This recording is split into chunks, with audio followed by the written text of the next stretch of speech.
Chapter 1. The System Promises Marriage. Scarlet Witch. Los Angeles, 2008. Evening.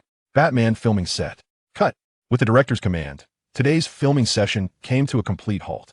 A woman clad in a tight suit and wearing a mask hurriedly exited the set. It was, and, portraying Catwoman, once outside and surveyed her surroundings, seemingly in search of something. Her eyes lit up upon spotting a van parked by the roadside.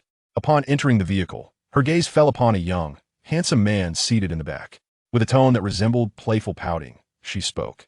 "Darling, it has been quite a while since you last came to see me, and, maintaining the company's normal operations is no simple feat."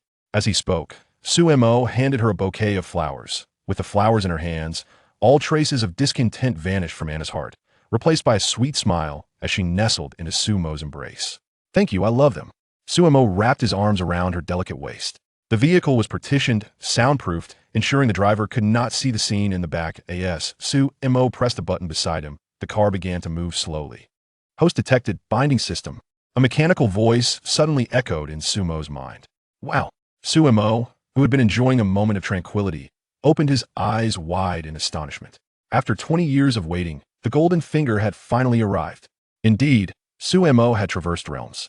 To be precise, he had been reincarnated. He was born into a Chinese family in New York. Initially believing he had been reborn in 1990s America, he realized the truth upon seeing Stark Industries on television had been reborn into the Marvel Universe. The very universe where villains abound, constantly threatening to annihilate humanity.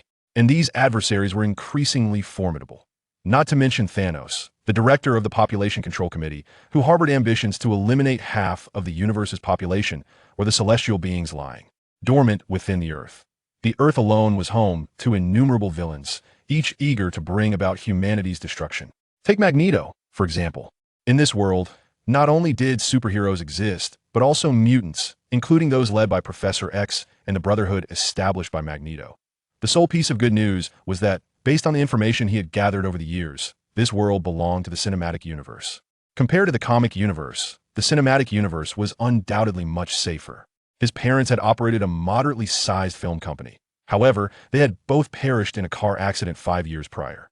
Upon taking over the family business, Sue Mo, relying on memories from his past life, produced a series of cinematic masterpieces, amassing considerable wealth.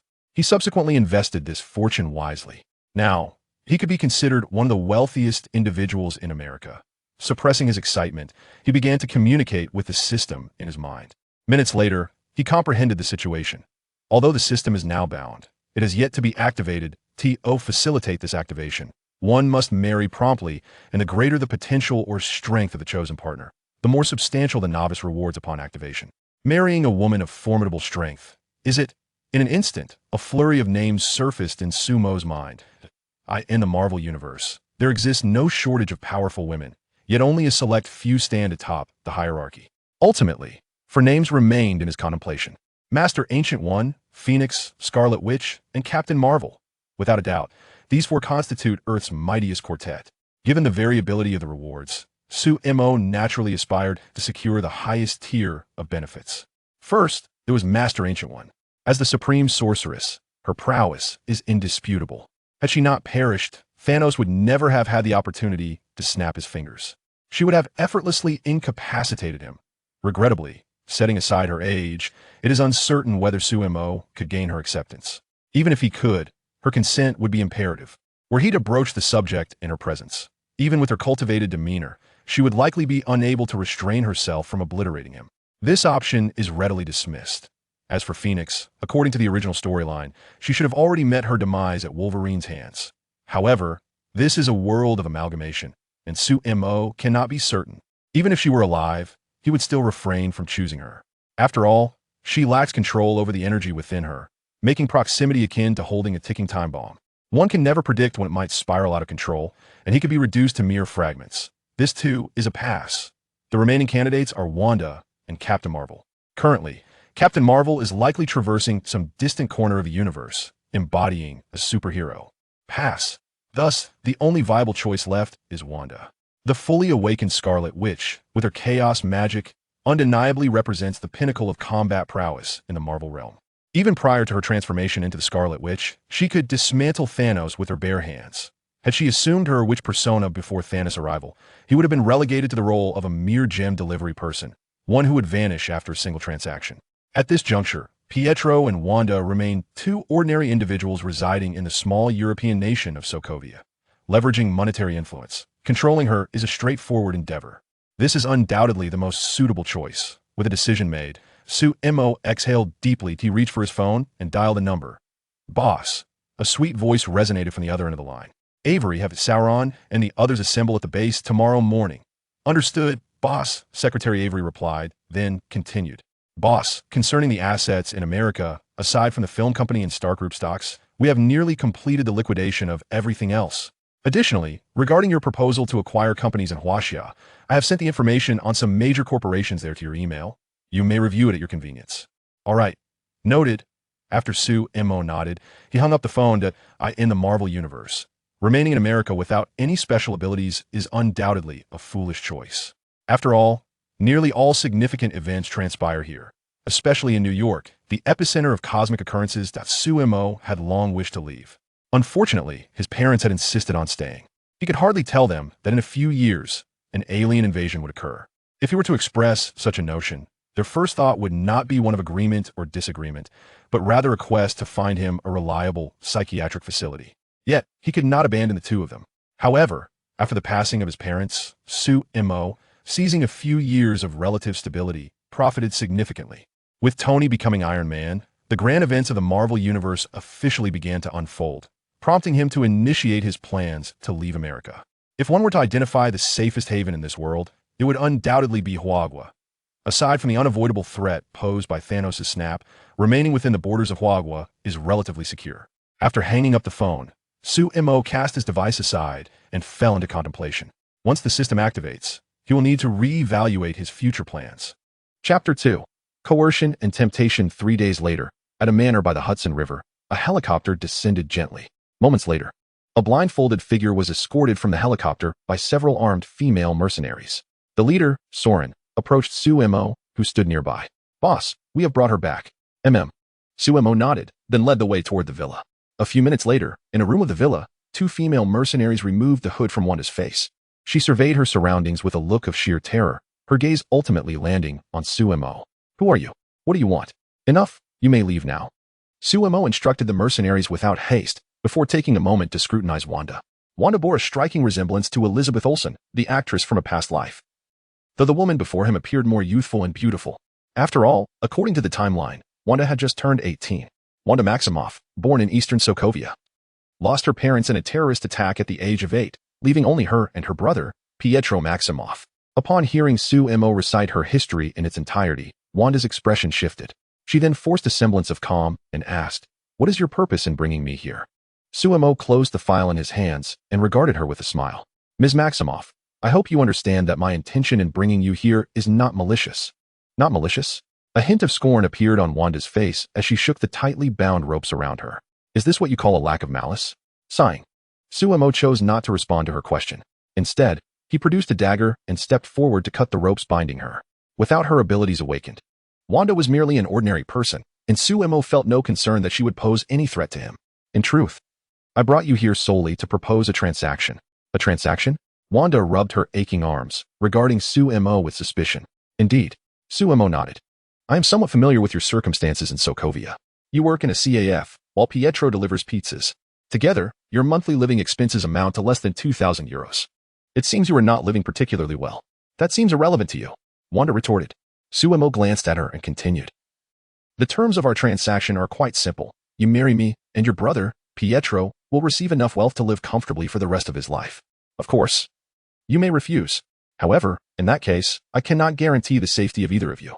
At Su-Mo's veiled threat, Wanda's expression darkened. You are shameless. Upon witnessing the anger etched across the other's face, Su-Mo merely shrugged, indifferent to her sentiments. Think whatever you wish. He possessed a modicum of understanding regarding Wanda's character. If she were left entirely to her own devices, the situation would undoubtedly become more precarious. Given her disposition, it was likely that she would refuse his proposed terms, even unto death. However, the unfortunate reality was that she still had her kin, Pietro, to consider. Family was indeed her Achilles heel. Admittedly, the approach seemed somewhat unscrupulous, yet he remained unconcerned. The priority was to activate the system. Madam Wanda, I grant you 5 minutes to deliberate. I hope you will contemplate wisely. Your decision could irrevocably alter the lives of you and your brother. With that, Suemo fell silent, reclining comfortably against the chair's backrest. For him, this was the most suitable course of action, for he certainly could not afford the luxury of nurturing a relationship with her, setting aside whether he possessed the time for such endeavors. Who could ascertain if he was the type she found appealing? He was no invincible hero, radiating an aura that compelled all women to fall at his feet without hesitation. Should she prove indifferent, he could not afford to waste time in prolonged pursuit. Time was of the essence. After all, only a decade remained before Thanos snapped his fingers. Lacking a full understanding of the system's capabilities, he dared not assume that he could enhance his abilities sufficiently to confront her. Thus, early activation was paramount.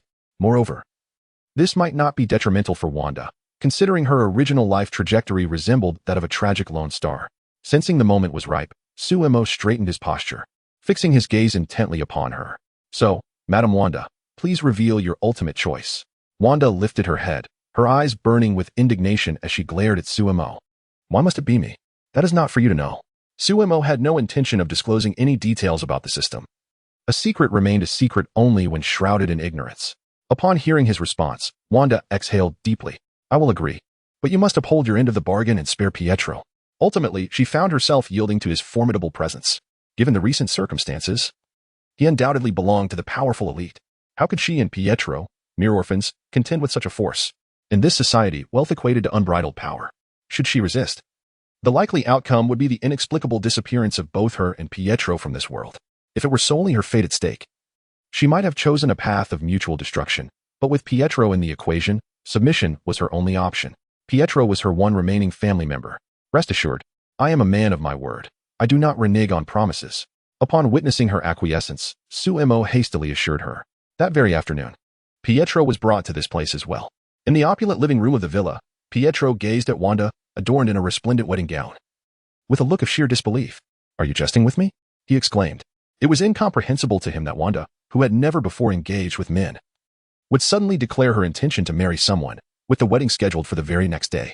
To make matters even more astonishing, her betrothed was a wealthy gentleman residing over 2,000 kilometers away in America. Upon entering the estate, had it not been for the guidance of a servant, he would likely have lost his way amidst the grandeur of the manor.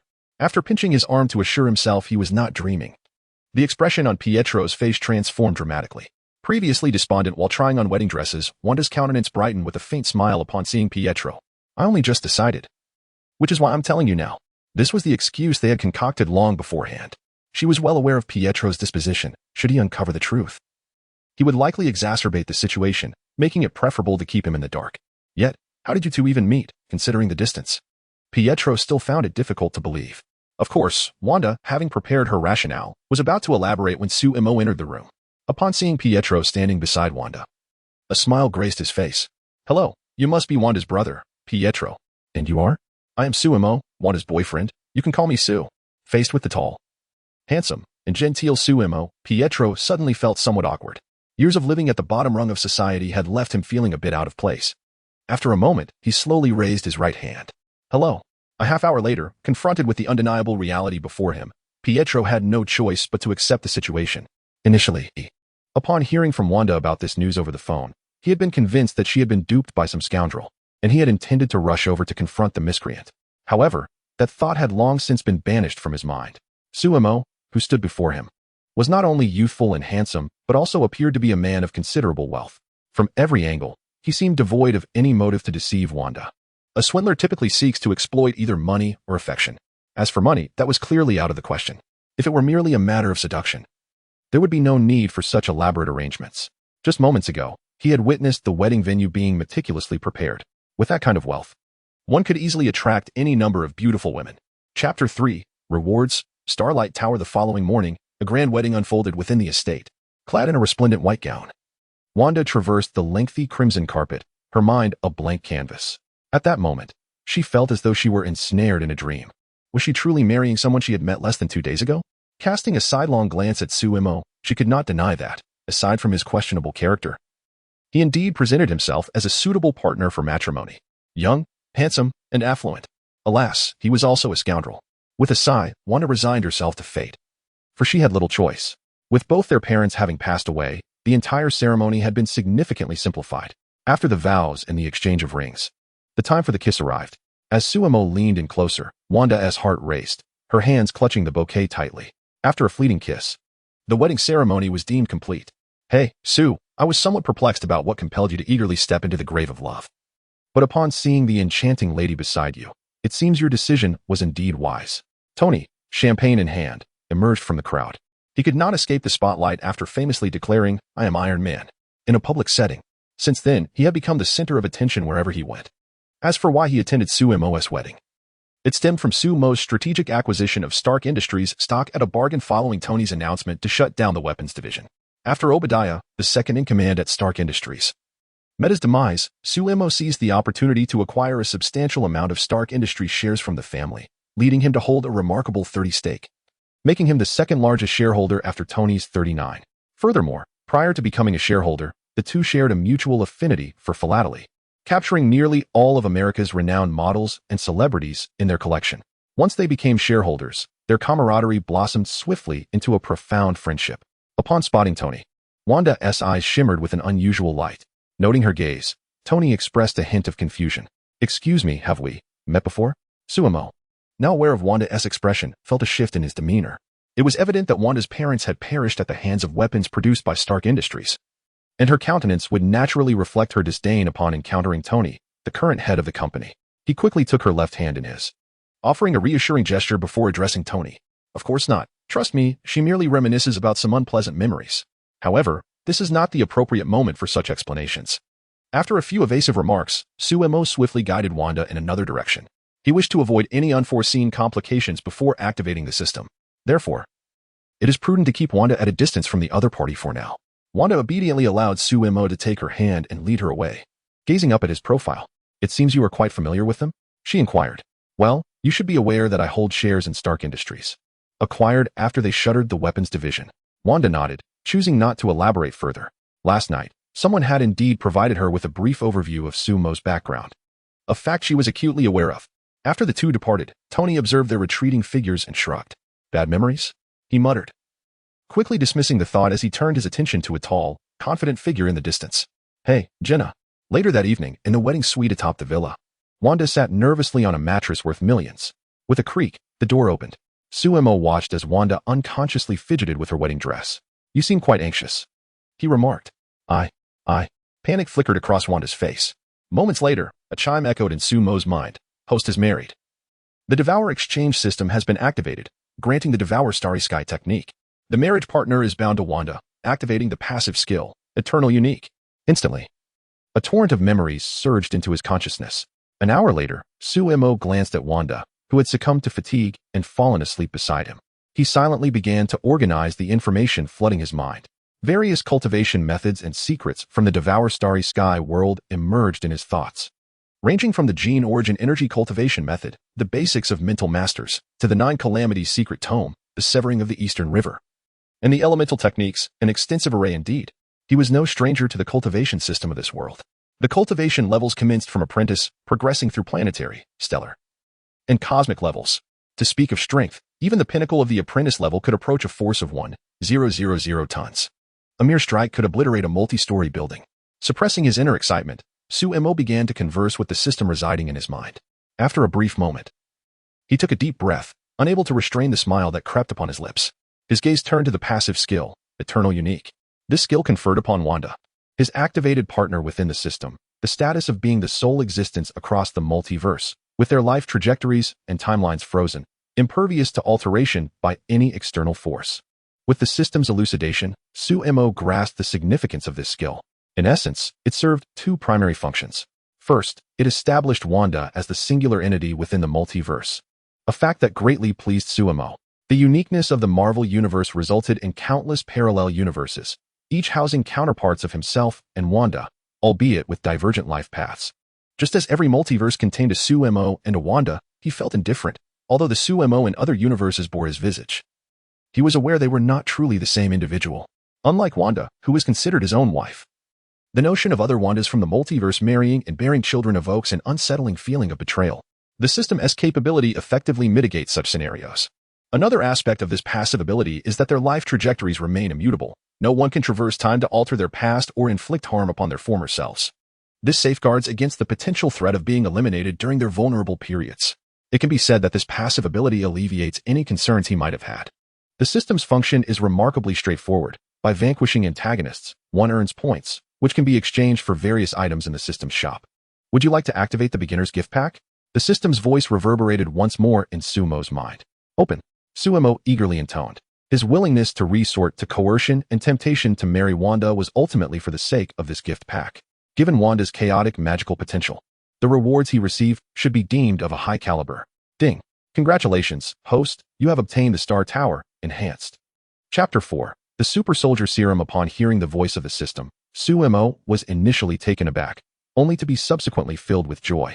This was a renowned treasure in that world, one of the most potent artifacts belonging to Lord Luo in his later years. Before Sumo, a miniature black tower, 9 stories high, suddenly materialized.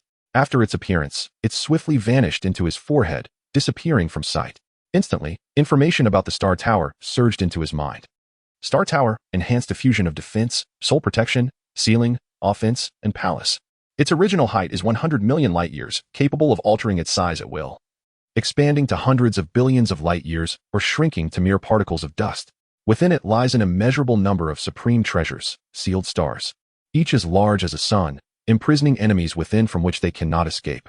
100 million light-years, if memory serves correctly. The original height of the Star Tower was merely 9 light-years, and the sealed stars were considered significant treasures. Now, after enhancement, not only was the tower's size vastly increased, but the sealed stars within had also all been upgraded to supreme treasures. Sumo speculated that the enhanced capabilities likely extended beyond these attributes. The level of the Star Tower had probably surpassed that of a divine artifact. However, to fully comprehend the remaining aspects, he would need to master it completely. Regrettably, Sumo was still far from being able to harness its power. Even preliminary activation required him to reach the realm of a domain lord. Nonetheless, the Star Tower was not entirely without utility. It was important to note that this world was rife with various individuals capable of reading and altering others' memories. With the soul protection feature of the Star Tower safeguarding his consciousness, Sumo would no longer need to worry about his memories being tampered with by those mutants. In simple terms, the reward of this Star Tower could be likened to a Star Tower Plus Pro Max Ultra S Edition. While Sumo was astonished by this reward, the system's voice resonated in his mind once more. Ding. The system shop has been activated. Congratulations, host, you have received 1,000 points. A list of exchange options, visible only to him, materialized before his eyes. A cursory glance revealed an astonishing array of items. A-class throwing knife, required points, 10. Infinite bullets Barrett, required points, 500. Black God set, required points, 60. 000. Telepathy, mutant ability, required points, 80. 000. Magnetic field manipulation, mutant ability, required points, 80. 000. Tunneling needle, tier 3 telekinetic weapon, required points, 1 million. God Sunderer, one of the 9 divine weapons, required points, 50 million.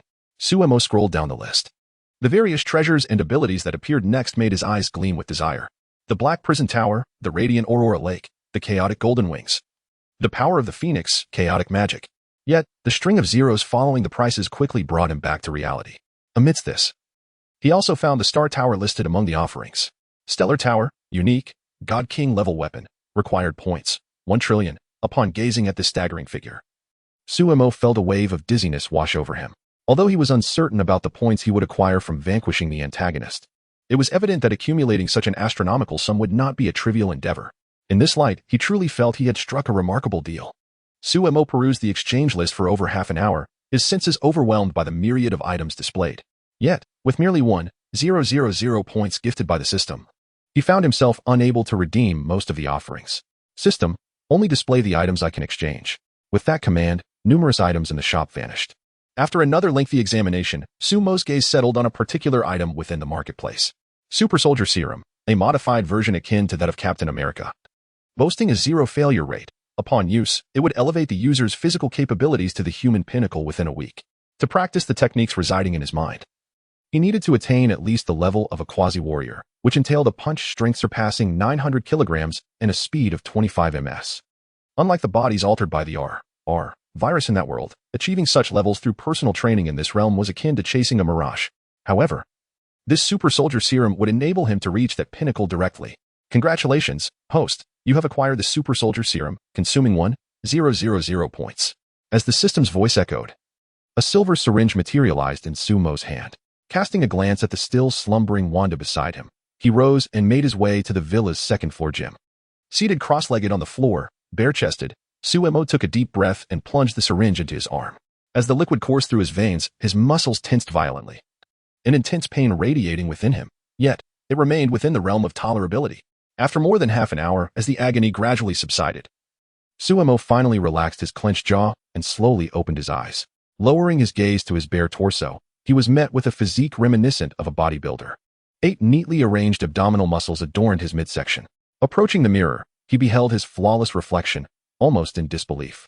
In the past, although he often exercised, his physique could only be described as slender. Now, however, his entire form was sculpted with streamlined muscles, incomparable to before. Furthermore, his skin had lightened several shades, and it seemed that even his height, originally around 1.8 meters, had increased by a few centimeters. He felt an inexhaustible reservoir of strength coursing through him. System. Open the attribute panel.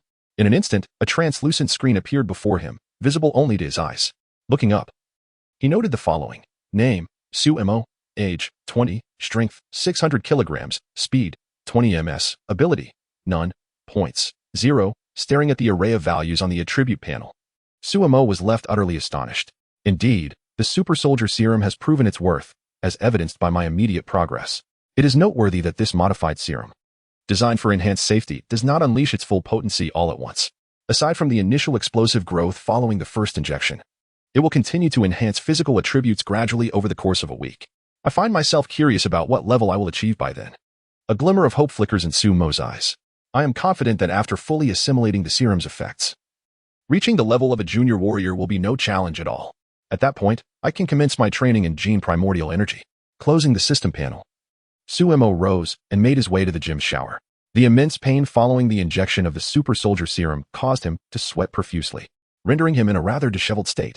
As he washed up, his mind began to ponder. The system accrues points through the elimination of villains. Given this, my previous plan to return to Huagua appears rather ill-suited. In terms of villains, the production in the free land of America is undoubtedly more abundant. Additionally, I have already inquired with the system. These villains do not necessarily have to be slain by my own hand to yield points. Indirect methods will also suffice, albeit with a reduction in the points earned. Thus, it becomes imperative for me to gather a faction of individuals, establishing a force to maximize the speed at which I can acquire points. I possess a number of loyal mercenaries, all of whom I have recruited over the years from various special forces. In the marketplace, aside from the super soldier serum, there are numerous ways to elevate individuals to the level of quasi-warriors. Among these, the most economical method involves the consumption of beast meat, which gradually enhances strength and speed. The beast meat is remarkably inexpensive, with 1 point redeemable for 30 kilograms, making it perfectly suitable for these retired soldiers. However, I must devise a strategy to ensure that they do not betray me once their strength increases. Although they are currently loyal, it is inevitable that disloyalty will arise once their power reaches a certain threshold. Furthermore, I discovered a remarkable ability within the system marketplace, dimensional teleportation, which allows the opening of a portal to other universes, facilitating travel between them. With such an ability, I would no longer need to worry about the source of my points. In the countless multiverses, the number of villains is virtually limitless. I could even establish my own forces across various universes to help me accumulate points. Regrettably, the cost to acquire such an ability is a staggering 100 million points. Gathering such a sum will undoubtedly prove to be a formidable challenge. Chapter 5. Interception. After devising the subsequent plan, Sumo closed his eyes and began to sift through the vast array of techniques residing in his mind. He intended to select a secret method that would enhance the amplitude of his exertion. Fortunately, these techniques appeared like luminous orbs, floating within the realm of his consciousness. Only when Sumo scrutinized them would he be able to absorb their information. Otherwise, the sheer volume of data would have overwhelmed his mind long ago. After several minutes of contemplation, he chose a technique named Thunderblade. While it is referred to as a sword technique, it is fundamentally a skill for amplifying one's power. The Thunderblade is incorporated within the 9 layers of Thunderblade, which has been refined into 36 levels. Each level of mastery allows for the doubling of one's exerted force. Upon mastering the technique, he could unleash a force 36 times greater than his own. In other words, with his current strength of 600 kilograms, upon completing the first level, he could exert 1,200 kilograms of force. If he were to master all 36 levels, his power could reach a staggering 21,600 kilograms. This illustrates the efficacy of the technique. Moreover, this skill is not confined to swordplay or offensive maneuvers. It can augment the force of any part of the body. Lacking a combat knife, Suemo practiced by transforming his hand into a blade. He devoted the entire night to this endeavor. It was exceedingly challenging. As he gazed out the window at the faint glimmer of dawn, Suemo couldn't help but sigh. Despite a night of relentless practice, he had yet to grasp the first level of Thunderblade. Nevertheless, he remained undeterred. After all, it was a secret method capable of doubling his strength. If it could be mastered in a single night, he would find it hard to believe. Rising to stretch his body, he felt invigorated, perhaps due to the effects of the super soldier serum.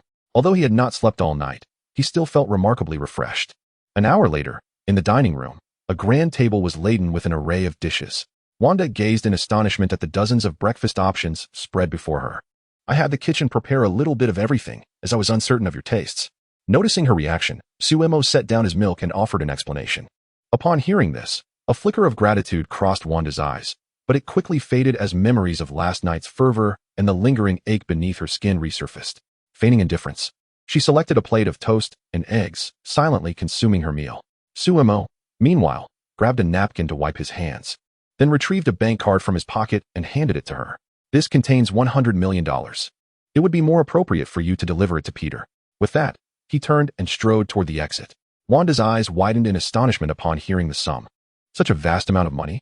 She and Peter earned barely 2,000 euros a month combined. This sum was nearly equivalent to their salaries over 3 millennia. Despite her reluctance to acknowledge it, Wanda was acutely aware that even selling herself would not yield such a fortune. What could possibly motivate him to offer $100 million? Is it truly possible to harbor affection for oneself? Absolutely not. She forcefully expelled such thoughts from her mind. While she was indifferent regarding matters of wealth, Peter was not. With this newfound fortune, he could finally embrace the life he had always envisioned. Though Peter was merely a few minutes her senior, the inherent differences between genders had led her to care for him like an elder sister throughout their lives. Typically, Peter was quite obedient to her. One could imagine that upon receiving this money, he might be so exhilarated that sleep would elude him. Contemplating this eased some of the resentment she felt about being compelled into this union. After a brief moment of hesitation, she softly uttered, "Thank you." Shumu, who was on his way out, paused momentarily at her words before continuing on his path. It seemed that Wanda indeed held her family in high regard. Upon exiting, Shumu arrived at this conclusion. In a secluded town over 100 kilometers from New York, Shumu parked his vehicle in front of a 2-story villa. The mercenaries he had recruited each bore some criminal history, thus he had stationed them in this remote location. There were a total of 9 individuals. Usually, they operated in the Golden Triangle, but they had come to America due to matters concerning Wanda. In the backyard, Shumu surveyed the 9 individuals standing in a row. 7 men and 2 women. In the forthcoming period, you will be assigned to Hell's Kitchen, where you will infiltrate various gangs. Your objective is to incite conflict among them. Upon hearing this peculiar demand from Shumu, all 9 displayed expressions of confusion. However, due to their commendable discipline, none dared to question him. Boss, their leader, Soren, stepped forward. What level of conflict are you referring to? Shumu cast him an approving glance. That is precisely what I wanted to address. The more intense the struggle, the better, ideally. A fight to the death. Seeing the 9 nod in understanding, Shumu led them to the rear of his vehicle and opened the trunk. Neatly arranged within were black briefcases. Moments later, the briefcases were distributed among the 9. Inside these are your startup funds, $2 million for each of you. Remember, at all costs, within 1 month. At least 1/3 of the scum in Hell's Kitchen must perish. Understood. The 9 nodded in unison. Shumu waved his hand. All right, let us get going. The details regarding the gangs you will be joining and your fabricated identities are all contained within your briefcases. As they vanished from sight, Shumu let out a sigh. There are still too many constraints in this world. It is essential to recognize that not only are there the Avengers and the X-Men, but also the Supreme Sorcerer, Dormammu. Should things escalate too far, it could easily attract their attention. Otherwise, one might consider cultivating a few mushroom bombs in one's modest abode, assuredly accruing points in the process. Given his current financial capacity, acquiring a few mushroom bombs is not an impossible endeavor. However, such actions could potentially expose him to the scrutiny of various factions. For the time being, he must harbor this thought privately. With this in mind, Sumo's gaze once again turned towards the dimensional teleportation available in the marketplace. With this ability, he could venture into realms devoid of formidable powers, thereby planting a mushroom bomb in his modest dwelling. Contemplating this, Suemo shook his head and drove away. On the mountainous road leading from the town to the Manhattan district, Suemo navigated his vehicle at a leisurely pace. In order to meet with the mercenaries without attracting undue attention, he had chosen to drive an unremarkable Ford. Just as he passed through a dense forest, a police car surged forth, emerging from the thicket and pursuing his vehicle. Ultimately, As Sumo approached a road perched precariously on a cliff's edge, the police car accelerated and abruptly blocked his path. Fortunately, his reflexes were swift enough to apply the brakes in time. Nevertheless, the vehicle swerved perilously close to the mountainside. Chapter 6. Please, don't come over. After the police car came to a halt, two officers alighted and approached Sumo's window. Upon noticing an Asian individual in the vehicle, they exchanged glances, and the middle-aged officer's face momentarily displayed a hint of arrogance. Get out of the car. A cold glint flashed in Sumo's eyes. But he cast a fleeting glance at the holstered firearms on their belts, adopting an innocuous smile. Of course, the middle-aged officer seemed quite pleased with Sumo's compliance and retrieved a citation from his breast pocket. The speed limit is 80. You were exceeding it, are you aware?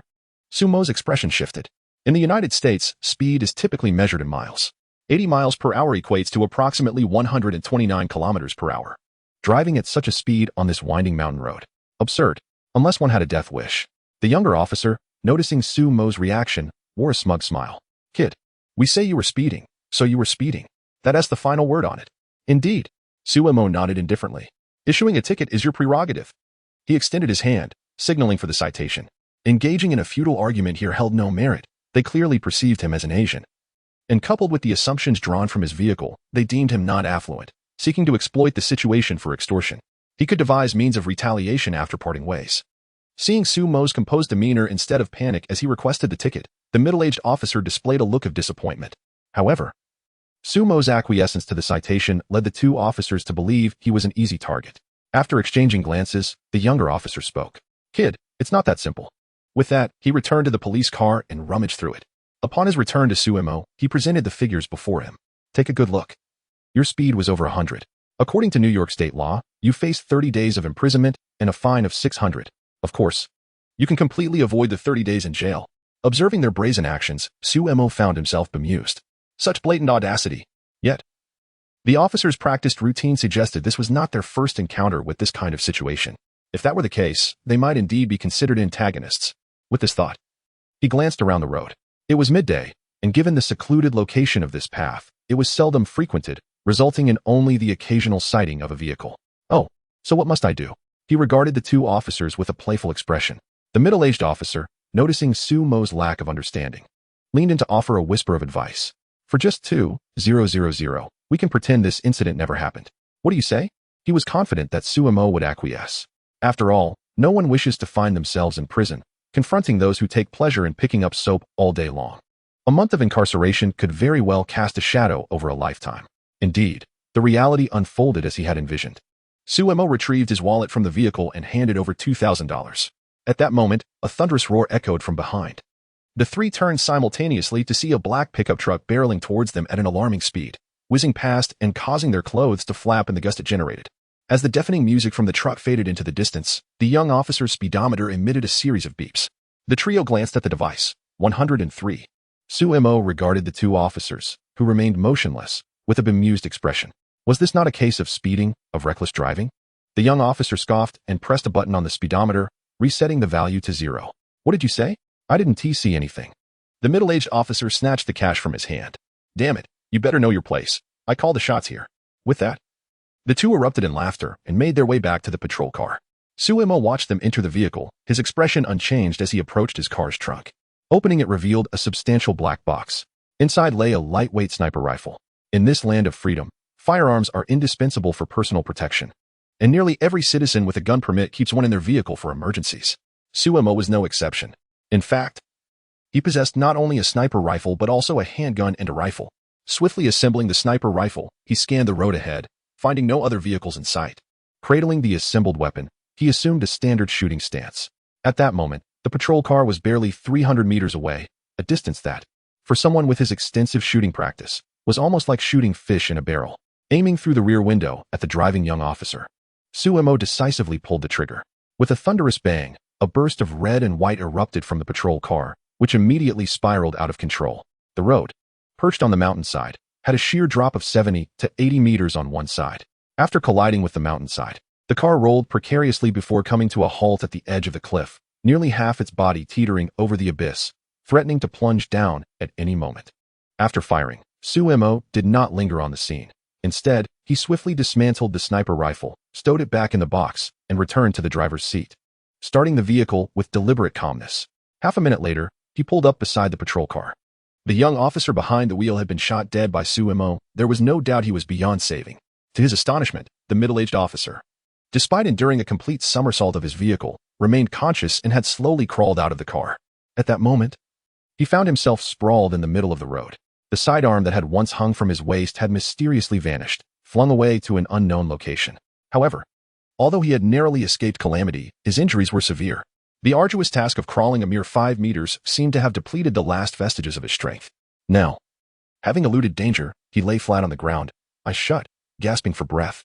It was only upon hearing the sound of approaching footsteps that the middle-aged man gradually opened his eyes, meeting the gaze of Suemo, who smiled with a malevolence akin to that of a demon. A look of terror etched itself upon his face. "Please, do not come any closer." Chapter 7. Apologies. No parking here. The man scrambled away from Suemo in fear, perceiving him as nothing short of a demon. Observing the terror etched on the man's face, Suemo wore a benevolent smile. "Officer, why such a grim expression? I assure you, I am a good person. Look at you lying in the middle of the road. Encountering those speeding vehicles could easily lead to an accident. Let me assist you back to your vehicle." Before the man could protest, Suemo seized him by the neck. Effortlessly lifting him up, he then unceremoniously shoved him back into the police car. For someone with nearly a ton of strength like Suemo, this was a trivial task. The middle-aged officer seemed to grasp Suemo's intentions. No, please, spare me. I will return all the money." The man trembled as he fished out the American dollars he had just extorted from Suemo, tears and snot streaming down his face in sheer terror, mingling with the blood on his countenance. Suemo looked at him with disdain. Instead of accepting the offered bills, Suemo produced a lighter and slowly ignited the cash clutched in the man's hand. "Since you have such an affinity for dollars, allow me to help you save them." After uttering a phrase that made little sense to the man, Suemo closed the car door. "Apologies, officer, but no parking here." With that, he raised his right foot and forcefully kicked the vehicle. The already precarious car teetered and plummeted over the edge of the cliff. A deafening explosion erupted below as Suemo calmly returned to his own vehicle. Just as he started the engine, 2 notification sounds resonated in his mind. 30 points. 40 points. Indeed, his suspicions were confirmed. Any wrongdoing would be classified by the system as villainous. The points earned from the 2 individuals were not equivalent, which was understandable. The system likely assessed their moral standing to determine the points awarded. In the villa's gym, Suemo delivered a punch to the sandbag before him. A thunderous crack echoed as the bag disintegrated under his immense power. After a week, he had fully absorbed the super soldier serum. System, display the attribute panel. Instantly, a familiar screen appeared before his eyes. Name, Suemo, age, 20, strength, 4,620 kilograms, speed, 68 ms, ability, none, points, 512, with a strength of 5 tons. Although it was an enhanced version of the super soldier serum, it merely mitigated the serum's dangers, with effects comparable to the original. By this measure, Captain America's physical prowess should also fall within this range. As for the points, Soren and his associates had long been entrenched within the ranks of the Hell's Kitchen gang. During this period, incited by their provocations, several large-scale bloodbaths had erupted, and the contributions to their points came from the detritus of these conflicts. This also included the points garnered from the unfortunate demise of the 2 police officers at the hands of Suemo.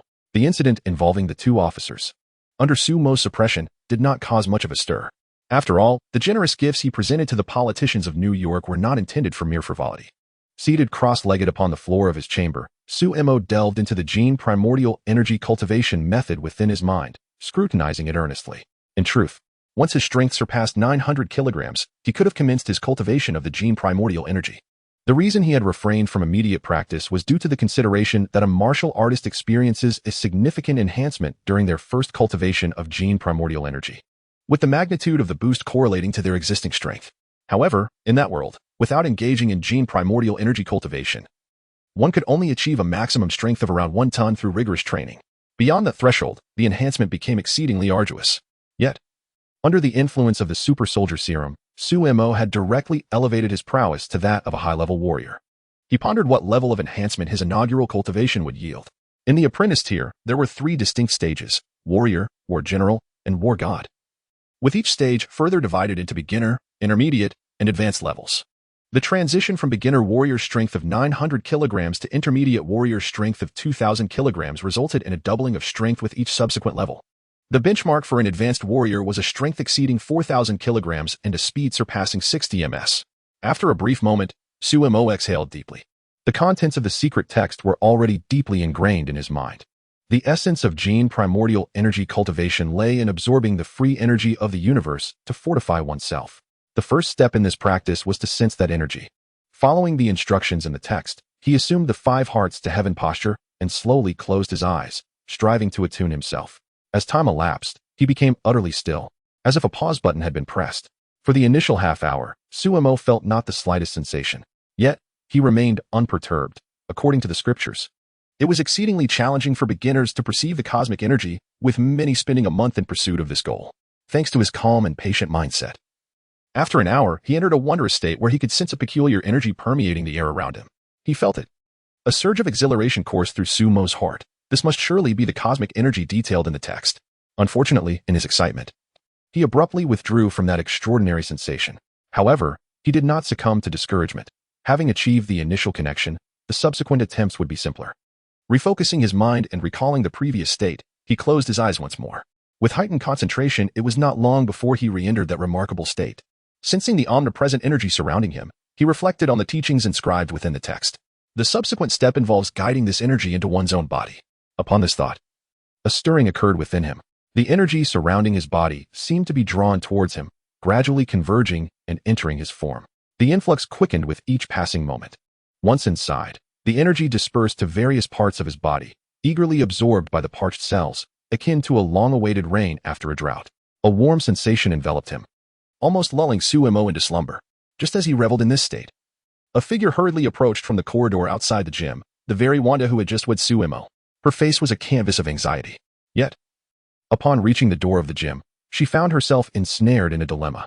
Suemo had previously instructed her that once he entered, no one was to disturb him. After a brief hesitation, Wanda chose not to knock but instead waited with a visage of urgency. Chapter 8. The Novice Warrior 2 hours later. Suemo opened his eyes and slowly rose from the ground. Accompanying this movement, a series of crackling sounds resonated throughout his body. A transparent panel reappeared before his eyes.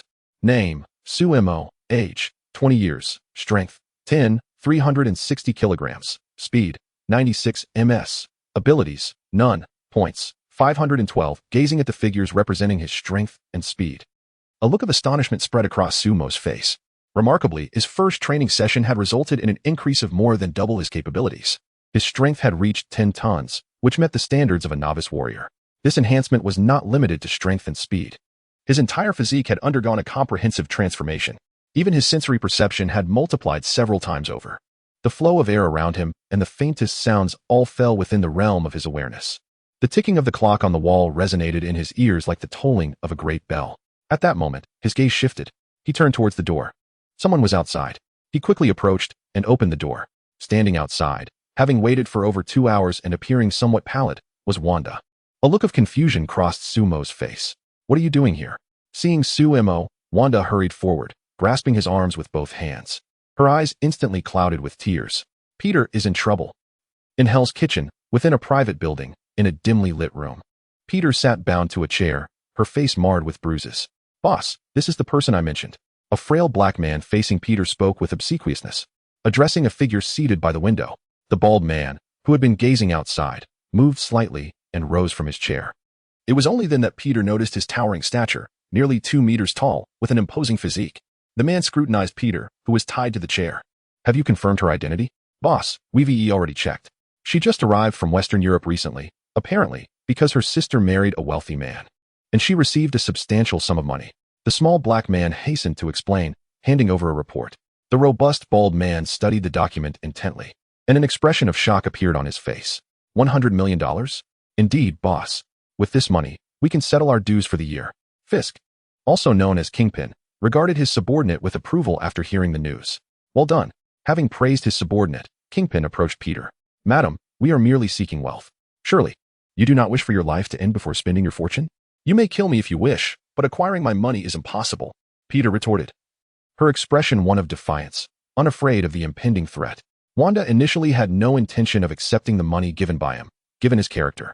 However, she later considered that wealthy individuals like Suemo rarely remain committed in the long term. Should the day come when Wanda and he part ways, this could serve as a safety net for her. From the beginning to the end, he had not touched a single penny of it. In the villa, Suemo and Wanda sat in the living room. Is it possible that the other had ventured to a remote location without signal? It seemed unlikely, impossible. With rising anxiety, Wanda's voice quivered slightly. Ever since childhood, whenever Peter had to leave for any reason, he would always inform her in advance. Such a situation could never occur. He would surely be all right, wouldn't he? Seeing the hopeful gaze Wanda cast upon him, Suemo could only offer a few words of comfort. Rest assured, I have already dispatched someone to investigate. We will have news by tomorrow morning at the latest. However, it was evident that his reassurances had little effect, as Wanda's distress showed no signs of abating. At that moment, Sumo's phone rang. Upon answering, he heard the voice of his secretary, Avery. Boss, we have news. Half an hour later, a vehicle was headed towards the Clinton district. Why aren't we calling the police? Wanda asked anxiously from within the car. Suemo retorted. Do you believe that calling the police would ensure Peter's survival? According to the Mafia's typical modus operandi, if the New York police intervened, the likelihood of Peter surviving was exceedingly slim. Moreover, they were dealing with the formidable Jean, who had reached the pinnacle of human capability. He doubted the police's ability to rescue Peter from such a threat.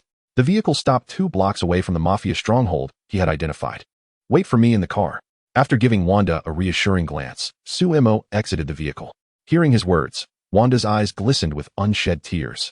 In the past, they had always relied on themselves in times of trouble. At that moment, she even felt that marrying him was not such a bad idea.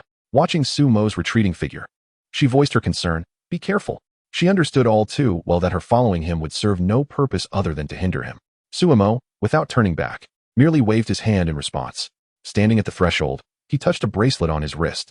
His confidence in rescuing someone stemmed from his certainty of being able to return unscathed. With his current novice warrior strength, conventional firearms posed minimal threat to him. Given his rapid reflexes, evading bullets was not a daunting task.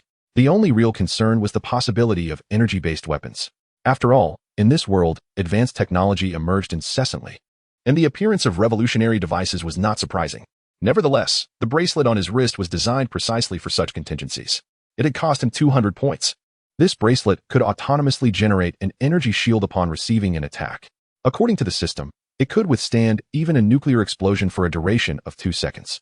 The only lamentable aspect is that this item is a consumable, meant for single use. Soon, Suemo arrived before a 10-story edifice.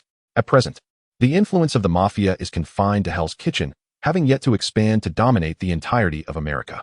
The headquarters merely consists of this modest building before him. Suemo cast a glance at the balcony on the 2nd floor, then gracefully leaped, grasping the windowsill and effortlessly flipping into the room. Oh my god. Damn. Upon reaching the balcony, Suemo beheld a tangle of 7 or 8 figures entwined within the room. If you don't take me along for the ride, you all shall perish. The glass door of the balcony swung open, and his figure flickered through the room in an instant. Points, 50. Points, 60. After dispatching several gang members within the room, Suemo opened the door and ascended the stairs. With his reflexes and speed, the gang members barely had time to utter a word before he dealt with them. Chapter 9. Hell's Kitchen. Jean Bing's actions unfolded with remarkable efficiency. By the time he reached the 6th floor, he had remained undetected. To be precise, all who had encountered him had already been dealt with. At this juncture, he entered the 7th floor. From the last gang member he had confronted, he learned that those kidnapped by the Hand were confined within this very level. Thus, upon entering, he began to meticulously inspect each room, incapacitating anyone who was not Pietro. There was no alternative. Allowing an adversary to escape would likely expose his whereabouts within mere moments. As he opened another door, he was suddenly greeted by a woman with short hair, clad in a tight-fitting outfit, who gracefully slid into the room via a zip line. Upon landing, she executed a swift roll and stood upright, locking eyes with Jean Bing just as he entered. When he recognized her face, he was momentarily taken aback. Black Widow, Natasha, upon spotting him, did not hesitate and charged towards him, evidently mistaking him for a member of the Mafia. Before he could utter a word, a long leg aimed for his face. He instinctively raised his arm to block her kick, and with a slight exertion of force, Natasha was sent reeling backward. Fearing that the commotion might alert the gang members in the building, Jean Bing stepped into the room and closed the door. In that instant, Natasha lunged at him once more. Having learned from her previous encounter, she recognized the extraordinary strength of the man before her and knew she could not withstand him. In her hands, she brandished 2 black batons. Unfortunately for her, Jean Bing, possessing the reflexes and speed of a seasoned warrior, swiftly overpowered her and flung her onto the bed. Stop. I am not a gang member. I am here for the same reason as you, he exclaimed hurriedly before she could regain her footing. Natasha, leaping up from the bed, stowed away her batons upon hearing his words. She had been perplexed by his earlier silence and the fact that he had closed the door instead of raising an alarm. Initially, she had presumed he was confident in his ability to confront her, but now realized otherwise. "Who are you, and what is your purpose here?" she inquired, her expression one of intrigue as she assessed him. "My friend has been kidnapped by them. I am here to rescue her." Jean Bing did not conceal his intentions. Although S-H-I-E-L-D was not exactly virtuous, Natasha possessed a strong sense of justice, and in such circumstances, it was likely she would become an ally rather than an adversary. "It seems my intel was accurate." With that, Natasha produced her identification. "I am Natasha, affiliated with the Federal Bureau of Investigation, here to investigate the mafia's kidnapping and extortion activities." Jean Bing. He introduced himself before turning to exit the room. "I advise you to leave quickly. The individuals within here are beyond your capability to handle." Before departing, Suemo offered one last piece of advice. Although Natasha possessed formidable combat skills, she was at a disadvantage when faced with Kim, whose physical prowess had reached the pinnacle of human capability. "That is none of your concern," Natasha retorted stubbornly before following Suemo out of the room. This level housed only a few rooms, and soon, Suemo located Pietro in a corner room. Natasha had vanished without a trace. At that moment, Pietro was bound hand and foot, his face marred with bruises. A clear indication of the torment he had endured for refusing to part with his money. "Sue?" Pietro exclaimed, his expression shifting to one of surprise upon seeing Suemo enter. "What are you doing here?" "Naturally, I have come to rescue you," Suemo replied as he approached to untie the ropes binding him. Just as he was about to lead Pietro to safety, his expression changed abruptly. "Wait." Thanks to his exceptional physical condition, he could distinctly hear the commotion outside the door. In the corridor, a group of armed figures stormed up the stairs, swiftly surrounding the room. The door was kicked open, and the gang members outside wasted no time unleashing a torrent of gunfire into the room, enveloping it in a haze of smoke. In the midst of the chaos, as the assailants reloaded their weapons, a figure dashed out from the smoke. Like a phantom, it flickered down the corridor. Once it came to a halt, the heads of the armed gang members twisted at impossible angles before they crumpled to the floor. Pietro, who had followed Suemo closely, witnessed this astonishing scene. Initially, his face registered shock, but it quickly morphed into exhilaration. "Wow, that was incredible. Sue, is this what they call martial arts? Enough chatter, come with me," Suemo commanded, gesturing for him to follow as they made their way downstairs. Pietro, still an ordinary person, was vulnerable to stray bullets that could easily claim his life, so Suemo prioritized getting him to safety first. As they descended, they emerged from the building only to be confronted by a burly, bald man waiting outside. "Impressive." The man clapped his hands before removing his suit jacket. "To have fought your way through my men, you're quite remarkable. However, if you wish to take him away, you must first seek my approval." Suemo assessed the man, deducing from his imposing stature that he was likely the underground overlord of Hell's Kitchen. "Kim, you leave first. I will handle this one," he instructed, relaying the location of Wanda's vehicle to Pietro. Pietro hesitated momentarily before nodding and sprinting towards the street where the car was parked. Given Sumo's swift dispatch of the gunman, it was evident that he was far from an ordinary individual. He was acutely aware that, given Sumo's speed, if he disregarded his own safety, no one would be able to detain him. Remaining there would only serve to burden others. "Without my permission, no one shall leave." Jean Bing observed Pietro's desire to depart, a cruel smile creeping across his face. In an instant, he dashed towards Pietro. Despite his corpulent physique, his movements were surprisingly swift. However, in comparison to Suemo, his speed was still vastly inferior. Just as he made his move, Suemo had already positioned himself in front of him. "Your opponent is me." With that, Suemo launched a powerful kick, sending his adversary crashing through the wall of the opposite building. Jean Bing's massive form created a gaping hole, 2 meters in diameter. Peering through the opening, it appeared to be a bedroom. On the bed, a man and a woman, entangled together, hastily abandoned their clothing, terrified as they fled through the breach.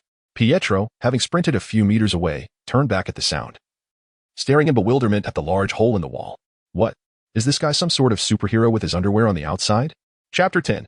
Rampage, move quickly, Suemo urged as he noticed Pietro frozen in place. He was uncertain whether his previous strike would be lethal. Remaining stationary could easily embroil them both in the ensuing conflict. "Oh right." With the reminder, Pietro ceased his hesitation and vanished in a flash. Inside the building, Jean Bing coughed up a significant amount of blood, his face marred with crimson streaks, revealing a look of horror. The recent blow had nearly fractured his ribs. Even if they remained intact, cracks must have formed, and his internal organs seemed to have sustained considerable damage from the immense force. This was the second time he found himself in such a crushing predicament, aside from that mutant creature. Jean Bing inhaled deeply, laboriously withdrawing a small syringe from his sleeve. This was a concoction developed in his subordinate's clandestine laboratory, capable of fully unleashing the body's latent potential, enhancing physical attributes by 5 to 6 times. However, the technology was still rudimentary, and the aftermath of the drug would inflict irreversible harm. He feared that if he survived, his remaining days would be spent in a wheelchair. Originally intended as a trump card against the mutant, he had no choice but to use it now. Otherwise, he might not survive the night. With that thought, he swiftly injected the syringe into the proximal region of his thigh. Outside the building, Suemo noted the sudden silence within and stepped inside. Judging by their earlier skirmish, the opponent's strength did not exceed 2 tons. Nonetheless, achieving such prowess through mere human training was an exceptional feat, although his adversary was still inferior to him. Suemo remained vigilant, unwilling to underestimate him. As he entered the room, he immediately spotted Jean being trapped beneath a pile of debris. Without hesitation, Suemo lunged forward, delivering a powerful kick intended to finish him off. Just as his foot was about to connect, the bloodied skin of the entombed Jean being shimmered with a crimson hue. And suddenly, he sprang upward, evading Suemo's strike with alarming speed. Recognizing the dramatic increase in Jean Bing's velocity, Suemo cautiously retreated from the room. Jean Bing followed closely behind, appearing somewhat terrifying, his skin now entirely blood-red, with fissures in places where blood oozed forth. This was dire. Suemo quickly deduced that the opponent had likely consumed a substance that inflicted severe damage upon himself. In a world rife with advanced technology, the existence of such drugs was hardly surprising. Jean Bing wasted no words as he charged directly at Suemo, fully aware that the drug's effects were time-limited. If he failed to subdue Suemo before its potency waned, he would surely be the one to perish. In an instant, the two figures collided once more, this time engaging in a fierce contest that was far from one-sided. Even the enhanced Golden Bin exerted a force that overshadowed Suemo. Suemo could only rely on a slight edge and speed to engage his opponent. In terms of combat experience, he was still at a disadvantage compared to Golden Bin. After all, less than half a month prior, he had been an ordinary person. To think he could match the battle-hardened Golden Bin in such a short span was indeed a fanciful notion. Realizing that mere fists would not suffice to vanquish his opponent, Suemo extended his hand, and a weapon resembling a Tang Dao, crafted from a special alloy, materialized in his grasp. The system granted him an infinite storage space, albeit only for items exchanged within it. This battle knife, which he had redeemed for 300 points, belonged to the Cold Moon series. A Tier 4 weapon capable of withstanding the full force of a novice war general without sustaining damage. Golden Bin eyed the suddenly materialized battle knife in Suemo's hand with a hint of trepidation. Suemo gripped the knife and advanced, striking fiercely towards him.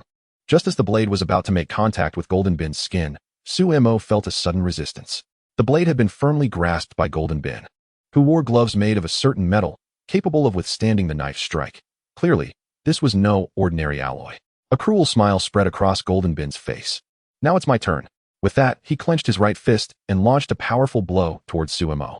With the battle knife captured, Suemo had no choice but to respond by clenching his left hand into a fist to meet the impending attack. A tremendous roar echoed as Golden Bin remained unmoved, while Suemo was sent tumbling back to his previous position. Observing his trembling left hand, a grave expression crossed Suemo's face. It was a conservative estimate that Golden Bin's strength had reached 12 or 13 tons. Though his skin cracked with each movement, he appeared capable of enduring for quite some time. Before Suemo could catch his breath, Golden Bin's massive frame loomed before him once more, and they became entangled again. The streets reverberated with the sounds of their fierce exchange. Unlike their previous encounter, the roles had reversed. Golden Bin relentlessly assaulted Suemo, who was forced to leverage his opponent's strength to maintain distance and engage in combat. Had it not been for the battle knife in Suemo's hand, he likely would have been defeated by now. This cannot continue. A flicker of urgency flashed in Suemo's eyes. He sensed that with each clash, his arms grew increasingly numb under Golden Bin's overwhelming power. If this persisted, it would not be long before he could no longer withstand his opponent's attacks. Given their comparable speeds, escaping also seemed a daunting task. The only viable solution was to master the first tier of the Thunder Blade. Once achieved, it would double his output, reaching a formidable 20 tons. At present, Kingpin's strength does not exceed 15 tons. Just then, two figures dashed towards him from a distance. It was only upon their closer approach that it became evident they were Wanda and Pietro, the siblings. At that moment, Pietro was clutching a submachine gun, while Wanda wielded a Remington shotgun. Given her ordinary physical capabilities, she appeared somewhat breathless after their relentless sprint. Nevertheless, the two had no time to catch their breath. They immediately aimed and pulled the trigger at Kingpin, who had already separated from Suemo. Upon seeing them, Suemo's expression changed. "What are you two doing back here?" he exclaimed. He was acutely aware that firearms posed little threat to him and Kingpin at this juncture. "I came to rescue you. I cannot abandon you," Pietro explained. bracing himself against the recoil of the gun. Wanda nodded in agreement. The two had been watching from a distance, concealed in a vehicle, ensuring that they could swiftly escape if Kingpin detected them. However, witnessing Sumo gradually fall into peril compelled them to spring into action. They grabbed their weapons and rushed over. After observing Sumo's speed, they chose firearms that would ensure they could hit their target. Indeed, under the barrage of the submachine gun's fire and the extensive range of the shotgun, even though Kingpin was not slow to react, he was struck several times in an instant. While the damage was minimal, the pain succeeded in inciting his fury. "You seek death," he bellowed, and with a flash, he lunged toward the approaching Wanda. Chapter 11. Magneto and the Brotherhood. Sumo's expression shifted dramatically as he beheld Jean Bing charging toward Wanda. "Get away." He swiftly positioned himself in front of her, wielding his battle blade with all his might. In a moment of urgency, the technique for unleashing the first form of the Thunderblade flickered in his mind. A spark of clarity illuminated his thoughts, and instinctively, a surge of power surged forth in his right hand. The speed of the blade increased by 60%. Jean Bing, initially confident in his ability to withstand Sumo's attack, was overtaken by a look of sheer terror as he sensed the shift. No. The battle blade struck down upon his neck with a force that echoed in Jean Bing's wide eyes. With a sound akin to slicing through tofu, the blade glided effortlessly. Jean Bing's expression froze in time, and moments later, his head began to detach, falling to the ground. Kill the antagonist, earn 10,000 points. The system's notification resonated within Sumo's consciousness. Immersed in the joy of mastering the first form of the Thunderblade, his eyes brightened. Indeed, he was worthy of being the ruler of Hell's Kitchen, capable of fending off hundreds of minions. "Are you all right?" At that moment, Wanda approached from behind. Upon hearing her voice, Sumo's gaze flickered, and his face paled, his body growing weak as he began to topple backward. Sensing this, Wanda hurriedly reached out to support him. "What's wrong?" Sumo leaned against her, meeting her worried expression with a feeble smile. "I'm fine, just a bit fatigued." Though he had activated the system, he remained acutely aware of the chaotic power residing within Wanda. The unpredictability of its awakening loomed over him. If it were to manifest unexpectedly, he could not be certain of her reaction towards him. After all, he had not only threatened her but had also taken something precious from her. It was impossible to believe that she harbored no resentment. This was a splendid opportunity to enhance their rapport, and he certainly would not let it slip away easily. Witnessing Sumo's perilous endeavor to protect her and her brother stirred a warmth within Wanda. "Thank you. Let me help you back." As she spoke, she began to guide him toward the vehicle. At that moment, an explosive sound erupted from behind them. A dark figure crashed through the window, tumbling to the ground. The trio turned to gaze upon the scene. Natasha, cradling her back, slowly rose from the upon witnessing the scene. Sumo turned to Natasha beside him, gesturing with his hand. The implication was clear. "Where did you provoke this madman?" Natasha shrugged her shoulders. Evidently, she too was unaware of the origin of this lunatic. After muttering to himself for a while, the man redirected his gaze towards Sumo and his companions. "Since you have killed him, I shall escort you back to report." With that, the man forcefully stomped his foot on the ground. Boom. The very earth trembled, rolling beneath them as if a subterranean dragon stirred. Advancing towards Sumo and his group. Taken aback by this spectacle, Sumo exclaimed, "Run." He swiftly grasped Wanda and Pietro, propelling them away. Natasha, witnessing this, also changed her expression and turned to flee in another direction. The helmeted man, seemingly not quite right in the head, pursued Sumo. However, despite his ability to stomp the ground with the force of an earthquake, his speed appeared mismatched to his strength, barely reaching the limits of human capability. Even while carrying two individuals, Sumo quickly managed to outpace him. Seated in the back of a luxury vehicle, Sumo exhaled deeply. Judging by the destruction wrought by the earlier man, his strength was undoubtedly over 50 tons, clearly beyond Sumo's current capacity to contend with.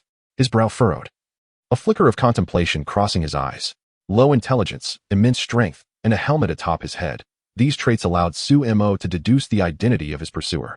The only individual fitting this description was the red tank, Cain Marco, who had acquired the powers of the malevolent deity, Shumagorath. But how could he possibly appear within the stronghold of Kingpin? Reflecting on the man's prior words and considering Kingpin's recent frenzied kidnapping and extortion efforts, it was evident that he was working for some organization. The Brotherhood of Mutants?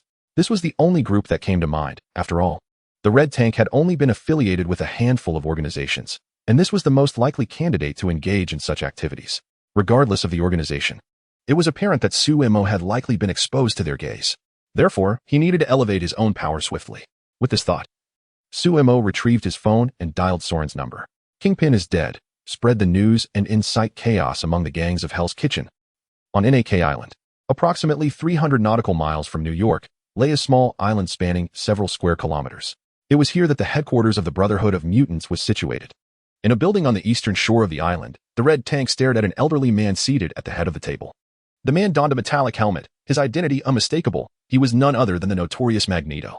Kingpin is dead. Where's the money? Regarding Kingpin's demise, Eric was indifferent to him. He was merely a tool for collecting dollars. At this statement, the red tank's expression faltered. I don't know. Eric was not surprised by this response. He helplessly waved his hand at the other person. Never mind, you should go back and rest for now.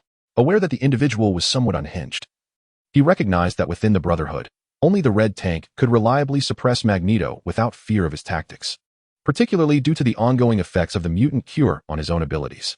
To ensure safety, he had dispatched another mutant to accompany him. Following the events at the Golden Gate Bridge, he had lost his powers after being injected with the mutant cure. Without him, the remaining members of the Brotherhood had been hunted by the government, scurrying like rats in the sewers. It was only after he regained some of his abilities that he managed to gather them once more. Eric turned his gaze toward a young girl in the corner, engrossed in her computer. Investigate this matter, will you? No problem, just give me a moment. The girl replied with a confident smile, her fingers flying swiftly across the keyboard. Chapter 12. Redemption of the Spiritual Core in the ensuing period. Following the demise of Jean Bing and the instigation by Sauron and his cohorts, Hell's Kitchen descended into chaos. Gunfire and the wailing of police sirens became a constant refrain throughout the day and night in this area. Nevertheless, the government took no action, as the deceased were merely members of the local gangs. In fact, they would have preferred to see the detritus of society eliminated entirely. One morning, at the manor, Suemo groggily emerged from his bedroom. In the living room, Wanda, clad in her pajamas, busied herself in the kitchen. Upon hearing the sounds behind her, she turned to see Suemo stepping out, a sweet smile illuminating her face. You're awake. Suemo approached and embraced her from behind. Why are you cooking today? You could have left it to the servants, but I wanted to do it myself. Wanda playfully swatted his hand away, casting him a mock reproachful glance. All right, go wash up. Breakfast will be ready shortly. Okay. Suemo acquiesced and left the kitchen, heading towards the bathroom. Ever since he had rescued Pietro, their relationship had blossomed remarkably. Wanda seemed to have fully accepted him. It must be said that women like Wanda, who had grown up lacking affection, are particularly easy to touch. A mere gesture of kindness from him elicited an overwhelming desire to reciprocate tenfold. Moreover, in her eyes, Suemo had risked his life to save Pietro. When Suemo returned to the dining room, breakfast was already laid out on the table. Staring at the steamed buns and rice porridge, he was taken aback. You made this? Of course, Wanda replied, gathering her hair. I heard from the servants that you only like Chinese cuisine, so I decided to try making some. It's my first attempt, so I hope it tastes all right. It looks wonderful, Suemo praised, captivated by her sweet smile. Truly, even aside from the system's rewards, if one were to select the ideal partner from the Marvel Universe, Wanda would undoubtedly be the prime candidate. After all, her lifelong dream was simply to bear 2 children and live a serene life in a quaint town. This aligns perfectly with the traditional Chinese ideal of a devoted wife and mother. Most importantly, she remains so approachable. Seated at the dining table, he took a bite of a bun filled with beef. The flavor was surprisingly delightful.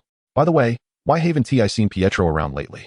At this inquiry, a hint of helplessness flickered across Wanda's face. He found a job in Queens and rented an apartment. Now, he works during the day and spends his nights studying that manual you taught him. He hasn't been back in quite some time. If I hadn't visited him a couple of days ago, I would have thought he had been kidnapped again. Suemo felt a pang of helplessness regarding the situation.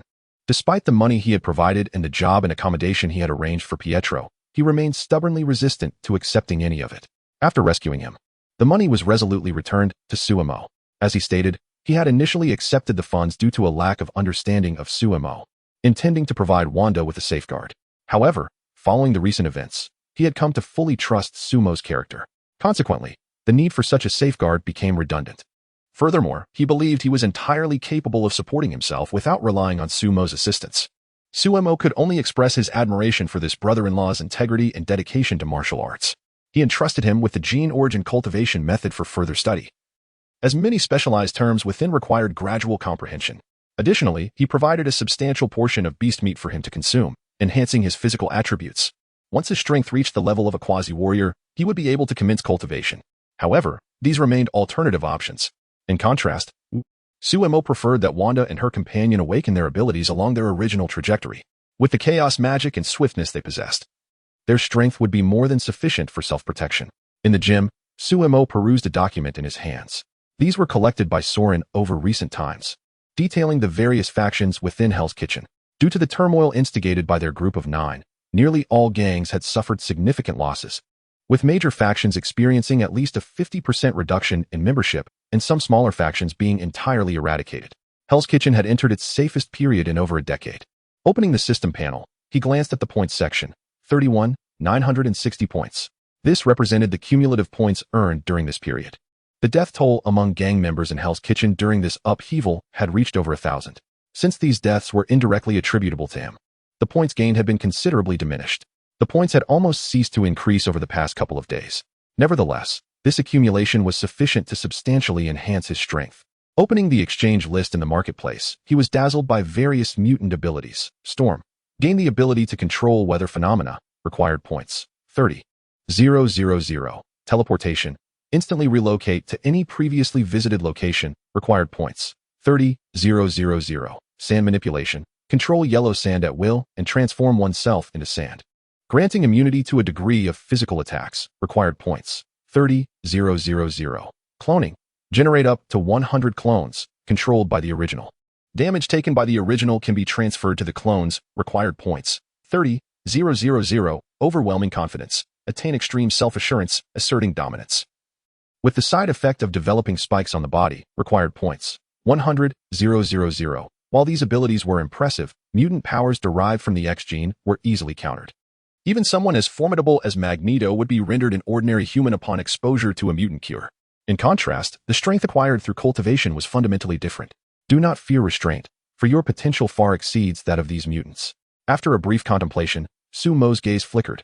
Mental core, capable of merging into the mind, autonomously releasing mental energy and advancing to become a mental master. The mental energy contained within can elevate the host to the pinnacle of a war god. Points required for exchange. 30,000. This is it. In an instant, Sumo made his decision. After deducting 30,000 points, a dark golden sphere appeared in his hand. The sphere was the size of a soybean, appearing almost ethereal. Following the system's prompt, Sumo brought the sphere to the center of his brow. In an instant, the sphere vanished from his grasp. Sumo felt a sharp pain surge through his mind, and his vision blurred. When Sumo regained his senses, he found himself standing in a vast, white expanse. Not far in front of him, a palm-sized black tower was slowly rotating. It was the star tower he had previously acquired. Chapter 13, The Mentalist and the Realm of Consciousness. Sumo speculated, pondering the essence of the mental space. After all, he had witnessed the celestial tower merge into his brow. At this moment, he also observed the recently vanished dark golden sphere, now floating above the celestial tower. Before he could comprehend the situation, the dark golden sphere seemed to respond to an unseen stimulus, gradually accelerating its rotation while emanating a substantial aura of ethereal energy. Mental energy? According to the system's explanation, the quantity of mental energy released by the mental nucleus is closely linked to one's physical strength. Currently, his martial prowess was at the level of a novice warrior. His capabilities as a mentalist could, at most, surpass his martial strength by 2 levels. This indicated that the mental nucleus could directly unleash mental energy, elevating his mentalist prowess to that of a senior warrior. After a brief pause in the realm of consciousness, Sumo's awareness returned to his physical form. No sooner had he returned than a wave of excruciating pain overwhelmed his senses. Gritting his teeth, he managed to endure for less than a quarter of an hour before his eyes rolled back, and he fainted, even after his unconsciousness. The release of energy from the dark golden sphere in his mind did not cease. It continued to rapidly enhance his mental strength. Time passed, though he could not ascertain how long it had been. The speed at which the mental nucleus released energy began to slow and stabilize. After a slight tremor in his fingers, Sumo gradually opened his eyes. Did I faint? Wait, what is this? A look of astonishment crossed his face.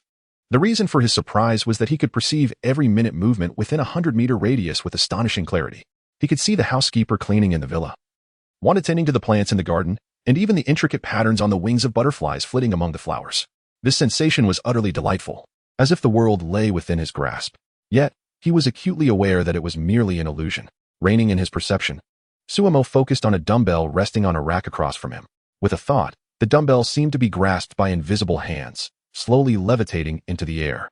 Is this the power of mental force? He then surveyed the various machines in the gym, and one by one, the equipment he gazed upon began to float. Within half a minute, the gym resembled a setting in outer space, with all the apparatuses, including treadmills and benches, suspended in midair. Even at this moment, Sumo felt an overwhelming sense of ease. Open the attribute panel. After returning the items to their original positions, he silently commanded within himself. Name, Sumo, age, 20, strength, 15, 360 kilograms, speed, 118 ms, mental force, 61, 600 kilograms, ability, none, points, 1, 961st. His physical strength had increased from 10 tons to 15 tons. It appeared that the enhancement of mental strength would similarly elevate his physical attributes. Shimu had long anticipated this, revealing little surprise on his face. However, when his gaze fell upon the column indicating mental strength, he was taken aback. 61 tons. The sight of this figure ignited astonishment in his eyes. This was over 4 times his physical strength. It is noteworthy that the benchmark for physical power at the initial stage of a war god is merely 64 tons. He was now perilously close to that mark. Exhaling deeply, Shimu gradually regained his composure. As a mental adept, he was confident that if he faced the red tank from their previous encounter, he could effortlessly eliminate it. After all, a mental adept possesses the ability to soar through the air. While mental force cannot directly affect the physical realm, it can be utilized to fly by standing upon a weapon. With this thought, Shimu reopened the marketplace, intending to select some weapons. However, after only a brief glance, he found himself disheartened and closed the marketplace. The prices were exorbitant. With his current points, he could scarcely afford a few basic flying knives. Now that his mental prowess was so close to that of an initial war god, he realized he would need to purchase at least 7 series flying knives. Each of these required 500 points, while the 9 series knives, capable of reaching the pinnacle of war god status, demanded 1,000 points each. With all the points he currently possessed, he could scarcely procure 2. Under conditions of precision, he could manipulate 4 flying knives simultaneously, which alone would require 4,000 points. Lower-tier flying knives were not unusable, but under his full exertion, they could easily be damaged, rendering them disposable. One could imagine the consequence of concentrating 60 tons of force upon a single flying knife. If the material were inadequate, it would likely be rendered useless upon contact with something of greater hardness. Suddenly, a thought struck Shimu, and he inquired of the system in his mind. If vibranium and adamantium from this world were forged into flying knives, what would their classification be? 9 series. The system's emotionless voice resonated in Shimu's mind. At this revelation, his eyes sparkled with excitement. Meanwhile, at the Brotherhood's headquarters, a group of individuals pushed a box over 2 meters high into a circular hall. Surrounding the hall were numerous mutants. Magneto, Eric, descended from a seat at the front. He ran his hand over the exterior of the box. Is this the entirety of the dollars collected by Jean during this time? Indeed. A blonde youth accompanying the box nodded before pressing a switch on it. The box slowly opened, revealing it meticulously packed with bundles of cash. This amounted to a total of $500 million. Not enough? Far from sufficient. Magneto Eric gazed at the mountain of cash before him, his expression darkening as he spoke. We are still significantly short of the funds required to complete our plan. At this point, Eric paused, momentarily taken aback, turning to gaze at the hacker girl amidst the crowd. I recalled that the individual who had previously slain Jean Bing also appeared to be a magnate. The hacker girl nodded in response and deftly tapped on her computer, subsequently retrieving a dossier. Sumo, the CEO of Fox Pictures, is also the second largest shareholder of Stark Industries. He holds stakes in nearly all of the prominent enterprises within the United States, though he had recently divested himself of most of them. Nevertheless, the total value of his assets exceeds $100 billion. Upon hearing the girl's words, the surrounding individuals erupted in astonished exclamations. Most of these mutants hail from the lower echelons of society, and such an astronomical figure naturally left them in a state of shock. Magneto, however, wore a subtle smile. With the support of this individual, we need no longer fret over financial matters. As he spoke, he waved his hand, and a metallic knife and fork flew from an undisclosed corner of the room, hovering above his palm and rotating slowly. I believe this individual will be quite eager to support our cause as mutants. Of course, all of this hinges on the full restoration of my abilities. Chapter 14, The Black Market Merchant and the Saber-Toothed Tiger on the African Coast, at the Salvador Giant Dock, within a dismantling yard cluttered with decrepit vessels. A helicopter descended gracefully. Sumo, cloaked in layers, disembarked from the helicopter, peering quizzically at the distant ships echoing with a cacophony of gunfire. Had someone arrived before him? This was the very location where Ultron procured vibranium, and here, the black market merchant Ulysses possessed a stash of vibranium smuggled from Wakanda. It was, at present, the most accessible source of this precious metal. In truth, when it comes to weapon crafting, adamantium is far more suitable than vibranium. While vibranium exhibits energy-dampening properties, making it ideal for armor, adamantium is virtually indestructible, rendering it the quintessential material for weaponry. For throwing knives, adamantium is undoubtedly the superior choice. Regrettably, The formula for adamantium vanished along with Strucker's acolyte base, making its retrieval a formidable challenge. Thus, Su-Mo was left with no alternative but to settle for vibranium. With this thought in mind, Su-Mo hesitated not a moment, his figure flickering as he surged toward the vessels. Inside one of the ships, the diminutive Ulysses, flanked by his guards, watched warily as a middle-aged man in the distance transformed his hands into two massive tiger claws, droplets of blood cascading from the claw tips. Two lifeless bodies lay sprawled upon the ground behind him. Though the man bore several gunshot wounds, they were rapidly healing. The bullets being expelled with the sound of a barrage of gunfire echoing through the air. A mutant? Witnessing this, Ulysses stealthily retreated a few paces, casting a glance at the surrounding gunmen, finding solace in their presence. I believe I have made myself abundantly clear. If you desire vibranium, you must pay up. The mutant opposite him, however, was evidently unwilling to entertain this suggestion. His lowered head gradually rose, revealing wild, beast-like eyes fixated on Ulysses.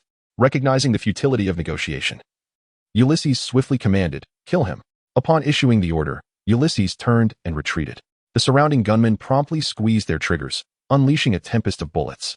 When the smoke finally cleared, the mutant's form had vanished.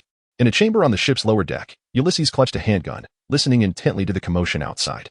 A few gunmen remained on guard within the room, which concealed his trove of vibranium, worth billions, pilfered from Wakanda over the years. He certainly could not allow such a fortune to slip through his fingers. As the gunfire subsided outside, a flicker of uncertainty crossed his face. Was he dead?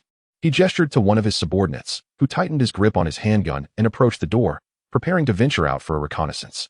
However, just as he approached the doorway, a thunderous explosion erupted, and the door was forcefully propelled inward.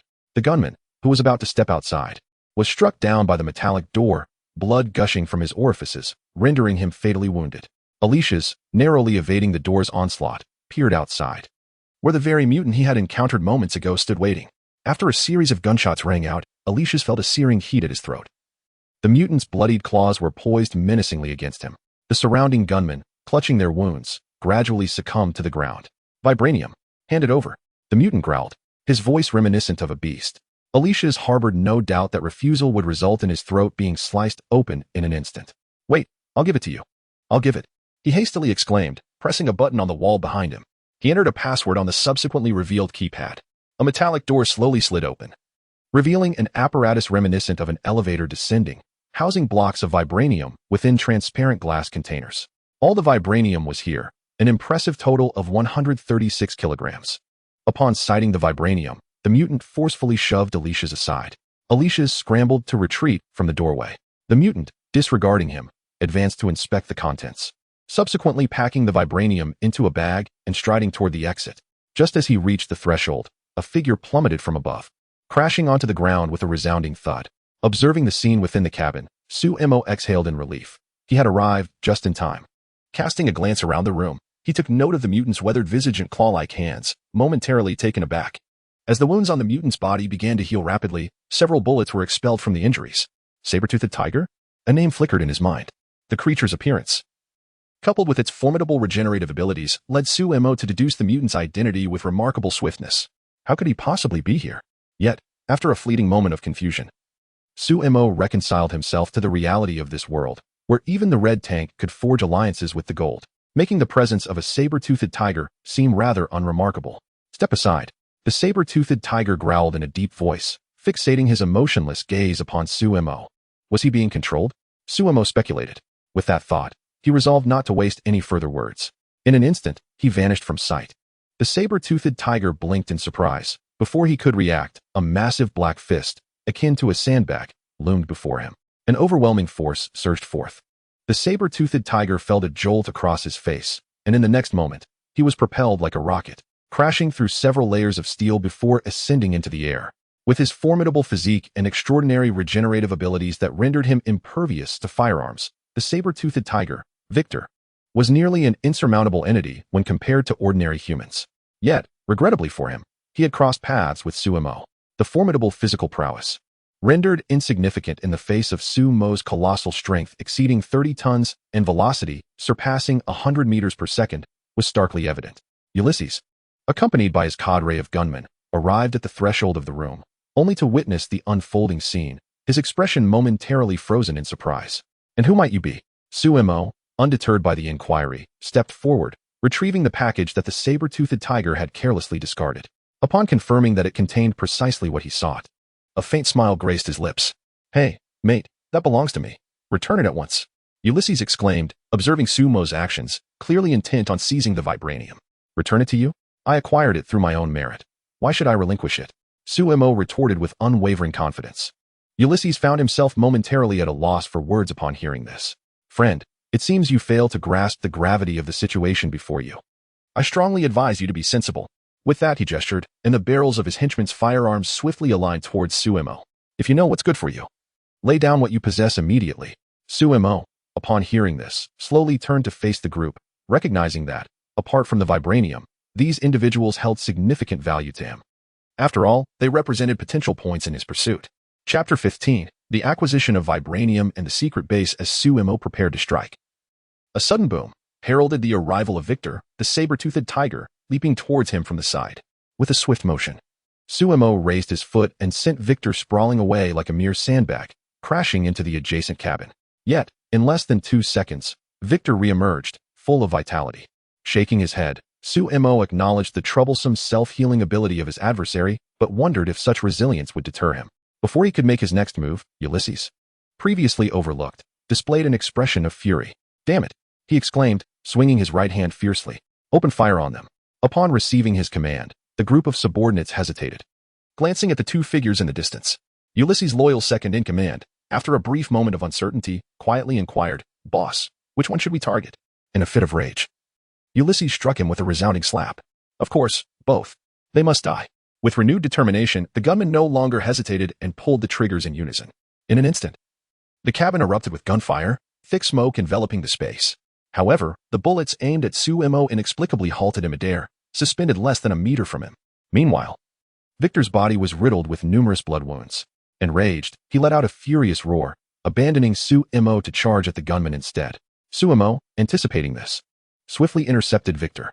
"If you seek to claim my kill, then get lost." His right fist connected with Victor's face, while simultaneously, 4 flying daggers emerged from behind him, darting through the cabin like phantoms under the influence of his psychic power. As his fist made contact with Victor's skin, 2 forces naturally converged from his arm into his fist, culminating in an astounding 30 tons of force that erupted upon impact. The sound of an explosion echoed as Victor's face shattered under Sumo's blow, his figure vanishing instantly into the depths of the cabin. Meanwhile, the flying daggers plunged into the throng of gunmen, who fell as if harvested like wheat, collapsing in droves. 80 points. 60 points. The system's notifications incessantly rang in Sumo's ears. In less than 10 seconds, the surrounding assailants lay lifeless on the ground, their throats slashed, blood pooling and staining the floor crimson. The daggers, untainted by blood, hovered beside Sumo, crafted from titanium alloy, more than sufficient to deal with these ordinary foes. Approaching the sole survivor, Ulysses, who lay paralyzed on the ground, terrified by the hellish scene around him, Sumo remarked, "Demon, you are a true demon. Thank you for the compliment.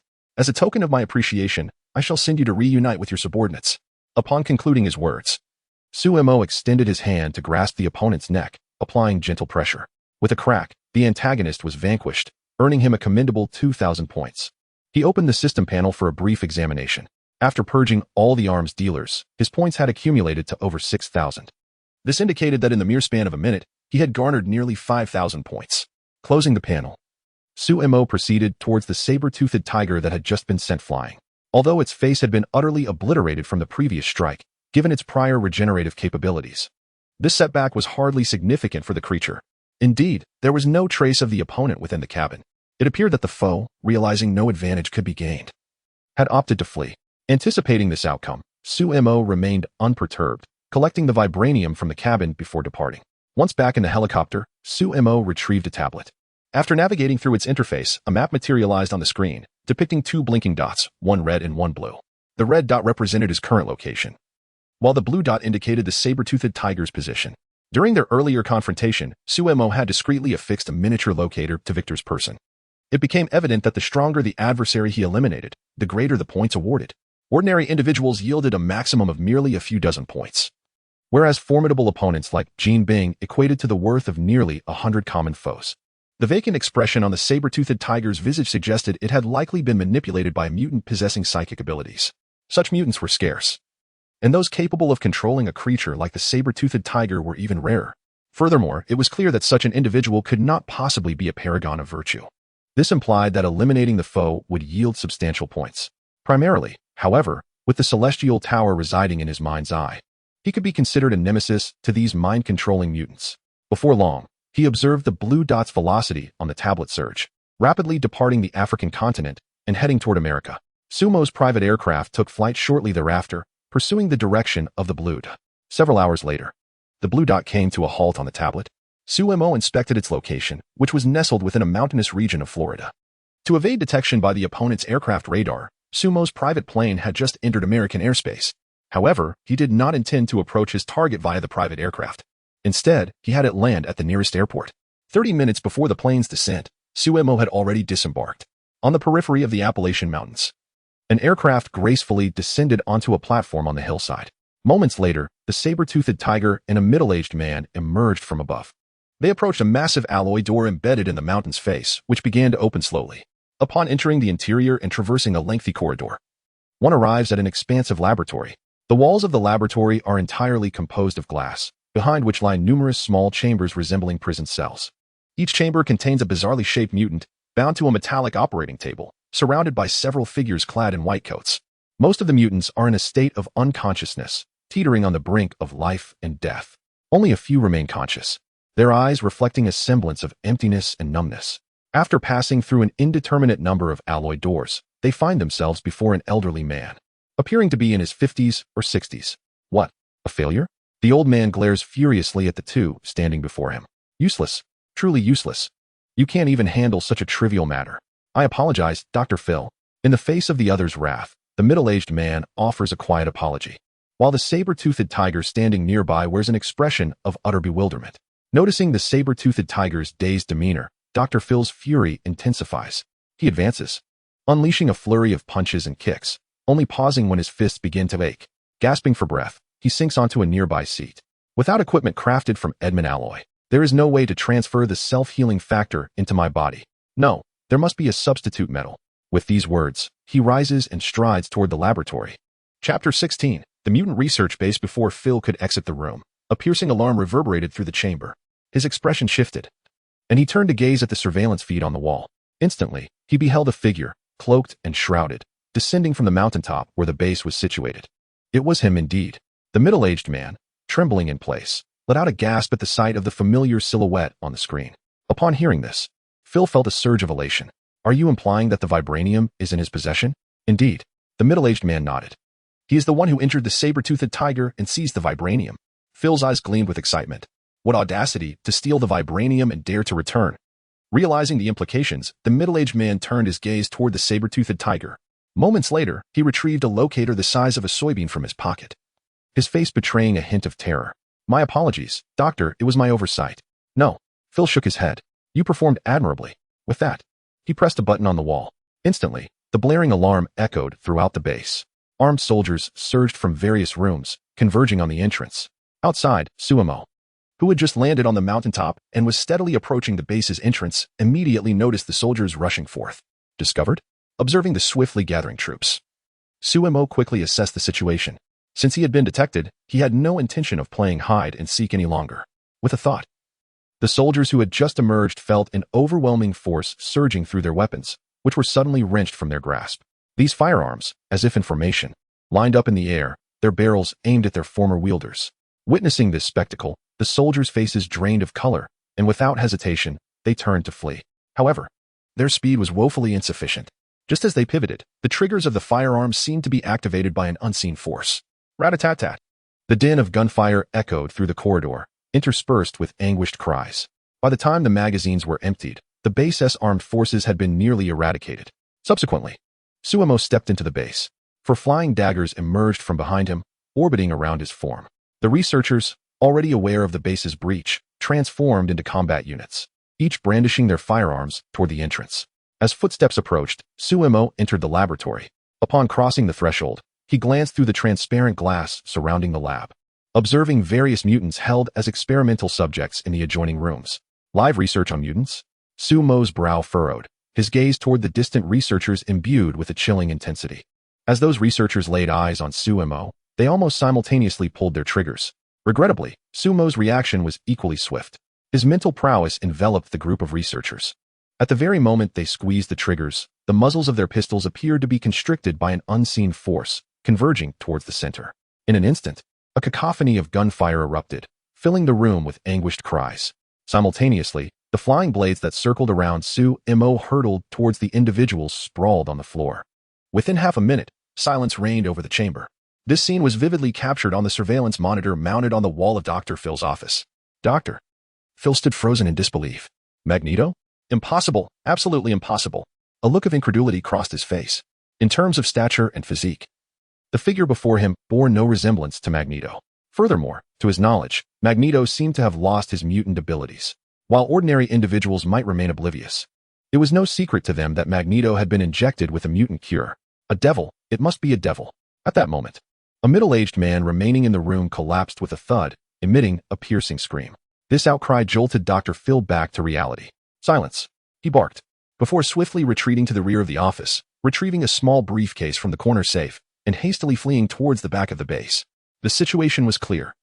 If he did not leave now, he might never escape. Upon reaching the doorway, he turned to give a command to Sabretooth. Follow me. With that, the two departed together. He had exerted considerable effort to procure the healing factor within Sabretooth's body, and he had no intention of abandoning him.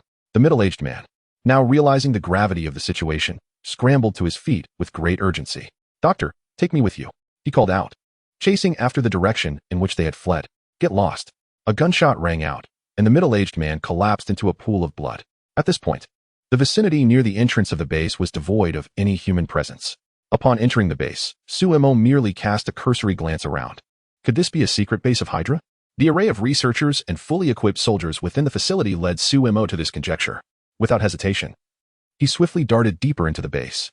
Upon witnessing the entirety of the facility, Sumo realized that his previous assumptions were evidently inaccurate. This was clearly a clandestine organization dedicated to mutant research. His presence had already been exposed, and with the annihilation of the armed forces within the base, it was highly probable that the head of the facility would choose to flee. It was imperative to intercept them before they could escape.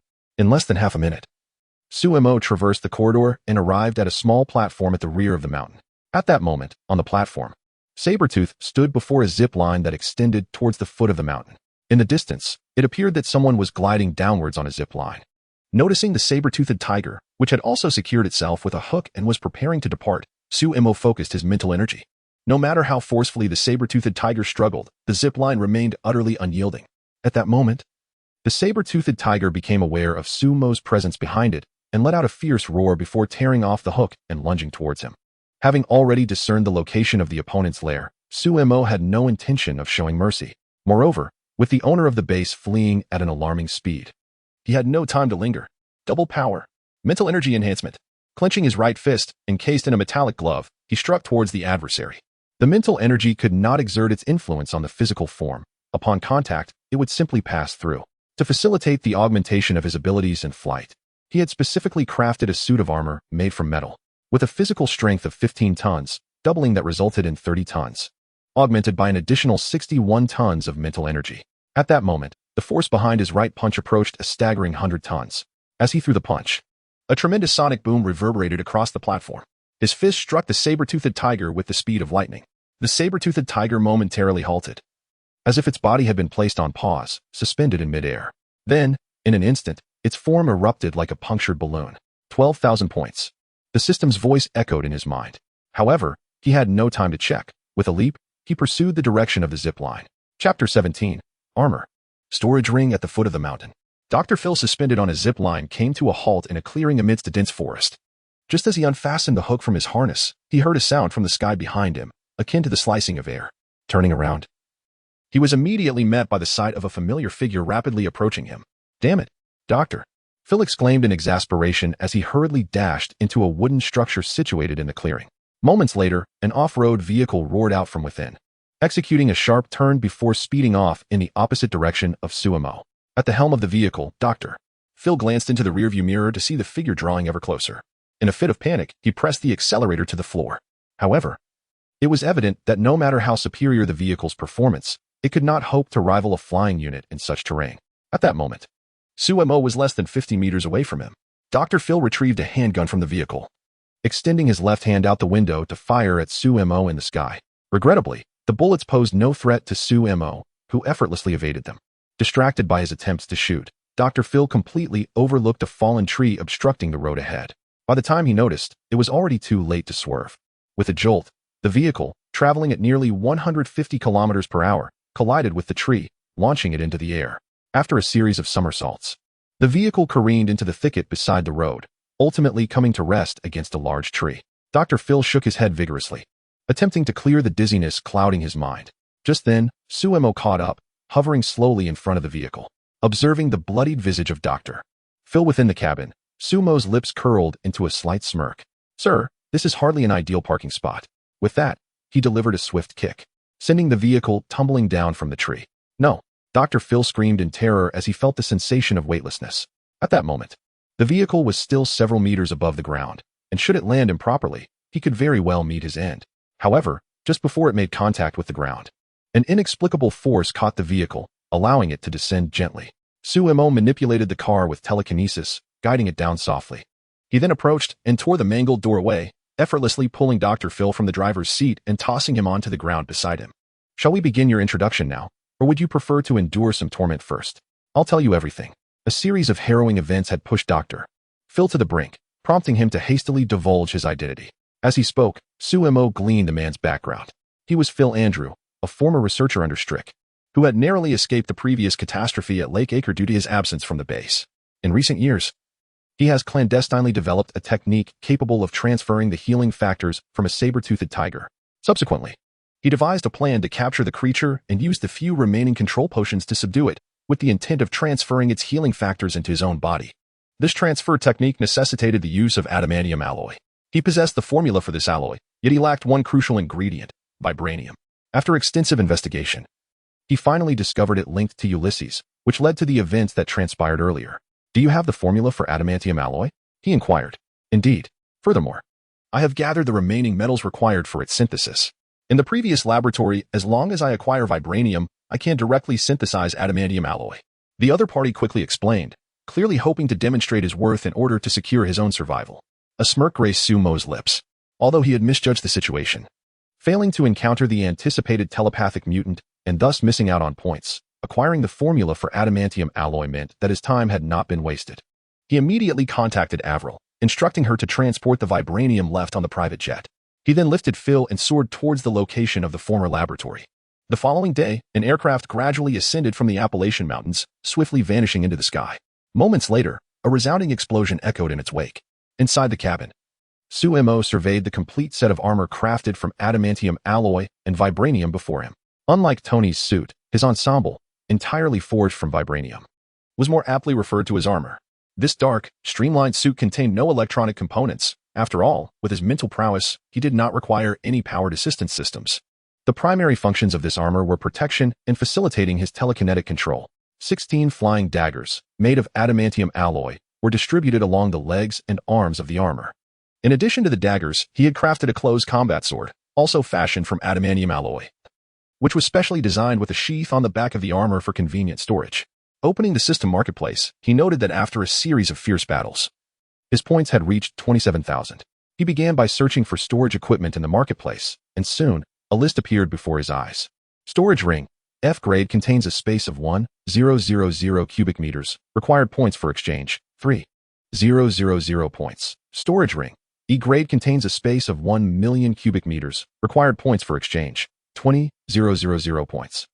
Storage ring. SS grade contains a space of 1,000,000 cubic kilometers. Required points for exchange, 300,000 points. Domain Master World. D grade crafted from the Domain Master's small world, with a diameter of 100,000 kilometers, capable of storing living beings.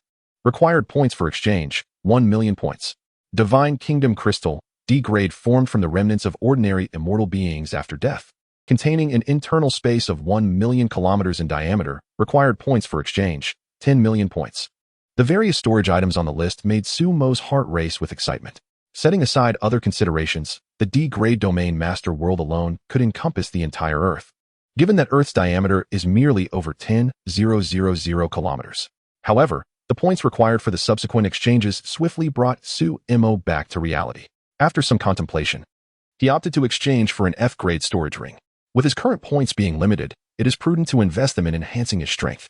Moreover, items acquired through the system can be stored within the system's space, and the 1,000 cubic meters of storage space is presently adequate for his needs. The dimensions of the space are 10 meters in length, width, and height, capable of accommodating over 100 ordinary sedans. Congratulations to the host for acquiring the F-grade storage ring, consuming 3,000 points. Chapter 18. Agent Hill as the system's prompt faded. An unremarkable ring materialized in his hand. The ring was merely a simple circular band, its material indiscernible. Upon adorning his finger with the ring, he directed his mental energy towards it, probing its essence. Upon contact, he instantly sensed a cubic space measuring 10 meters on each side, malleable to his will. Indeed, Su-Mo nodded in satisfaction. With a gentle wave towards the armor nearby, it vanished into the storage ring. By the time Su-Mo returned to his villa, the clock approached noon. No sooner had he stepped inside than a servant approached, reporting the arrival of an individual claiming to be an FBI agent. FBI? A hint of confusion crossed Su-Mo's visage.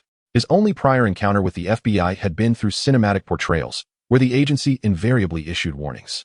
This, however, marked his first encounter with a real agent.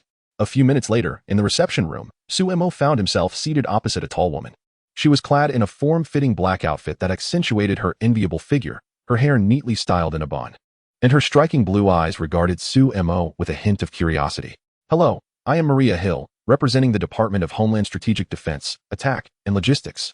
Prior to this meeting, she had anticipated Su-Mo to be a towering figure, perhaps a muscular man with arms akin to tree trunks. After all, she was well aware of the dossier on Jean Bing. To defeat a man of such formidable physique, one would expect an equally imposing adversary. Yet, she was taken aback by the sight of a man whose build was balanced and whose complexion was fair. After their handshake, a flicker of recognition dawned in Su-Mo's eyes. No wonder he felt a sense of familiarity upon first seeing her. Only upon hearing her name did it click. She was the commander of S.H.I.E.L.D., second only to Director Nick Fury. In an instant, the pieces fell into place. Clearly, S.H.I.E.L.D.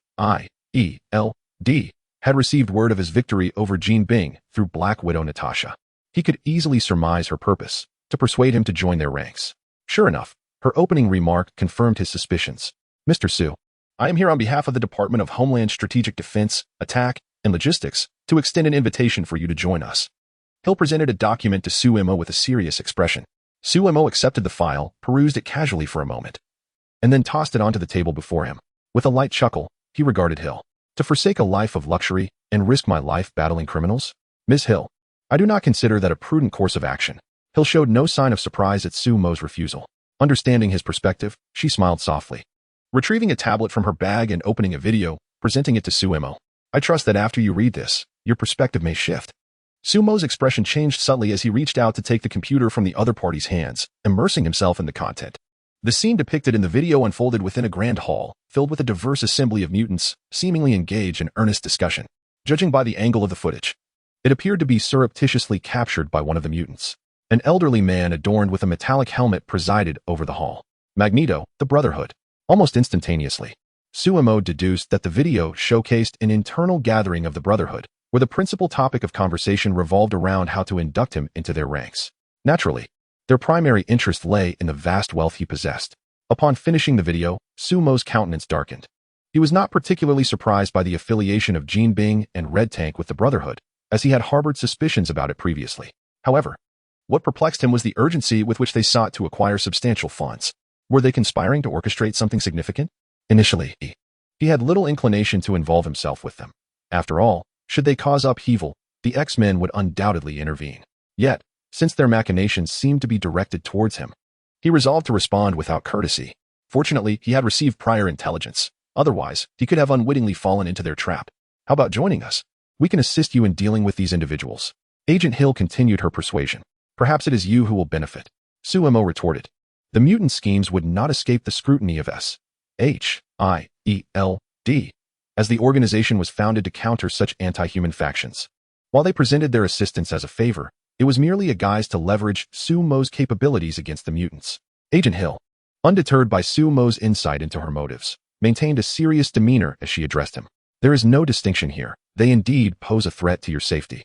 do they not? Suemo pondered her words for a moment before lifting his gaze to meet Hill's. Indeed, you are not wrong. Regrettably, I do not intend to join any organization, but we can collaborate.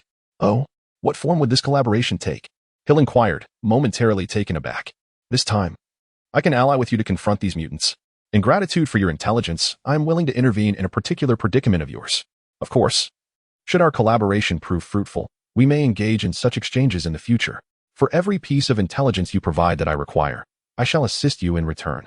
Through this encounter, Suemo recognized the importance of intelligence.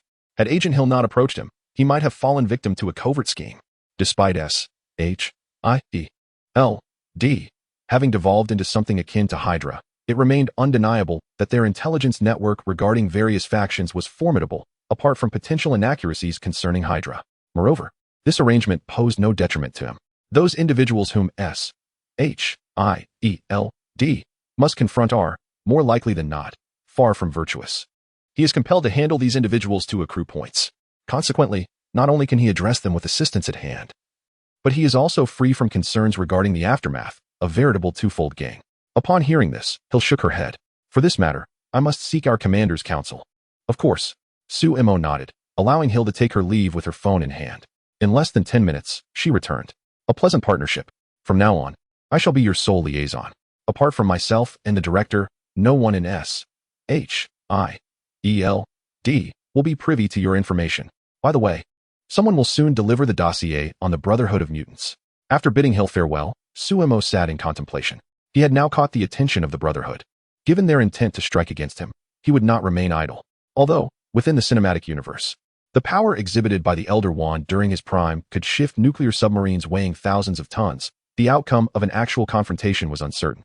After all, his telekinetic abilities could manipulate nearly any object, and his physical prowess far surpassed that of his adversaries. Furthermore, he possessed a formidable weapon against them. With these thoughts in mind, Suemo ascended to the study on the top floor of the villa. Approaching the bookshelf, he pressed a concealed button behind one of the tomes. The shelf slowly parted to reveal a room of approximately 30 square meters. Stepping inside, he beheld walls adorned with an array of firearms: Desert Eagles, M500 revolvers, AKs, Remington shotguns, Barrett sniper rifles. These were all part of Suemo's collection accumulated over the years. With a gentle wave of his right hand, he stored the weapons within a storage ring. Once completed, he approached a half-height low-temperature freezer situated at the back of the room. Opening the box, he found, aside from several specially crafted firearms, the remaining space meticulously arranged with square magazines. He casually extracted one and opened the magazine, revealing not bullets, but an array of tiny syringes. Chapter 19. Consuming the heart of the ancient willow, he retrieved a syringe filled with a pale yellow liquid. This substance, procured through unconventional means 2 years prior by Suemo, was a remedy for mutants. As an ordinary individual, he had prudently prepared this safeguard against the mutant threat. When combined with his mental prowess, it was an unparalleled weapon against mutants. Carefully, he stowed away the thousands of syringes from the box into his storage ring. He had previously tested the time within the ring with a watch, confirming that it remained in a state of suspension, thus eliminating any concerns of spoilage. With this resource at his disposal, he harbored no fears of any mutant adversaries. Just as he concluded his organization, the sound of a door opening echoed from outside.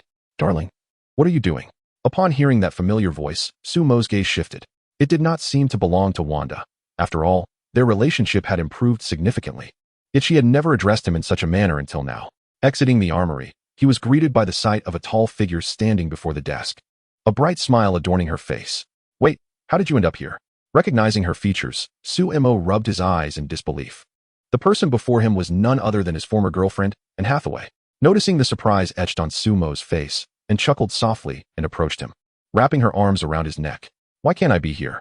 Before he could finish his thought, and leaned in closer. "Don't be like that. My lady is downstairs. Isn't that all the more thrilling?" Half an hour later, the two descended to the dining room. The three of them were seated at the table. "I think the FBI was looking for you earlier. Is everything all right?" Wanda casually inquired after sipping her soup. "Oh, it's nothing. Just some routine inquiries regarding Peter." Suemo replied nonchalantly. He had no intention of divulging anything about S.H.I.E.L.D. She was merely an ordinary person now, and it was best to keep her from getting entangled in such matters. After a brief pause, Suemo glanced at both women and feigned indifference. You're acquainted with each other as colleagues, I presume?" Wanda raised an eyebrow, perplexed. "Of course I know her. I meant, how did you two come to be together? And it seems your relationship is rather amicable." Earlier, he had been diverted by Anne's presence and had not had the chance to inquire. At that moment, he voiced the curiosity that lingered in his mind. "Oh, and then I met at the company," Wanda replied, casting a sidelong glance at him. "Really?" Suemo nodded. "Recently." Wanda had been growing bored spending all day at the villa, so he arranged a position for her at the film company. He never anticipated that the two would become close friends. If he believed that Anne's involvement was purely coincidental, he would be utterly naive. However, at this juncture, any further discussion seems rather tardy. At that moment, a silken sensation grazed Sumo's leg beneath the table. Raising his gaze, he caught sight of Annie winking at him. This little enchantress indeed. Following an exhilarating lunch, Wanda escorted Annie outside. Throughout the afternoon, Annie persistently teased him, both intentionally and inadvertently. Could it be that she had awakened some peculiar attribute? He forcefully dismissed such thoughts from his mind. Moments later, Suemo observed Wanda returning. "I fear you may need to seek refuge for a while." Although the Brotherhood's targets were primarily his assets, it was improbable that they would pose a threat to Wanda and her companions. Yet Suemo felt compelled to preemptively guard against such occurrences. Noticing Wanda's puzzled expression, he elucidated the situation regarding the Brotherhood. "I apologize. It is our actions that have brought about this predicament." A hint of remorse flickered across Wanda's face. "It is nothing. Have you not already compensated me?"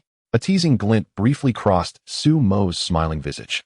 Although he had not won her heart prior to claiming her, it was evident that having her heart did unlock some unique experiences. Upon hearing this, Wanda's cheeks flushed crimson. I shall go tidy up upstairs." Suemo watched as the red car disappeared from view, exhaling a sigh of relief. Subsequently, he made his way to the gym on the top floor. He had cleared out all the equipment, transforming the space into his training ground. To thoroughly resolve the troubles with the Brotherhood, he needed to enhance his strength as swiftly as possible. After exchanging for a storage ring, he had over 20,000 points remaining. Opening the shop list and searching for items to bolster his power, Suemo began to peruse them one by one. Heart-shaped grass. After consumption, it slowly improves physical constitution. Points required for exchange, 300 points per stock. Dragon blood. Crafted from the hard-S blood of a royal dragon beast, it enhances physical constitution by 24 times. Effective for apprentice level. Points required for exchange, 5,000 points. Millennium Willow Wood Heart. Spirit of the Flora, containing immense life energy, significantly enhances physical constitution and cellular vitality. Improving recovery ability. Points required for exchange, 18,000 points. Azure Essence. After consumption, it greatly enhances mental power. Points required for exchange, 100,000 points per drop. Crimson Flame Fruit. After consumption, it significantly enhances physical constitution. Points required for exchange, 100,000 points per fruit. The plethora of treasures available was truly overwhelming, leaving Suemo in a daze. However, glancing at his points, he realized his options were rather limited. Moments later, Suemo settled onto the ground.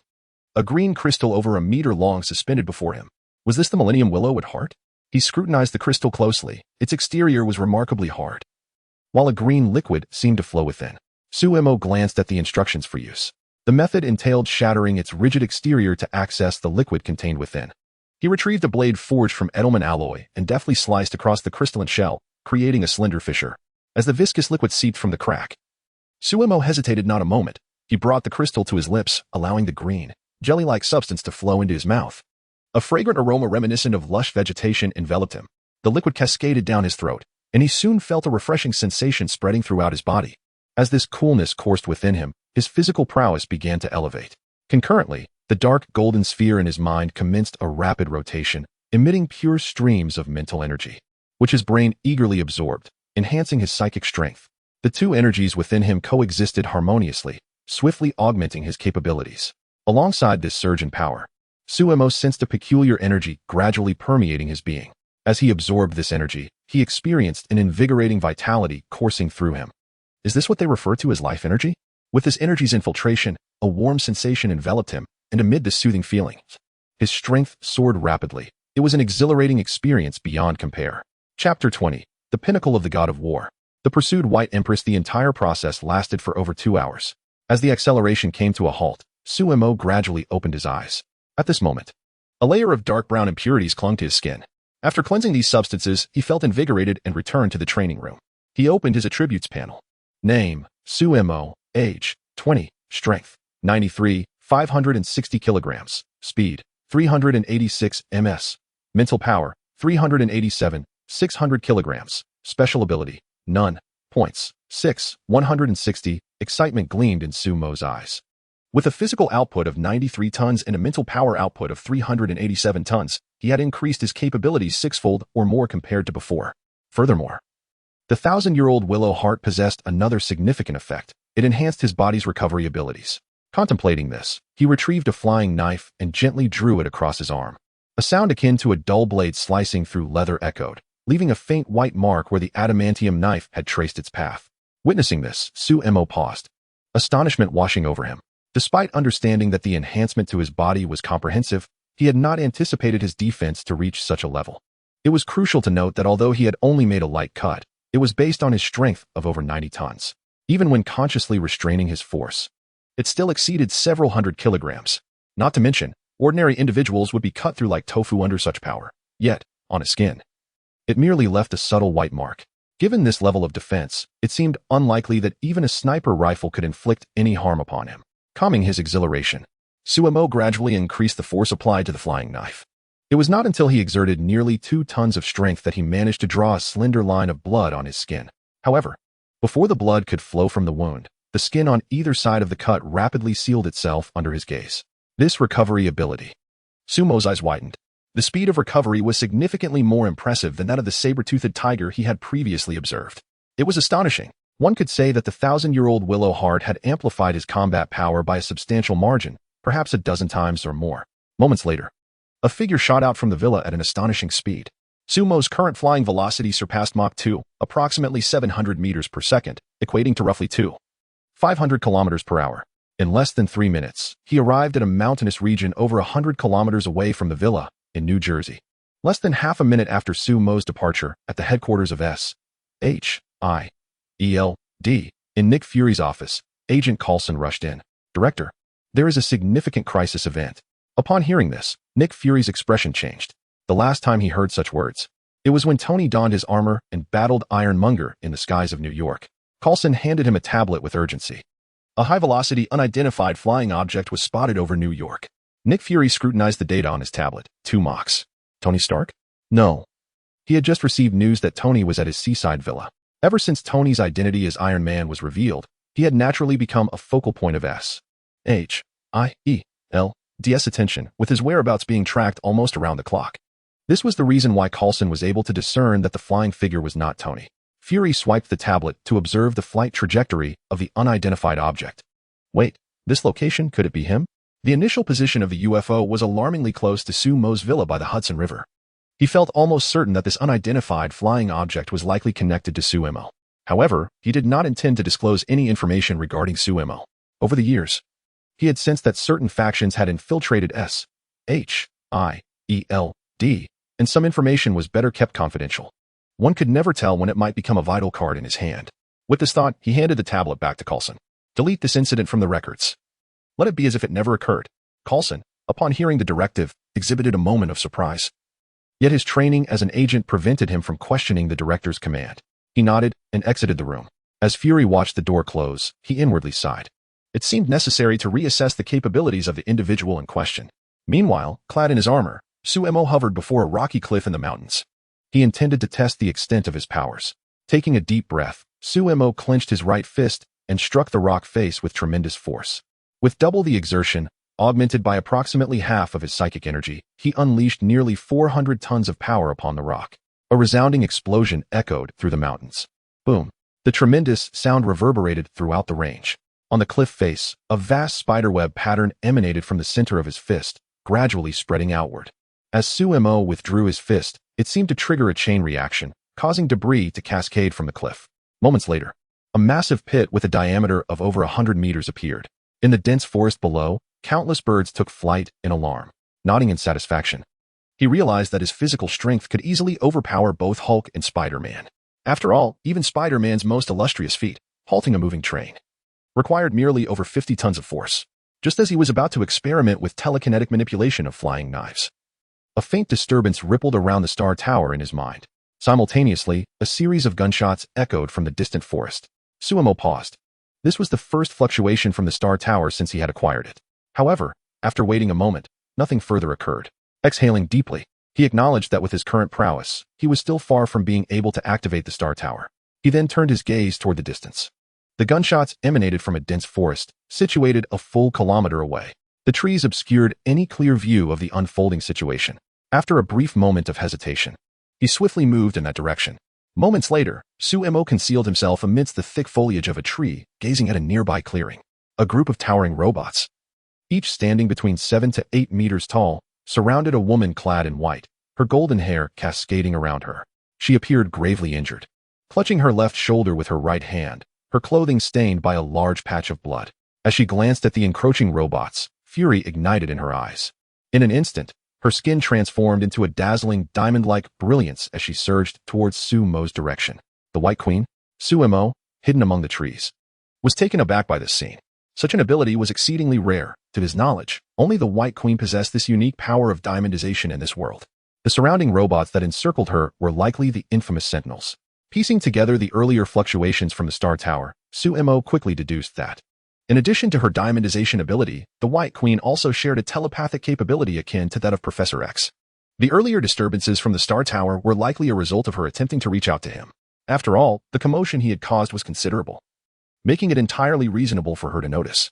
As for her intentions, Suemo speculated that she might be seeking assistance or attempting to manipulate those nearby to help her fend off the Sentinel robots. However, as the White Queen charged towards Suemo, she was impeded by the robots. After a brief shuffling, the exterior of the robots transformed into the same diamond-like skin as the White Queen's. Witnessing this bizarre spectacle, Suemo was astounded. It was no wonder that mutants were ultimately driven to desperation by these Sentinel robots. Such an ability was indeed grotesquely powerful, enabling them to effortlessly replicate the abilities of various mutants. Almost any mutant would find themselves countered by the corresponding power. The White Queen fought valiantly amidst the robots, yet she could not break free. Concealed in the trees, Suemo pondered the dilemma of whether to intervene. Without a moment's hesitation, he made his decision. The White Queen possessed alpha-level mutant abilities, making her an ideal ally for building a faction. With her abilities, he need not worry about potential betrayal from his subordinates. Although the telepathic ability in the marketplace required a mere 30,000 points for redemption, Suemo had already inquired with the system, which revealed that such abilities would be in their nascent state upon acquisition. This meant that after redeeming this power, it would take time to master. Instead of waiting, he would rather dedicate that time to honing the secret arts of the illusionist branch of the Psychic Master, for that was indeed a far more formidable power. Chapter 21. The surrender of the White Queen. Having made her decision, Suemo ceased to hesitate. Given the circumstances in the open area, the White Queen was in imminent danger of succumbing to the assault of the Sentinel robots. Despite the significant enhancement of her defenses after her body had crystallized, she was still no match for the onslaught of the Sentinel robots, which dwarfed her in size by several times.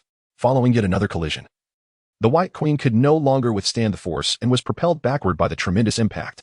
Simultaneously, two Sentinel robots behind her transformed their right arms into colossal conical weapons, thrusting them toward her form. At that moment, suspended in midair, the White Queen became aware of her perilous situation. However, after enduring repeated impacts with the robots, her body had become utterly numb, rendering her incapable of regaining control as she flew backward. It was over. In that instant, the thought flashed through her mind. Though her most formidable ability rivaled Professor X's telepathy, it proved futile against these robots. The replication of her diamondization power left her with no conceivable chance of overcoming the machines. Resignedly, she closed her eyes.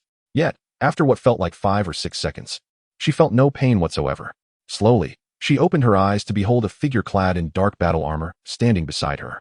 The arm of the Sentinel robot that had lunged at her was firmly grasped by this individual, remaining immovable despite the robot's desperate exertions.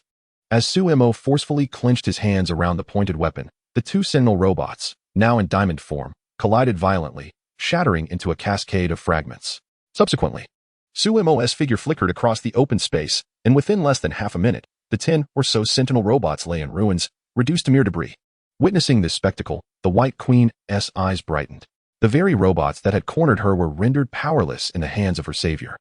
As if they were mere children, she was saved. With a sense of relief washing over her, her diamondized skin, which she had sustained through sheer will, reverted to its normal state. Suddenly, she felt her body plummet. Only then did she realize she was levitating in midair. Once her form normalized, she crashed heavily to the ground, and the movement jarred her shoulder wound, eliciting a low groan of pain from her lips. Having dealt with the robots, Suemo turned to face the White Queen, who grimaced in pain and removed his helmet. This was not his intention. While he had adeptly manipulated her crystallized body with his mental powers, once she reverted from diamondization, his psychic energy could no longer support her, passing right through her form. As the White Queen regarded Sumo's visage, a look of astonishment crossed her face. She had not anticipated that the one who had so effortlessly vanquished the Sentinel robots would be a young man barely in his 20s. Struggling to sit up from the ground, she looked at Sumo earnestly and spoke. "Thank you. Gratitude cannot merely be expressed in words. Will you be able to rise again?" After speaking, Sumo observed the arduous attempts of the White Queen to lift herself using her arms. But each effort ended in failure. With a sigh, Sumo stepped forward and lifted the White Queen from the ground, his form shifting as he soared into the distance. In a seaside villa in Brooklyn, New York, a muffled groan escaped the White Queen as the bullet lodged in her shoulder ejected from the wound. "Tear open the fabric at the injury," Sumo commanded, opening a medical kit to retrieve medication and bandages. "I believe this isn't necessary," the White Queen retorted, removing her top until only her undergarments remained. "Isn't this more convenient?" Sumo paused, taken aback by her boldness, and after examining her for a few moments, he shrugged. "As long as you're happy." The White Queen, noticing his expression, smiled faintly. After tending to her wound, Sumo settled down across from her. "Fortunately, no vital organs were harmed, but you will require some time to recuperate." The White Queen lay languidly on the sofa, tilting her head to scrutinize Sumo. "It seems you recognize me?" As a mutant with telepathic abilities, she possessed an acute understanding of micro-expressions, surpassing that of seasoned psychologists. Despite her inability to sense his thoughts, she was convinced from the gaze directed at her that he must know her. Sumo remained silent, instead gesturing lightly. A bottle of whiskey and 2 glasses flew from a nearby cabinet. He caught them, pouring a drink for both of them. "This is inconsequential. The reason I saved you is simply that you hold some utility for me. Nothing more," he stated. The White Queen's expression remained unchanged. As a former second-in-command of the Hellfire Club, she understood that he would not risk himself for no reason. If he chose to save her, it was clear that she possessed some value in his eyes. At that moment, the pain from her shoulder wound had diminished after the application of medicine. Rising from the sofa, she approached Sumo. "Am I of use to you?" Her hand lightly brushed against his face, a seductive smile gracing her lips. "Is it the kind of usefulness I think it is?" Half an hour later, after instructing the White Queen to recuperate in the villa, Sumo ascended into the sky. The White Queen stood by the window, watching him vanish into the clouds. Earlier in the jungle, she had failed to sense his presence. She had attempted twice again just now, with no different results. It was not akin to Professor X, where one could feel the presence of another but was barred from entering due to mental defenses. Sumo's ability was far more formidable. She could not sense him at all, rendering him more terrifying than Professor X. Moreover, from their recent encounter, it was evident that he possessed not only an extraordinarily formidable physique, but also the ability to manipulate thoughts. Among all the mutants she was aware of, none seemed as terrifying as he. This was the very reason behind her decisive choice to submit. Sumo soared through the skies, reminiscing about the information gleaned from the White Queen. A few years prior, Emma had caught the attention of Bolvar Trask's Mutant Research Corporation. After several confrontations, she realized the difficulty of contending with their Sentinel robots, prompting her to opt for a secluded existence, evading the relentless pursuit of these machines. However, unexpectedly, a recent incident had drawn the attention of these robots once more, leading to the earlier scene in the jungle. Sumo understood that the primary reason the adversary could easily track her down was the pressure exerted by the Sentinel robots. Without her own sanctuary, it was likely that Emma would soon find herself as a subject within the Mutant Research Laboratory, undoubtedly destined to be the subject of their experiments. Chapter 22, Sarah Town. Vampires, New York State. On a rural road leading to the town, Sumo sat comfortably in the passenger seat of an ordinary Ford sedan, gently closing the documents in his hand. "You seem utterly unfazed," Hill, the driver, remarked with a hint of bewilderment, glancing at Sumo, who appeared completely at ease. Heaven knows how shocked she had been upon discovering the contents of that dossier. This was the legendary vampire, after all. Upon hearing her words, Sumo turned to Hill with a smile. "Believe me, among the adversaries you will encounter in the future, the terror of this creature doesn't even rank in the top 10. The documents he held detailed accounts of vampires. Their presence here was, of course, Sumo fulfilling his promise to assist S.H.I.E.L.D. Since half a year ago, tourists had begun to mysteriously vanish from a small town in New York State, with the total reaching over 100. S.H.I.E.L.D. had dispatched numerous agents to investigate, yet each had met with the same strange fate as the missing tourists. Even a level 8 agent sent last week had likewise lost contact. In desperation, Nick Fury had no choice but to utilize the only opportunity Sumo had agreed to lend his assistance. After receiving this information, Sumo set out with Hill. The agents who had disappeared had not left entirely empty-handed, One had sent a final message before vanishing, consisting of merely 3 words: vampires. Suemo understood all too well that the vampires in the Marvel Universe were merely a weak breed. Not only did they fear sunlight and silver, but their combat abilities were only slightly superior to that of an ordinary human. Even an ordinary person armed with a silver blade could likely slay several unarmed vampires in a desperate struggle, in a world teeming with superheroes. Such combat prowess could only be deemed as fodder. Given Sumo's current strength, he could stand there and allow them to bite him, and they would struggle to inflict even the slightest harm. On the contrary, these vampires represented a significant opportunity for him. Should he locate their lair and cleanse it, he could anticipate a bountiful reward. Before long, the vehicle came to a halt in front of a hotel in a place called Saratown. Situated in the northeastern part of New York State, Saratown was famed for its ancient castles and hundreds of historical buildings, making it a renowned tourist destination.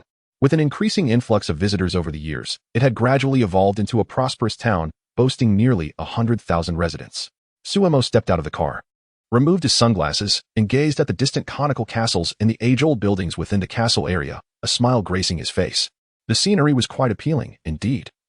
It was a fitting locale for tourism. Hill exited the vehicle and, with some effort, retrieved 2 slender cases from the trunk.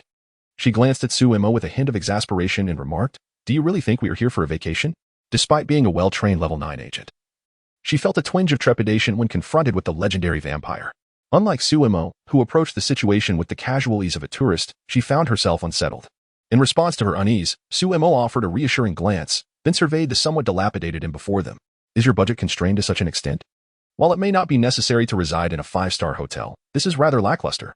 Suemo pushed open the weathered door, its paint peeling and showing signs of age, and glanced back at Hill, who was struggling with 2 heavy suitcases. "Perhaps you should consider a new manager. I could offer double the salary." Although Hill was merely an ordinary individual, his prowess in management and logistics was exceptional, earning him respect from his subordinates. "Very well. If you hold such thoughts, I shall contact you at the earliest opportunity." Suemo, unfazed by the dismissive tone, proceeded with Hill to the front desk. "Boss, we would like to book a room." Moments later, the 2 entered a room on the 2nd floor with their belongings. Several S.H.I.E.L.D. agents had vanished from this place, clearly indicating a heightened sense of vigilance. Naturally, they could not reveal their true identities. They masqueraded as a couple on vacation. They had only booked a single room.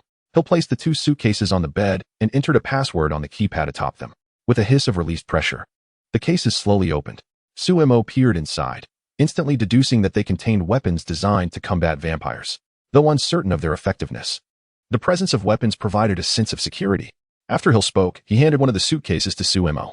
Upon receiving it, Suemo examined the array of weapons within. The first item was a silver long knife, seemingly forged from a silver-infused alloy. He swung it lightly, and a corner of the wooden headboard smoothly fell away, revealing an impeccably clean cut. One must admit, S.H.I.E.L.D. certainly possessed some impressive weaponry. With a subtle motion, the long knife vanished from his grasp as he continued to inspect the contents of the suitcase. Hill, witnessing this spectacle, widened his eyes in astonishment. He then reached out to grasp Sumo's right hand, which had just held the knife, glancing around in confusion, yet failing to locate the weapon. Doubting his own vision, he rubbed his eyes. Could it be an illusion? Where did it go? With a gentle flick of his wrist, the long knife reappeared in Sumo's hand before vanishing once more. You may interpret it as a unique ability. Upon witnessing Sumo's display once again, Hill finally regained his composure. "My goodness, this is utterly astonishing. Are you perhaps a mutant?" You could say that." Suemo, disinterested in further explanations, casually responded. His gaze returned to the suitcase before him. In addition to the long knife, there were 3 other items within.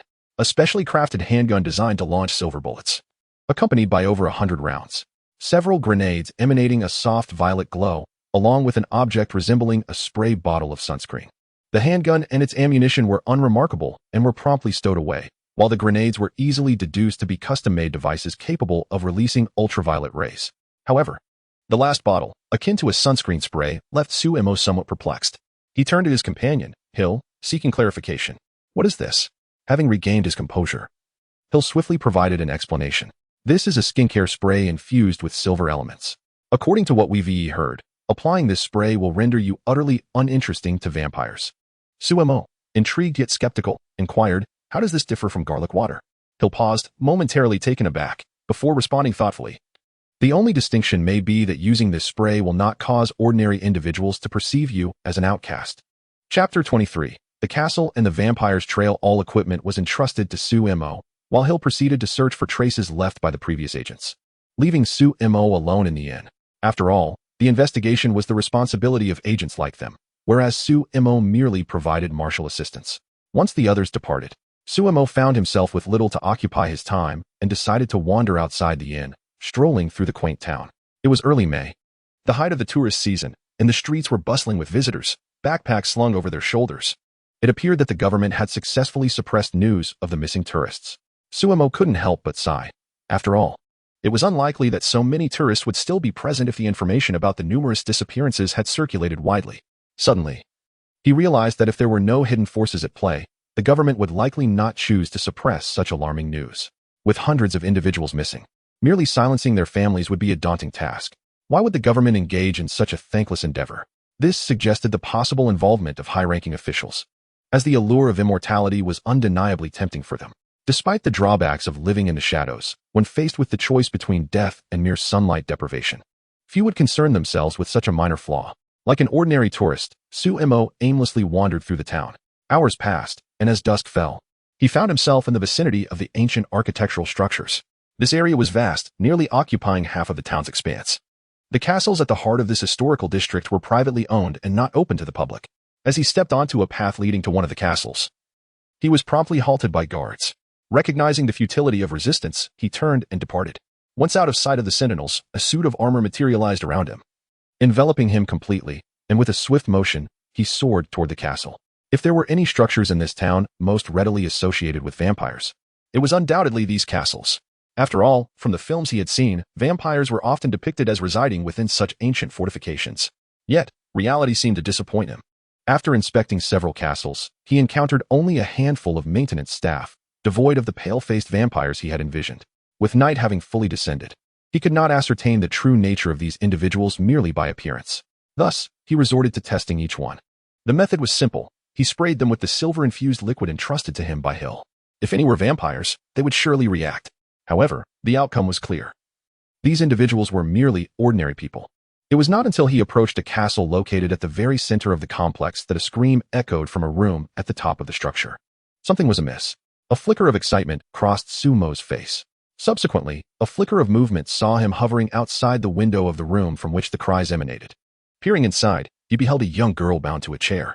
Before her stood an elderly man, his hair largely silvered, tugging at her clothing. As her garments were nearly torn away, only a set of delicate white lace lingered. Had this been a scene from a film, one might have expected a gallant hero to leap forth and rescue the damsel in distress. And it was likely that Su-Mo would have cursed the hero's ancestors for their tardiness. However, in this reality, Su-Mo chose to intervene. A handgun, laden with silver bullets, materialized in his hand, aimed directly at the elderly man within. He promptly pulled the trigger. Bang! With the sound of gunfire, a gaping wound appeared on the man's head, and he slowly crumpled to the ground, eliminating the antagonist. 80 points. Su-Mo mused, bemused. Is he not a vampire? Observing the blood seeping from the wound, he sighed in disappointment. Swiftly, he moved through the open window into the room, and with a gentle flick of his wrist, a flying knife soared forth, severing the ropes binding the girl. During this act, the knife accidentally grazed her skin, yet she appeared utterly oblivious. Perhaps I am too sensitive. Su-Mo reflected inwardly. Get dressed, and I shall escort you away. He then positioned himself by the window, gazing at the scenery beyond. With no vampires in sight, he intended to depart promptly. Hill should be returning soon. He wondered if she had any success. The bound girl's eyes flickered with intrigue upon seeing the flying knife. Hearing his intent to help her leave, she did not hastily cover herself, but instead approached Su-Mo. Are you a mutant? She inquired, her voice laced with urgency. Su-Mo, regarding the girl before him, replied coldly, that hardly concerns you. Noting his lack of denial, she grasped his arm with both hands, pleading fervently, please, save my sister. I will agree to any terms if you can rescue her. Su-Mo, however, remained unmoved. I can take you to the police station, and you should seek their assistance in this matter. Saving others is the duty of law enforcement, not a task for someone like him. He had no interest in the mantle of a superhero. Tears welled in the girl's eyes at his refusal. I have already reported this to the police, but they have done nothing. Rather, they have used it as leverage against me. Her gaze fell upon the deceased elderly man. He is the police chief. Su-Mo was taken aback by her revelation. Truly, in the land of the free, such corruption was astounding. Not only did criminals face consequences, but even those who sought help were not spared. Who took your sister? They are not human.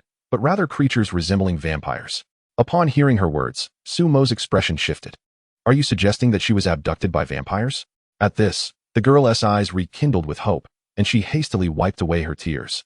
I cannot ascertain whether those creatures are indeed vampires, but they bear a striking resemblance to the vampires depicted in films. Half an hour later, Sumo escorted the girl back to the inn where they were staying. At the entrance, they happened upon Hill, who was returning from outside. Noticing the puzzled gaze that Hill directed towards the girl behind him, Sumo said, "Let us discuss this in our room." He led the way upstairs. Once inside their room, Hill retrieved a compact device and scanned the area, confirming the absence of any listening devices before he spoke. "What is this?" Sumo recounted the events that had transpired. "Where exactly was your sister taken by those monsters?" Hill's gaze shifted to the girl. "She was abducted in a bar called the Irish Pub." "The Irish Pub? Is it located in the eastern part of the town?" The girl paused for a moment before quickly nodding in affirmation. Observing the look of confusion on Sumo's face, Hill explained, "I discovered some information left behind by agents on the streets today. These individuals lost contact in this very area." "Wait." Sumo looked at Hill, bewildered. "Don't you agents communicate via messages or phone calls? Why resort to such primitive means of conveying information?" Hill shrugged. "I am uncertain as well. The fact remains that once those agents arrived here, they rapidly lost contact. Only one agent managed to send a message, which was related to the vampires." Chapter 24. The vampire emerges at the Irish Pub situated on a street in the eastern part of town. The area is adorned with an array of neon lights. Women, clad in revealing attire, sit beneath the glowing signs, awaiting the arrival of patrons. Occasionally, someone approaches to inquire about prices before leading the women into the rooms at the back. As Sumo strolls along, he takes a keen interest in the sights on either side. "What, are you intrigued?" Hill teases, observing his wandering gaze. "Can your S-H-I-E-L-D reimburse that interest?" For a moment, Hill finds herself at a loss for words. Yet, she understands that both are merely jesting. A billionaire tycoon would hardly be interested in such commonplace offerings. Before long, the duo arrives at the entrance of the Irish Pub. From the outside, the establishment appears somewhat dilapidated, but upon entering, a hidden world unfolds. The entire pub is located underground. Inside, the ambience is bustling, with a multitude of patrons milling about. "What is the plan?" Sumo inquires, surveying the expansive bar filled with over 100 people, where the dim lighting renders it nearly impossible to distinguish vampires from ordinary individuals. At Sumo's question, Hill finds herself momentarily speechless. It's not feasible to approach each person individually. Observing her expression, Sumo lets out a sigh. "Never mind, I'll take care of it." With that, he reaches into his pocket, and when he emerges, he holds a spherical object, the ultraviolet grenade from earlier. Without hesitation, he presses the button on the grenade and hurls it towards the center of the bar. "Close your eyes," he commands Hill, turning his back to the grenade. Hill's eyes widen at Sumo's action. In such a dim environment, even a regular person would likely lose their sight for weeks after being caught in the blast, let alone a vampire. "Wait," she exclaims, but by then, the grenade has already been launched. Without hesitation, Hill mimics Sumo, turning around and closing her eyes. Boom. A sound, not overly violent, emanates from the direction of the grenade. Suddenly, a blinding light bursts forth from the explosion, illuminating the once dim pub as brightly as day. Cries of alarm echo from all around. "Kill the antagonist," 160 points. "Kill the antagonist," 210 points. A flurry of notifications appears in Sumo's mind. The points awarded for dispatching vampires are quite generous. His eyes gleam with excitement. In certain circumstances, these vampires are even easier to eliminate than ordinary humans. Yet the points garnered are several times greater. As Hill opens her eyes, she is greeted by the sight of nearly everyone in the bar sprawled on the ground, clutching their eyes and wailing. Sumo shrugs at Hill's gaze. "Do you have a better method?" Though the collateral damage was considerable, Hill could only express his disbelief. "Rest assured, these individuals will recover swiftly, and since they were mistakenly harmed during the counterterrorism operation, they are entitled to an extended paid leave. In the grand scheme of things, they will incur no loss whatsoever. Perhaps, they may even express their gratitude towards me." With that, Sumo did not await a response and dashed in a specific direction. Harnessing his mental prowess, the surroundings vividly materialized in his mind. Amidst the explosion of the grenade, several vampires concealed within the crowd were reduced to ashes. Only 2 vampires, having adeptly retreated into a nearby corridor, narrowly escaped the catastrophe. Nonetheless, they too suffered burns from the ultraviolet rays. At that moment, one of the unscathed vampires was assisting the other as they fled deeper into the corridor. Upon hearing Sumo's explanation, a hint of resignation crossed Hill's face. He shook his head and pursued Sumo's retreating figure. Inside the corridor, the 2 vampires, with scorched skin, emitted pained cries as they fled. The charred areas on their bodies emitted wisps of smoke. To heal their wounds, they required an ample supply of blood. Although the hall teemed with living humans, they were not foolish. The presence of ultraviolet grenades, designed specifically for their kind, indicated that they were targeted. Should they dare re-enter the hall, they would likely meet the same fate as their fallen comrades, turning to ash before they could replenish their strength. As they ran, the trio heard the steady approach of footsteps behind them. Gradually, the unmistakable figure of Su-Mo emerged at the end of the corridor. Observing Su-Mo almost instantaneously closing the distance, the uninjured vampire pushed the other two forward. "Hurry, I'll hold him off." With that, the woman turned to face Su-Mo, baring her sharp fangs and unleashing a furious roar. "Come on, young man. I intend to drain every drop of blood from your body." With a fierce leap, she lunged towards Su-Mo. As she soared before him, he merely waved his right hand gently. "Ah!" The female vampire let out a blood-curdling scream as she crashed to the ground before him, her arms and legs contorted into an inconceivable shape. Despite her fallen state, she defiantly opened her mouth wide and hissed at Su-Mo. "So, you are quite adept at sucking, huh?"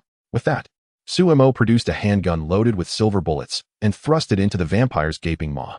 Observing her limbs gradually returning to their normal form, he pulled the trigger without hesitation. Bang! With a resounding gunshot, the female vampire disintegrated into ashes.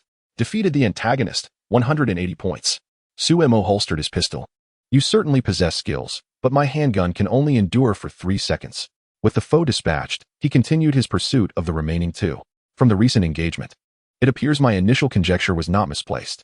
These vampires are indeed a feeble lot. Just moments ago, I exerted scarcely a fraction of my strength, and yet they were utterly incapable of mounting any resistance." The two injured vampires, upon hearing the distant cries and gunfire, were rendered even more terrified. Concurrently, footsteps echoed ominously in the corridor, reverberating as if they were treading upon their very hearts, nearly suffocating them with dread. After all, the vampire who had barely managed to obstruct the assailants had not even lasted half a minute before being vanquished. Combined, these two were unlikely to prove significantly stronger than their adversaries. In a state of panic, disregarding their injuries, they summoned every ounce of energy to flee to the end of the corridor, hastily entering the elevator. Their hands frantically pressed the closed door button. As they watched the elevator doors slowly begin to shut, a simultaneous sigh of relief escaped their lips. Just as the last sliver of the door's gap vanished and the elevator was about to commence its ascent, the open door button suddenly illuminated. The closing doors reopened, and a sense of dread surged anew. Hastily, they pressed the closed door button once more. As the doors gradually closed again, the open door button lit up once more.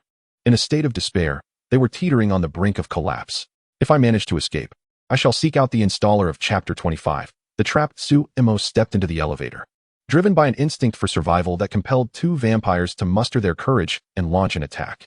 However, after a few exchanges of blows, the two soon recognized the futility of their efforts and subdued themselves. Su-Mo lifted one of the vampires from the ground. "Tell me, where is your lair?" "Youpft." Su-Mo withdrew his blade from the vampire's chest, watching as it disintegrated into ashes before his very eyes. He then seized the other vampire as well. "I'll tell you. Our base is located beneath this bar." The vampire hastily confessed before Su-Mo could speak. Subsequently, he pressed several buttons on the elevator panel in a rhythmic manner, revealing a hidden compartment from which a button marked B2 slid out. Just then, Hill caught up from behind, overhearing the exchange. "I seem to have arrived a bit late." "No, you arrived just in time," Su-Mo replied, plunging his knife into the vampire's chest. After pressing the newly revealed button in the elevator, a sudden and intense sensation of weightlessness engulfed them as the elevator descended for a full 30 seconds. This confirmed to both that the so-called B2 level was at least 100 meters below the first basement. Ding! As the elevator doors opened, they were met with a dimly lit room. Within a vast hall spanning several hundred square meters stood hundreds of figures. At the center were several bound young women, their wrists cruelly slashed, blood flowing freely from their wounds. It appeared to be a grotesque celebration, as the surrounding vampires took turns approaching them. Several of the girls had already succumbed to blood loss. Hill was visibly disturbed by the horrific scene before her. Strangely, perhaps due to the seclusion of the location, the crowd remained oblivious to the arrival of the two. Only after half a minute did two vampires, positioned near the elevator, notice Su-Mo and Hill stepping out. Their eyes lit up simultaneously upon seeing the pair, and they charged at them without hesitation. Unable to contain herself any longer, Hill drew her pistol from her pocket and fired 2 shots, dispatching the 2 vampires. The thunderous gunfire reverberated throughout the underground chamber, causing all the vampires in the hall to freeze and turn their gazes towards the newcomers. Upon noticing Agent Hill wielding a firearm, The vampires reacted with a furious roar and rushed towards them. Suemo, momentarily stunned by the chaotic scene, quickly positioned himself to shield Hill, glaring at the approaching enraged figures. He muttered, "A wretched bunch. Your dark deeds shall be exposed." With that, a UV grenade appeared in his hand, which he hurled into the fray. Moments later, blinding light flooded the entire space, the intensity reaching a staggering 1,000 lumens. In an instant, the vampires were seared by the light, reduced to ashes. As the radiance faded, nearly all the vampires in the space had vanished, leaving only a few quick-witted ones who had taken refuge behind the support pillars, thus escaping their demise. Hill exhaled deeply. After the conclusion of this mission, I believe I shall require some psychological therapy. Perhaps you are the one who needs to vent. With that, Suemo handed the silver blade to his companion. Hill grasped it and charged directly towards the surviving vampires. Although these creatures had managed to survive, the intense illumination had still scorched their skin. In that moment, they posed little resistance against Hill. In under 5 minutes, the vampires were all reduced to ashes. Suemo was the first to stride towards the corridor opposite the Grand Hall. Upon reaching the end of the passage, he encountered another elevator. Its defenses were indeed quite robust. With no survivors this time, Suemo drew his battle knife, forged from adamantine, and swiftly shattered the elevator door into fragments. "Wait here. I shall descend to assess the situation." With that, Suemo leaped into the dark abyss of the elevator shaft. He landed gently atop the elevator, carving an opening beneath him and dropping inside. Exiting the elevator, he found himself in a corridor less than 10 meters long. At the corridor's end stood a metal door. Just as he approached the entrance, the door slowly opened automatically, revealing the scene beyond. In a dimly lit hall, a circle of pale-faced vampires sat surrounding a central altar, upon which was bound a girl of 17 or 18 years. The girl bore an uncanny resemblance to the one he had rescued from the previous castle. Suemo instantly surmised that she must be the sister of that girl. Judging by the surrounding vampires, it appeared they were engaged in some form of ritual. Without a moment's hesitation, Suemo switched to his specially crafted handgun, raised it, and unleashed a volley of shots. Although he was unaware of their intentions as adversaries, it was undoubtedly prudent to thwart whatever they sought to accomplish. However, it was evident that these vampires held a significant status within their kind, far surpassing the abilities of the common ones. With agile leaps, they evaded the silver bullets that whizzed past. Subsequently, the group of vampires bared their sharp fangs and charged towards Suemo. Yet he remained undeterred. Extending his right hand, he made a gentle gesture in the air, causing the bullets that had missed their mark to arc back and redirect towards their assailants, now traveling at nearly double their previous speed. Caught unawares, the vampires were swiftly pierced by the bullets, turning to ash in an instant. Just as Suemo was about to step onto the elevated platform, his gaze halted abruptly. A flying dagger shot from his hand, severing the ropes binding the girl, allowing her to be freed from the altar's grasp. The girl, who had been in a state of unconsciousness, gradually regained her senses amidst the turmoil. She gazed vacantly at Suemo, who was supporting her. "Who are you?" Upon realizing that she appeared to be unharmed, Suemo gently set her down. "I have been entrusted by your sister to rescue you." Upon hearing this, a look of confusion spread across the girl's face. "Sister? I am the only daughter of my parents. How could I possibly have a sister?" Suemo's expression faltered momentarily, and then shifted to one of alarm. "This is bad," he exclaimed as he lifted her and prepared to soar towards the exit. However, it was already too late. The surrounding walls were instantly enveloped by a surge of dark energy. A woman, resembling the girl beside him, gradually descended from the air. It is too late to leave now. Chapter 26. The Dark Witch. Agatha. As the woman descended slowly, her appearance underwent a remarkable transformation. By the time she alighted a short distance before the two, she had morphed into a middle-aged woman clad in a black robe, seemingly in her 50s. "Who are you?" Suemo inquired cautiously, eyeing her with suspicion. It appeared that she was a witch, and at this moment, he was most reluctant to confront such enigmatic adversaries. Their methods were diverse and unpredictable, likely leading to situations he could not contend with. Noticing the expression on Suemo's face, the woman smiled faintly. "Me? I have lived for so long that I have nearly forgotten my original name. Let me think." A hint of nostalgia flickered across the witch's face. After a brief moment, she suddenly came to her senses, her expression brightening with excitement. "Oh, I've remembered. You may call me Agatha." "Agatha." Suemo's countenance shifted. He was certainly familiar with Agatha, who could be regarded as one of the most formidable practitioners of dark magic in the Marvel Universe. She had once sought to usurp Wanda's chaotic power. Although she ultimately failed, her prowess in dark sorcery was undeniable. "Are you responsible for the disappearances in this town?" "Of course not. To be precise, it was those wretched vampires who did it." Agatha shook her head. "My aim is solely this little girl. However, she has become of no use to me now, as there is a more suitable candidate." With that, Agatha's gaze fell upon Suemo, and without warning, she struck. A sphere of dark energy shot forth from her hand. Hurtling toward him, Suemo swiftly dodged to the side. Simultaneously, several throwing knives flew from his person. As he evaded, a violet portal materialized in his path.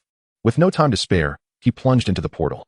To his astonishment, the portal led him merely a few meters away to the very center of the altar. This is bad. Sumo's expression shifted as he immediately soared toward the edge of the altar. However, Agatha, having anticipated his move, conjured a transparent energy barrier encompassing the altar and him. With all his might, Suemo struck the barrier with his fists. A violent tremor ensued, and a web-like crack appeared upon its surface. Yet, in an instant, the fissure mended itself. Witnessing this, Agatha's face lit up with delight. Indeed, this body possesses not only longevity but also a resilience that rivals that of the Hulk. Once I occupy this vessel, I shall no longer have to worry about the ravages of time for centuries to come, nor the inherent frailty of a sorcerer's form. Splendid, splendid. Haraha. Agatha's laughter echoed with mania. Upon hearing her words, Suemo understood. Sorcerers, like mages, wield great power and possess an array of extraordinary abilities. However, lifespan cannot be significantly altered by such means. Even the formidable supreme sorcerer, Ancient One, relies on drawing power from the dark dimension to prolong her existence. Likewise, the sorceress Agatha is no exception. From her words, it is evident that she cannot achieve longevity in the same manner as the Ancient One. Instead, she has resorted to an alternative method to extend her life, through possession. Wait, Suemo suddenly realized. Are you implying that you, a woman, wish to possess me, a man? Agatha's laughter ceased abruptly. Fear not. Once my soul enters your body, I can transform your physical form to resemble mine. Good heavens. A woman desires to inhabit a man's body. It is utterly preposterous. Even more intolerable is the fact that she intends to reshape his body into her own likeness. At this moment, Agatha commenced her possession. The altar beneath Sumo's feet began to illuminate with deep purple patterns, while Agatha slowly floated above the altar, uttering a series of intricate incantations. Witnessing this, Suemo no longer held back. Previously, he had only used his physical strength to crack the protective barrier. With the enhancement of his mental power, shattering the shield was no formidable task. In an instant, he donned a layer of battle armor. Suemo soared into the sky. His fist, imbued with immense force, struck down upon the protective barrier. The sound of a bursting bubble echoed. The barrier barely withstood half a second before disintegrating into purple energy. Suemo, undeterred, charged towards Agatha, suspended in the air, clearly unprepared for this turn of events. A flicker of terror crossed Agatha's face as she attempted to evade to the side. However, her speed was woefully insufficient compared to Sumo's. Almost instantaneously, his fist was about to collide with her. In a moment of crisis, Agatha released a surge of deep purple energy, conjuring another protective barrier around her. Yet, the barrier shattered almost instantly under her hopeful gaze. Sumo's fist struck her without impediment. No. A scream of despair erupted as Agatha's frail body exploded into a crimson mist. Before Suemo could even relax, a dark shadow surged forth from the blood mist, directly entering his mind. Where Agatha had stood, a book emanating black energy began to float gently. It was evidently the dark tome that Agatha wielded. In less than 5 seconds, the dark tome transformed into a streak of light, following Agatha into Sumo's mind. The moment Agatha's soul entered Sumo's body, his expression became vacant. With his body losing control, he plummeted from the sky. Fortunately, given his current physical prowess, a fall from a mere 10 meters, let alone 100, would inflict little harm upon him. After Agatha's body was destroyed, the dark energy enveloping the entire hall gradually dissipated. Hill's figure burst through the grand doors and rushed inside. Upon seeing Suemo lying on the ground, Hill hurriedly approached and assisted him to his feet. The girl, who had been hiding nearby, also rushed forward to help. What happened? Hill inquired, reaching out to check Sumo's breath. The girl recounted the events that had transpired in the hall. Upon hearing this, Hill's expression shifted dramatically. Damn it, the witch has possessed him. In an instant, she comprehended the gravity of the situation from the girl's account. What to do? Even Hill, who could remain composed in the face of the most ruthless brigands, felt a surge of panic. Faced with these mysterious entities, she had no prior experience to draw upon. Chapter 27. The God of Darkness. Zisoan, what does it matter if you destroy my physical form? You are still incapable of obstructing Agatha's soul charged into Sumo's sea of consciousness with a hint of triumphant exclamation. However, upon witnessing the celestial tower, seemingly suspended in another realm at the center of the sea of consciousness, her voice abruptly faltered. The aura emanating from the celestial tower caused every hair on her body to stand on end. She scrutinized the tower with caution, as well as Suemo, who stood beneath it. Youngster, you have indeed surprised me. I did not expect such a treasure to reside within your body. With that, Agatha gestured lightly. and the dark grimoire materialized in her palm. Yet, all of this was ultimately futile. Nothing could withstand my might. With the dark grimoire in hand, Agatha regained her confidence. Sumo observed the pure black tome exuding dark energy, fully aware that it was merely a replica of the dark grimoire, albeit one that contained content nearly identical to the original. Sometimes, excessive arrogance is not a virtue. I hope you remain so defiant shortly. Upon finishing her words, a surge of pure dark energy radiated from the dark grimoire, morphing into tendrils that coiled towards Sumo's form, her gaze laced with pity. Submit your soul willingly. She understood better than anyone the formidable power of the dark grimoire.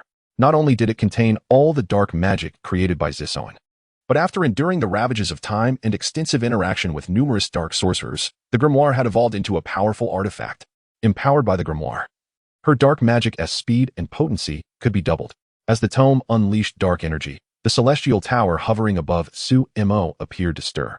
The swirling ninth layer outside the tower trembled slightly, and an extraordinary wave of energy seemed to emanate from another dimension, sweeping toward Agatha and the dark grimoire. The tendrils that emerged from the dark grimoire vanished, as if obliterated upon contact with this energy. Agatha's expression shifted as she waved her hands, conjuring even more dark energy from the tome, transforming it into tendrils to counter the energy released by the vortex. However, these tendrils were utterly incapable of impeding the advancing force. In the blink of an eye, the energy reached Agatha. No. With a wretched cry, Agatha's soul, much like the tendrils, was abruptly extinguished from Sumo's sea of consciousness. Once the energy passed, all that remained was the dark grimoire, gently floating in place.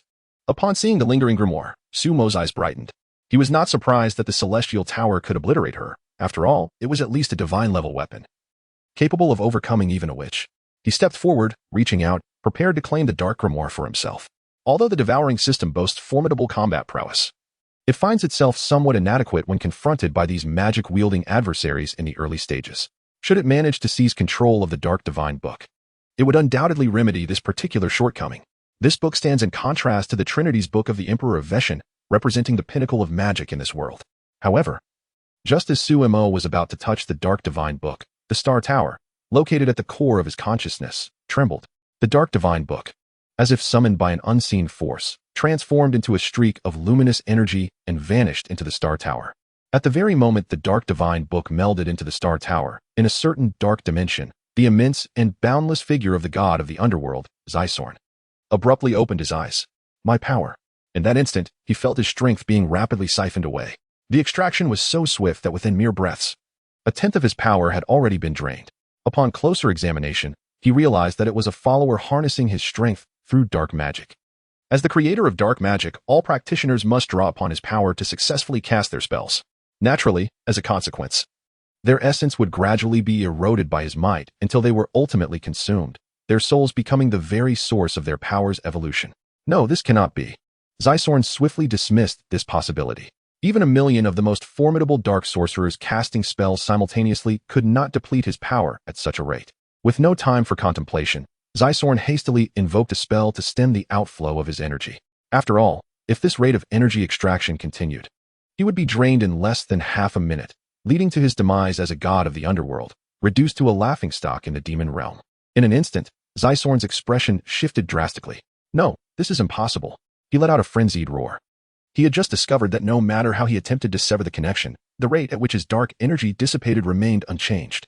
This occurrence was unprecedented, causing his mind to falter momentarily. His dark magic, which relied on his magical energy, should have been subject to his will. Yet, what was happening now? Energy was pouring out uncontrollably without his consent. This was not borrowing. It was an act of thievery. Zisoan bellowed in rage. However, as one of the four ancient gods, he quickly regained his composure. The immediate priority was to preserve his own life. With this thought, a vast purple magic array enveloped his immense form composed of dark energy. Boundless waves of dark energy surged in around him, replenishing the energy he had lost. At present, he finds himself in the underworld he has painstakingly crafted over countless years. A realm saturated with dark energy that he can directly absorb. As the energy surges wildly, he barely manages to sustain the flow of energy within him, keeping it in a state of precarious balance. Once he has stabilized the situation temporarily, Zisoan finally has the opportunity to reach out to the myriad realms. Damn it, wretch. Do not let me find you. Otherwise, I shall ensure your soul is scorched in the flames of hell for 1,000,000 years. It is unclear how much time has passed, but at last, he exclaims, I have found you. A note of excitement echoes from his lips as his consciousness descends into the world occupied by Suemo. With his formidable abilities, he can effortlessly inhabit the body of any individual in this realm. Upon possessing a vessel, he unleashes a mere fraction of his power. However, he does not believe that in such a state, he can contend with the foe intent on forcibly seizing his energy. In the shadowy expanse of Wangdag Mountain, within the dark temple, torrents of dark energy seep from intricately carved rock walls. Eventually, this energy coalesces in mid-air, manifesting as a black tome, the original Dark Divine Book. Simultaneously, a black spatial portal gradually opens within the cavern. Under Zysorn's command, the Dark Divine Book flashes and swiftly enters the newly unveiled portal. Chapter 28. The two dark tomes in the subterranean space of the bar. Suemo slowly regained consciousness. After the copy of the Dark Tome was absorbed by the Star Tower, he had attempted various methods to retrieve it, all to no avail. Reluctantly, he had to concede defeat. After all, in strict terms, Agatha had also been obliterated by the Star Tower, making her a trophy of that entity. Upon noticing Suemo awakening, both Sierra and the young woman beside her were taken aback, instinctively retreating a few steps to distance themselves from him. Sierra drew her handgun, aiming it squarely at Suemo. "Who are you?" The soul of the witch had already entered Suemo's body, leaving them uncertain whether the figure before them was indeed Suemo or the successfully possessed witch. "Rest assured, the witch has been utterly vanquished," Suemo replied listlessly, his mood dampened by the loss of the Dark Tome slipping from his grasp. "How can you prove you are truly yourself?" Sierra remained unconvinced by his simple assertion, her gun unwavering in its aim. Faced with such a specific inquiry, Suemo pondered for a moment before resignedly shrugging his shoulders. "All right. How would you like me to prove it?" Sierra found herself momentarily stumped by the question, and after a brief contemplation, she spoke. "What color was my clothing when we first met?" As she spoke, perhaps due to the exertion causing her to feel overheated, she casually removed her outer jacket, revealing a form-fitting tank top beneath that showcased her impressive physique without reservation. Suemo couldn't help but glance at her a few more times, albeit with an appreciative gaze. His enhanced mental capacity allowed him to recall details with extraordinary clarity, almost to the point of photographic memory. "Black," he exclaimed. Sierra nodded in acknowledgement. "For now, I shall trust you."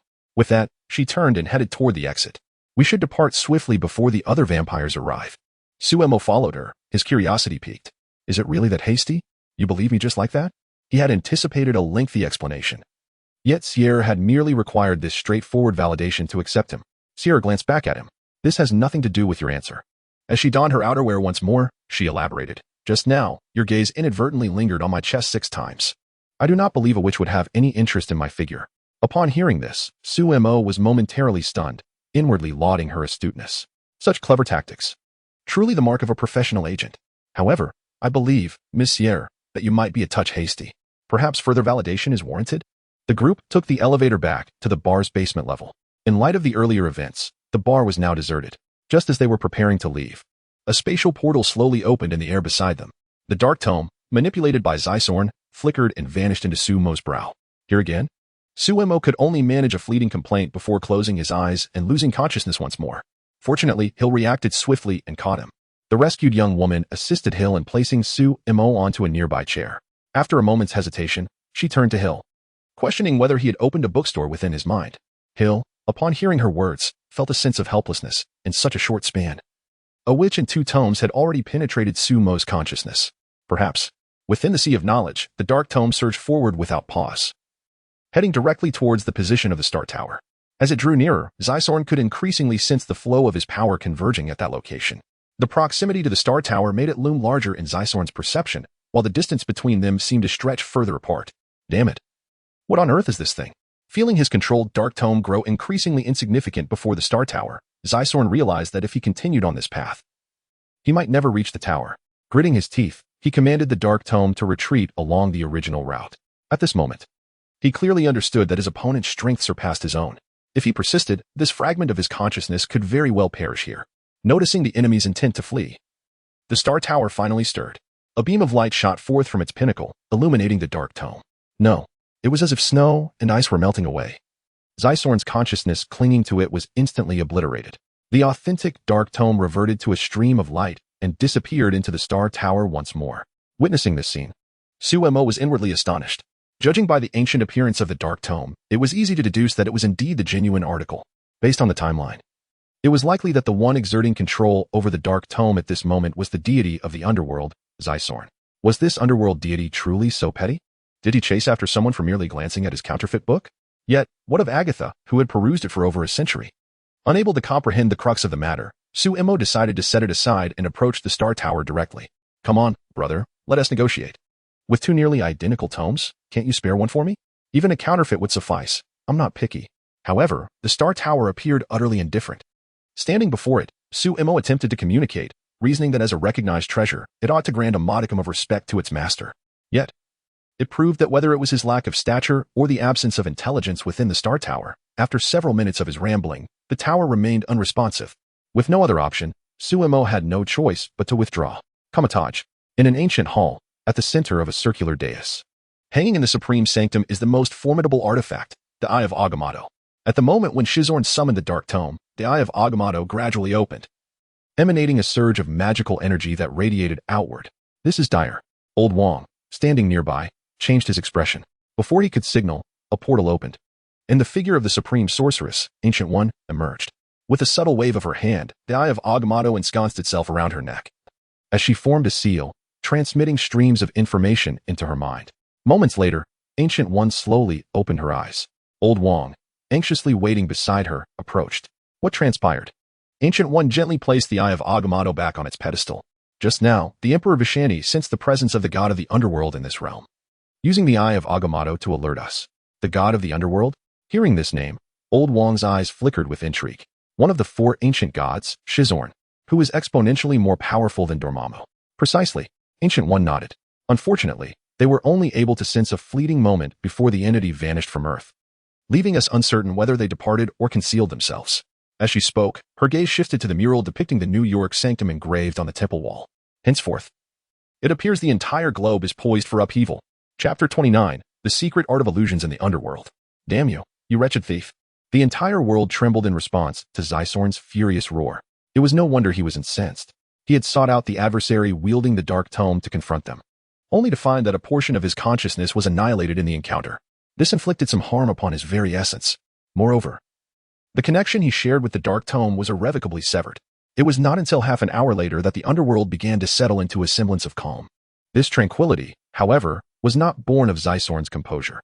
Rather, it stemmed from the fact that the gravitational pull within him had doubled in intensity.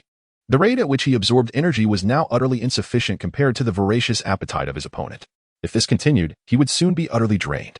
From the recent confrontation, it was evident that the Dark Tome, under his control, exhibited little to no capacity for resistance in the hands of his foe.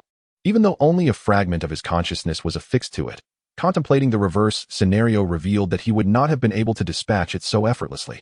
This clearly indicated that his opponent's power surpassed his own. Engaging directly in a life-and-death struggle was out of the question. Such a confrontation could only be deemed a foolish sacrifice.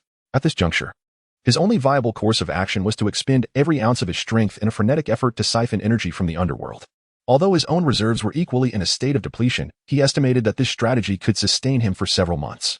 He could only pray that his adversary would cease their assault before he was completely drained. When Suemo awoke, he found himself relocated to a vehicle outside. "You're awake," exclaimed the girl who had been rescued, her face beaming with delight. Suemo surveyed the interior and realized that only the two of them occupied the car. "Where's Hill?"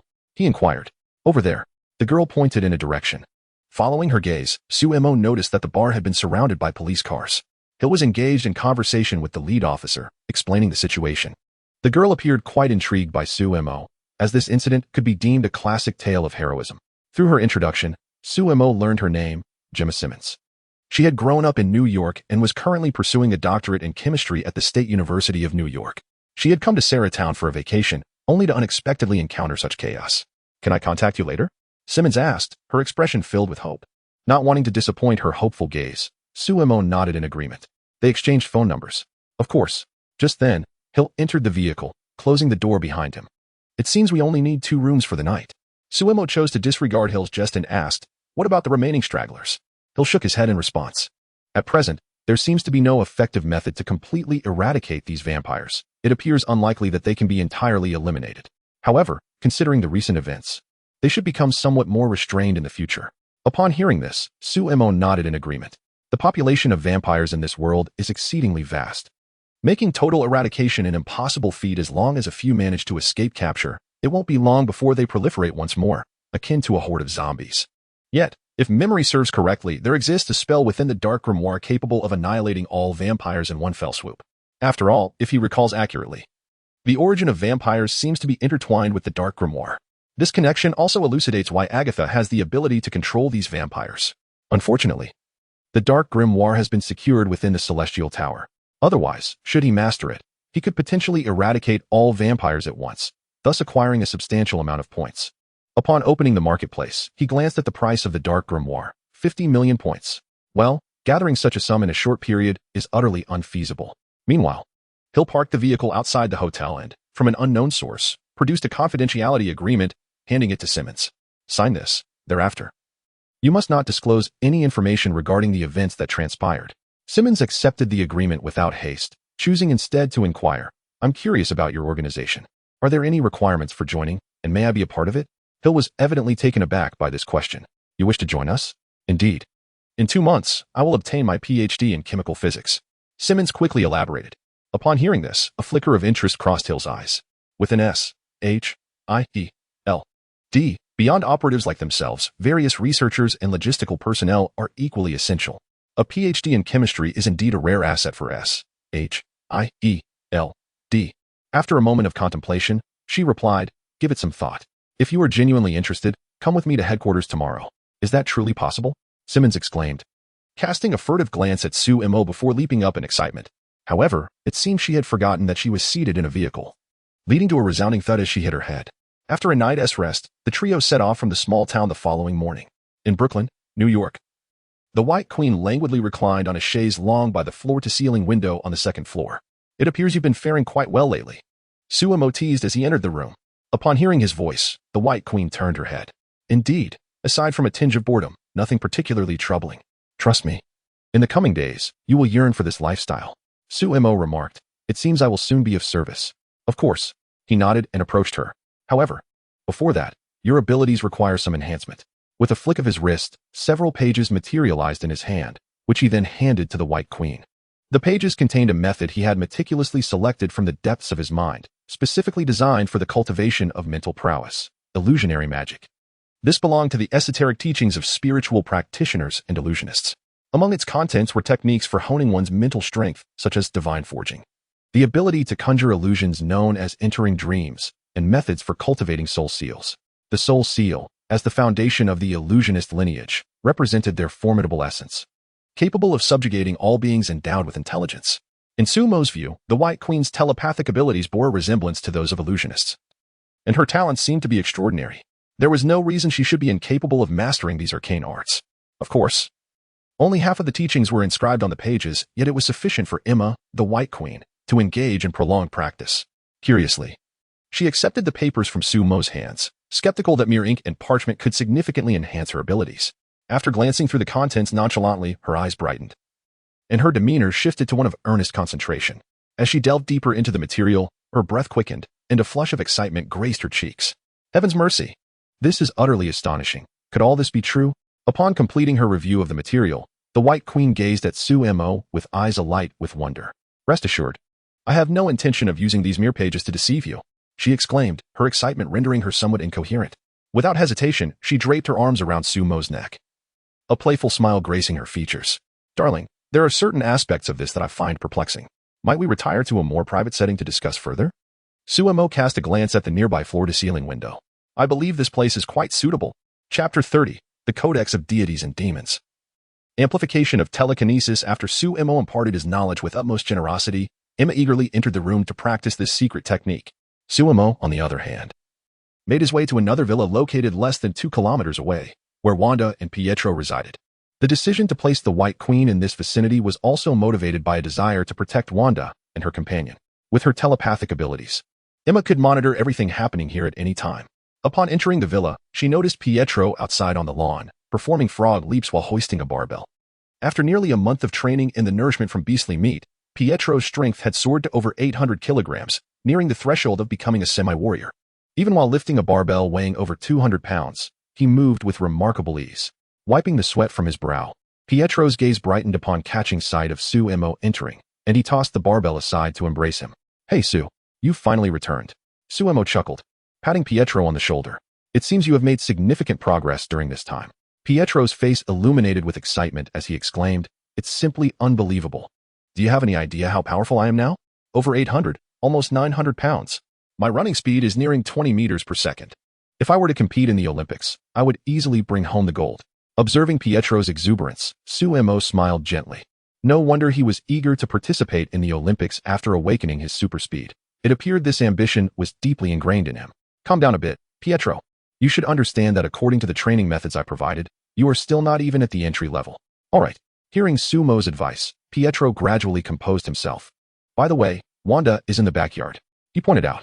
Suemo nodded. "Continue," he said, heading towards the back of the villa. Upon entering the backyard, he found Wanda diligently trimming branches with a small pair of scissors.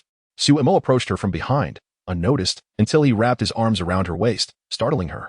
The scissors nearly slipped towards him before she realized it was Suemo letting out a relieved breath. Wanda lowered her scissors. "Next time you do that, I can't guarantee I won't accidentally stab you." Suemo remained unfazed. Even if the scissors did pierce him, he knew it would not cause him harm. With a gentle flick of his wrist, a bouquet of roses materialized in his hand. "Wow!" Wanda exclaimed, her face lighting up with surprise as she accepted the unexpected bouquet. "Is this magic?" "Of course," Suemo shamelessly admitted, then proceeded to smooth out Wanda's slightly disheveled hair. "I apologize for the inconvenience you've endured. You've had to remain hidden in this place for so long." After listening, Wanda revealed a faint smile on her face. "Not at all. I actually find this lifestyle quite agreeable. Tending to the flowers and plants each day, without the burden of financial worries, is infinitely better than our previous existence in Sokovia. Rest assured, this situation will not last for long." After resting a night at the villa, Suemo returned to the estate. Seated in the gymnasium of the manor, he opened his attributes list. Name: Suemo. Age: 20. Strength: 103, 560 kilograms. Speed: 390 ms. Mental power: 408, 600 kilograms. Special abilities: none. Points: 34. 160. After some time, bolstered by the spiritual core within his mind, his strength, speed, and mental power had significantly improved. Following the elimination of several hundred vampires, his points had risen above 30,000 once more. However, he currently had no intention of redeeming these points. While the repeated use of the spirit of Flora could greatly enhance his power, it would only allow him to reach the pinnacle of a war god. Breaking through to planetary level was utterly impossible. Moreover, it was not advisable to recklessly use the spirit of Flora to augment his strength in such a short time. It would be far more prudent to accumulate enough points to directly exchange for treasures that could facilitate his breakthrough. There were indeed numerous such treasures available, with spirit essence, crimson flame fruit, condensed light grass, heavenly thunder liquid. Any of these could elevate his martial prowess to the planetary level. The least expensive, with spirit essence, required just over 50,000 points. With only about 20,000 points remaining, he believed he could gather them in no time. Since he did not plan to redeem treasures for the time being, the only avenue for enhancing his strength was through increasing the amplitude of his power. Suemo had now cultivated the Thunder Blade to the 3rd level, with a power amplitude of 3, allowing him to unleash double his original strength. His mental power amplitude had reached 6, enabling him to simultaneously control 6 flying knives, each maintaining its maximum force. In contrast, enhancing mental power proved to be somewhat easier. For this purpose, he had chosen a secret technique known as Demon and God Codex, which comprised 99 intricate diagrams. With a thought, the 7th diagram materialized in his mind. The complexity of these diagrams increased as he progressed. The 7th depicted a being with a human form and dual wings, its entire body intricately woven from threads of mental power. After a moment of focused observation, Suemo projected his mental power outward, transforming it into golden threads that intertwined and combined in the air before him. In a short while, half of the divine figure began to manifest in midair. However, as the threads multiplied, Suemo found the task increasingly strenuous. Suddenly, he realized he could no longer maintain the intricate web of threads in the air. And with a resounding bang, the entire illusory figure composed of mental power dissipated into the void. Suemo let out a sigh. After a brief respite, he resumed his ethereal sketching in midair. The hallmark of successful cultivation was the ability to delineate the complete form of the divine and demonic entities within a single minute. The time spent in cultivation was invariably tedious. For the ensuing period, Suemo tirelessly enhanced his mental power amplitude within the confines of the villa.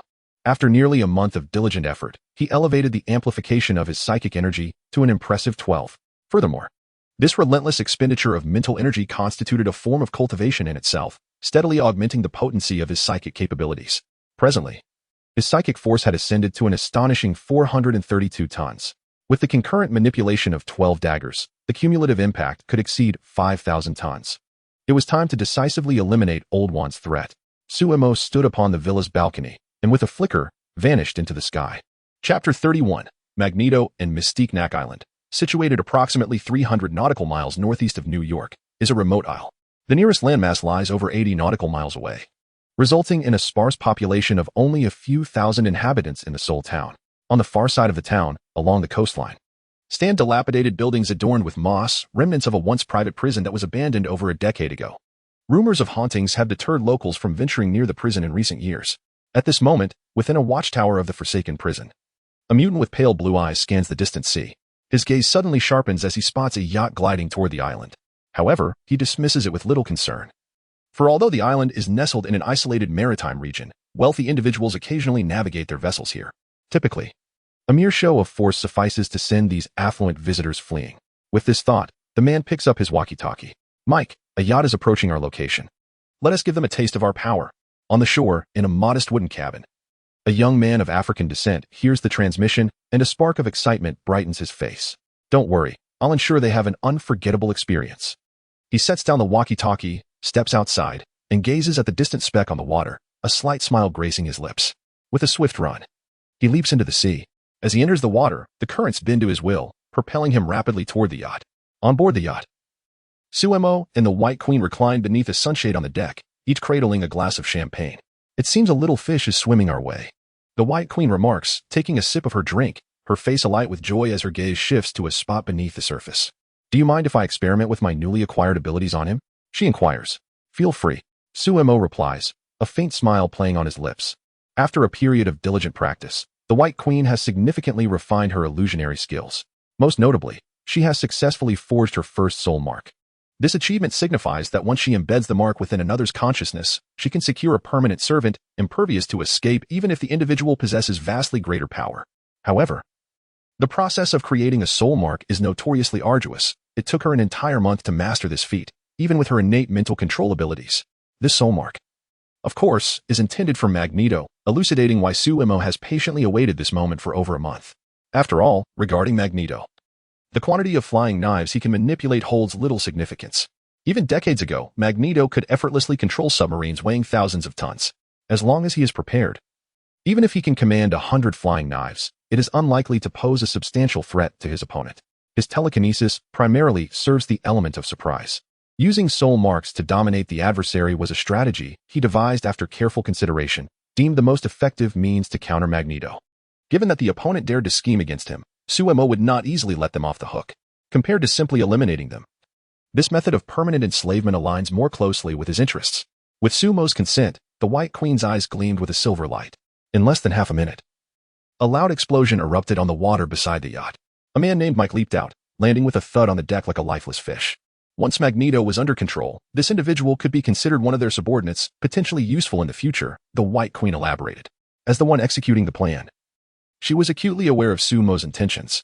Currently, there are 138 mutants on the island, most of whom are below level 3. With only 4 possessing notable combat capabilities, Magneto, the Red Tank, the Fireman, and the Bone Spike Man. The White Queen, Emma, recounted the information gleaned from Mike's mind. Bone Spike Man? Suemo was momentarily taken aback. While he was familiar with the first 3, he had not heard of this last one. The Bone Spike Man can continuously generate bony spikes from his wrists, using them for throwing or as close combat weapons, the White Queen explained with a smile. Suemo's expression shifted to one of realization. He seemed to recall something, yet this ability was scarcely superior to that of an ordinary person wielding a firearm. Considering that this individual ranks among the Brotherhood's elite, it is telling of the Brotherhood's decline. Meanwhile, a mutant stationed in the lookout tower observed the yacht nearing the shore, only to find that Mike, who had gone to intercept, could not be reached. A sense of unease gripped him. Hastily, he dashed toward the main building. However, after just a few steps, he collapsed, unconscious.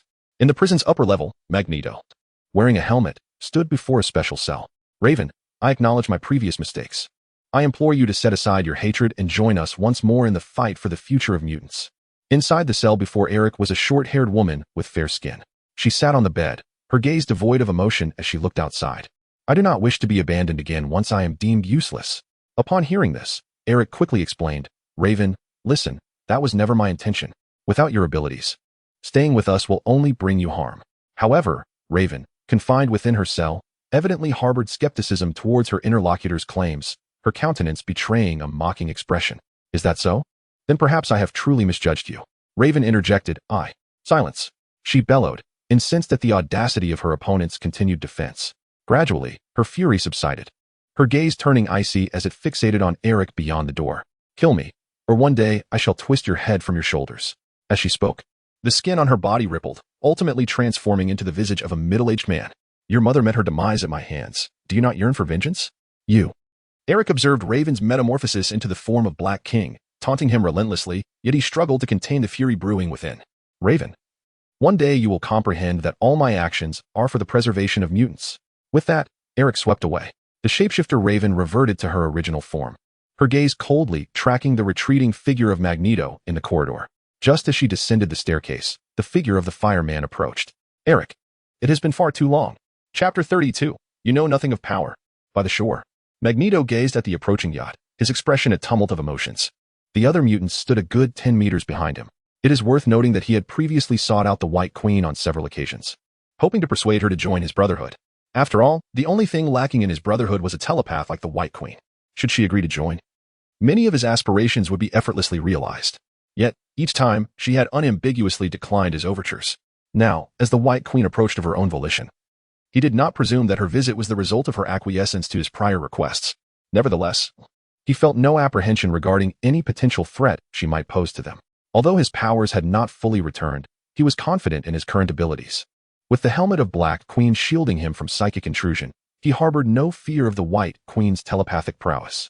Even if she managed to control the other mutants, he was certain he could handle it, as the strongest among them was the Red Tank, who, like him, was immune to her mental abilities. The advantage lies with me. Soon, the yacht docked at the shore. To his astonishment, 2 individuals disembarked from the vessel. Leading the way was a young man, with the White Queen following closely behind him. Who is this? Seeing the young man, Eric cast a puzzled glance toward the White Queen, who did not offer any introductions. The young man, Suemo, wore a gentle smile. Mr. Eric, I hear you are in dire need of funds. I thought I would come to offer my support. He continued with a hint of jest. After all, an investment requires the investor to see the project and its returns, does it not? Upon hearing Sumo's words, the expressions of the mutants following Magneto shifted dramatically. Not long ago, they had contemplated how to compel him to relinquish his assets, and now he had come to them, evidently with ill intent. Yet, Magneto's demeanor remained unchanged as he stepped forward, closing the distance to Suemo. Young man, he warned. Do not presume that Emma's backing permits you to act with impunity before me. Suemo, in response, maintained a serene smile. Oh, so in Mr. Eric's eyes, is this considered acting with impunity? Then what would this be? Before the words had fully left his lips, Sumo's right foot shot out with lightning speed. Magneto scarcely had time to react before he felt a sharp pain in his abdomen, a tremendous force propelling him backward. He collided violently with a nearby coconut tree, tumbling to the ground, blood seeping from his mouth. Seeking death. Observing Sumo's sudden assault, the Red Tank surged forward, ready to charge at him. Meanwhile, the fire-wielding Alda, initially intent on intervening, extinguished the flames in his hands and redirected his path toward Magneto. Suemo gazed at the approaching Crimson Tank, his right hand rising as a layer of vibranium armor enveloped his arm, slowly forming a fist. Diamond dice. He called out to Emma as he turned. Then, with a swift movement, he sidestepped and struck. Triple strength amplification. Boom. His fist collided with the shoulder of the charging tank, unleashing an explosive force of 300 tons. In an instant, the Crimson Tank's body shattered into countless fragments of flesh. Meanwhile, Magneto, assisted by the Human Torch, hastily wiped the blood from the corner of his mouth and distanced himself from his adversary. He was uncertain whether this was truly the Human Torch or a version controlled by the White Queen. If the opponent seized the opportunity to remove his helmet, he would undoubtedly become a mere plaything for the White Queen. Upon witnessing Eric's actions, the Human Torch's expression stiffened. I'm sorry, Alex. I must be cautious, for I have already been manipulated by the White Queen without your knowledge. A grim smile crossed the face of Alex, the Human Torch. I understand. Just then, accompanied by a thunderous sound, a metallic helmet clattered to the ground at their feet. It was only at this moment that they turned their gaze towards Sumo's position. The sight before them was a hellish scene, drenched in blood and littered with the remnants of the Crimson Tank, transforming the area within a 30-meter radius into a grotesque tableau. Shock washed over their faces as a chorus of horrified cries erupted from the crowd of mutants, who found themselves directly in Sumo's line of sight. The remnants of the tank's flesh were splattered across their bodies, though each individual among them possessed the lives of several humans in their hands. Encountering such brutality was unprecedented. "No, he is a monster. A devil," cried a female mutant, her voice breaking as she fled in terror, triggering a chain reaction. The anguish cries multiplied, and over a third of the mutants, overwhelmed by the horrific scene, succumbed to panic and scrambled to escape. Observing the mass exodus of mutants, Magneto's expression gradually shifted to one of calm resolve. "You should leave. I will handle things here." He instructed the Human Torch before wiping the blood from his lips and slowly ascending. "Not killing me will be the most foolish decision of your life," Magneto declared coldly as he floated into the air. With his hands slowly outstretched, the magnetic field around him began to undergo a significant transformation. Within moments, a powerful magnetic barrier formed around him. Having secured his safety, his gaze fell upon the White Queen behind Suemo Emma. "Though I know not what benefits you have been offered, you can still choose to abandon him and join the Brotherhood." The White Queen smiled and shook her head. "I fear I must disappoint you." Upon hearing her refusal once more, a cold fury settled over Magneto's countenance. "It appears that you have yet to grasp the gravity of the situation before you. Once I resolve this insignificant opponent, your perspective will undoubtedly shift." At that moment, Suemo diverted his gaze from the system panel. To his astonishment, merely vanquishing the red tank earned him an impressive score exceeding 20,000 points. He was now a mere 3,000 points away from redeeming the coveted wooden child spirit. "It seems you believe victory is already assured." Suemo lifted his gaze towards Magneto hovering in the sky, a subtle smile gracing his lips. Magneto regarded Suemo with an air of indifference. "The strength of my body is ultimately limited. It is the ability to wield the forces of nature that constitutes true power. You are utterly oblivious to the extent of my abilities." As his words echoed, countless metallic objects within a kilometer radius began to levitate slowly from the ground under the influence of the magnetic field. "Now, let me demonstrate the disparity that exists between us." Chapter 33, the scene of Magneto. At the moment Magneto unleashed his power, a piercing alarm echoed throughout the SHIELD headquarters. Nick Fury hastily made his way to the operations command room. "Can someone tell me what is happening?" Coulson lightly shook his tablet, and the screen instantly transitioned to display a large image on the command room's massive screen. The footage revealed the situation on Nack Island. "Director, it appears Magneto is in conflict with others. Zoom in on the footage," Fury commanded, and the scene drew closer. However, the island was now enveloped in a formidable magnetic field under Magneto's control. Apart from a blurred figure of Magneto soaring through the sky, the details within remained obscured. "Director, although the conflict is occurring on the eastern side of Nack Island, it is possible that it could adversely affect the residents of Nack Town." "Then what are we waiting for? Quickly contact Professor X." He understood all too well that relying on ordinary SHIELD agents to confront a formidable mutant like Magneto would be exceedingly difficult, unless some large-scale weaponry was deployed, but such an action could easily escalate the situation beyond control. With this in mind, his urgency to assemble a special emergency team grew even stronger. Xavier's School for Gifted Youngsters. In a classroom, Professor X, seated in his wheelchair, was instructing the children when his words abruptly halted. He slowly turned his gaze toward the door. Indeed, moments later, Beast Hank burst through the door. "Professor, we have a situation." A few minutes later, a fighter jet ascended slowly from the academy. Inside the aircraft, Storm, piloting, voiced her frustration. "Damn it. It seems the government's antidote developed by Jimmy isn't very reliable."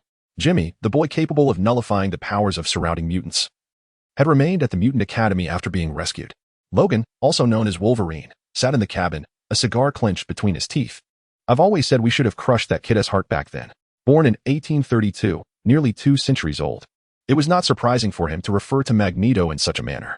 Moreover, after several encounters, due to the adamantium in his body, he had been utterly dominated by Magneto's abilities, often left at the mercy of the latter, naturally harboring no fondness for him.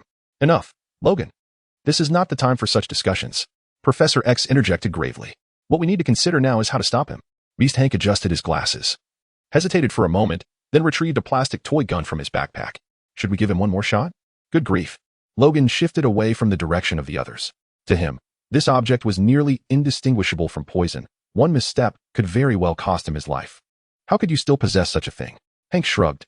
"It was preserved from the last Great War. I thought perhaps one day we might find it useful." On Nack Island, Suemo gazed at the swirling metal around him, a flicker of awe gleaming in his eyes. The reputation of the man before him was indeed well-deserved.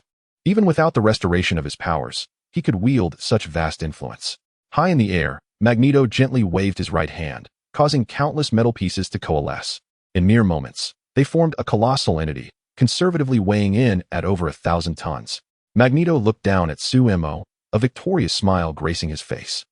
I wonder if your strength can withstand this blow. Yet Sumo remained unfazed. His decision not to thwart his adversary stemmed from his confidence in being able to vanquish him.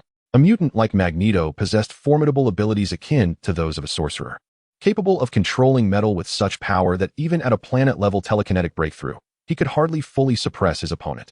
However, he bore a significant flaw: his physical form and reflexes. Even in his current state, with his speed at its peak, Sumo's agility meant that as long as he bore no metallic objects, Magneto could not harm him in the short term. Moreover, as long as his opponent remained within the radius of his telekinetic influence, subduing him would be a trivial feat. Magneto's helmet was his most potent weapon. Watching Magneto hover in the air, Sumo slowly extended his right hand. You are celebrating too soon. As he spoke, he gently clenched his fist. The moment Magneto perceived Sumo's action, he realized the gravity of the situation and hastily commanded the massive metal block above to crash down upon him. Unfortunately, it was too late. As Sumo closed his hand, Magneto felt a violent surge of pain in his head. The helmet, designed to block psychic abilities, instantly transformed into a constricting cage. Damn it, how is this possible? Magneto's expression shifted, and he grasped his helmet with both hands, desperately attempting to remove it. Yet, it was evidently futile. Under Sumo's telekinetic grip, the area around his neck constricted, matching the thickness of his neck. The helmet, crafted by the Black King, was devoid of any metal to prevent Magneto from using his magnetic powers to manipulate it. As Sumo intensified his telekinetic force, Eric felt as though his skull might explode. Kid, you've won. We can sit down and discuss this. He gritted his teeth, suppressing his rage as he looked down at Sumo. With his life in his opponent's hands, he had no choice but to relent. Nevertheless, he silently vowed that once he escaped this predicament, he would ensure Sumo met a gruesome end. Discuss? Sumo had no intention of engaging in dialogue. Instead, he instantly amplified the telekinetic pressure on the helmet.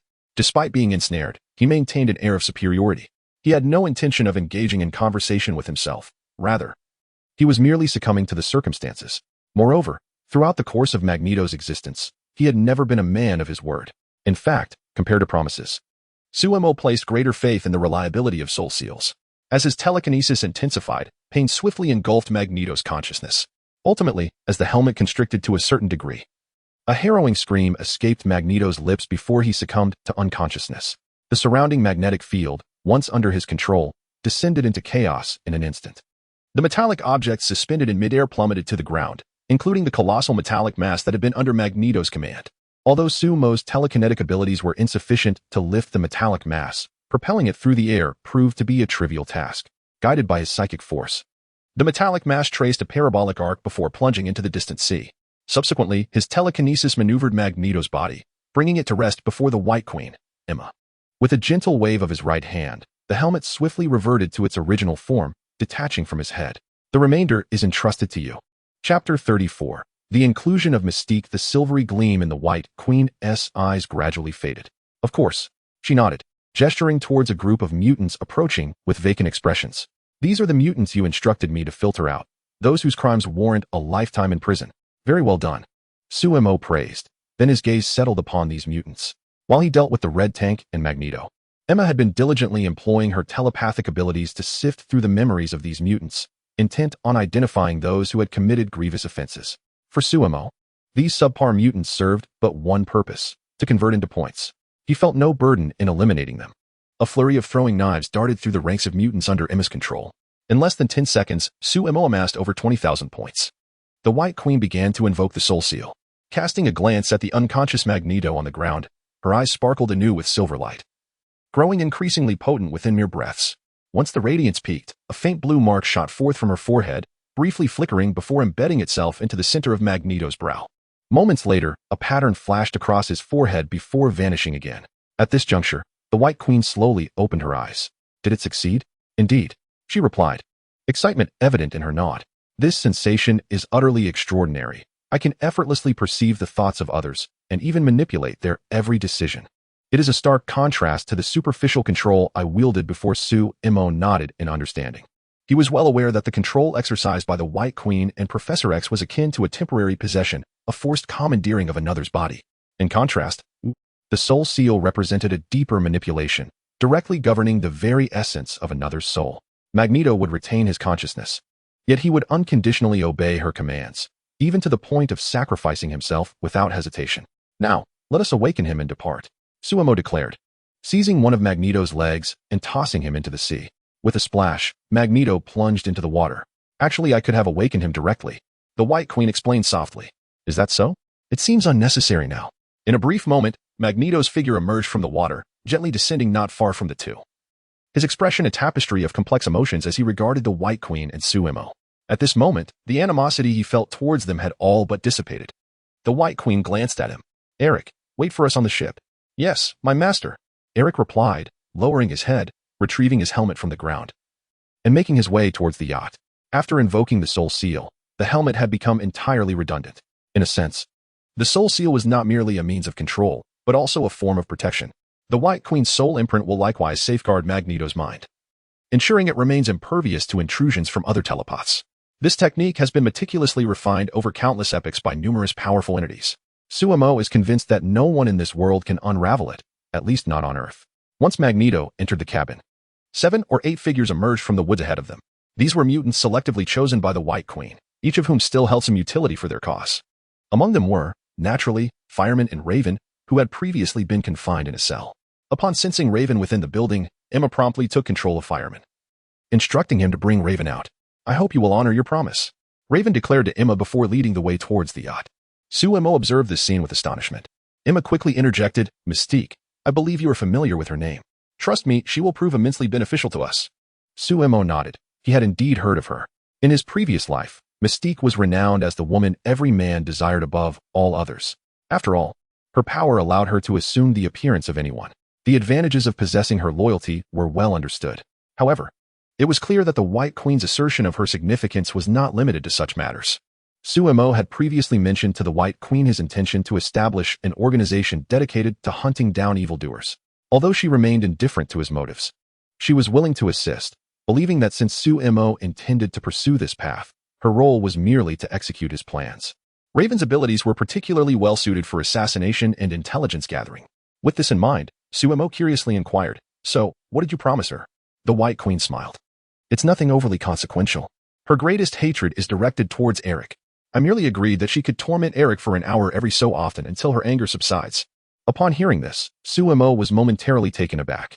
Indeed, to wield hellfire for such an extended duration, Emma was no tender-hearted individual.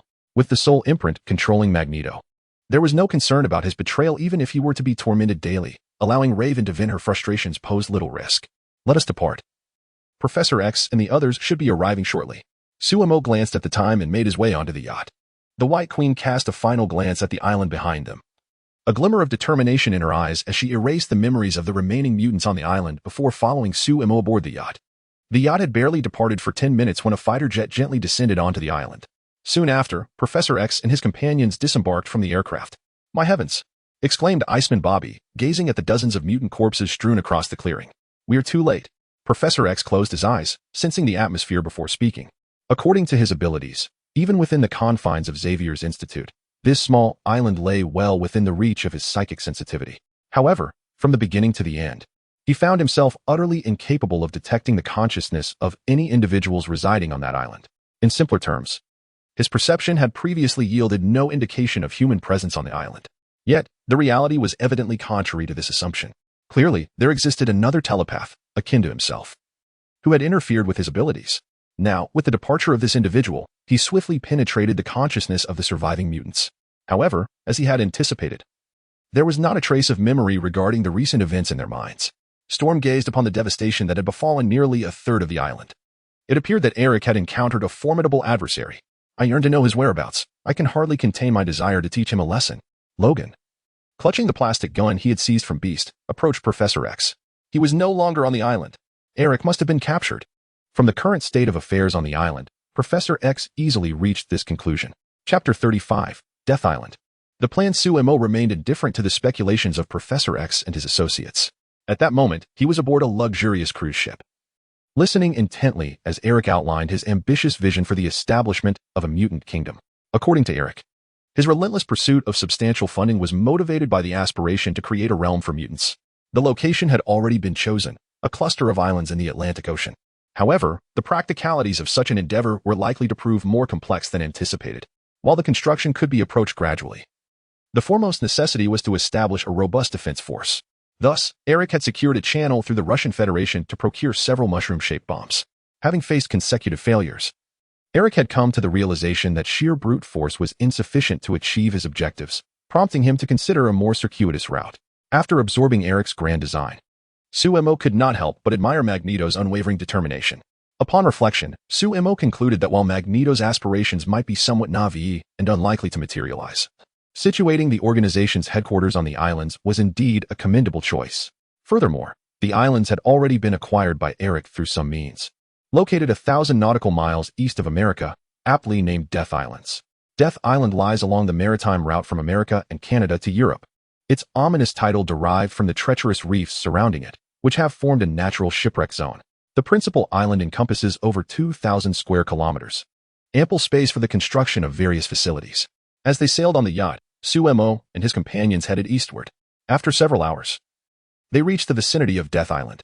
Under Magneto's adept control, the yacht smoothly docked at the main island. The main island itself is oval-shaped, adorned with lush, verdant jungles, within which several structures constructed of pure metal stood prominently, evidently the handiwork of Magneto. Upon entering one of these metallic edifices, they were greeted by towering stacks of US dollars, a testament to Eric's 2 years of diligent accumulation. Excluding the expenses incurred in acquiring the island, the remaining sum amounted to a staggering $6 billion. Neither Suemo nor the White Queen exhibited any visible change in demeanor at this revelation. Setting aside Suemo's vast fortune exceeding hundreds of billions, even the White Queen, who previously wielded control over the Hellfire Club, had access to funds in the billions, and thus was scarcely impressed by this mere sum. Suemo stepped forward to grasp a bundle of bills. Thanks to Magneto's powers, the room's airtight construction effectively insulated it from the external humidity. With the decision made to establish a stronghold on the island, meticulous preparations were in order. The construction of the island's facilities seemed straightforward. Magneto had conducted a thorough survey prior to purchasing the land and discovered abundant metal deposits beneath the surface. Leveraging his abilities, he could easily establish a steel manufacturing base on the island. The remaining challenge lay in assembling a team of scientific and logistical personnel. This task is rather straightforward. Instead of the cumbersome process of recruitment, it would be far simpler to abduct a group from those underground organizations. With the assistance of the White Queen to recondition their minds, they would transform into the most loyal subordinates, tossing a handful of dollars back into the air. Suemo glanced at a dual ponytail girl standing behind him. This girl was one of the mutants they had brought back. Her abilities were not particularly remarkable, merely possessing a speed 3 times that of an ordinary person. However, she held another identity. She was a renowned hacker online, known as Shuttle. Her most illustrious achievement was infiltrating the SHIELD network and replacing Nick Fury's profile picture with that of a black egg. Surely, I will provide you with the general locations of several underground organizations. Could you determine the precise coordinates of their bases? Shirley confidently patted her private airfield. Of course. No problem. Suemo nodded in satisfaction and then turned his gaze towards Raven, the shapeshifter. Document all the information you possess regarding the headquarters of the Sentinel robots. As the island serves as a stronghold, we must bolster its defenses. These Sentinel robots are an excellent choice. Their purpose extends far beyond dealing with mutants. Each robot possesses the abilities of several mutants, making their combat prowess comparable to that of a level 4 mutant like Emma. If we gather a sufficient number, defending this small island would be trivial, and even conquering the entirety of America would pose no challenge. Upon hearing this, Raven's expression shifted to one of concern. I do not believe we can capture the Sentinel headquarters with our current resources. They are equipped with various weapons specifically designed to combat mutants. Even Emma's telepathic abilities would struggle to penetrate their defenses. Rest assured, you need not worry about that. I have my methods. Just compile all the information you know. Noticing Suemo's sincerity, Raven reluctantly nodded. This is quite simple. I can have it ready for you tonight. Nodding once more, Suemo finally turned his attention to Eric. Your immediate task is to establish the main structure of the base, and then lead the others to salvage the shipwrecks near the island. He could not fathom Magneto's previous reasoning. Why would he neglect such a vast treasure trove as the island and instead rely on the gang for wealth? It is well known that this place is dubbed Death Island due to the countless reefs within a radius of several hundred nautical miles. This very reason has led to innumerable shipwrecks in the area, some dating back centuries. These wrecks are laden with treasure. Simply retrieving a ship's worth of riches or antiques would far surpass the income of these gangs over several years. As he spoke, Suemo turned to a nearby mutant named John. The salvage operation largely depends on you. He had previously been left unconscious by the White Queen and abandoned on the ship. but now he found himself in a position of great utility. Magneto can only salvage the metallic vessels and objects. The rest relies on him. Upon hearing this, John nodded fervently. After learning of Shilmo's plan, the mutants were filled with excitement. Unlike Magneto, they merely desired to live in a peaceful and undisturbed place, and this island undoubtedly presented itself as an ideal sanctuary. Moreover, considering Magneto's submission, it was evident that Shio-Imo possessed formidable strength, capable of providing them with protection. Naturally, their spirits were high with enthusiasm. After arranging everything, Shio-Imo instructed Emma to oversee the overall coordination and then proceeded to a cliff on the edge of the island. Utilizing his ability to manipulate flying blades, he carved out a small chamber of several dozen square meters in the rock face and swiftly stepped inside. His points had accumulated sufficiently. It was time to transcend to the planetary level. Chapter 36. Planetary Level Warrior. Spatial Freezing. Congratulations to the host for acquiring the Muya Essence, consuming 52,000 points. As the system's voice faded, a fist-sized white crystal materialized in his hand, accompanied by an unusual fragrance wafting through the cave. Is this the Muya Essence? Suemo gazed at the luminous crystal in his grasp, a flicker of fervor igniting in his eyes. Taking a deep breath, he brought the crystal to his lips. With a gentle bite, the outer shell shattered, releasing a pure white liquid that flowed into his mouth. A potent aroma of rice exploded upon his palate. Before he could savor the flavor, the liquid cascaded down his throat into his stomach. Once he consumed every last drop from the crystal, a fierce warmth radiated through his abdomen, subsequently coursing throughout his body. In mere moments, Suemo felt as if he were a boiled shrimp. His skin flushed a deep crimson. Sensing this transformation, he crossed his legs and began to channel the gene origin energy cultivation method. Instantly, the heat within him surged, flooding into his muscle cells with fervor. A series of crackling sounds emanated from his body, harmonizing with the burgeoning strength coursing through him. Simultaneously, the dark golden sphere within his mind began to release a torrent of mental energy. As this energy dispersed into the sea of consciousness, Sumo's mental prowess escalated rapidly.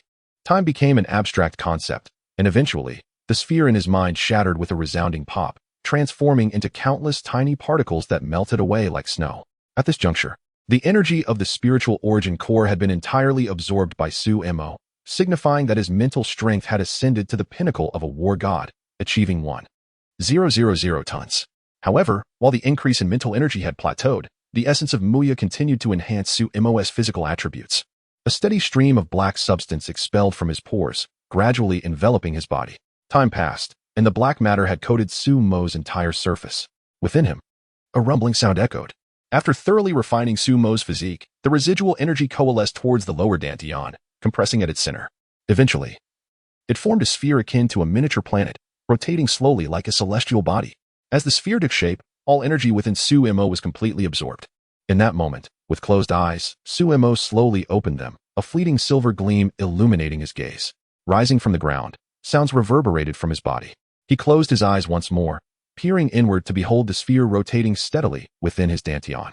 Is this the emblem of reaching planetary level? A stirring within him summoned gravitational forces from the miniature planet, lifting Suemo off the ground. Unlike before, this time he did not rely on any mental energy. As if driven by an innate instinct, he could manipulate the gravitational and magnetic forces within a certain radius using miniature celestial bodies. It was through this extraordinary ability that he soared through the skies with unparalleled ease. Moreover, upon reaching the planetary level, he no longer required respiration and could roam freely in the vastness of space, a hallmark of planetary mastery, liberating him from the constraints of planets. System, activate the attribute panel. Instantly, a familiar screen materialized before his eyes. Name, Suemo. Age, 20. Strength, 1,320 tons. Speed, 1,300 ms. Mental power, 1,000 tons. Special ability, spatial freezing. Points, 34420. First and foremost, his physical strength had augmented exponentially, increasing from a mere 100 tons to over 1,000 tons. Such power rendered him nearly invincible on Earth. With a mere flick of his fist, he could effortlessly demolish a skyscraper exceeding 30 stories. His speed surpassed 4 Mach, even without the enhancement of mental power. Propelled by it, he could likely exceed 5 Mach. One must not underestimate this Mach. As speed increases, the challenge of enhancement grows significantly, given that air resistance escalates exponentially. As anticipated, his mental power remained at the pinnacle of a war god. To transcend this threshold, he would require specialized techniques to refine and condense his mental energy anew. However, this was merely a matter of time. He was confident that it would not be long before he too would break through to become a planetary-level mental master. What astonished Suemo the most was the emergence of this unique ability. Despite sharing the same foundation of absorbing cosmic energy, warriors, due to their physical constitution, absorbed energy with differing attributes. This divergence resulted in a variety of abilities upon breaking through to the planetary level, dictated by the nature of the energy absorbed. The array of energy attributes was vast, and even within the same category, the awakened powers varied significantly. The ability of spatial freezing was evidently associated with the spatial domain. Yet, it appeared that such an attribute was not recorded in the techniques he had learned. After a moment of contemplation, Suemo attributed this anomaly to the differences between worlds. The absence of spatial abilities in his previous realm did not imply their impossibility in this one. Determined, Suemo decided to experiment with this newfound power. He closed his eyes and attuned himself to the sensations around him, only to discover an inexplicable sense of control over the surrounding space. With a thought, he gradually opened his eyes. Within a 100-meter radius, it seemed as though time had come to a standstill. Even the air had ceased its flow. The sounds of the ocean and distant birdsong faded into silence. Stepping out of the cave, Suemo's gaze sharpened. Within his field of vision, the world within that 100-meter expanse appeared to have detached itself from reality. Seabirds soaring through the air and the ocean waters within the vicinity stood frozen, motionless. It was overwhelming, simply overwhelming. Suemo let out a gasp of astonishment. At this moment, he began to comprehend the function of this extraordinary ability. It granted him the power to render the surrounding space in a state of immobility. Unless one possessed the capacity to tear through the fabric of space, there was virtually no means of movement within this realm. Only he could maneuver freely. Furthermore, Suemo could expend energy to reinforce the frozen space, with the strength of this reinforcement increasing in tandem with his growing prowess. This ability bore a resemblance to the power of time stasis, with the sole distinction being that, upon its activation, individuals within this space, though unable to move, retained their capacity for thought. At that moment, Suemo felt a sudden emptiness within him. He quickly released this ability. In correspondence with its formidable power, the energy consumption of this ability was also substantial.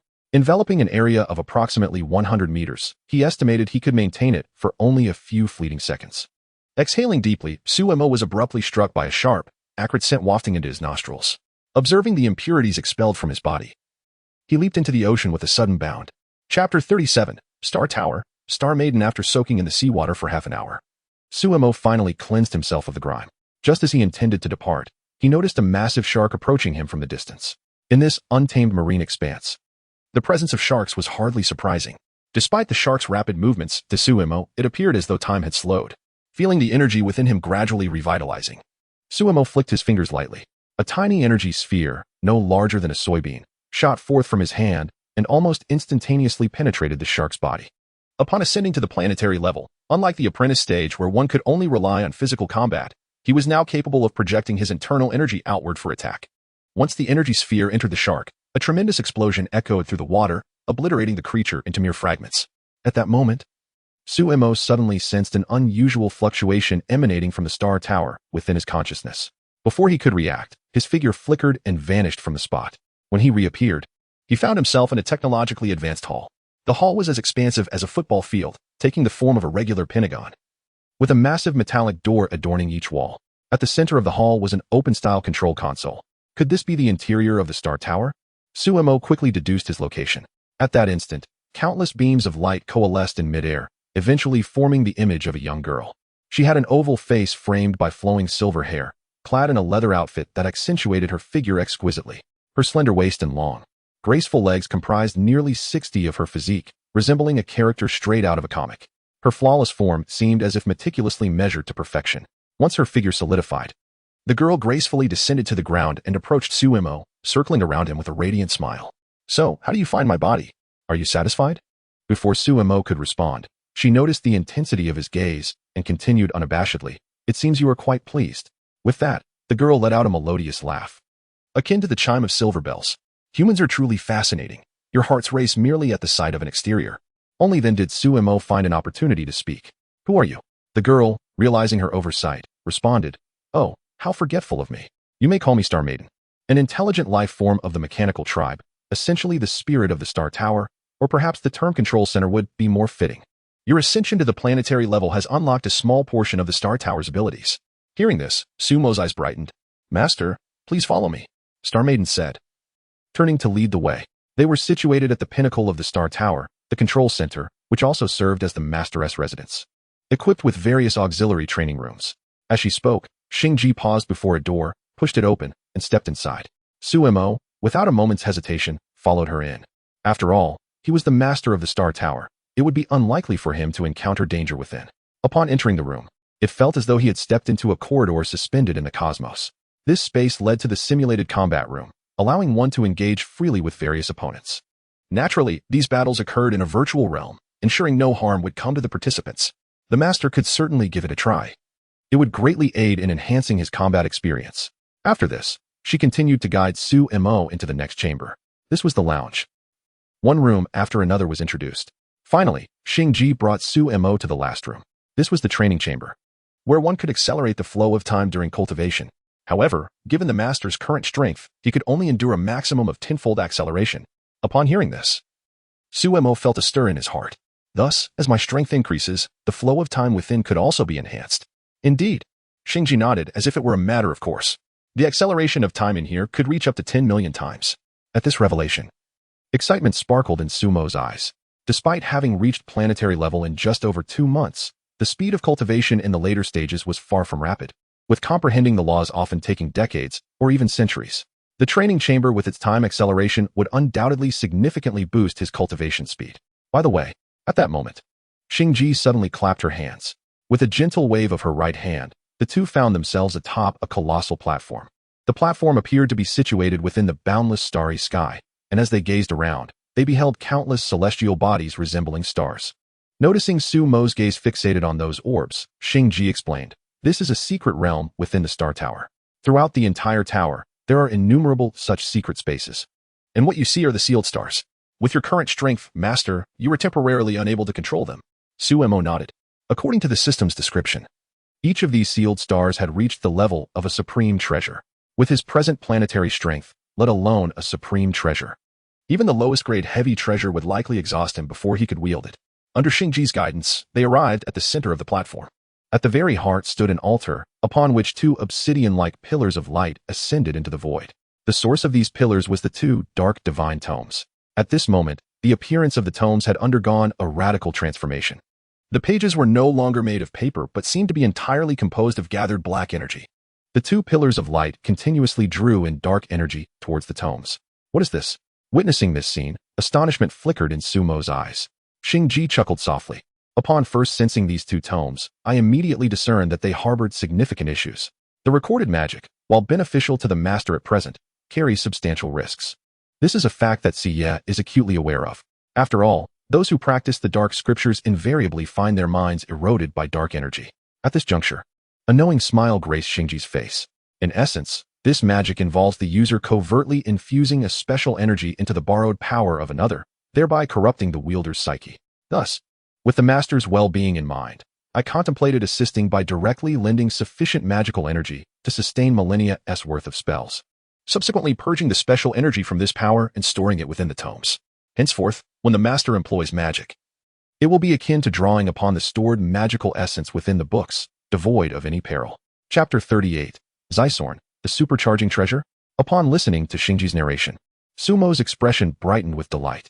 Initially, he had presumed Xingji to be an ordinary intelligent being akin to Babata, but it now appeared that the reality was far more intricate. It was clear that the Lord of the Underworld, Zysorn, was no fool. How could he remain oblivious to Xingji leveraging his immense power? Presently, there seemed to be only 2 possibilities. The first hypothesis posited that the power Xingji had borrowed from Zysorn was merely a trivial matter to him, leading him to adopt a nonchalant demeanor and thus refrain from severing the flow of energy. However, as Sumo gazed upon the colossal torrent of magical energy extending before him, reminiscent of the Milky Way, this seemed rather implausible. If such energy were inconsequential to Zysorn, he could likely overturn the court of life and assume control himself. Thus, the second scenario must be the case. Zysorn was indeed aware of the situation, but found himself utterly incapable of intervening. Sumo was almost certain that this was the reality. After all, at that moment, an unknown entity had manipulated the true dark grimoire to launch an assault, only to be annihilated within his mind. His initial confusion had now clarified into an evident struggle on Zysorn's part. With this thought, Sumo's gaze fervently scrutinized Xingji beside him. Noticing Sumo's intense scrutiny, Xingji feigned a bashful expression. "Master, what are you planning?" After a moment's hesitation, Sumo refrained from voicing his thoughts. However, observing the playful expression on Xingji's face, he understood that her demeanor was deliberate. After emitting a light, tinkling laugh.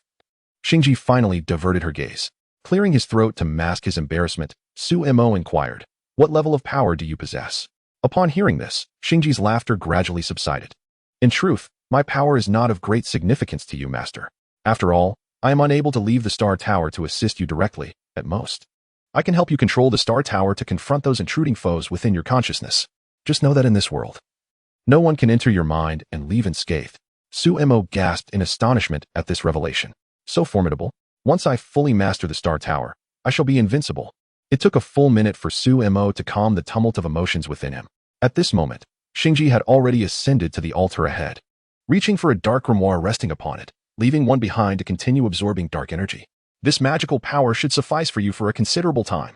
Once depleted, we can simply replace it." Swiftly returning to Su Mo's side, she presented the dark grimoire to him. Su Mo accepted it, his heart once more awash with awe at Xingji's prowess. To wield the power of one of the oldest four ancient deities, Xisorn, as a mere charging device was indeed unparalleled. Having absorbed an immense amount of dark energy, the two tomes of the dark scriptures had become nearly indistinguishable. After enduring such a prolonged infusion of energy, even the most ordinary of paper could metamorphose into a formidable artifact. Upon placing the dark scripture into Su Mo's hands, the Star Princess gently waved her hand. A drop of blood seeped from Su Mo's fingertip, shimmering momentarily before vanishing into the dark scripture. The tome emitted a fierce black radiance, which then darted into Su Mo's forehead with lightning speed. "This is how it must be. Henceforth, this book will not only serve as the wellspring of your magical prowess, but also significantly enhance your spellcasting speed and the potency of your magic." In the underworld, Xisoan's once mighty form had dwindled to less than half its original size. After the Star Princess retrieved a dark scripture, Xisoan, who had felt a tinge of despair, was on the verge of tears of joy. It slowed down. It has finally slowed down. Xisoan's ecstatic roar reverberated throughout the underworld. It was crucial to note that, given the previous rate of energy absorption, he would likely have been completely drained within a month without any unforeseen circumstances. During this time, he had attempted thousands of methods, yet none could sever the unknown entity's siphoning of his energy. A being of his stature, comparable to the 5 great deities, found himself cornered. Fortunately, the rate of absorption had now halved, allowing him to reclaim energy faster than it was being drained. With just a little time, he could fully restore himself. Overcome with excitement, Xisoan lost track of time before regaining his composure. Channeling his magical energy to the fullest, the dark energy in the underworld coalesced into a massive vortex, swirling towards his position. Meanwhile, Su Mo had exited the celestial tower. Back within the cave he had carved into the mountainside, he retrieved the dark scripture for further examination. Although the entire tome had transformed into an energy state, the inscriptions detailing the spells remained intact. As he opened the dark scripture, a series of peculiar symbols appeared before his eyes. After studying the symbols for a brief moment, they leapt from the pages, coalescing into streams of information that surged directly into Su Mo's mind. In an instant, he comprehended the contents inscribed within. The first spell recorded on the initial page was none other than the portal spell. Reflecting deeply for a moment, Su Mo exhaled with a sense of relief. If he recalled correctly, the exceptionally gifted Dr. Strange had taken a considerable amount of time to master this spell. He wondered how his own magical aptitude would measure up. Once more revisiting the knowledge in his mind, Su Mo decided to give it a try. With determination, he formed a seal with his left hand while his right gracefully traced a semicircle. A portal crackling with black sparks slowly materialized before him. Witnessing this spectacle, a glimmer of excitement flashed in Su Mo's eyes. He had never anticipated that, on his very first attempt, he would successfully cast the spell. However, upon further reflection, he began to understand the significance of his achievement. Generally speaking, the casting of magic by sorcerers or wizards is significantly intertwined with the strength of their mental faculties. The more potent the mental prowess, the greater the innate talent for magic. At present, Su Mo stands as a peak-level war god mentalist, possessing a mental strength that exceeds that of an ordinary person by several thousandfold. It is, therefore, entirely reasonable that he could successfully cast magic on his first attempt. As the spatial portal gradually widened, the scene on the other side came into clear view before Su Mo's eyes. It appeared that the portal had opened into a steamy bathroom. Through the hazy mist, a smooth silhouette emerged, revealing delicate, fair skin and an alluring beauty shrouded in steam, which would undoubtedly elicit gasps of admiration from any observer. Taken aback, Su Mo's expression shifted, prompting him to hastily attempt to close the portal. Should the other party catch sight of this, he would most certainly be labeled a pervert. However, perhaps due to his inexperience with casting magic for the first time, Su Mo inadvertently accelerated the expansion of the portal instead of shutting it. In an instant, it opened wide enough for a person to pass through. The woman, who was immersed in her bath, seemed to sense the disturbance behind her. After all, the considerable size of the portal, coupled with the stark temperature differential, made the flow of air quite palpable. Feeling a chill at her back, she slowly turned to face Suemo. Upon meeting his gaze, Suemo realized that it was too late to close the portal now. Do you believe me when I say it was unintentional? The woman's expression morphed into one of sheer terror as she beheld the bizarre portal and the figure of Suemo standing behind it. Accompanied by a scream, she curled herself into the corner of the bathroom. It wasn't that she was unwilling to escape. Rather, the portal was positioned right at the entrance, effectively blocking her only means of egress. She found herself with no path to flee. Chapter 39. The Hydra base listening to the piercing cries of the other party. Suemo felt momentarily dazed.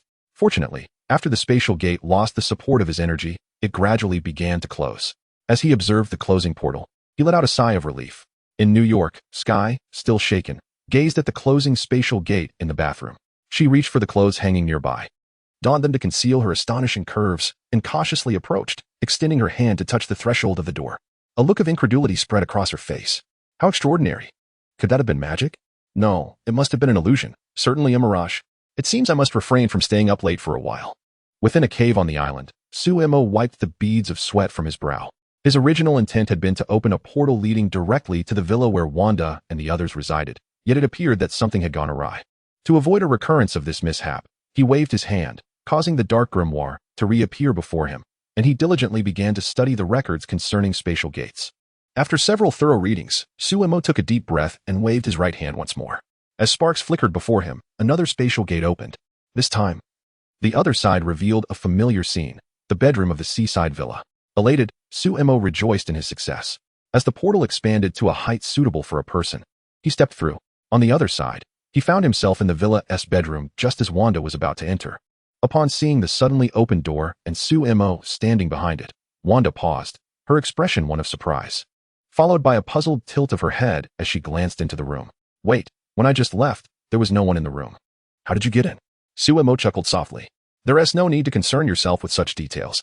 What truly matters is that it has been a long time since we last met. Don't you have anything you wish to do? Wanda's face flushed at his words. With a startled exclamation, she was swept into a princess carried by Suemo, and the door closed and locked behind them. During this time, Pietro, unable to venture outside, had become an avid fitness enthusiast, motivated by the rapid enhancement of his physical abilities. He spent the majority of his days immersed in the gym downstairs. After 2 or 3 hours, Wanda, her cheeks flushed, leaned against Sumo's embrace. So, what you mean is, we can go out freely from now on. Certainly, the previous precautions were solely for your safety, which is why you were placed in this location. Now that the crisis has passed, you are free to roam, shop, and enjoy yourselves at will. Upon receiving Sumo's affirmative response, Wanda's face brightened with excitement. Although she had greatly enjoyed the seclusion, the prolonged isolation had begun to feel somewhat tedious. After a moment, she bit her lip, hesitated, and then spoke. Darling, I wish to attend university. Suemo reached out and gently caressed the smooth back of the other person. Why did this thought suddenly arise? Although she cherished this way of life, there lingered a sensation of time slipping away in vain. I wished to seize the present moment to learn something new. What do you think? Due to both Wanda and Pietro being orphans, they relinquished their education after finishing high school to sustain themselves. Naturally, I support you. Do you have a university in mind? I shall arrange everything. Suemo had no objections to this. After much contemplation, she still believed that relying on the Mind Stone to awaken the other person seemed more feasible. Yet there remained 3 to 4 years until Loki brought the Mind Stone to Earth. During this interval, allowing her to experience college life would be a splendid choice. Really? Thank you. Hearing Sumo's enthusiastic support for her idea, Wanda excitedly pecked Sumo's face. This reward feels rather perfunctory. What would you prefer? Perhaps we could continue. No. Death Island. Suemo and the White Queen stood atop the highest peak of the island, holding a towering cylindrical metallic device. This apparatus was not significantly larger than that on the ship. Could its coverage truly be that expansive? The White Queen inquired, gazing at the device with curiosity. Certainly. Suemo nodded. What he held was an optical invisibility apparatus capable of generating illusions within a certain range. Once operations began on the island, it could easily be detected by satellites. Hence, Suemo specifically exchanged this device from the system, spending over 10,000 points in the process. Carefully placing the apparatus on the ground, he pressed the activation button. Instantly, a drill emerged from the bottom of the cylindrical device, forcefully embedding itself into the rock below. While a brilliant beam of light shot forth from the top, dispersing into the sky hundreds of meters high. Moments later, the island, along with the vast surrounding sea, was enveloped in a transparent light membrane. The membrane flashed and then vanished entirely. However, at that moment, anyone observing the island from the outside would notice that all traces of people and buildings had disappeared. Just as Sumo and the others returned to the newly established villa at the island's center, Sherry approached, her eyes heavy with dark circles. Although she appeared as if she hadn't slept all night, her spirit was exceptionally high. The first Hydra base has been located. As she spoke, she showcased the screen of her computer to the two. It displayed fragmented surveillance images. From the footage, it was evident that this base was situated atop a snow-capped mountain, bearing a certain antiquity. Sumo instantly recognized it as the very Hydra base where Wanda and Pietro awakened their powers. Sherry then typed a few commands on the keyboard, switching the display to a map marked with a red dot, clearly indicating the location of the base. It is precisely in Eastern Europe that Sokovia resides. Emma, it appears we must embark on a journey to Eastern Europe. I am at your service. Emma nodded. After a moment's hesitation, Sumo gently waved his hand, and a portal materialized beside them. Sumo stepped through first. The White Queen, casting a curious glance at the portal crackling with black sparks, followed him in. Upon their emergence, the two found themselves on a small island, scarcely a square kilometer in size. Observing their surroundings, the White Queen's eyes brightened as she gazed at Sumo. The more she interacted with him, the more she discovered that he was akin to a treasure, consistently revealing astonishing abilities. Not to mention the tome, illusory magic, which he had imparted to her, significantly enhancing her overall strength in a short span. His own array of skills was equally remarkable. With a formidable physique coupled with telekinetic prowess, he was immune to her mental abilities. Now, he had unveiled this enigmatic teleportation capability. The allure of a mysterious man invariably captivates a woman's interest, and even a formidable woman like the White Queen is not exempt. Were it not for the inappropriateness of the current circumstances, she might have already ensnared him completely. Chapter 40. The astute Baron Tesseract, bring Eric over here. Upon hearing Sumo's command, Emma reluctantly withdrew her gaze, which was on the verge of becoming entranced. Only then did she notice, in the distant sky, Magneto Eric was floating above. Beneath him, a massive vessel, comparable to a luxury cruise ship, was slowly emerging from the water's surface. Clearly, they had commenced their operations according to Sumo's plan. In Sumo's perspective, the White Queen alone was sufficient to completely subdue the Hydra base. After all, it appeared that the base harbored no formidable combat personnel, merely an assortment of conventional weaponry. Most of the inhabitants were ordinary individuals, faced with the White Queen's telepathic abilities. They possessed virtually no means of resistance, especially without any specialized countermeasures. However, Sumo's intention was not to annihilate the base, but to seize it entirely, encompassing not only the researchers and soldiers, but also the various equipment within. This raised a crucial question: how to transport all these assets back. Although Sumo was fully capable of handling these tasks himself, he pondered the necessity of exerting effort when he had subordinates available to assist. After all, subordinates were meant to be utilized. Eastern Europe. Sokovia. The Hydra base nestled on a mountainside. A spatial portal gradually opened amidst the trees on the slope. Sumo and his companions stepped through the portal. Glancing up at the ancient structure atop the mountain, Sumo turned to Emma. The rest is up to you. Of course. The White Queen nodded, taking a couple of steps forward, her eyes radiating a brilliant silver light. In less than 10 seconds, a faint smile appeared at the corners of Emma's mouth. Found you. Before their departure, Sumo had informed her that the base's head was a man named Strucker. Controlling him would enable them to swiftly take command of the Hydra base, the room in the southeast corner of the top floor. As soon as the White Queen's words fell, another spatial portal manifested before the trio. Upon stepping through, they found themselves in the room Emma had mentioned. The space resembled an office, where a middle-aged man with short hair stood dazedly before a desk. Sumo approached, seated himself in the chair behind the desk, and discreetly signaled to the White Queen. Emma nodded, and with a snap of her fingers, the man seemed to awaken from a deep slumber. Upon noticing the sudden appearance of the three individuals, his expression shifted. He retreated a few steps, wearing a cautious demeanor as he scrutinized them. Who are you? Why have you entered my room? Simultaneously, he discreetly reached behind him, grasping a hard object in his hand, his heart racing.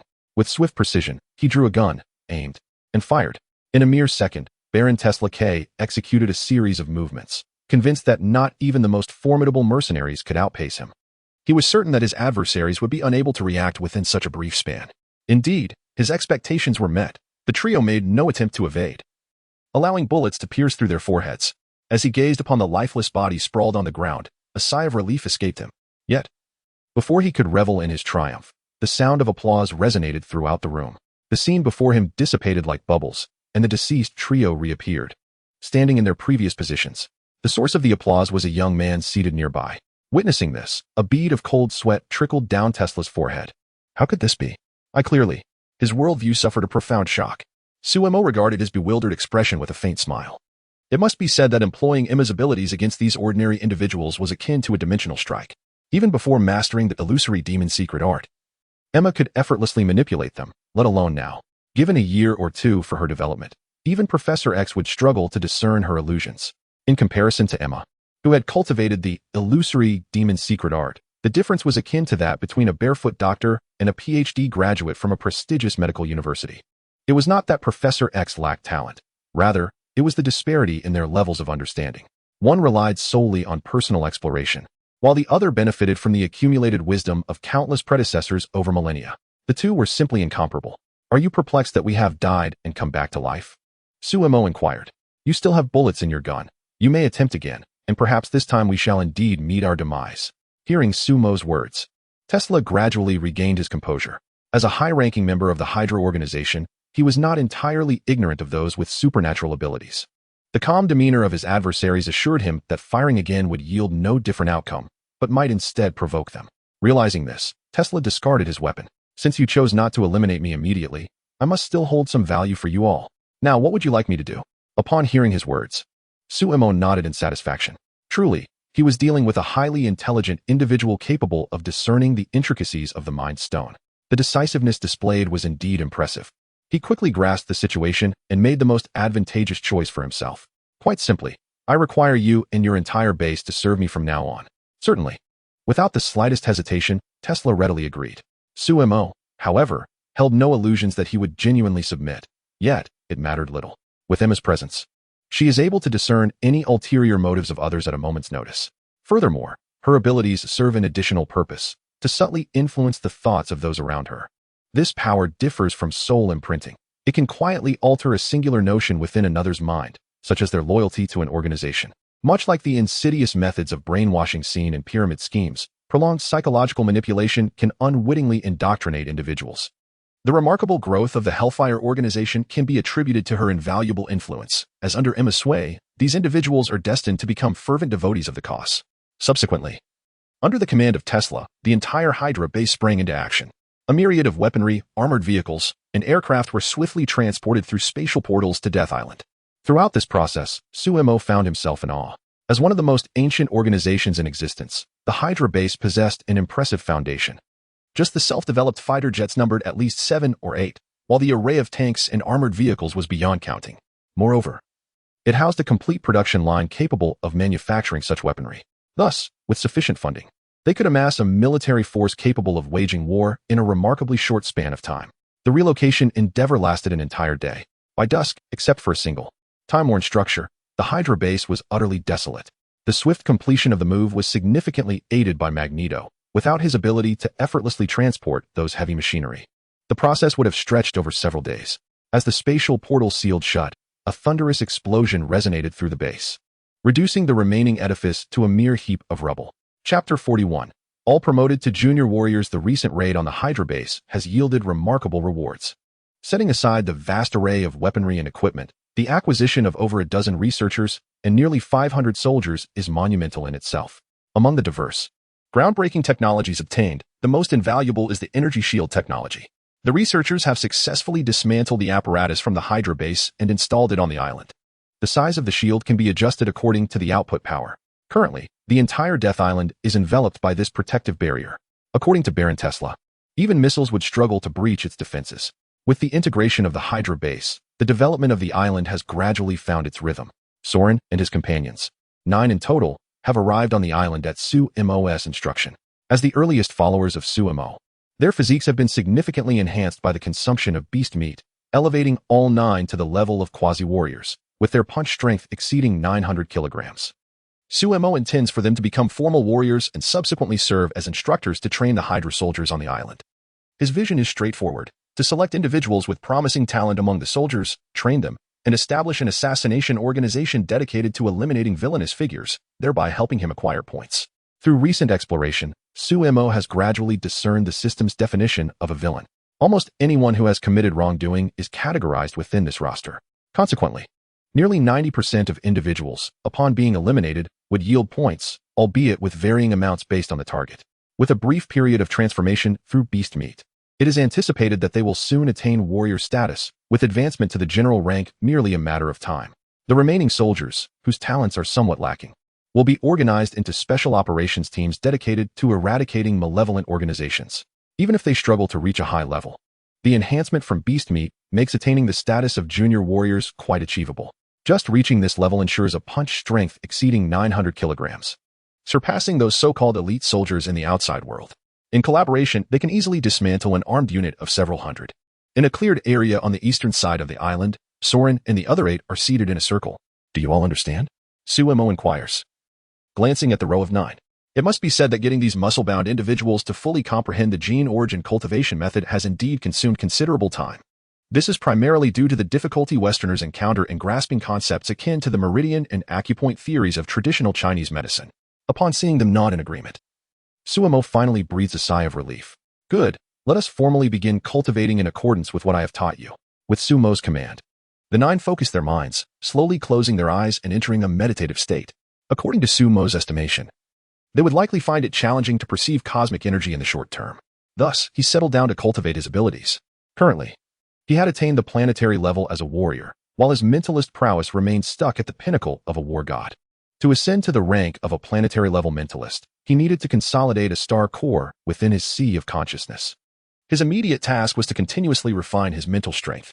After half an hour, he managed to locate a secret technique specifically designed to hone mental power, the divine forging technique. As this technique commenced its operation, Sumo's mental energy surged within his sea of consciousness, and a mysterious totem emerged amidst it, with strands of mental energy flowing through the totem. Each time the mental energy passed through the totem, it grew more refined. However, this appeared to be a protracted process. After several hours, the refined mental energy constituted less than 1% of the total. Yet, Suemo remained unperturbed. At this rate, achieving complete refinement would only require a month or 2. As dawn broke the following day, subtle changes began to manifest among the 9 individuals seated in a row outside. A short-haired woman in her 30s, positioned at the edge, suddenly trembled with recognition. Suemo, who was engrossed in refining his mental energy, seemed to sense something as well, slowly opening his eyes. Within his gaze, strands of cosmic energy were gradually converging towards the short-haired woman's body at an accelerating pace. Vanessa? He had not anticipated that among the 9, one of the first to perceive the cosmic energy would be one of the 2 women present. Nevertheless, this was not particularly surprising. The ability to cultivate and the speed of energy perception were not inherently linked. What mattered most was the quantity of energy absorbed each day. It appeared that Vanessa's awakening triggered a chain reaction. In the ensuing half-hour, for more individuals sensed the cosmic energy and commenced their initial absorption to enhance their physical prowess. Within an hour, all had begun to absorb cosmic energy. Suemo was not taken aback by this development. These individuals were former mercenaries, all having clawed their way back from the brink of death, thus possessing a heightened sense of perception compared to ordinary people. At this moment, Vanessa, who had begun first, gradually completed her initial absorption of cosmic energy and slowly opened her eyes. Upon doing so, she abruptly rose to her feet, her face alight with excitement. Noticing her fervor, Suemo gestured for silence and pointed towards the river, indicating that she should cleanse herself first. It was then that Vanessa realized her body was covered in a layer of black impurities and hastened towards the river. Soon, others began to awaken and made their way to the riverbank. Ultimately, only Soren remained, continuously absorbing cosmic energy. He was the second to start this process, and thus, his duration of absorption surpassed that of anyone else, signifying that Soren possessed the highest innate talent among them. It was not until more than half an hour later that Soren finally awakened. Boss. Upon regaining consciousness, Soren greeted and stood in place, awaiting Sumo's instructions. Suemo placed a reassuring hand on his shoulder. Very well, go wash up first, and then gather back here. An hour later, everyone had completed their cleansing and reassembled on the field. At this juncture, 2 additional pieces of equipment had been added to the arena, a force gauge and a speedometer. These were recently exchanged by Suemo from the system, possessing modest technological sophistication and costing him a total of 200 points. Following Sumo's directives, they began their testing in the order of their awakening. Eagerly anticipating her turn, Vanessa was the first to step forward. She clenched her fist and struck the punching target with great force. A resounding boom echoed as the target was propelled backward over 2 meters. Glancing at the nearby display screen, the reading showed 1,520 kilograms. Chapter 42. the simulation combat room upon witnessing the numbers displayed on the screen. A gasp resonated among the crowd. Vanessa's expression was one of sheer disbelief. Goodness. Just a day ago, her strength barely exceeded 900 kilograms. She could scarcely fathom that. Within a mere night, her power had nearly doubled. It was nothing short of astonishing. Her mouth fell open in awe. Earlier, while bathing, she had harbored suspicions that her strength would experience a considerable surge, for her physical movements had shown signs of distortion due to the dramatic increase. However, she never anticipated such an exaggerated enhancement. It is worth noting that as one progresses, augmenting strength becomes increasingly arduous. The 9 of them had consumed the flesh of ferocious beasts, and within just over a month, their strength had surpassed 800 kilograms. Yet, in the subsequent month, their power had only increased by a little over 100 kilograms. In their eyes, even that was already extraordinary. Within a span of merely 2 months, they had escalated from a strength of less than 200 kilograms to nearly a ton. This feat had transcended human limits. Even during their previous mercenary careers, they had never encountered an individual with such remarkable physical prowess. Today, however, they were met with an astonishing surprise as their strength surged to 1.5 tons, enabling them to lift a car effortlessly with their bare hands. Furthermore, as indicated by Sumo's earlier explanation, this was merely the inception. By cultivating this technique, their power could potentially grow without bounds. Standing quietly to the side, Sumo nodded in acknowledgement. Let us test speed, he suggested, gesturing towards the speed testing apparatus. Vanessa nodded in response. After a brief run-up, she dashed past the speedometer. 38 ms. Quite impressive, Sumo remarked, nodding in approval. As a woman, Vanessa's petite stature made speed her forte, bringing her close to the level of a mid-tier warrior. Soren, the captain, diligently recorded the results on a piece of paper. Next, Harry, called Soren. The excited Harry stepped forward. 1,650 kilograms, 34 ms. As time progressed, each individual underwent testing. Most exhibited strengths around 1,600 kilograms, with only Soren achieving an impressive 1,960 kilograms, almost on the cusp of becoming a mid-tier warrior. It was likely that within a few days, he would ascend to that rank. On the opposite end of the island, a heated discussion unfolded. What? Appointing a new instructor for soldier training? I object, Colonel Harry asserted stubbornly, glaring at Strack. These soldiers have been rigorously trained by me in accordance with Special Forces methods. I do not believe any instructor could surpass this. Colonel, your task is merely to execute orders. Strack admonished sternly. Do not create trouble for me, or I will not let you off easily. Having spoken, he turned away from the temporary encampment of the soldiers.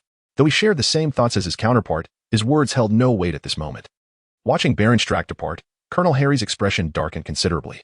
In recent days, Baron Strack had ordered the relocation of the garrison to this island and subsequently confiscated all the soldiers' weapons. It appeared that he was also poised to appoint new instructors, all of which instilled a profound sense of crisis within Harry. It seemed that his authority as the commander overseeing the base's soldiers was on the verge of being undermined. Yet, he lacked the courage to defy the orders. Secretly, he resolved that when he encountered these so-called instructors, he would ensure they understood who was truly the most suitable leader for this unit. After all, he had once served as an instructor for the United States Marine Corps and considered his skills in training soldiers and combat to be unparalleled. In the Celestial Tower, Sumo stood outside the entrance to the simulated combat chamber. Without hesitation, he entered the room, which was filled with equipment resembling space capsules. He promptly lay down in one of the capsules. As the hatch closed, a flash of light enveloped him, and he found himself standing in a vast void. A mechanical voice, devoid of any emotion, resonated in his ears. Please select your combat opponent and environment. No sooner had the voice faded than a selection panel materialized before him. He could choose between a mentalist and a martial artist as his opponent. Sumo initially opted for a first-tier planetary martial artist and selected a grassland as the location. Upon pressing the confirmation button, he was prompted to choose his weapon. After selecting a somewhat hefty battle knife, a flash of light occurred. The scene around him began to shift rapidly, transforming almost instantaneously into an expansive grassland. Gazing at the azure sky, he felt the tangible sensation of the grass beneath his feet and the gentle breeze brushing against his face. He reached down to pluck a blade of grass, inhaling the fresh, earthy aroma that filled his nostrils. It felt so remarkably real. Sumo couldn't help but marvel. Although he was aware that this was merely a virtual world, its realism was astonishing. What distinguished it from a true reality? At that moment, the figure of a middle-aged man began to coalesce not far in front of him. Initially, the man's gaze appeared vacant. However, as the sound signaling the commencement of battle echoed in Sumo's ears, the man's eyes instantly sharpened, and in a flash, he lunged towards Sumo. Gripping his battle knife, Sumo tightened his grip on his own weapon and met the charge. In an instant, their forms collided with a thunderous crash. Sumo's figure was propelled backward at an astonishing speed, leaving a long trench carved into the grassland as he skidded along the ground, coming to a halt. He rose to his feet again, glancing at the figure suspended in the air, while rubbing his already aching right arm. In the system, simulated adversaries, aside from specific requirements, possess prowess at the pinnacle of their current level. Take, for instance, the martial artist of planetary rank 1 before me, who exemplifies the zenith of this tier with a strength reaching 2,000 tons. In terms of sheer power, this figure nearly doubles my own. Under ordinary circumstances, bolstered by my mental energy, I would not fear this opponent. However, martial artists of this caliber typically exhibit an average force fluctuation of approximately 5 times, while my own fluctuation is merely 3 times. Even with the enhancement of my mental energy upon my blade, I can only muster about half of my opponent's strength. It is essential to understand that the fluctuation of mental energy refers to the number of weapons one can simultaneously manipulate, each reaching its maximum potential, rather than amplifying a single weapon's output by multiple times. For instance, if a person's strength is 1 ton, they can deliver a force of 1 ton with both hands. Yet they cannot deliver 2 tons with a single punch, regardless of the circumstances. The same principle applies to mental energy. With a mental energy of 1,000 tons and a fluctuation capacity of 12, I can simultaneously control 12 weapons, ensuring each achieves a force of 1,000 tons. Yet, when wielding a single weapon, I am limited to that same 1,000 tons. Of course, weapons imbued with special inscriptions of mental energy differ in their capabilities, which is precisely the purpose of such weapons. Had I not reacted swiftly and employed the ability of spatial freezing, I would likely have been vanquished in an instant. After all, while my opponent possesses double the strength, it does not necessarily equate to double the overall prowess. Even if faced with hundreds of martial artists of my caliber simultaneously, they would find little challenge. Chapter 43. The Art of Dream Walking. Sumo had just risen from the ground when the adversary reappeared before him. The opponent's battle knife sliced through the air, aiming for his neck with alarming swiftness. It was too fast. Just before the blade could sever his throat, Sumo activated his ability to freeze space. In an instant, the assailant seemed to be frozen in time, suspended mid-air as if a pause button had been pressed. The adversary felt the unyielding grip of space binding him, a flicker of ruthless determination flashing in his eyes. Sensing the surge of violent energy emanating from his opponent, Sumo's expression shifted, and he vanished from his position. Boom. With a deafening roar, the opponent's body erupted with terrifying energy. Fortunately, Sumo had already evaded several hundred meters away, although his speed was considerable. The explosive force generated by his adversary was swifter still. It was only through the activation of his spatial freeze that he managed to mitigate the impact of the self-detonation. Exhaling in relief, Sumo's face betrayed a hint of trepidation. It must be said, the warriors from that realm possessed an unparalleled combat experience. Coupled with his nascent training and scant battles, the disparity between them was akin to the heavens and the earth. Were it not for his innate abilities, he would likely have met his demise at the hands of his opponent in an instant. Even as he narrowly dodged, the adversary showed no hesitation and launched another relentless assault, driven by an unyielding resolve. Ultimately, faced with the inevitability of defeat, the opponent resorted to self-detonation, a display of ferocity that left Sumo in awe. Should he encounter such a battle maniac in reality, given his current combat experience, even with superior strength, he might still fall prey to such an opponent. As the combat concluded, Sumo returned to the starry expanse once more. Please select your opponent's strength. This time, Sumo opted for an adversary of comparable prowess.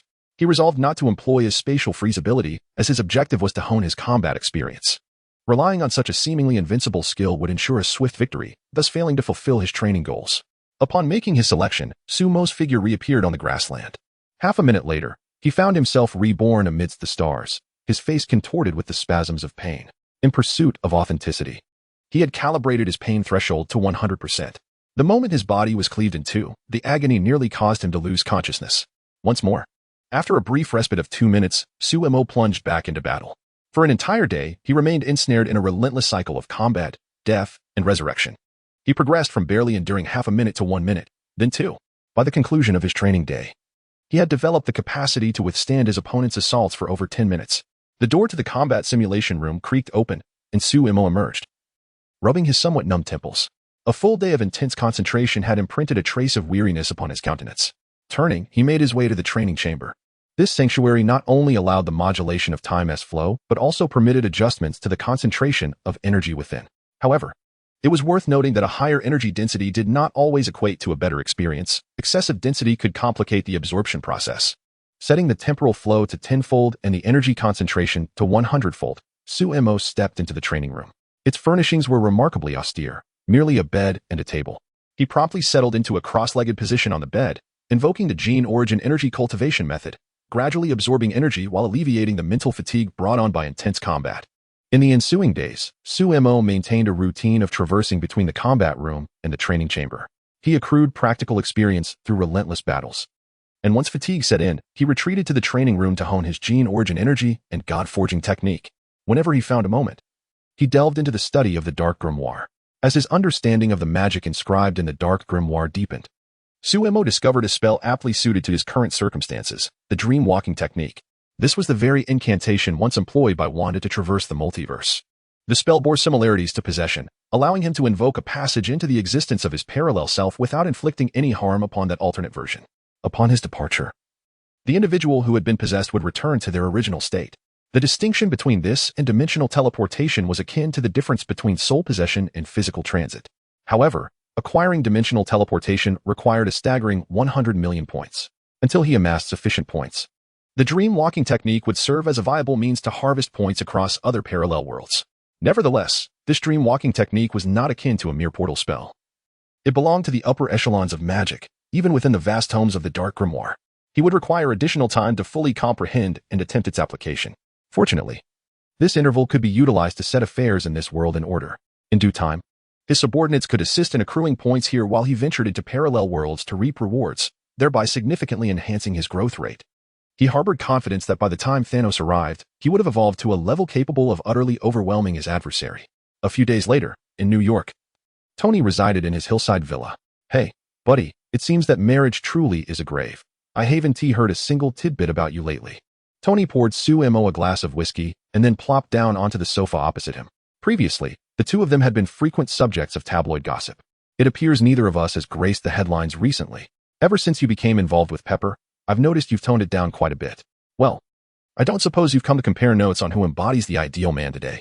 Tony waved his hand dismissively. "Of course. I'm here to propose a trade." Suemo lifted his glass and took a sip. "Oh, pray tell." Tony also poured himself a glass of whiskey, adopting an attentive demeanor. "I require a suit of iron armor." Naturally, given Sumo's current prowess, such armor would serve little purpose for him. In contrast, his vibranium suit was far more suited to his needs.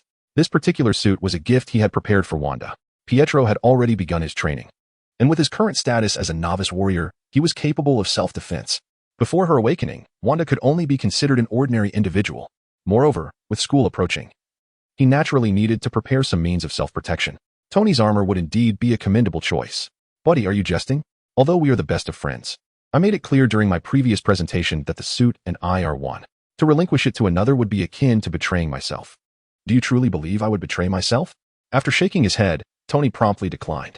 Suemo had anticipated this response, a playful expression gracing his face. "Tony, do not speak in absolutes. Trust me, you will change your mind." Tony chuckled. "I am a man of my word. When I say no, I mean no." "Is that so?" Suemo smiled, glancing at the large magnet on Tony's chest. "If I am not mistaken, that magnet is meant to draw shrapnel from your bloodstream?" "What?" With that remark, Tony was taken aback, abruptly sitting up from the sofa, oblivious to the whiskey that had spilled onto him. Chapter 44. What color of armor do you prefer?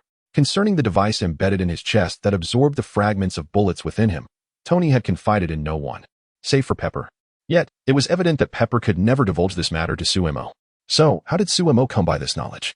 Tony's eyes widened as he surveyed the room. "My God, have you secretly installed listening devices or cameras in my chamber? Such actions are unbecoming of a good citizen." After a thorough inspection with no discoveries, Tony returned to face Suemo Jarvis. "Please check the villa for any connected surveillance equipment." "Certainly, sir." In less than a minute, Jarvis's electronic voice resonated through the room once more. "Sir, there are currently no monitoring devices detected within the villa."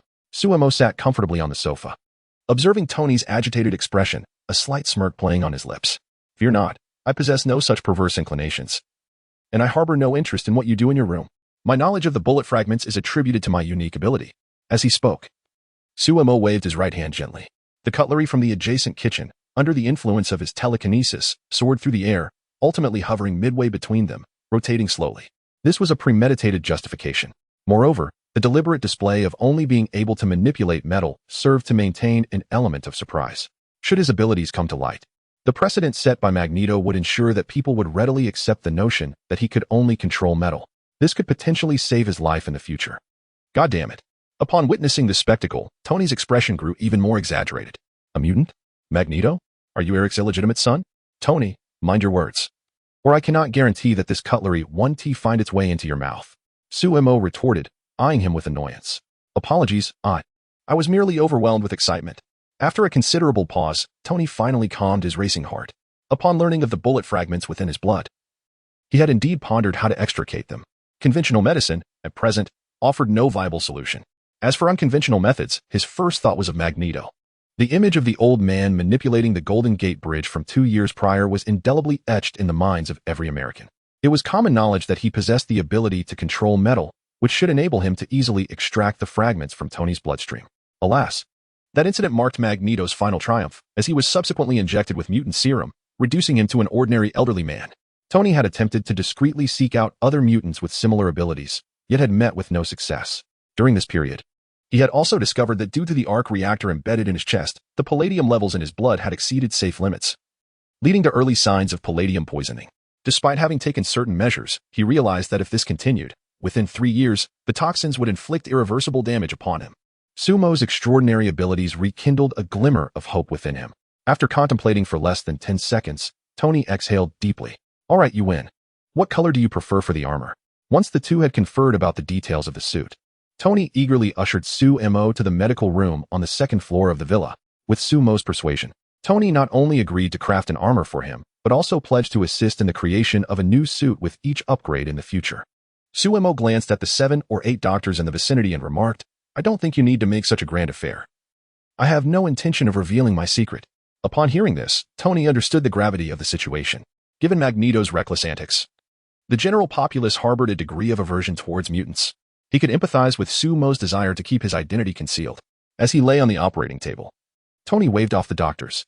Licking his lips, which had dried due to nerves, he asked, Are you sure we can handle this without a hospital? Can we manage it here? Initially, Tony had intended to go to a hospital, as it would provide a safety net in case of unforeseen circumstances. However, Suemo insisted that a simple room would suffice, leading them to this medical facility. Noticing Tony's anxious demeanor, Suemo offered some reassurance. Rest assured, I won't take this lightly. Your demise wouldn't matter, but I cannot afford to be without my armor. He added, for the sake of my suit, I won't let anything happen to you. Tony smirked and gave Suemo a thumbs up. You certainly know how to comfort someone. Once they were alone in the room, Suemo commenced the procedure. He first manipulated the fragments to flow into a narrow blood vessel in his arm, securing tourniquets on either side. With a mere thought, several small fragments shot forth, completing the entire process in under a minute. As Suemo guided the fragments into Tony's hands, Tony remained in a state of astonishment. Consider this a keepsake, Suemo declared, opening the door and gesturing to the waiting team of private doctors outside. You may come in to assist with the bleeding. With that said, his expression shifted as he spotted a familiar figure among the group of doctors, a playful smile creeping onto his face. Tony examined the fragments in his hand, still incredulous. Is this really it? He touched his chest, noting that the previously suffocating sensation had completely vanished. As the doctors flooded into the room, Suemo turned and departed the medical facility. Tony gazed at a group of bewildered doctors and exclaimed, Please, assist me with the bandaging. Upon noticing the small wound on Tony's arm, one doctor hurriedly approached, opened the medical kit, and began to disinfect the injury. Meanwhile, another doctor standing nearby examined the wound revealed after the blood was wiped away. Mr. Tony, this injury must be dressed promptly. Upon hearing the grave tone, Tony's expression shifted as he scrutinized the shard of metal in his hand. What do you mean? Is it serious? The other doctors turned their puzzled gazes towards him. After all, it appeared to be merely a minor injury. Although it had grazed a vein, the location and amount of bleeding suggested it was merely a superficial small vein. Especially with the presence of a tourniquet, it certainly could not be classified as a severe injury. You are mistaken, the wound is not serious. A smile flickered across the face of the doctor beside him. What I meant was, if you do not bandage it quickly, the wound will begin to heal. Hearing the clear jest in the doctor's words, Tony became somewhat indignant. Which hospital are you affiliated with? I shall file a complaint against you. Of course, that is your prerogative. The doctor who had dressed his wound produced a business card and handed it to Tony. I am currently a surgeon at Mount Sinai Hospital. You may call me Strange. With that, Strange turned and walked outside. As a somewhat renowned surgeon at Mount Sinai Hospital, he had, under the director's compelling orders, canceled an important surgical operation to attend to this case, only to find that even an intern nurse could have easily managed the bandaging. These individuals were truly squandering medical resources. Chapter 45. Establishing the Special Operations Team on Death Island. After several days, Zoro and his companions had thoroughly acclimated to their surging powers. On that morning, under Emma's guidance, the 9 arrived at the camp where over 500 soldiers were stationed. At this point, a multitude of wooden cabins had been erected within the camp.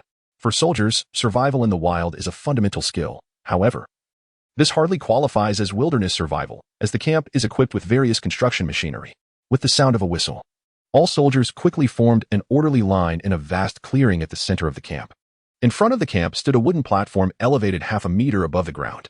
Observing that the soldiers had gathered below, Emma ascended the platform. For the next period, Colonel Zoro would serve as your chief instructor, leading you through an intensive training program lasting half a month. Those who successfully complete this training will earn the qualification to join the Special Operations Team. Excuse me, sir? May I inquire what benefits come with joining the Special Operations Team? A soldier in the front row raised his hand and asked after hearing this announcement. Certainly, Emma nodded. Upon joining the Special Operations Team, not only will your salary double, but you will also receive a mysterious gift. As for what the gift entails, you shall learn only after you obtain your qualification. Upon hearing this, a wave of murmurs surged through the ranks of soldiers. The reason these individuals chose to enlist in this private army was not fueled by lofty ideals. Rather, it was the allure of wealth that motivated them. The prospect of a doubled salary upon joining the Special Operations Team was enough to ignite their enthusiasm. Colonel Harry, standing nearby, felt a sinking sensation in his heart as he observed the excited expressions of the soldiers. He understood all too well that such an incentive was irresistible to them. After all, these soldiers were mercenaries, driven solely by the promise of American dollars. In comparison, their loyalty was owed to currency, rendering his authority as their commander insignificant. Moreover, he pondered the fate of his position once the Special Operations Team was established. After a moment of contemplation, he stepped forward. I wonder who will be appointed as the commander of this Special Operations Team. Hearing this, Emma cast a sidelong glance at Harry, fully grasping his implication. The Special Operations Team, organized and trained by Mr. Zoro, would naturally have him serve as the team's instructor. At this revelation, Harry's expression darkened. He believed that, based on both experience and capability, he was the most suitable candidate to be the commander of the Special Operations Team, as he was the original commander of this unit. Baron Strack had not informed him that their current status was that of captives. Since arriving on the island, although their weapons had not been redistributed, their freedom had not been curtailed either. Over the past few days, he had explored the island and observed that, aside from the personnel at their base, there were scarcely any outsiders. In his view, these individuals were merely recruits gathered anew by Baron Strack. Unbeknownst to this Mr. Soren, in which military unit did he once serve? Upon hearing this remark, Soren let out a soft chuckle and stepped forth from the line of 9. He had not been affiliated with any military. He had merely been a mercenary. After listening to Soren's introduction, Harry felt a wave of relief wash over him and confidently declared, in that case, I believe I am far more suitable as the commander than Soren. Emma, disinterested in wasting time with them, turned to Soren and said, it is entrusted to you. With that, she pivoted and departed. While Harry might be superior to Soren in terms of training soldiers, the Special Operations Team would predominantly engage in solo assassinations or small team collaborations. In this regard, Soren, as a mercenary, undoubtedly surpassed Harry, who came from a military background. When it came to solo combat capabilities, the two were not even in the same league. This so-called Colonel Harry was likely no more than a plaything in their hands. She had been preoccupied with the island's construction plans and had scarcely any time for training. Instead of watching them toy with their opponents, she would be better off returning to diligently study the illusionary magic secrets. The more she practiced and researched, the more she recognized the formidable power of this secret technique, intensifying her reverence for Mo. Seeing Emma walk away without a word, Harry's face contorted with rage. Feeling this was a blatant insult to his dignity.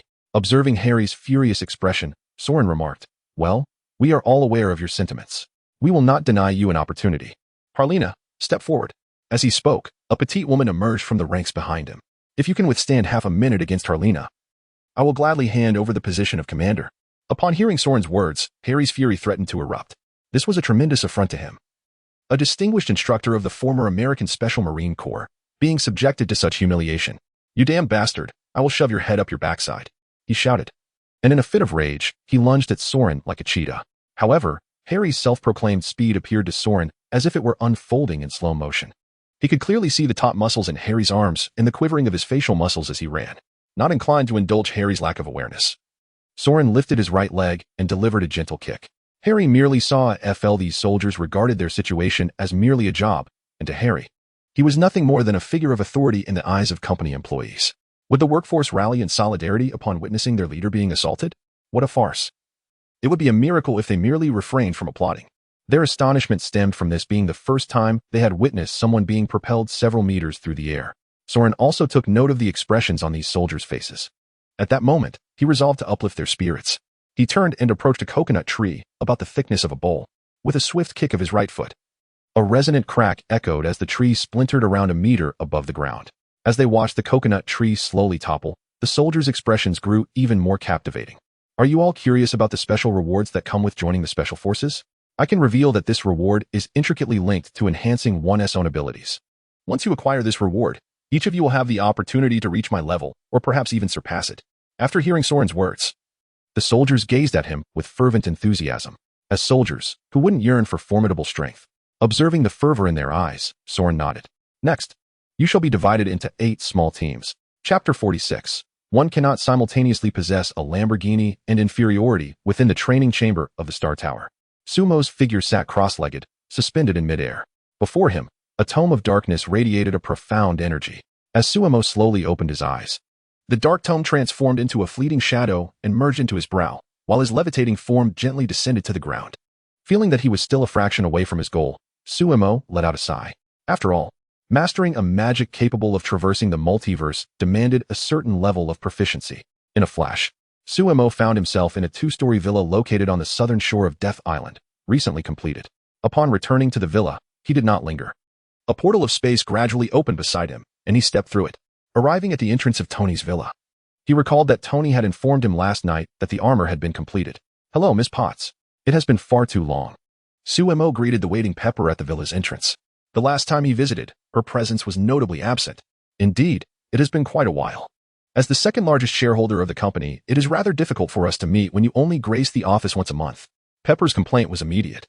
The responsibilities of the company had largely fallen upon her shoulders, as Tony was often preoccupied with other pursuits, and Sumo had been elusive for months. Nevertheless, I must express my gratitude. I have been getting along well with the current boss, and I am not yet ready to consider a change. With a beaming smile, Pepper led Sumo upstairs. Do not hesitate to reach out if you find your position unsatisfactory. Incidentally, Avril has also mentioned feeling overwhelmed. Sumo remarked. Poor Avril. It seems her situation mirrors my own. You capitalists are truly insatiable. As they conversed, they entered a room filled with an array of equipment. Hey, Pepper. Discussing our shortcomings in my presence seems rather inappropriate. Tony emerged from behind a table cluttered with parts. Pepper, unfazed by his grievance, replied, You two continue your conversation. With a light laugh, she turned towards the coffee machine. To undermine me in front of my eyes is quite excessive. Tony muttered, observing Pepper's retreating figure. All right, next time I will arrange a private meeting with Pepper. Surrendering to Sumo's confident demeanor, Tony conceded, Fine, we are dating now. So I kindly ask you to maintain your distance from Pepper. Despite recognizing the playful nature of Tony's remark, he felt a sense of disarray in Sumo's presence. Convinced he held no advantage. Upon hearing the admission, Sumo chuckled and patted Tony's shoulder. Rest assured, I have no interest in Pepper. Now, let us hasten to see my armor. With Sumo's reassurance, Tony finally breathed a sigh of relief. As he led him inside, he murmured softly, It's best this way. Moments later, Tony guided Sumo to a glass display case towering over them. He pointed at a set of deep blue armor within. This suit has been modified into a portable version based on Mark IV, just as you suggested. What do you think? With that, the glass of the display case opened, and Tony pressed a button on a specific part of the armor. The suit contracted, ultimately transforming into a briefcase-sized form, although it had sacrificed some performance. The entire armor now weighed no more than 30 kilograms. Tony introduced it with a self-assured expression. It looks rather impressive. Sumo assessed the armor displayed before him. Subsequently, Tony elaborated on the various functionalities and weaponry of the suit. Upon hearing his explanations, a satisfied smile spread across Sumo's face. Once Wanda donned it, she would be well equipped for self-defense. At the very least, with the armor's peak speed of 3 Mach. It would be challenging for any adversary to catch up if she needed to flee. Thank you. I am quite pleased with the armor. Meanwhile, in a villa in Brooklyn, Wanda and Pietro were packing their belongings. Ever since Wanda expressed her desire to attend school, Sumo had swiftly made arrangements. With less than a week to go before the university semester began, they needed to relocate closer to campus. As Sumo parked the car outside the villa and stepped into the courtyard, he immediately heard Pietro's complaints from within. Wanda, You know I have absolutely no interest in school. All right, Pietro, you've repeated that for nearly a month now. Our ride is about to arrive. You wouldn't tell me you're having second thoughts, would you? Wanda replied, sealing the last suitcase and gazing seriously at Pietro. Considering that Pietro and Wanda were of the same age, Suemo, after consulting Wanda, arranged for him to attend a school as well. However, Pietro evidently had some aversion to college life. No. Well, of course not. I'm just a bit anxious about the impending university experience. Yes, that's right, anxious. Pietro insisted, attempting to clarify.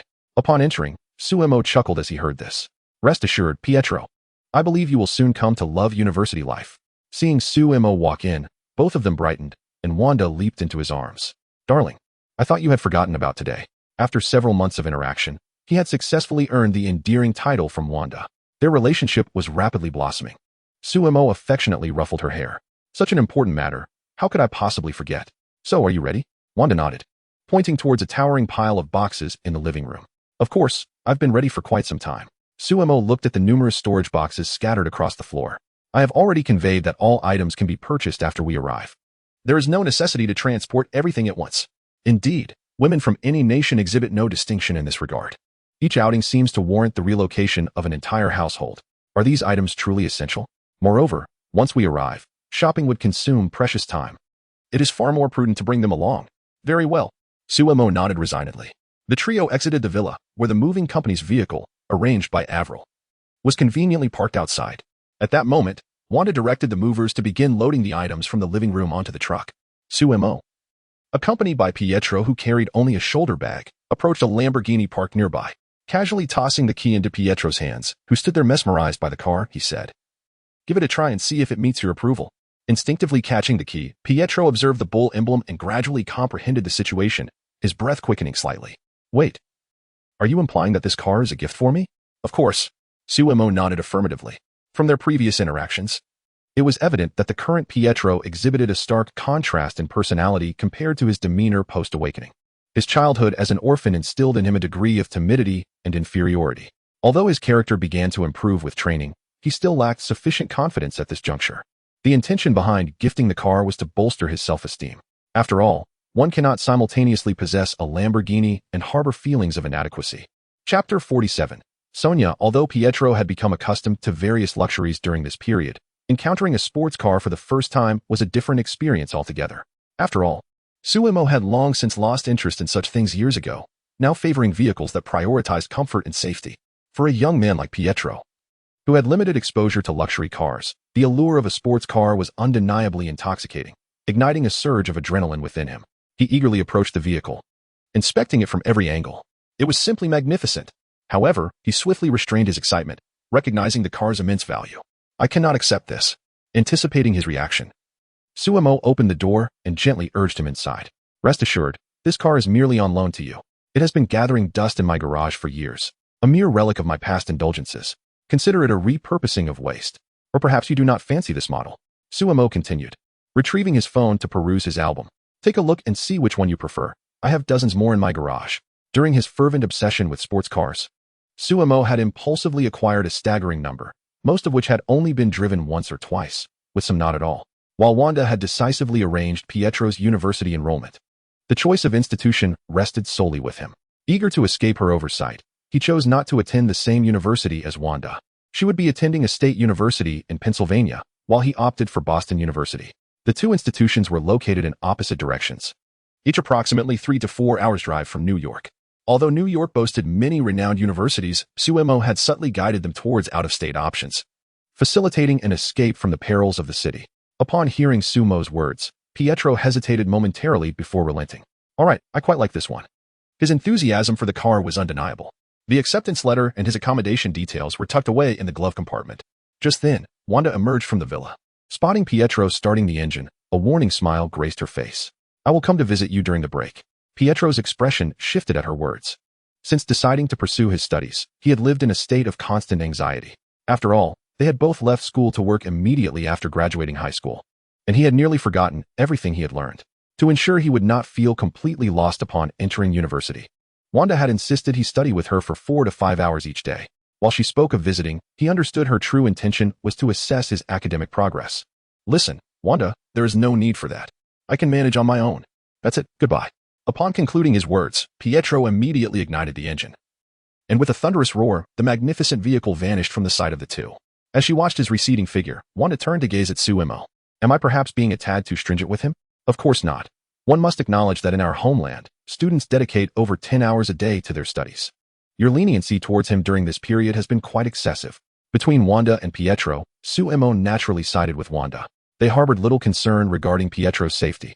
Over half a month ago, he had already demonstrated the ability to lift over a ton with his bare hands, and he had shattered world sprinting records. Given his current prowess, he posed no threat to anyone's safety. After bidding farewell to Pietro, they proceeded to load the remaining belongings from the villa onto the vehicle. Subsequently, the two of them drove a red Ferrari, leading the way towards Pennsylvania. 4 hours later, they entered an elegant villa community. The expansive area was located less than a 10-minute drive from the state university Wanda was to attend. Soon, their vehicle came to a stop in front of a 2-story villa. The house, resplendent in white, boasted a yard exceeding 100 square meters, adorned with vibrant flowers. As they disembarked from the car, Suemo remarked, "What do you think? If this does not meet your satisfaction, there are several other properties nearby that we can explore." Thanks to the inherent diligence of the people from our homeland, Sumo's parents had been avid property investors during their lifetime. Though their estate was but a fraction of what it once was, they still ranked among the upper echelons of wealth in America. Moreover, owing to the current sluggish real estate market, his parents had acquired several properties in major cities across the United States. This villa was one such acquisition. Wanda shook her head with sparkling eyes.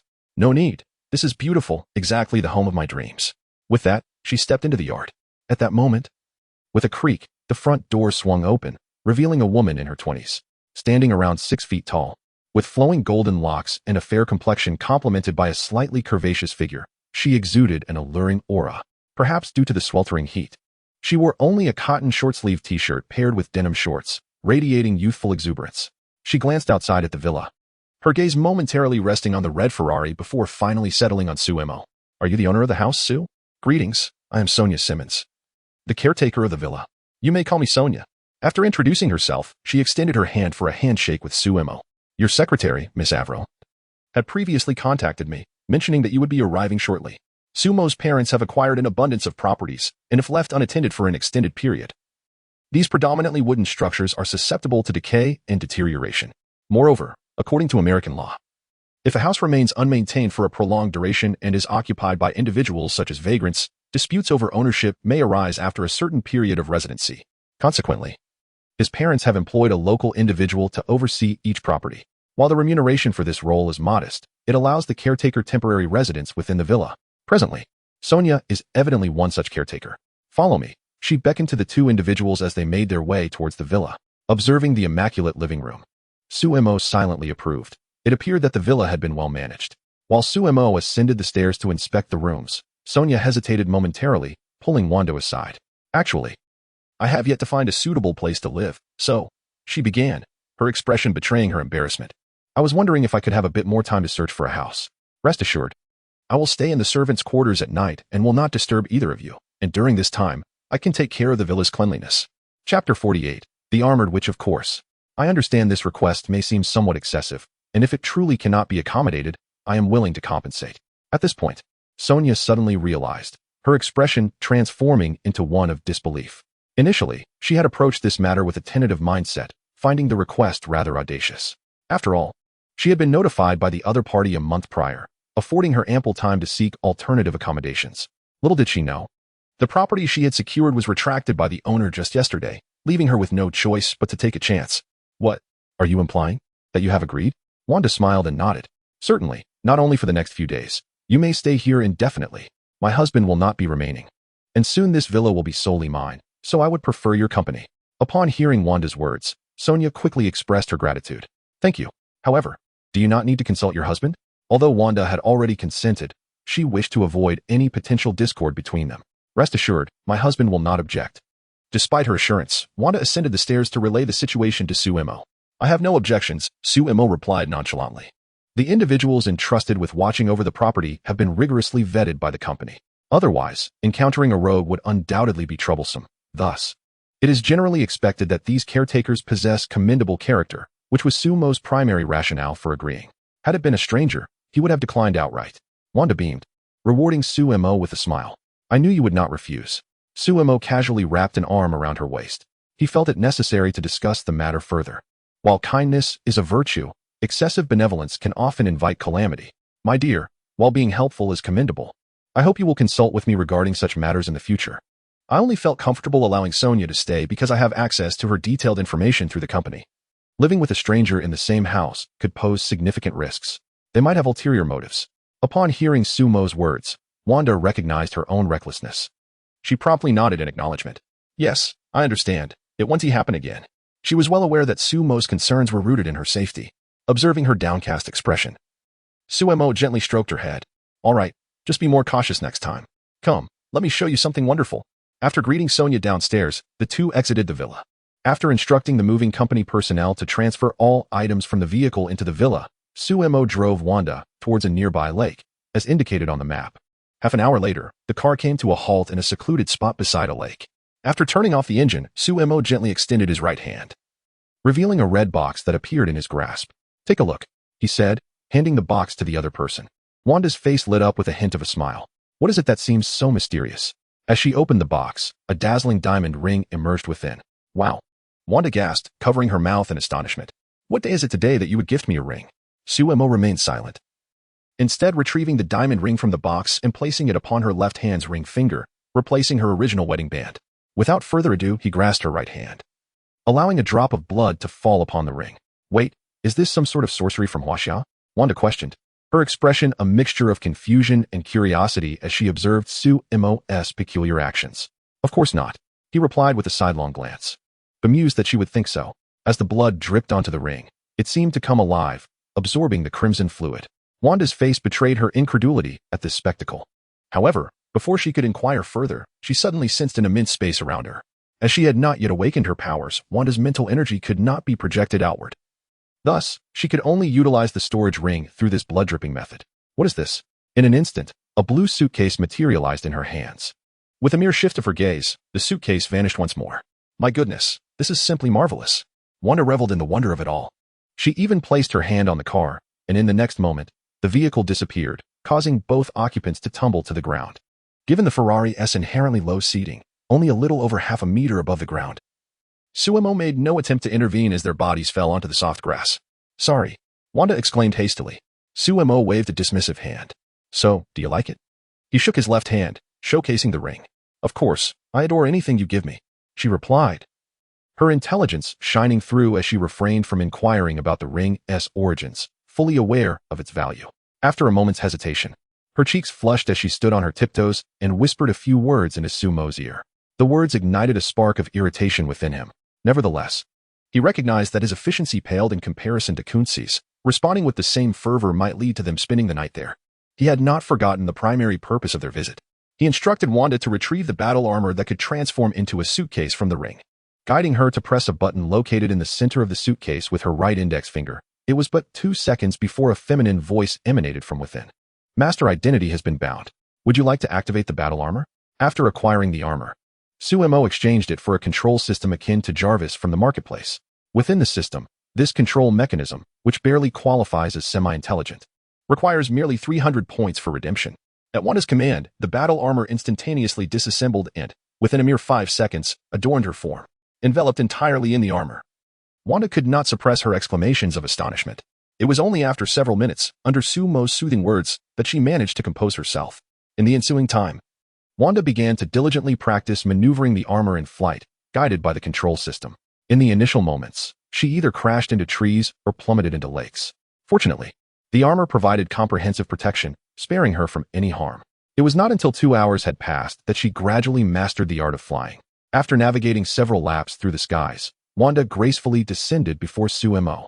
As the helmet retracted, it revealed her flushed face, alight with excitement. Alas, the hour grows late. We must return. Upon hearing Sumo's words, Wanda, still yearning for more, relinquished the armor, which transformed back into a suitcase, safely stored within her storage ring. In the future, when time permits, you may frequently come here to practice. This way, you will be able to safeguard yourself in times of danger. Moved. Wanda embraced Sumo tightly. Thank you, she exclaimed, her face breaking into an enigmatic smile. The vehicle that had previously vanished reappeared beside them, and she opened the door, gently ushering Sumo inside. Chapter 49. The Ascension of the Psychic Master, Annie's Disappearance. Within the training chamber of the Star Tower, Suemo sat cross-legged in the air, his eyes closed. After spending 2 days in Pennsylvania to ensure Wanda's well-being, he returned once more to Death Island. Within his sea of consciousness, the last vestiges of psychic energy were refined further through the operation of the divine forging technique. As all of his psychic energy was meticulously honed, a tremendous tremor resonated throughout the sea of consciousness. An immense quantity of psychic energy began to coalesce towards the center of this realm. The highly concentrated mist-like psychic energy gradually transitioned into a liquid state. In a brief moment, a minuscule water sphere slowly formed within the sea of consciousness. At the instant the water sphere took shape, its gravitational pull intensified dramatically, drawing in surrounding psychic energy to create a vast vortex. The sphere expanded in size as more psychic energy surged into it. After over half an hour, the psychic energy within the sea had been entirely absorbed by the water sphere. Suemo understood that what remained was the most crucial step in becoming a planetary-level psychic master, to compress the water sphere to form a solid, planet-like crystalline core. Concentrate. Suemo silently urged himself, then commanded the psychic energy forming the water sphere to rapidly contract inward. Though in liquid form, this psychic energy still belonged to Suemo. Under his control, the size of the water sphere diminished drastically in a brief span, reducing to less than 1% of its original volume. Not enough. Suemo gritted his teeth. The current level of compression was insufficient for solidification. Taking a deep breath, he summoned all his strength to exert pressure on the minuscule water sphere once more. The outcome hinged on this decisive moment. Boom. At what seemed like a critical juncture, the water sphere swiftly solidified, transforming into a sky-blue polygonal crystal. Once the crystal had fully hardened, boundless energy erupted from within, causing the consciousness space to expand at an astonishing rate, multiplying in size by hundreds within mere seconds. In that instant, it felt as though Sumo's soul had undergone a profound leap in existence. His mind became extraordinarily clear as he gradually opened his eyes. The jubilant voice of Xingji echoed in the training chamber. Congratulations, Master, on your ascension to planetary-level psychic master. Hardly had she finished speaking when an abundance of colorful ribbons and confetti filled the entire chamber, vanishing upon touching the ground. Suemo gazed at this spectacle, utterly speechless. Who taught you this? Online. Isn't this how celebrations are conducted in your world, Master? Oh, and there's more. Suddenly, bottles of champagne appeared in the training chamber, accompanied by a series of pop sounds as they sprayed everywhere. Stop. Suemo swiftly appeared outside the training chamber. A frown etched on his face as he looked at Xingji standing opposite him. Next time, refrain from these chaotic antics. Understood, Master. You must be tired from your training. Allow me to give you a shoulder massage. As she spoke, Xingji approached Suemo from behind, placing her hands on his shoulders and gently kneading them. Simultaneously, her body pressed against his back, and Suemo found himself overwhelmed by her extraordinary talent. He felt somewhat incapacitated. Previously, he had attempted to retaliate, but each time, she had chosen to retreat at the critical moment. In simple terms, Xingji was adept at igniting flames but indifferent to extinguishing them. After several instances of frustration, Suemo could only strive to evade her presence. Sensing her familiar approach once more, he decisively opted to leave the Star Tower. Just as he stepped outside, his phone rang. Upon pressing the answer key, Avril's voice resonated through the line. Boss, something has happened to Annie. The moment he heard her words, Sumo's expression shifted. Among the girlfriends he had engaged with over the years, Annie had been the one he spent the most time with. Their relationship had begun while she was still a student, and she had become his girlfriend since then.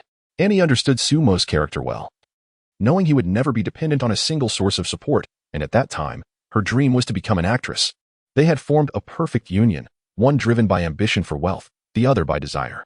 Suemo had aided her ascent to become one of Hollywood's leading stars, and in return, she had become his girlfriend, completely unfazed by his indiscretions. After several years, it was impossible to claim that there were no feelings between them.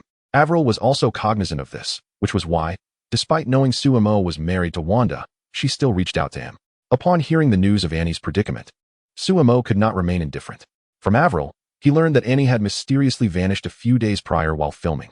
Her parents had already contacted the authorities, but there had been no trace of her since. After a moment of hesitation, Suemo retrieved a number from his phone and dialed. Moments later, the voice of Agent Hill echoed on the other end. Sue, it seems you've encountered trouble. I need to know about Annie. Suemo replied. True to his nature, he was reluctant to engage extensively with S.H.I.E.L.D.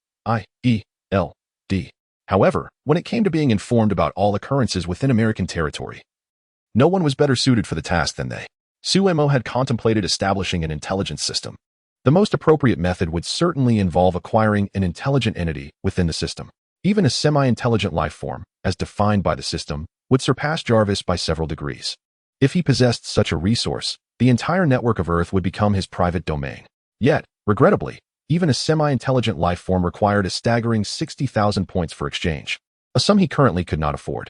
Of course, Xing-Ji within the Star Tower would undoubtedly find it far simpler to accomplish such a feat, however. With his current capabilities, he was unable to control the Star Tower, and Xing-Ji, as the spirit of the Star Tower, could not leave her own consciousness. At this juncture, he could only once again seek assistance from Shilde. Upon ending the call, Hill hurried to Nick Fury's office. Since the last encounter with Sumo's extraordinary abilities, his standing in Nick Fury's esteem has ascended several tiers.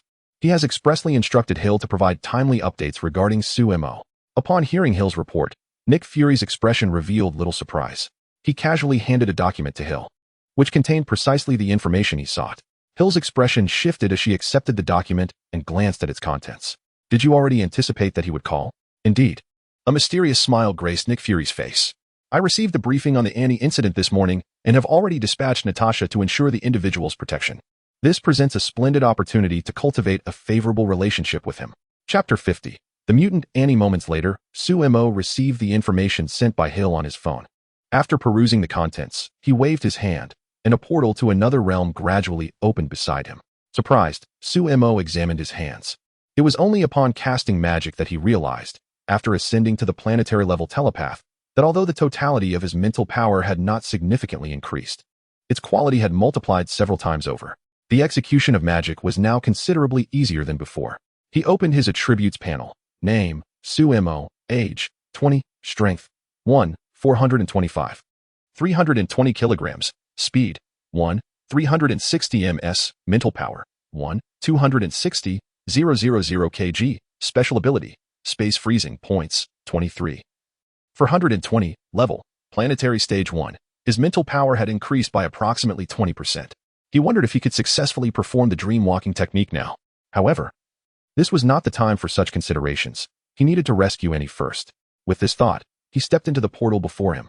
Palm Bay, Florida. In a dilapidated motel along a crumbling street, two figures stood by the window, surveying the scene outside. Once they confirmed that their pursuers had not followed, they seated themselves on the bed. The two individuals were none other than the missing Annie and Natasha, a senior agent of Shilde. What on earth were those things, and why were they trying to kill me? Annie asked, still shaken as she gazed at Natasha. The latter reloaded her firearm and holstered it at her thigh. Those are called Sentinel robots, specifically designed to capture mutants. Upon hearing this, Annie's expression shifted in disbelief. But haven't humans and mutants reached a peaceful coexistence? Why is this happening? Do you really believe what those politicians say? Natasha casually remarked as she tended to a wound on her face. All right, Annie replied, sitting on the bed. She extended her right hand gently, drawing the moisture from the air toward her fingertips until a large crystal of ice formed in mere moments. The powers of this mutant ability were astonishing. Her disappearance stemmed from the sudden awakening of her ability to conjure ice out of thin air a few days prior, which she could not control, prompting her to go into hiding. During those 2 days, everything she touched turned to shards of ice, making communication with her family impossible. Just when she had managed to gain control over her powers, she found herself targeted by several robots intent on capturing her. Fortunately, her abilities were not weak. And at the crucial moment, this self-claimed Shilde agent had come to her rescue. I advise you to conserve your energy, Natasha said, reclining on the bed. The fastest reinforcements will not arrive until nightfall. For now, we must rely on ourselves. As soon as she finished speaking, her expression suddenly changed. Rising to the door, I peered through the crack, gazing outside. The hotel was situated by the seaside, and stepping beyond the fence surrounding the backyard, the beach lay less than 100 meters away. At that moment, 3 sentry robots, each towering over 5 meters, descended slowly from the sky. This is bad. We must hurry, Natasha exclaimed, rushing to the window and flinging it open. Follow me. With that, she leaped out of the window. Their room was on the 2nd floor, merely 3 to 4 meters above the ground. Upon hearing this, Annie hastened to the window as well. Thanks to her experience in action films, she too landed gracefully on the ground. Once on the ground, the two did not linger but immediately jumped into a car parked by the street. The vehicle accelerated, heading towards the intersection. The robots behind the hotel emitted an alarm. Mutant detected. Soon, 3 figures took to the air again. Thanks to the mutant detection devices, the sentry robots captured Annie's silhouette in under 2 minutes. At that moment, Natasha was driving the vehicle along another stretch of coastal road. The 3th-century robots showed no regard for pedestrians, accelerating directly to land in front of the car, their arms crashing heavily onto the vehicle's hood. The car nearly took flight as a result. The sudden deceleration caused the two inside to be almost thrown from their seats. Fortunately, the seatbelts served their purpose. Moments later, the two stepped out of the car, rubbing the spots where the seatbelts had pressed against them. "Shit, I almost got choked to death." Natasha greeted the sentry robots with a sarcastic remark. However, the robots offered no response, their focus entirely on Annie as they advanced toward her. "Run," Natasha shouted to Annie, drawing specialized handguns from her thighs and firing at the robots.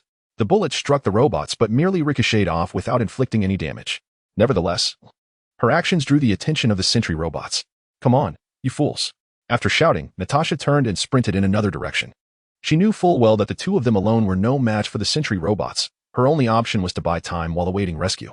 The 3 sentry robots, observing the two fleeing in different directions, ultimately opted to split up. One pursued Natasha, while the other two charged towards Annie. Capturing mutants was their primary objective, after all. Annie glanced back at the 2 sentry robots closing in and swiftly turned to run towards the seaside. The reason they had chosen to rest at a hotel by the sea was due to Annie's abilities, although she could condense ice from the void. It required sufficient water vapor in the air. In the inland regions, it was likely that releasing her powers would deplete the nearby moisture. At the seaside, however, the situation was markedly different. This was undoubtedly her domain, significantly enhancing her combat prowess.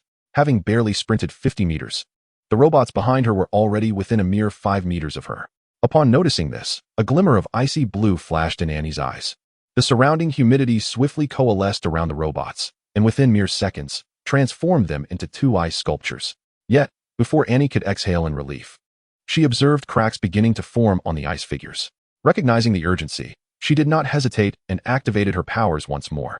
The moisture within a 100-meter radius was swiftly siphoned away, causing the ice encasing the 2 sentinel robots to thicken to nearly a meter. Nevertheless, Annie remained vigilant. Struggling against the fatigue that threatened to overwhelm her, she continued her flight toward the distance. Meanwhile, Natasha was fleeing as well, occasionally firing shots behind her to divert the enemy's ire. Unlike Annie, she preferred navigating through narrow alleys. Despite the fact that the sentinel robots were wreaking havoc on the buildings lining the streets, scattering pedestrians in panic, they found themselves momentarily unable to pursue her effectively. However, as Natasha emerged from a narrow passage, her expression faltered upon seeing 3 sentinel robots reappear before her. Surely, this couldn't be happening. Chapter 51. You will regret this. Just as Natasha was about to retreat, she noticed the robot pursuing her emerging from a side passage. Her expression shifted dramatically.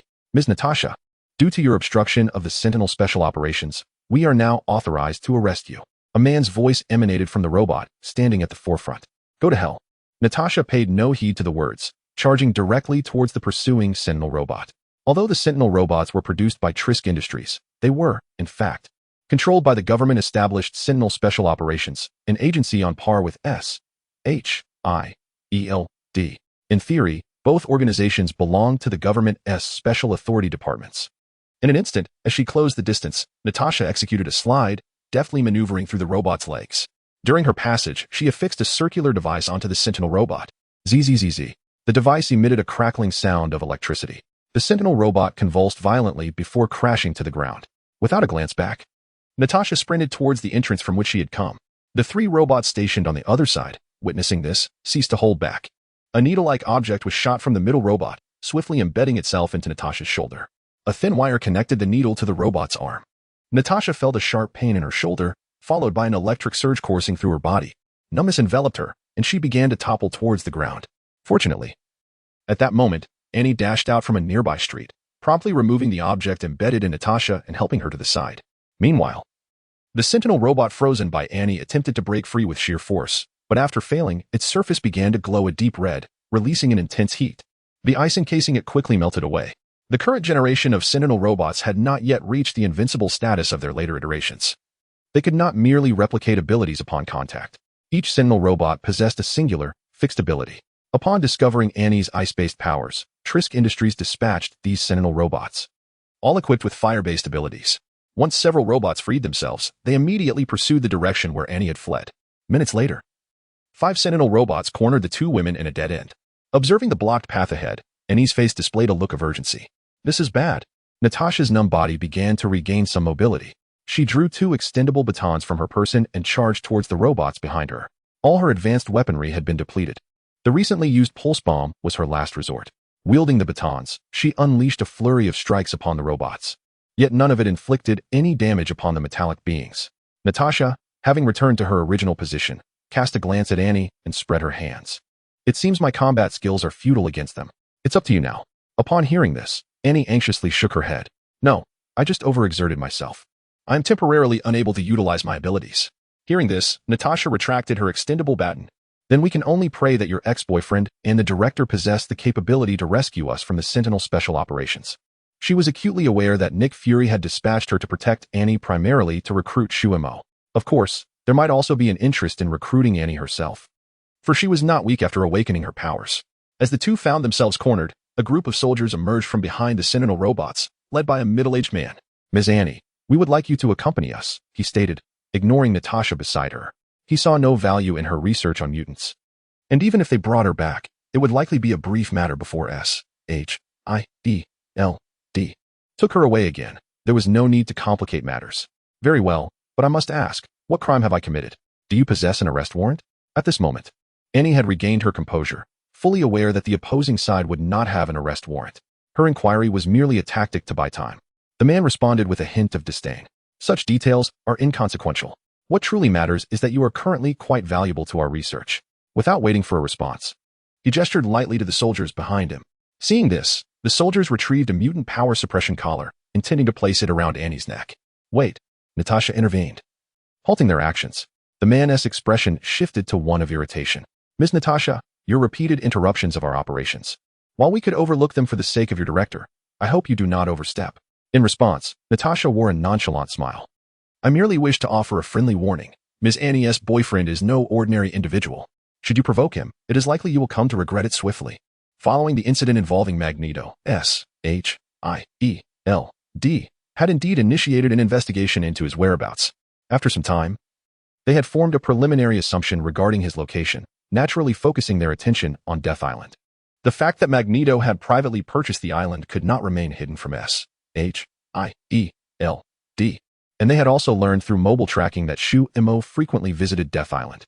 Combining this information with the conflict between Shu-Imo and Magneto, along with the fact that Magneto had been taken away, it was easy to deduce that Shu-Imo had subdued Magneto and relocated him to Death Island. Upon reaching this conclusion, Nick Fury significantly elevated his assessment of Shu-Imo's capabilities, categorizing him as one of the most untouchable individuals. Indeed, the destructive power unleashed by mutants like Magneto is nearly comparable to that of a nuclear explosion. As long as these individuals refrain from causing chaos, S.H.I.E.L.D. will not hastily provoke them. Naturally, these matters are also intentionally made known to them by Shu-Imo demonstrating some capabilities can effectively avert potential troubles. Just like in this instance, upon learning of the situation, S.H.I.E.L.D.'s immediate reaction was to protect Annie. After hearing Natasha's warning, the man scoffed derisively. Regret? It is unlikely that anyone capable of making our Sentinel Special Operations regret their decisions has yet to be born. Is that so? As soon as he finished speaking, a portal slowly opened before him, and Shu-Imo stepped through. Upon seeing him, Natasha breathed a sigh of relief, casting a surprised glance at the gradually closing portal. I thought you had abandoned your little girlfriend. Beside them, and he suddenly leaped into his embrace. Chapter 52. This must all be a lie. It was not until half a minute later that Annie reluctantly extricated herself from Shu-Imo's embrace. By this time, there was already a glimmer of tears in his eyes. It's all right. Shu-Imo spoke softly, seeking to console her upon noticing her expression. In truth, it was a rarity for him to witness such a demeanor from her. Generally, she wore a smile, exuding an air of carefree bliss. After all, with Shu-Imo as her boyfriend, she had encountered little adversity in the entertainment industry. It appeared that this incident had indeed shaken her to her core. Only then did Annie become aware of Shu-Imo's unusual entrance. Wait a moment, how did you arrive? I think I saw a sparking hole. Could it be that you are also a mutant? Oh, consider it a bit of magic. Shu-Imo explained. Magic? You're a wizard, and you've never told me after all these years. A flicker of disappointment crossed Annie's face. Well, never mind. This isn't the time for explanations. I'll clarify everything when we return. With that, Shu-Imo turned his gaze towards a group of soldiers and several Sentinel robots before him. It seems you were truly willing to go to great lengths for your research. Previously, Raven had already shared all the information she possessed with Shu-Imo, but her knowledge was quite limited, having been imprisoned as a captive. Shu-Imo had initially planned to confront them only after transcending to a planetary-level psychic, yet he had not anticipated that they would come to him first. Upon witnessing Sumo's extraordinary entrance, the soldiers, including the man at the forefront, felt a twinge of unease. However, the sight of 5 Sentinel robots standing behind them rekindled a flicker of confidence within the man. They were not unfamiliar with mutants possessing such abilities. The base had previously housed a mutant experimental subject known by the codename Red Devil. Moreover, the capabilities of the individual before them paled in comparison to those of the Red Devil, whose power was instantaneous, having whisked others into the air before they could even react. In contrast, the abilities of this individual appeared to exhibit considerable delay. Scoundrel, we are fighting for the future of humanity. Beings like you should not even exist. With the audacity of his words, Sumo found little reason to engage in further dialogue. With a subtle wave of his right hand, a colossal portal materialized beneath the soldiers' feet. They had no time to react before plummeting through the void. On the other side of the portal, thousands of meters above, soldiers clad in camouflage fell like parachutists in free fall. The only distinction was that these soldiers lacked parachute packs. Only 5 Sentinel robots activated their propulsion devices, hovering in place. Of course, the middle-aged man at the forefront was similarly supported by a Sentinel robot, thus narrowly avoiding catastrophe. As he gazed at the soldiers descending from the sky, the man commanded the Sentinel robots behind him, "Save them." The remaining 4 robots received orders and attempted to ascend into the sky. However, Sumo was evidently unwilling to grant them that opportunity. A planetary-level psychic force enveloped these machines, and in an instant, they all succumbed to a complete system failure. The remnants of the Sentinel robots that had previously besieged the White Queen were entrusted to a group of researchers under Baron Strack. Although they had yet to replicate the technology, they had thoroughly analyzed the construction of these Sentinel robots. Sumo was well aware of the location of the control centers within these machines. By merely destroying this control center, he could render the robots nothing more than heaps of scrap metal. The incapacitated robots slowly floated before Sumo, who then stored them within his storage ring. With a simple replacement of their control centers, these robots could be transformed into his loyal guardians. The middle-aged man, cradled in the grasp of the robots, watched helplessly as Sumo executed his actions, unable to intervene. Once the robots vanished, he plummeted to the ground. The excruciating pain jolted him back to reality. Illusion? Yes. This must be a trick of illusion you have cast. I will not be deceived. Sentinels, attack. With that, the man cleverly shut his eyes. As long as he remained unaffected by his opponent, the Sentinel robots would undoubtedly vanquish Sumo, for they were not intimidated by psychic abilities. Witnessing this scene, Sumo and his companions could not help but find it amusing. They never expected him to unravel the ruse so effortlessly. Stepping forward, Sumo delivered a sharp slap to the man's face, knocking several teeth loose. How does that feel? Not painful at all, is it? He then proceeded to stomp mercilessly on the man's groin. The man emitted a wail akin to that of a slaughtered pig. Illusion. This is not real, he groaned, clutching his groin, blood frothing from his mouth. At that moment, the soldiers descending from the sky finally landed successfully, producing a series of thuds. The ground was soon adorned with blossoming patches of crimson. Sumo's gaze shifted to the distant sky, where figures resembling flies appeared on the horizon. Moments later, they approached, revealing another group of Sentinel robots, numbering at least 17 or 18. The foremost robot bore a young man clad in a white lab coat. Upon landing, the youth hurried to assist the middle-aged man to his feet. "Lieutenant Wayne, how are you?" "Lyle?" The man's face registered disbelief upon seeing the young man and the supporting Sentinel robots behind him. How could this be? It was only then that he comprehended that everything that had transpired was not merely an illusion. As he gazed at the pools of blood on the ground, Wayne's eyes hardened as he glared at Sumo. Kill him, kill him. Before the Sentinel robots could react, Sumo had already taken the initiative, striking first with precision. After annihilating the control center of these robots, he ensnared them all within his spatial ring. Once finished, Sumo turned to Wayne with a smile, proclaiming, "In the illusion I have crafted, how could you possibly harm me?" Upon hearing Sumo's words, Wayne appeared utterly deranged. "This is an illusion." "No. This is reality." "Yet, that too is incorrect." Captain Wayne, a seemingly rational individual, was driven to madness by Sumo's relentless manipulation. The young man named Lyle also underwent a drastic change in demeanor. Have we truly entered an illusion? After all, he possessed an intimate understanding of the combat capabilities of the Sentinel robots, and witnessing their defeat was indeed quite absurd. Even Natasha and Annie, standing behind Sumo, were left uncertain, questioning whether what they perceived was genuine or merely a mirage. Natasha gazed at Sumo's figure not far ahead, and in that moment, she found him increasingly inscrutable. No wonder Nick Fury went to great lengths to win him over, with such unpredictable abilities. One could only imagine the torment faced by his foes. Chapter 53, the Sentinel Special Operations Bureau sinking into the abyss as he observed the opponent's collapse. Sumo lost interest in further tormenting them. A colossal spatial portal materialized beneath everyone's feet, and they all plummeted downward. The sudden sensation of weightlessness startled Annie and Natasha. However, within moments, Suemo had embraced each of them, cradling them in his arms. After emerging from the portal, they found themselves suspended above an island. Natasha gazed at the structures below, astonished, as she looked at Suemo, who was now within arm's reach.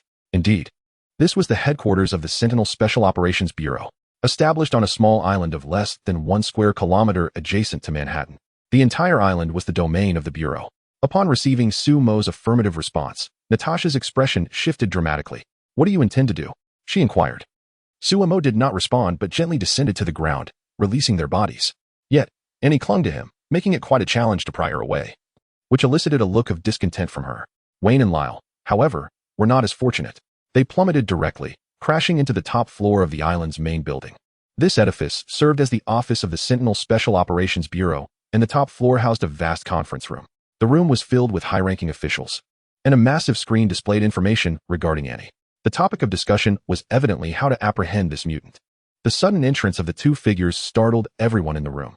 Once the dust settled, the attendees cautiously emerged from their cover, only to discern that the two forms on the ground were those dispatched earlier. Oh no. The faces of everyone in the office paled as they realized the gravity of the situation. "I seem to have arrived just in time. Everyone is present." A familiar voice resonated in their ears. It was only then that they noticed a figure had quietly taken position by the window, outside the island. Natasha and Annie watched as, in less than half a minute since Suemo's disappearance, the main building, towering dozens of stories, began to tremble violently before gradually levitating upwards. It accelerated into the sky, swiftly becoming a mere speck in their view. Inside the top floor conference room, the attendees were awestruck as the building ascended. It had reached several thousand meters in altitude, where the air had grown remarkably thin. After a moment, a middle-aged man, seemingly the highest-ranking official, steadied himself against the table and stood. "What do you intend to do?" he demanded, clearly understanding that this entire situation was orchestrated by the young man before him. "To utterly dismantle your organization," Suemo declared. "No, you cannot do this. We are a department under the government. Your actions would brand you a traitor to the entire nation." Upon hearing Suemo's words, the leading man, though outwardly fierce, issued a tremulous warning. "Is that so? It matters not. What is crucial is that you are about to embark on an exhilarating journey." No sooner had Suemo finished speaking than the ascending structure came to a gradual halt, before commencing a free fall downward. To ensure adequate speed, Suemo exerted additional downward thrust. Within a mere 10 seconds, the building's descent reached a velocity exceeding 100 meters per second. The intense sensation of weightlessness caused everyone in the room to be pressed tightly against the ceiling, their mouths erupting with piercing screams. They could hardly fathom that, in the midst of middle age, they would experience such an extreme sport. Several older individuals succumbed to shock under the rapid descent. "I hope you enjoy yourselves." Suemo smiled kindly at the crowd clinging to the ceiling, and in a flash, vanished from sight. On the island, as the building accelerated downward, the remaining personnel from the other structures were thrown into a state of panic, hastily driving towards the bridge connecting to the mainland. Natasha and Annie, wide-eyed at the unfolding scene, felt a sudden tightening around their waists. Suemo had appeared behind them without their notice. Grasping both women, he swiftly traversed through a portal. When the trio re-emerged, they found themselves atop a high-rise building. As they gazed at the familiar island in the distance, the realization dawned upon them that they were now in Manhattan, just across the sea from the island. The sky above the island revealed that the building's descent was nearing the speed of sound. In an instant, the structure crashed violently onto the island. Accompanied by a tremendous roar, a mushroom cloud ascended from the island's location. Suemo's mind was flooded with notifications. Defeated antagonist, earned 142 points. Defeated antagonist, earned 156 points. The alerts continued resounding for 3 to 4 minutes before finally ceasing. Minutes later, as the dust settled, Natasha gasped at the sight of the island, now fragmented and slowly sinking beneath the force of the impact. In the SHIELD headquarters, Nick Fury leisurely sipped his coffee while observing the gradually sinking island on the monitor before him. "Director, 1TR in action provoked discontent within the Department of Defense?" Coulson inquired, a hint of concern etched on his face. "Of course, they will be displeased. After all, the Sentinel program has their backing." Nick Fury's dark visage revealed a row of impeccably white teeth. "But that is of no concern to me. The White House has unequivocally decreed that mutants and ordinary humans possess the same rights. It is these individuals who continuously tarnish the government's reputation. Otherwise, SHIELD would not be devoid of a single formidable high-level combatant. Clearly, Nick Fury was not in favor of the Department of Defense establishing the Sentinel Task Force. Well aware that the abilities awakened in mutants were as varied as they were unpredictable. Among them, there are certainly some individuals of formidable combat prowess. Should these individuals be integrated into SHIELD, the organization's strength would undoubtedly be greatly enhanced, making it far more adept at handling supernatural cases. However, due to the presence of the Sentinel Special Operations Division, mutants harbor a profound distrust of government institutions. To this day, SHIELD has been unable to recruit even a single powerful mutant. Nick Fury finds himself somewhat helpless in this regard.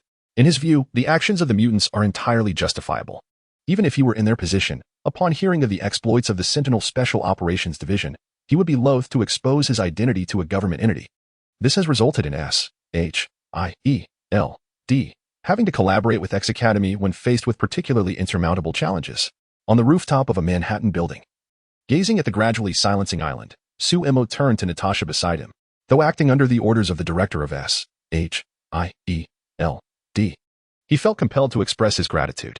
Without your assistance, and would have surely faced considerable hardship this time.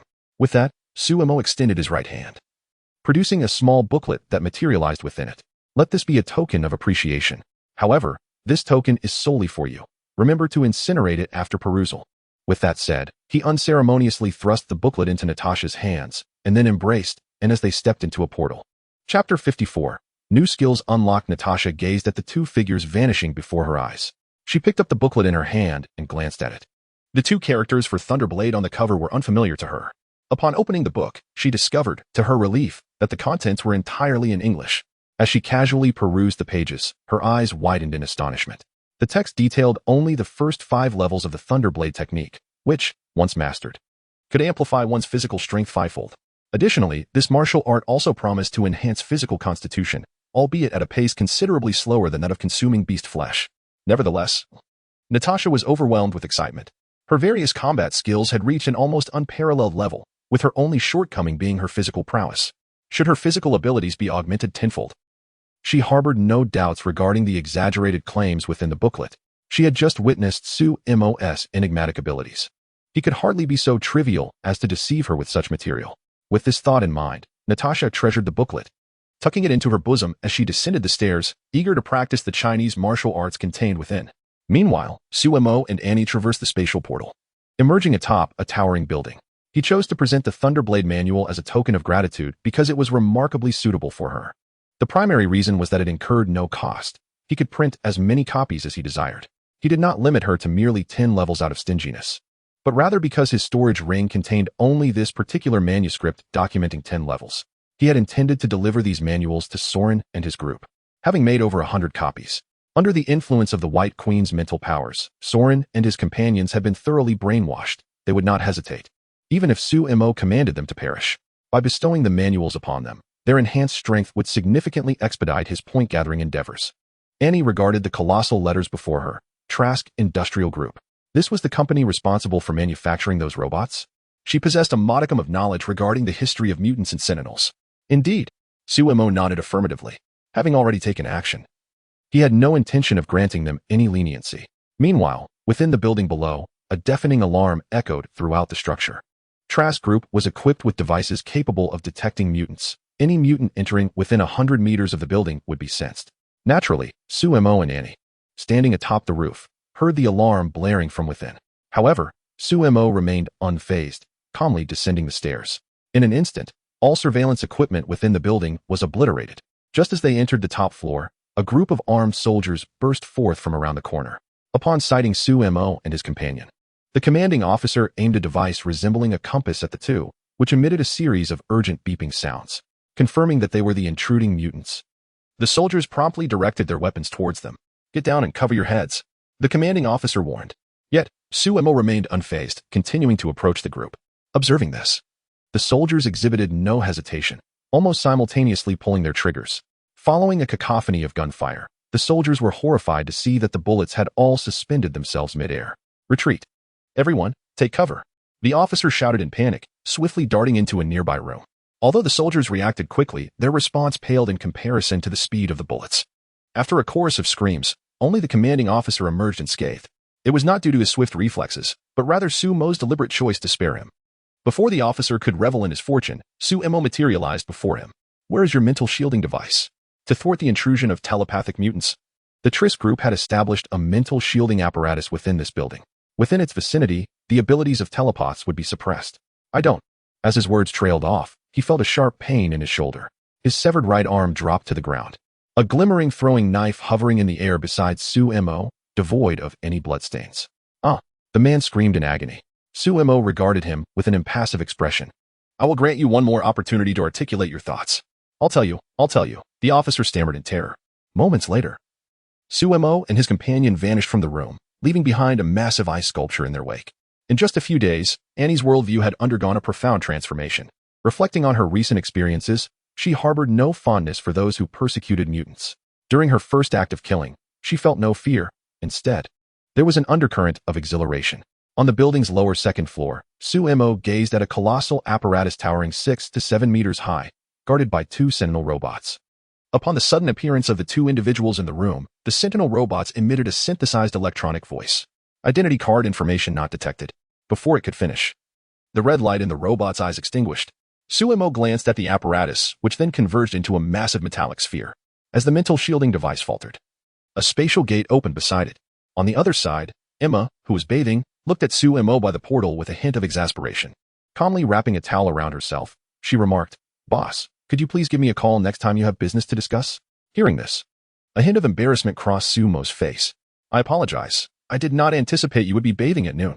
Women do not concern themselves with the passage of time while bathing, and, observing from the side, swept her gaze over the 2 individuals. Her feminine intuition suggesting that their relationship was far from ordinary, especially given their calm demeanor. Moments later, as Emma emerged from the spatial door clad in fresh attire, and boldly claimed her territory by wrapping her arms around Suemo's. Emma's eyes flicked over Anne's proudly arched neck, a smirk playing on her lips, seemingly unfazed. Then, a glimmer of silver sparkled in Emma's gaze as her psychic ability surged around her, scanning the surroundings.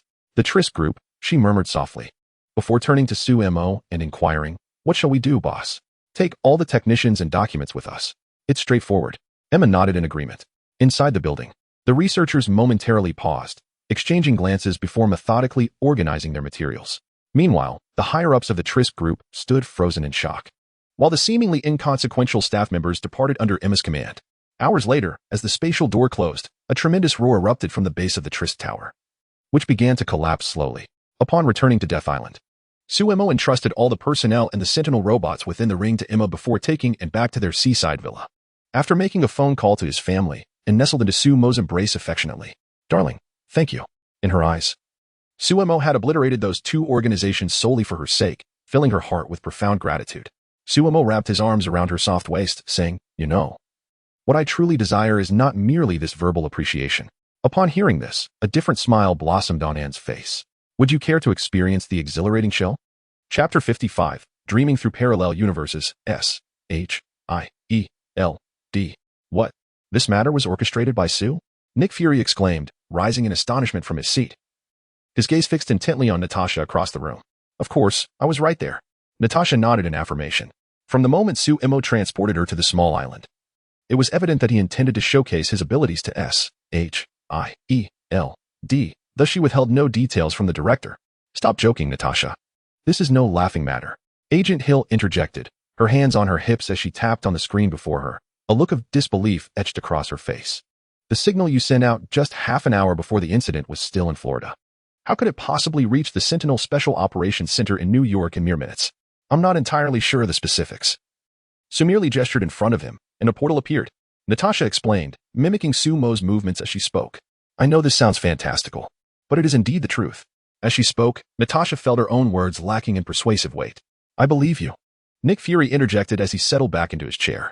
"I once encountered a secret dossier that detailed accounts of such magic." "Exactly." Natasha's face lit up with excitement. The individual at the time claimed it was a form of magic. It seemed that once again, Nick Fury had made a judicious choice. The greater Suemo's displayed prowess, the more substantial the returns on their prior investments for S-H-I-E-L-D. In the single dormitory allocated by S-H-I-E-L-D, Natasha, having completed her report, eagerly returned. She retrieved the pamphlet detailing the Thunder Blade from her pocket and delved into its contents with utmost seriousness. The more she studied, the more her excitement intensified. After more than half an hour, she made her way to the training room located beneath the dormitory. Years of combat training had honed her physical control to near perfection. Approaching the punching bag where she typically trained, Natasha recalled the techniques outlined in the first chapter of the Thunderblade. With her right hand slowly forming a fist, she struck the bag with force. However, in that moment of impact, she realized that her technique was flawed. Withdrawing her fist, she continued to experiment, guided by intuition. 3 hours later, after delivering hundreds of punches, Natasha was on the brink of abandonment. Frustrated, she unleashed a careless punch towards the bag, instinctively channeling her energy as per the manual. In an instant, two forces converged. Boom! A resounding explosion echoed throughout the training room as the punching bag disintegrated under the immense force. Natasha stared, incredulous, at her hands. I actually mastered it. In a burst of exhilaration, she reached for her phone, eager to express her gratitude to Suemo. However, she suddenly realized that she did not possess his contact number. In his heart, he silently resolved to express his gratitude to the other party in person in a few days. Recalling Suemo's prior instructions, she memorized the contents of the booklet and subsequently destroyed it. On Death Island, Suemo sat in the training chamber of the Star Tower. After spending a night on the island, Annie was returned home by Suemo.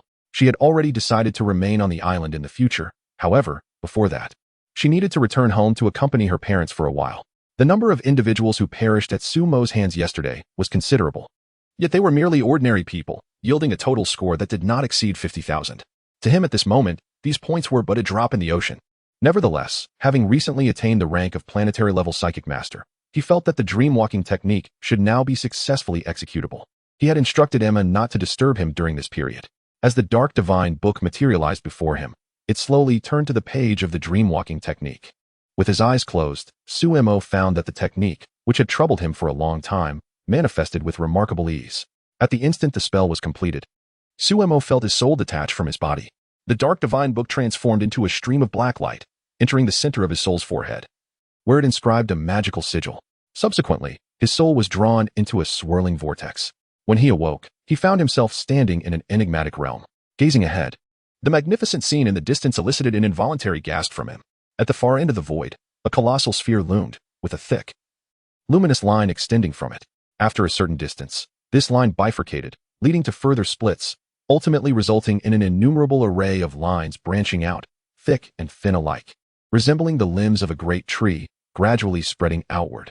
From the records in the Dark Divine Book, Suemo learned that each line represented a parallel world, with the thickness of the line signifying the strength of the extraordinary power within that world.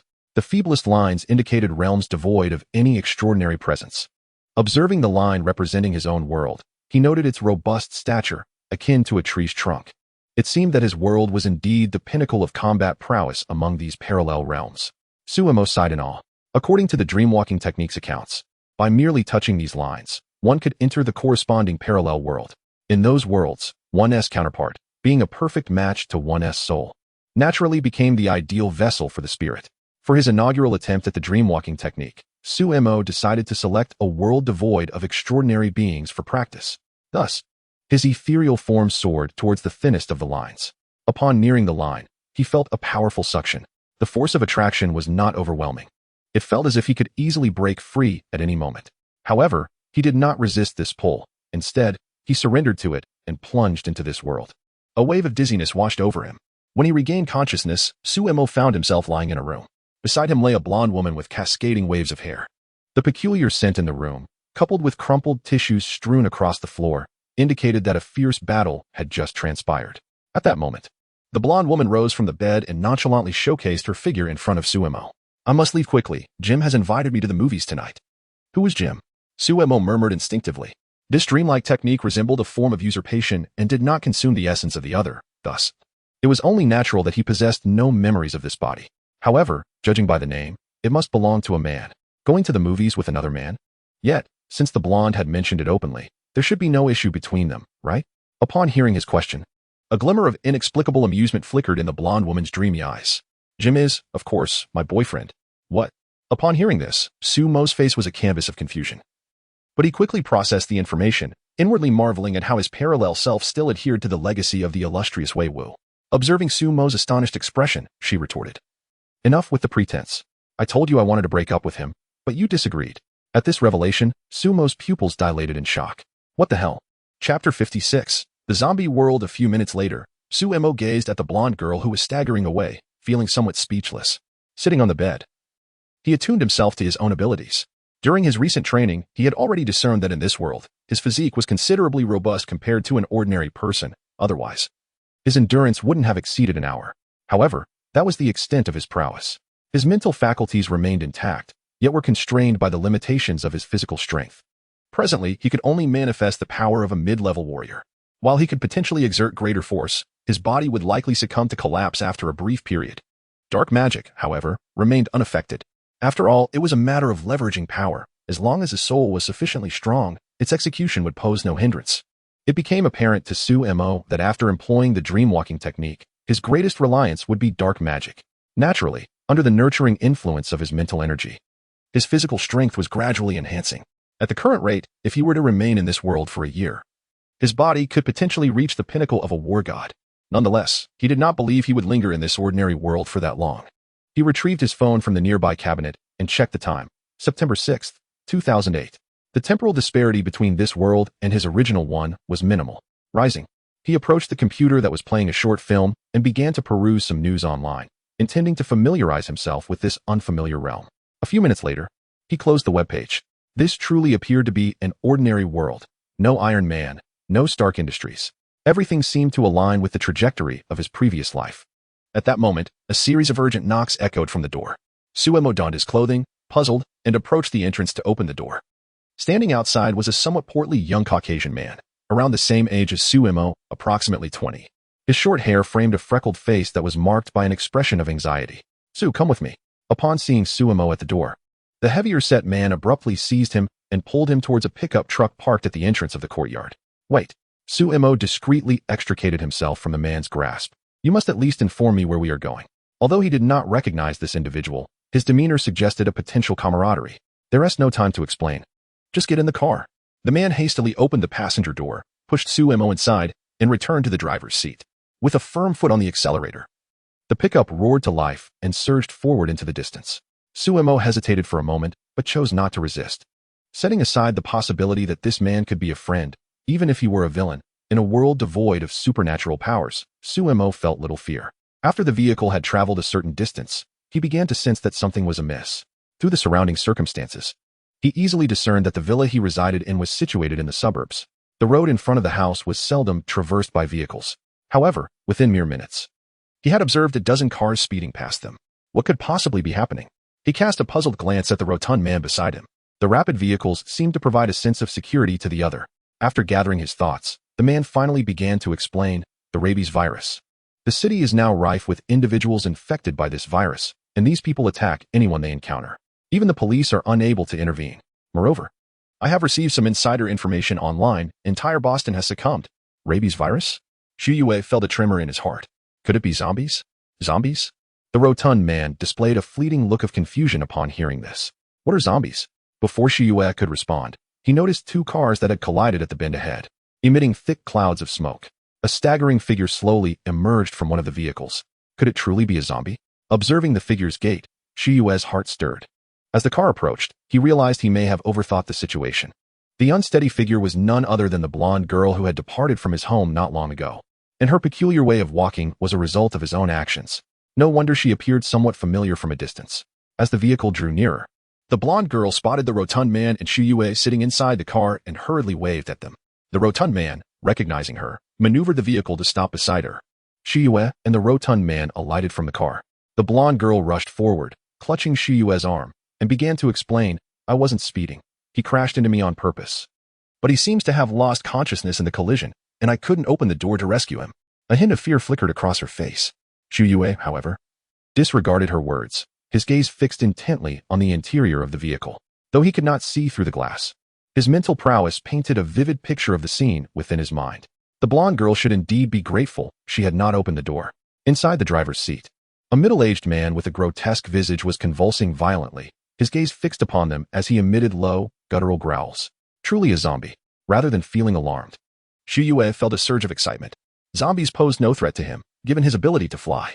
Furthermore, if eliminating zombies could yield points, then accumulating those points would become remarkably effortless. With this thought in mind, Shuyue eagerly resolved to give it a try. With a mere thought, A screw detached itself from the car's frame, propelled by immense kinetic energy, and shot into the zombie's forehead. Striking the brow of a zombie was nearly a matter of course. As the convulsing body of the zombie gradually stilled, a prompt resonated in Sumo's mind. Congratulations, host. You have defeated the antagonist and earned 1 point. Is there truly a point system? A look of delight spread across Sumo's face. Although it was merely a single point, how many zombies could there be in a world ravaged by a viral outbreak? A conservative estimate would suggest at least 2 to 3 billion. If only he could eliminate them all. Of course, such thoughts were mere flights of fancy. Given his current capabilities, cleansing the entire world of zombies would likely consume an unfathomable amount of time. During that interval, the zombies would inevitably suffer attrition. However, even if he were able to vanquish just 1% of them, that would yield several million points. Contemplating this, the corners of Sumo's mouth curled upward, almost surpassing the arch of an AK. Beside him, a golden-haired girl noticed the upward turn of his lips and anxiously struck his arm. Stop smiling and hurry up to help. Her voice jolted Sumo back to reality, prompting him to turn towards her. My apologies, what was your name again? Upon hearing this, the girl's expression froze momentarily, followed by a look of incredulity. Her chest heaved with indignation. You scoundrel, I am still in your presence. And you dare ask me my name? Chapter 57. The Taboo of Dark Magic and Necromancy. Observing the scene, the portly Harry hurriedly stepped forward to intervene. Elisa, do not act rashly. He was merely jesting. It was evident that he and Elisa shared a mutual acquaintance. Upon hearing his words, Elisa refrained from retorting. Yet her gaze remained fiercely fixed on Sumo. Listen to me. The priority now is to leave this place. The city is perilously dangerous. Harry urged. No sooner had he spoken than a cacophony of sounds echoed from the distance, resembling a series of ghastly howls. In the blink of an eye, a throng of figures materialized in the trio's line of sight. Harry's expression shifted dramatically as he recognized the unmistakable gait of those infected by the rabies virus. The two individuals at the forefront were swiftly overwhelmed and brought to the ground by the encroaching horde of zombies, who then surged towards the three of them. This is bad, we must flee, he exclaimed, rushing towards the driver's seat. Elisa, the blonde maiden, stood transfixed, her eyes locked onto the unfolding chaos. Meanwhile, Sumo focused intently on the frenzied zombies. Unlike those he had previously encountered in films, this group sprinted with astonishing speed, akin to world-class sprinters. Under such circumstances, relying solely on his legs offered little hope of evading them. Elisa soon regained her senses, disregarding the collision-affected driver, and dashed towards the pickup truck. Not forgetting to tug at the still stationary Sumo. Surprised by her insistence to include him, Sumo cast her a lingering glance. Astonished that she would think of him in such a moment, he gently pushed her away, and she stumbled into a suddenly open portal behind her. By the time she registered what had occurred, she found herself seated in the rear of the pickup truck. You two leave first, Sumo declared, striding leisurely towards the approaching horde of zombies. Harry, now in the vehicle, was taken aback by the sight.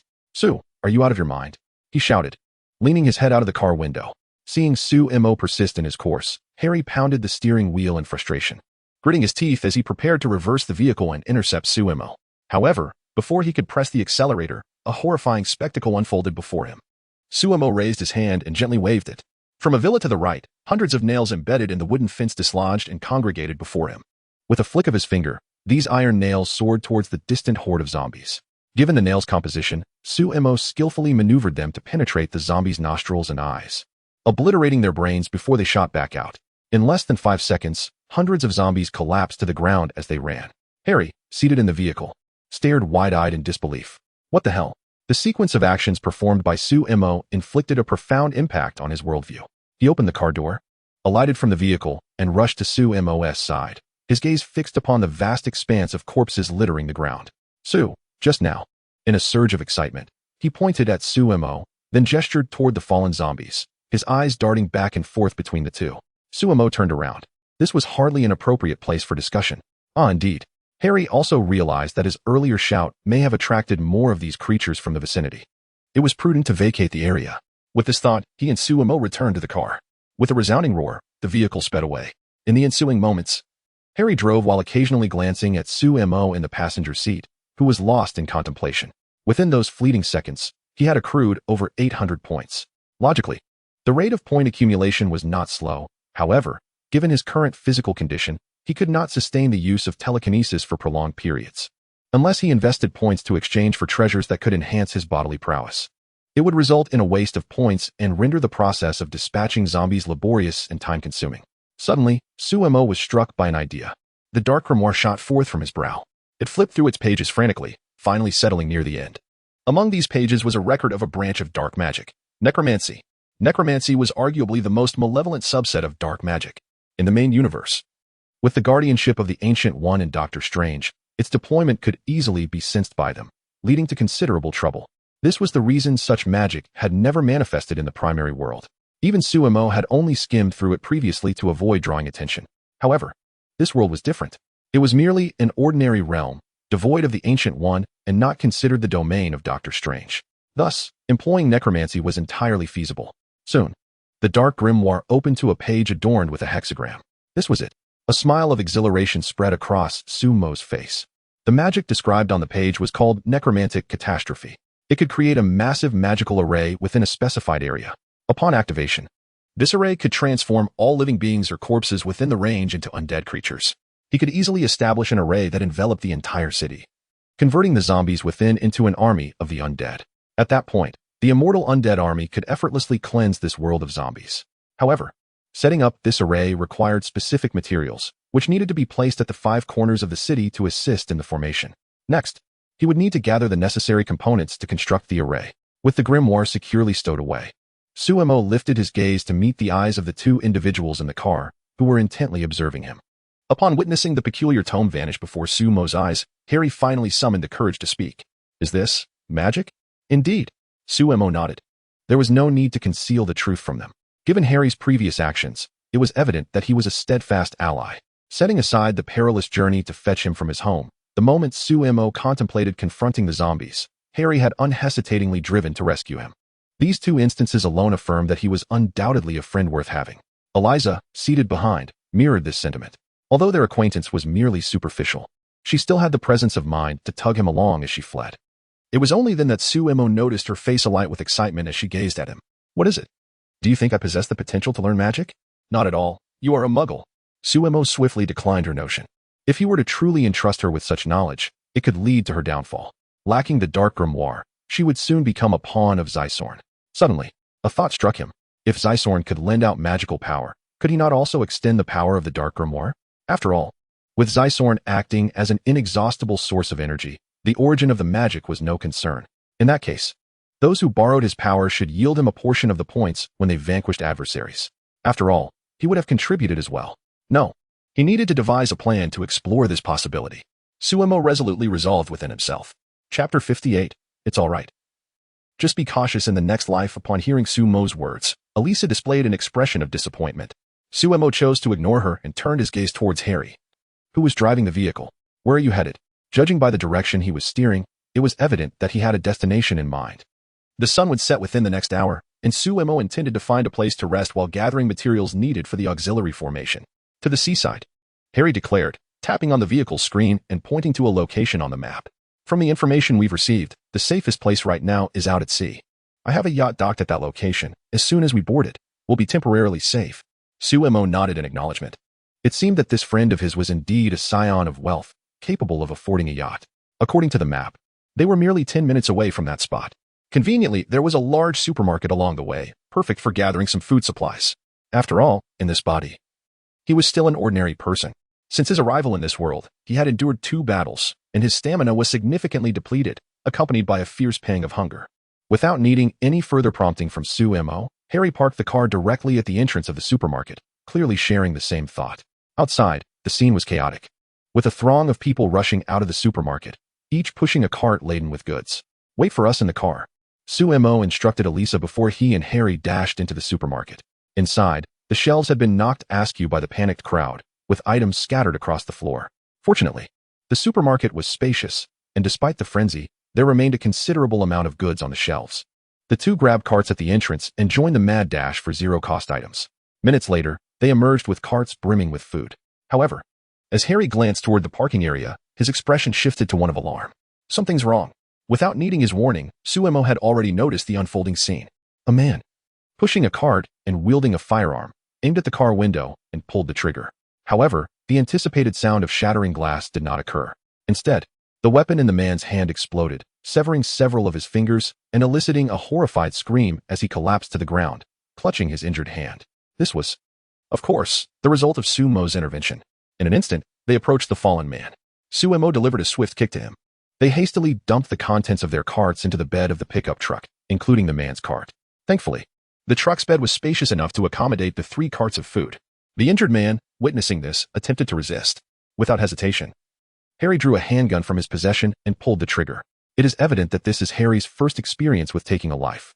After pulling the trigger, his breath quickened and his hands trembled slightly. However, his counterpart took a few deep breaths and soon managed to suppress the tension that accompanies such a momentous act. Once in the vehicle, Eliza, seated in the back, looked at Suemo with excitement. "Was that you?" Upon receiving Suemo's confirmation, her admiration for the mage intensified. Truly remarkable. Before long, the car arrived at a yacht harbor by the sea. Following the path etched in his memory, Harry quickly parked beside a pristine white luxury yacht. Observing another vehicle parked alongside the yacht and the fleeting shadows within, Suemo remarked, "It appears someone has arrived before us and claimed your yacht as their own." Harry remained unperturbed. "Rest assured, this yacht is equipped with the most advanced anti-theft system, without the key in my possession. They won't be able to so much as budge it." With that, he retrieved a handgun from the vehicle's glove compartment and handed it to Suemo. "Though magic is highly effective, this may come in handy." Suemo accepted the firearm without hesitation. The 3 of them exited the car. It seemed the individuals within the cabin had noticed the commotion. A man leaned out from the yacht, declaring, "Listen up, this is our territory, and I suggest you leave promptly." Simultaneously, several ominous gun barrels emerged from the yacht's windows, clearly an attempt to showcase their might and intimidate the trio. Upon hearing this, Harry shouted back, "Listen, I am the rightful owner of this yacht. You thieves, vacate my vessel immediately." In response to his words, a stir arose from within the yacht. Soon after, the man who had spoken earlier reappeared, asking, "How can you prove this yacht belongs to you?" Without wasting words, Harry pressed a button on the key fob beheld. The 3 sides of the yacht's deck glass retracted, revealing the interior. Upon witnessing this spectacle, the man's eyes lit up, and he retreated into the cabin. Almost instantaneously, gunfire erupted from the cabin as they opened fire on the trio. Suemo sighed upon seeing this. The bullets suspended in midair, he remarked, "I just told you, there is no need for mercy with these individuals." With a gentle wave of his right hand, the firearms within the yacht flew into his grasp. Pointing the weapon at the hiding place of the adversaries, he commanded, "Come out." The 5 individuals in the cabin, already intimidated by Suemo's display of power, had no choice but to raise their hands in surrender. Trembling as they emerged from the cabin, the trio of Suemo, Harry, and Eliza then aimed their guns at them, slowly making their way onto the yacht. "Disembark." Hearing Suemo's command, the captives simultaneously breathed a sigh of relief. It appears that the adversaries merely sought to reclaim the yacht, harboring no intention to take their lives. Contemplating this, the group felt a modicum of disdain for their opponents. Even at such a critical juncture, they exhibited an unexpected mercy. Elisa observed Suemo allow them to depart the yacht and swiftly approached him, whispering urgently, "We cannot let them go. They just intended to kill us." However, her words were overheard by the leading man, who quickly turned and gestured frantically, "No, we meant no harm. It was merely that the glass window unexpectedly descended, causing us to inadvertently pull the trigger." A gentle smile graced Suemo's face as he replied, "No worries, just be more cautious in your next life." With that, he decisively squeezed the trigger of his weapon, unleashing a torrent of fire as nearly 50 rounds were discharged in an instant, transforming the distant figures into mere riddled forms. His act of allowing them to disembark was not out of mercy, but rather a calculated decision to keep the yacht pristine, for they intended to spend the night aboard. The overwhelming stench of blood would surely be an unpleasant presence. Chapter 59. World War Z. A few individuals transferred the supplies from the vehicle onto the yacht. Moments later, the yacht slowly departed from the harbor. That evening, in one of the yacht's bedrooms, Suemo was diligently searching for information on the types of materials required to create the auxiliary magical array. The list was not extensive, primarily consisting of mithril. This substance was relatively straightforward, being silver processed through a unique arcane method. However, to inscribe a magical array capable of enveloping an entire city, an astronomical quantity would be necessary, hundreds of tons of silver. If the amount were scarce, it might be manageable, but to amass such a vast quantity, it would be imperative to plunder several large silver storage facilities. Clearly, locating the exact addresses of these warehouses online proved futile. He would need to consult an expert in this field. At that moment, a knock echoed from outside. Elisa entered, locking the door behind her. "Darling, do you require special services?" she inquired playfully. "How special?" Suemo replied, stowing away the note in his hand and assessing her attire. She had somehow procured a costume reminiscent of an angel, akin to the one worn by an ex-girlfriend of a certain old horse. After spinning around in front of Suemo, she added, "It's a complimentary upgrade service for angels." I can enhance your magic wand, elevating it to purple-grade equipment. The following morning, Suemo awoke to a series of knocks. Blinking his eyes open, he glanced at the still slumbering Elisa before rising to answer the door. Outside stood Harry, sporting dark circles under his eyes. I just received a broadcast over the radio. They reported a location claiming to be the official fleet's base, urging nearby vessels to join them. What do you mean by that? Suemo asked, studying Harry's expression. I don't intend to go, Harry declared. Suemo nodded in agreement. Their thoughts aligned perfectly. With the supplies aboard, they could sustain themselves for at least a month. Moreover, if they so desired, Suemo could fill the entire ship with provisions. There was no pressing need to join this fleet. In such a post-apocalyptic environment, it remained uncertain who truly held power over these fleets. Approaching recklessly could easily place them in peril. Although Suemo possessed the capability to confront any threats, he saw no reason to invite trouble. However, he did plan to investigate aboard the ship. From yesterday's observations, it appeared that the zombie virus had only recently erupted. When it came to understanding the situation in various countries and cities, official entities would undoubtedly have the most accurate information. It was possible that there were cities yet to be fully overrun by zombies. Should such places exist, he could trace the locations of silver vaults through local silver shops. Nevertheless, if all else failed, he would be left with no choice but to resort to the most laborious method, visiting one silver shop after another to gradually gather what he needed. After exchanging greetings with Harry, Suemo returned to the cabin and opened a portal, stepping inside. 200 nautical miles from New York. A vast fleet floated upon the ocean, or perhaps armada would be a more fitting term. At the heart of this fleet lay an aircraft carrier, surrounded by several cruisers and destroyers, while the remainder consisted of various civilian vessels and yachts. Inside the aircraft carrier, in the quarters of the fleet commander, a short-haired Caucasian man in his 40s was savoring his breakfast. Despite the apocalypse having descended upon the world, Kevin, who commanded an aircraft carrier fleet, maintained a quality of life that had not diminished. As he bit into a medium-rare prime steak, he closed his eyes, relishing the explosion of flavors from the sauce on his palate. Upon opening his eyes, he was met by the sudden presence of a short-haired Asian man before him. Kevin's expression shifted dramatically. Who are you, and how did you get in here? He demanded, instinctively reaching to call for soldiers. Shoo. Suemo placed his index finger to his lips, signaling for silence. At that moment, a flash of dark light flickered in Kevin's eyes, and his demeanor became momentarily vacant. Soul-binding technique. A minor spell recorded in the Book of Darkness, functioning similarly to hypnosis, compelling the subject to answer truthfully to any inquiry posed. Suemo calmly took a seat beside him. What is the current situation in various countries? Where did the virus originate, and how did it spread? After a brief pause, Suemo exhaled deeply and stood up. He learned from Kevin that the military was equally perplexed about the virus's origins and its method of transmission. Since the afternoon prior, nearly half of all cities worldwide, including Suemo's own Boston, had succumbed to the catastrophe. Moreover, this morning, the cities that had not yet fallen were now witnessing the emergence of zombies. Given this alarming trend, it appeared that by noon, virtually all cities would transform into havens for the undead. Upon receiving this information, Suemo did not hesitate. He stepped directly into the portal. In New York, on a secluded street, Suemo emerged from the portal. The end of the street led to the renowned Fifth Avenue. Prior to his arrival, Suemo had researched online and discovered that this street boasted the largest silver jewelry store in all of New York. As he stepped out from the portal, he was immediately met with the chilling sounds of screams emanating from Fifth Avenue. Without delay, Suemo hurried to the intersection. The street was now congested with vehicles, where countless zombies pursued and attacked drivers who had managed to escape their cars.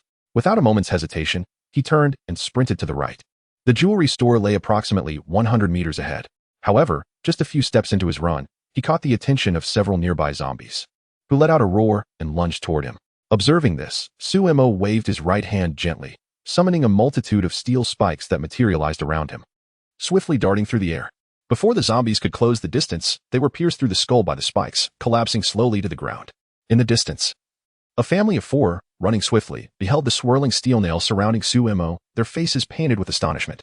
Upon realizing that Suemo was indeed safe, the man, accompanied by his wife and child, hastened towards him. Please, help us. My daughter suffers from asthma. I would give anything to escape. Suemo had no intention of responding to their pleas.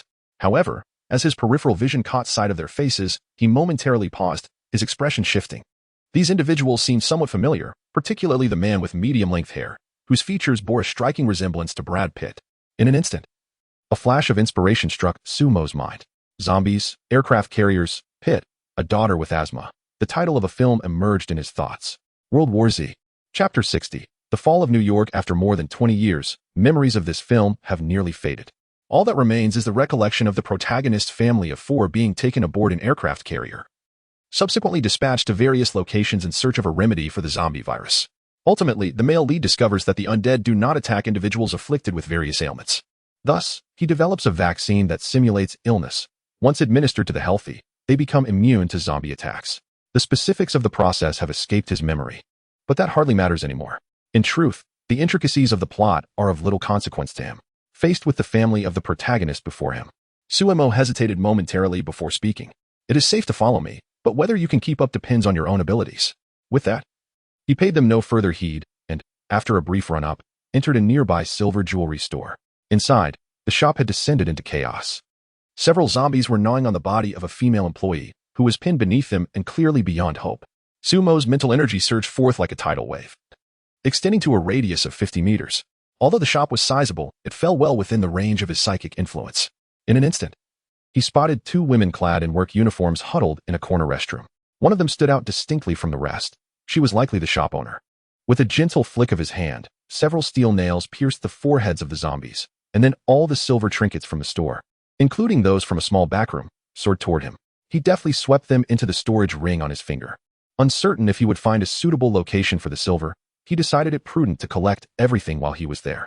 This ring, which he had acquired that morning, was identical in size to his original one, yet boasted a capacity of 1,000 cubic units. Given the density of silver, a ton occupies less than 0.01 cubic meters. Thus, this storage ring was more than adequate for several hundred tons. The Rain family, who had followed Suemo, stood in astonishment at the spectacle. How extraordinary!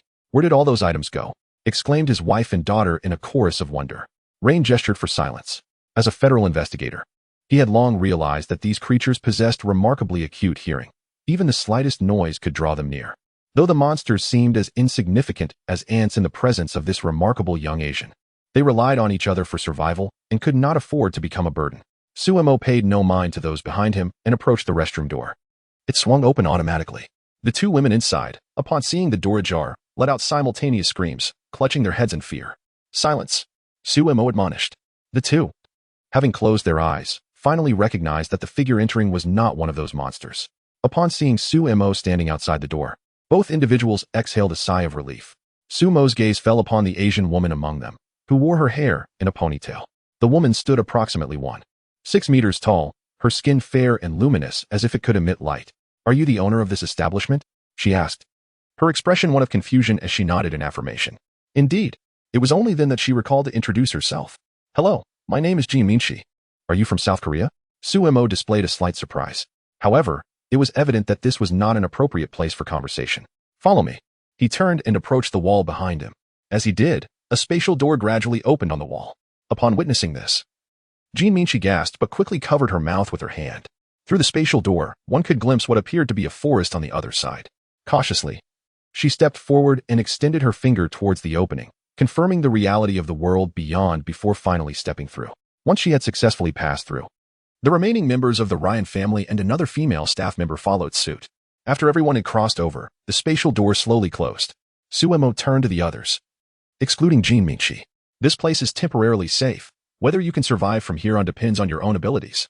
Upon hearing this, Ryan quickly stepped forward to express his gratitude. "Thank you." At that moment, his phone rang. With an apologetic glance, he moved aside to answer the call.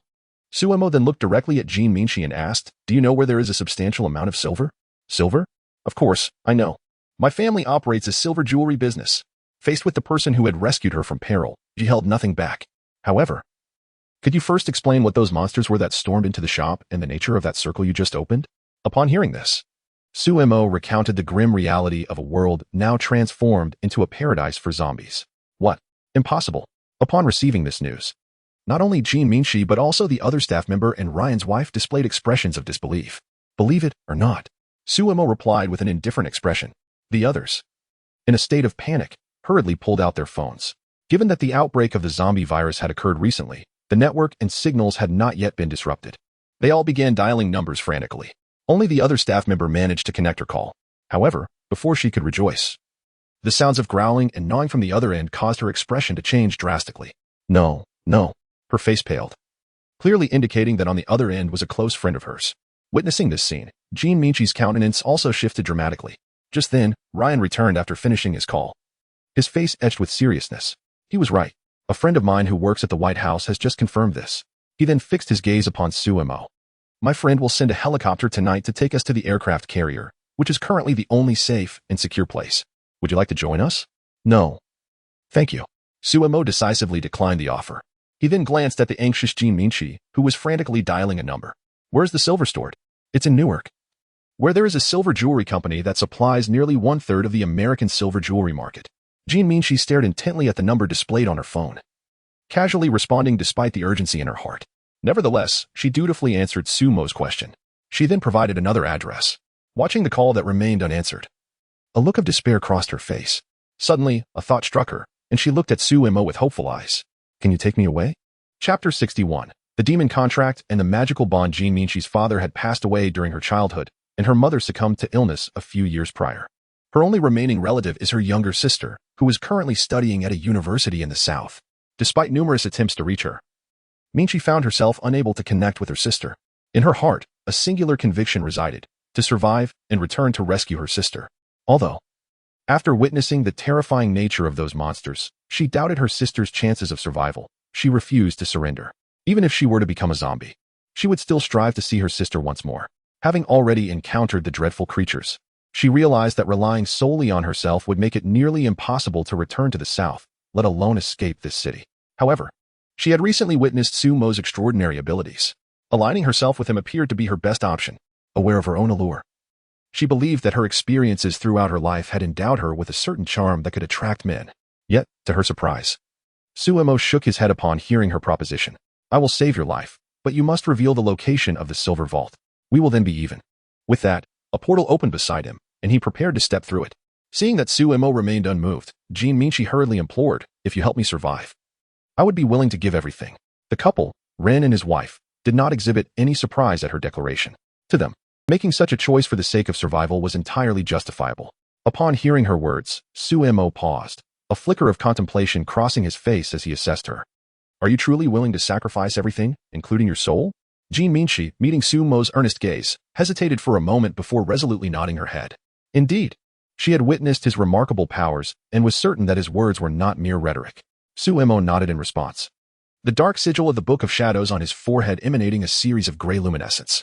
Subsequently, a contract, formed from light, materialized before Jean Minchi. If you agree, simply touch the contract with your body and silently affirm your consent. Without a moment's hesitation, Jean Minchi reached out and touched the contract. Instantly, a beam of light surged forth from her forehead, entering the contract, which then transformed into a stream of light that penetrated Sumo's soul. Merging with the dark tome within, Suemo closed his eyes, sensing a profound connection. He felt as though he could easily extract her soul, indicating that her life and death were now firmly within his grasp. This so-called demon contract indeed possessed a certain mystique. Just the day before, he had contemplated how to expand his influence and lend out his magical power. The magic within the Book of Shadows required prior communication with the underworld, akin to seeking permission to borrow power.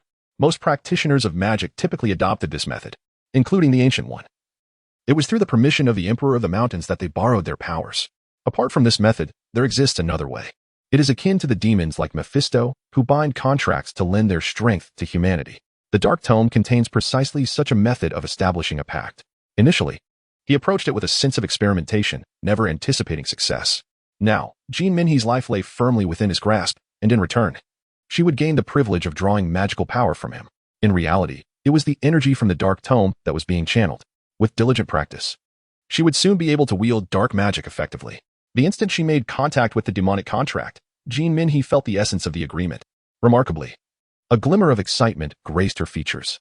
Is this truly real? Will I be able to become like you? Her original intent had been to barter her body, seeking an opportunity to return to South Korea, never expecting assistance in rescuing her sister. After all, considering the situation from his perspective, she doubted he would risk everything for one woman. Yet, she did not contemplate how she would save her sister upon returning. She could only take things one step at a time. She was astonished by the extraordinary nature of the contract he had proposed. According to its terms, she would gain the qualification to practice magic. Thus, upon her return to South Korea, she might indeed be able to rescue her sister, provided, of course, that her sister was still alive. Just as she reveled in her secret joy, his voice cut through her thoughts. Follow me, Suemo instructed Jean Minchi. crossing through the spatial gateway. With the successful signing of the contract, she could now be considered an ally. As for the others, they were of no concern to him. He was no saint. Merely escorting them out would be more than enough kindness. Moreover, he had ulterior motives for binding this contract with Jean Minhee. Even with an undead army, clearing this world of zombies was not a task that could be accomplished swiftly. He could not remain in this realm indefinitely, thus necessitating a trustworthy individual to command the undead forces. Jean Minhee, having just signed the contract, was the perfect candidate. Upon hearing his command, Jean Minhee promptly followed Su Mo through the portal. As the gateway gradually faded from view, envy flickered in the eyes of Ryan and the others. Possessing such a mode of transportation, even in this monster-infested apocalypse, one could surely thrive. In a warehouse on the outskirts of Newark, Su Mo emerged from the spatial portal, accompanied by Jean Minhee. Despite having witnessed this phenomenon before, curiosity still danced across her face as she contemplated reaching out to touch the sparks surrounding the portal. If you do not wish to become disabled, I advise you to quell that damned curiosity. Sumo's voice resonated from in front of her. Jean Minhee, startled by the sound, hastily withdrew her outstretched hand. Surveying the somewhat familiar surroundings, she was astonished to realize that she stood outside the very factory of the silver jewelry company she had mentioned before. Having visited this place a few times previously, she recognized it instantly. How marvelous! She exclaimed softly, pondering whether the other party could indeed transport themselves directly to the southern side. Observing Su Mo stride purposefully towards the factory, she quickly followed suit. At that moment, the factory floor revealed no traces of zombies, save for pools of blood. However, as they ventured deeper into the facility, the distant echoes of intermittent growls reached their ears from a nearby workshop. After turning a corner, the entrance to the workshop came into view, its door firmly shut. Su Mo effortlessly used his telekinesis to swing the door open. Peering inside, they were met with a multitude of zombies. Within the threshold before them, a female zombie clad in blue overalls was hunched over a corpse, viciously tearing into it. The body had become grotesquely disfigured under her assault. Upon hearing the footsteps nearby, the female zombie turned her gaze towards them. Su Mo cast a glance at her. If one were to overlook the blood smeared across her face, she might have been considered a beauty. However, the alluring zombie paid no heed to her appearance, lunging towards Su Mo with her gaping maw. Chapter 62. The Summoning of the Undead in a Distant Warehouse. Two burly African-American men observed as Su Mo opened the large door of the factory. John's expression shifted dramatically. Damn it, that bastard. I finally lured the zombies into the factory, and now he is about to let them loose. He withdrew his head from the crack of the warehouse door. Let him seek his own demise. We have enough food collected from the cafeteria to sustain us for quite some time. Perhaps we want to even exhaust our supplies before the army arrives to rescue us. Jim remarked with a cold smirk. But it's a pity about that woman. He leered again at Jean Minhee, who followed closely behind Su Mo. Although he couldn't discern her features from such a distance, her figure and fair skin stirred something within him. Currently, the two men found themselves concealed within the warehouse, their food supply ample. Yet, with just the two of them, the prospect of remaining hidden for an indefinite period was somewhat tedious. A woman's presence would undoubtedly add a touch of amusement, but alas, it was too late for such thoughts. Given the number of zombies within the factory, their chances of survival were non-existent. Inside the factory, Jean Minhee's countenance changed as she beheld the approaching horde of zombies. Though she believed Su Mo could handle them, an instinctual fear gripped her. Su Mo maintained his composure, casually gesturing. A steel nail sped forth, piercing the forehead of a female zombie. With a thud, the zombie collapsed lifelessly to the ground. Jean Minhee hardly noticed the flying nail. She merely saw Su Mo's hand wave, and the female zombie crumpled to the floor, silent. The commotion quickly attracted all the zombies within the factory. The expansive space measured several thousand square meters, lined neatly with rows of machinery. Between the apparatuses stood a veritable sea of blood-soaked zombies, conservatively numbering in the thousands. Su Mo, however, displayed no surprise. Prior to opening the door, his telepathic abilities had informed him of the situation inside. As he observed the swarming zombies, countless steel nails materialized before him, swiftly launching towards the throng. Under the rapid assault of the nails, hordes of zombies fell one after another. In less than a minute, not a single zombie stood upright in the entire factory. Behind him, Jean Minhee's eyes widened, her lips slightly parted in astonishment. Su Mo paid her no mind and proceeded to the farthest machine in the room. Come forth. Moments later, a gap appeared in the machine's casing, revealing an eye peering out at the world beyond. The shell opened, and a figure, smeared in oil, crawled out. The opening was quite narrow. Had the man not been of a slight build, he might not have managed to squeeze through. Are you an employee here? Su Mo inquired, observing the man as he surveyed his surroundings. The man, eyes wide with shock, nodded in response.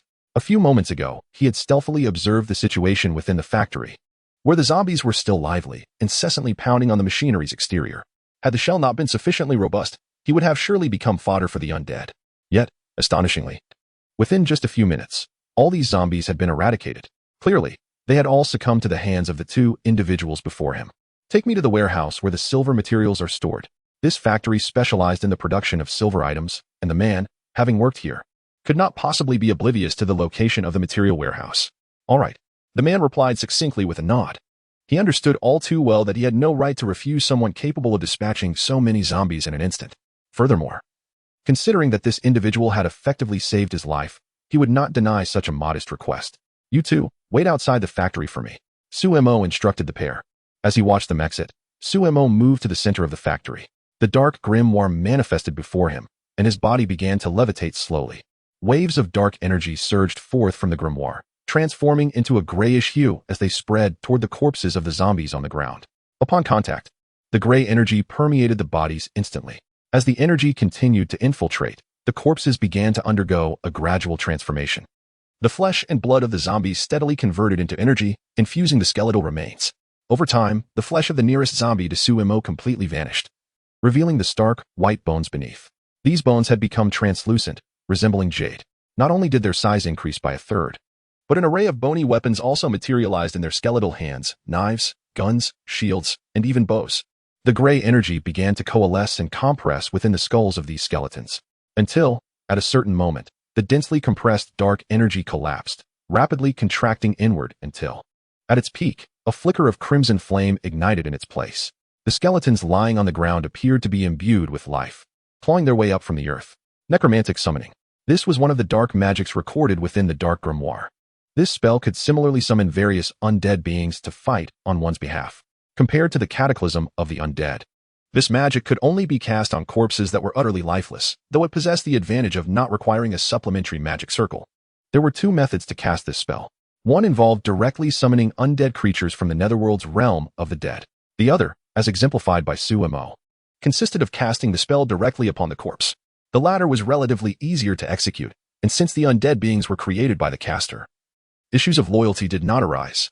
However, in comparison to the denizens of the realm of the dead, these newly generated undead typically exhibited somewhat weaker combat prowess. Standing at the entrance, the two individuals were captivated by the horrifying scene unfolding before them, their hair standing on end.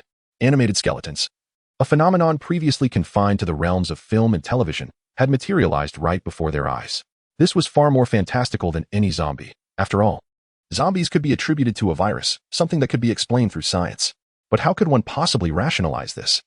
They certainly did not believe that a virus could animate a mere skeletal frame. This was entirely contrary to reason. As they were immersed in their chilling observations, a voice echoed from not far away. "Hey, Belle, I didn't expect you to still be alive." Upon hearing this, the two turned to see two men standing several dozen meters away, each wielding a fire axe. It was none other than John and Jim, who had taken refuge in the warehouse. Upon spotting them, Belle's face flushed with rage.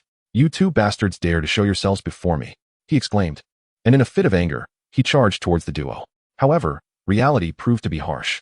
Given his already slender physique and the overwhelming odds of 2 against 1, coupled with the adversary's weapons, it took scarcely 10 seconds for Belle to be brought down to the ground. Jim stood over the bloodied Belle, taunting him. "It seems you are eager to reunite with your deceased father." Chapter 63. The Skeleton Cavalry. The two individuals stood in a position where they could not perceive the events unfolding within the factory. Initially, hidden within the warehouse, they were taken aback when two others suddenly appeared outside. They were acutely aware of the overwhelming number of zombies within the premises, and the thought of safely escaping from inside seemed implausible. It was only when John proposed a hypothesis that perhaps all the zombies had perished that they began to entertain this notion. They speculated that these zombies might be the result of a virus akin to rabies, which could lead to the rapid demise of the host post-infection. The more they pondered, the more they became convinced of this theory. With this confirmation, their gaze fixated on the fair-skinned and beautiful Jean Minchi. Under normal circumstances, a woman of such beauty would be beyond the reach of two ordinary workers like them. However, the situation now was markedly different. Although their understanding of the outside world was limited, they were aware that the city was overrun with these infected monstrosities. Despite the collapse of social order and the absence of oversight, they reasoned that even if the virus was confined to the city, the military would soon return to restore order. The plan was simple. After they had their fill, they would eliminate one another and attribute the deaths to the monsters, thus absolving themselves of any repercussions. With this thought in mind, they dashed out of the warehouse. On the ground lay Bell, his face still adorned with a hint of defiance. "You two bastards. I led the zombies here for you. Why must you kill my father?" Jim, upon hearing this, wore a scornful smile. "What use is keeping that old man alive? He would only consume our limited provisions. Besides, knowing you were coerced into leading him to his death, your deceased father would likely harbor a deep hatred for us. If we hadn't remained vigilant, he might have already plunged a knife into each of us. You scoundrels." The fury in Bell's eyes nearly erupted. In a fit of impotent rage, John chuckled softly and raised the fire axe in his grasp. "Go join your deceased father." With that, he swung the axe down toward Bell. "Stop." At that moment, Jean Minchi, having followed behind, grasped the situation's gravity. It was evident that these two had threatened Bell with his father's life, coercing him to lure all the zombies into the factory before subsequently killing old Bell. After calling out, she mentally reached out to Sue Mo within the factory, gradually retreating. Thanks to the power of their demonic contract, she could convey messages through its force. She would not foolishly rush in. The disparity in size and strength between the two parties rendered such an act futile. Upon hearing her cry, a lewd smile crept across Jim's face. "Rest assured, you cannot escape." With that, he prepared to chase after the other party. Within the factory, Sumo's incantation had reached a critical juncture. Among the thousands of skeletal soldiers that emerged, fully half disintegrated, transforming into a scattered heap of bones, which, under a certain power, began to levitate and reassemble. Moments later, the outline of a skeletal cavalryman materialized. At this moment, Sumo's heart stirred upon receiving a message from Jean Minchi. The flames within the skulls of the dozens of skeletons near the entrance blazed fervently. Subsequently, these skeletons, armed with swords and bows, advanced toward the exit. Suemo observed the departing skeletal soldiers before redirecting his focus back to the skeletal cavalry that was in the process of assembly. Out of the nearly 500 skeletal soldiers, only 36 ultimately formed into cavalry, judging by their emerging shapes. The skeletal cavalry stood at an imposing height of nearly 3 meters, wielding bone swords exceeding 2 meters in length, exuding an overwhelming sense of pressure. The fiery souls within the disbanded skeletons were also gradually merging. Outside, due to Jean Minchi maintaining a safe distance from the adversary from the outset, it was evidently impossible for Jim to catch up in an instant. However, he remained unperturbed. Considering their running speeds, it was clear that it would not take long for him to close the gap. At that moment, a group of armed skeletal soldiers emerged from the factory's entrance. Upon witnessing this scene, a flicker of excitement graced Jean Minchi's face. In contrast, Jim's expression shifted dramatically. After a sudden halt, he stood frozen in place, gazing incredulously at the skeletal soldiers advancing toward Jean Minchi. What on earth is that? After a brief moment of hesitation, he turned and sprinted toward the warehouse. Though uncertain of what these creatures were, it was evident that they would not become his allies. In the distance, John, who was poised to finish off Bell, also took note of the unfolding scene. Upon seeing the walking skeletons, he was left utterly astounded. Shit! He discarded the fire axe in his hand and turned to dash toward the warehouse. Once the skeletal soldiers emerged, they positioned themselves protectively in front of Jean Minchi. Gradually, she recovered from her initial shock at encountering these beings and even reached out to poke the skeletal soldier's arm with her finger. However, the skeleton remained unresponsive, which emboldened her. Noticing that the two had fled in fear, she hurried toward the prostrate Bell, with the surrounding skeletons following her closely, ensuring her protection. As she approached, Bell was slowly rising from the ground. He appeared rather disheveled, covered in dirt, with his face marred by bruises and fresh blood trickling down from his head, adding a ghastly aspect to his visage. "Are you all right?" Bell wiped the blood from his face and spoke in a yet the hatred reflected in his gaze remained unmistakable. He picked up the fire axe that John had just discarded from the ground and, with a calm demeanor, proceeded towards the warehouse. However, after taking only a couple of steps, he came to a halt. The warehouse containing the stored silver bricks was located in the southeastern corner of the factory area.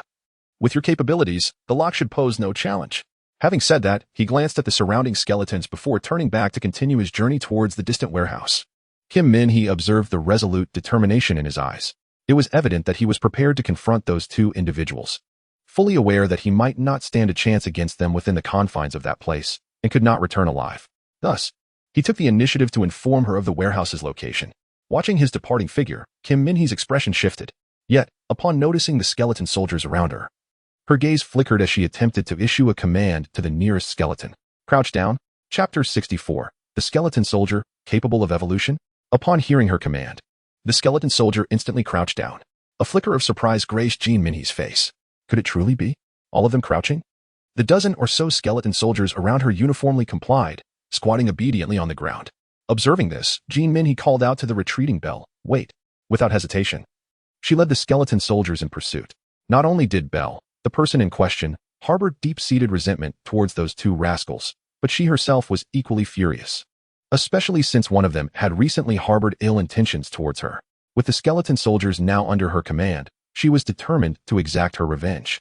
Soon, accompanied by a throng of skeleton soldiers, Jean Min He arrived at the entrance of the warehouse. The two individuals secretly observing the outside through the door crevice simultaneously changed their expressions upon seeing the skeleton soldiers encircling Jean Min He. A sense of foreboding washed over them. It was evident that the appearance of these skeleton soldiers was intrinsically linked to this woman. However, they found solace in the knowledge that the warehouse housed only silver ornaments, lacking windows, and that the heavy metal door was over 150 millimeters thick, sufficiently sturdy. It seemed unlikely that ordinary rocket-propelled grenades could penetrate it, let alone the bone blades wielded by the skeleton soldiers. Jean Min He wrapped her fingers against the metal door, a frown deepening on her brow. Judging by the sound, the door's thickness was considerable, making it difficult to open. Nevertheless, having come this far, she felt compelled to make an attempt. Turning to one of the skeletal warriors beside her, she commanded, "Split it open." The skeleton soldier, upon receiving her command, advanced with its bone blade raised high and struck the metal door with a fierce blow.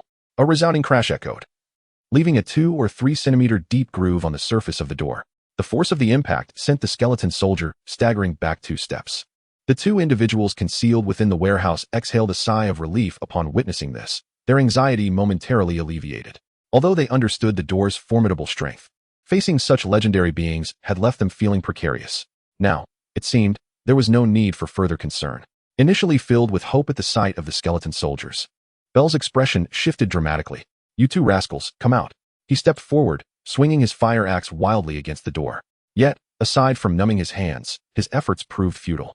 The individuals inside, witnessing this, erupted into triumphant laughter. "Don't waste your strength. You cannot open this door from the outside." Jean Min He, hearing their mocking laughter, felt her teeth grind in frustration. However, she remained undeterred. Once Su Mo emerged, entering would be effortless. After all, the silver within was plentiful, and she believed Su Mo would not abandon it. Unbeknownst to anyone, after being jolted back, the skeleton soldier paused momentarily before stepping forward once more. This time, instead of raising its blade to strike, it lifted its bone sword high. The soul's fire within the cranium surged intensely, and a flicker of flame erupted from the hollow eye sockets, igniting the bone dagger in its grasp. In an instant, the entire weapon blazed with fervor. Only then did they notice the peculiarities surrounding the skeletal warrior. Without the slightest hesitation, the skeletal soldier thrust the blazing bone dagger towards the door, penetrating the metal as effortlessly as if it were tofu. Inside the warehouse, the two individuals witnessed the dagger's sudden intrusion, and their previously relaxed hearts raced once more. Before their astonished eyes, the dagger danced across the door, carving an oval shape taller than a man. Upon witnessing this spectacle, their expressions shifted dramatically, and they turned to flee back into the depths of the warehouse. However, they had scarcely taken 2 steps when a resounding crash echoed through the air, as a large chunk of severed metal hurtled inward, knocking Jim to the ground. Outside the gaping hole in the door, the skeletal soldier's raised foot descended slowly. With a hissing sound, the searing metal scorched his back like a fiery grill. Following a piercing scream of agony, Jim succumbed to unconsciousness. Outside, Jean Min He and Belle observed the skeletal warrior discarding the charred bone dagger and retreating slowly, their faces betraying a hint of astonishment. They had not anticipated such a display of prowess from the skeletal soldier. Yet, Jean Min He quickly regained her composure, gesturing towards the skeletal soldier behind her. "Capture the two inside." A throng of towering skeletal warriors, over 2 meters in height, lowered their heads and squeezed through the open hole. Moments later, Jean Min He and Belle entered the warehouse. John and Jim found themselves lifted effortlessly by 2 skeletal soldiers, resembling helpless chicks. Jim, having regained consciousness amidst the commotion, now beheld the surrounding skeletal warriors and the approaching figures of Belle and Jean Min He, his face filled with terror. "Madam, spare us. I apologize," Jim shouted towards Jean Min He. "Apology?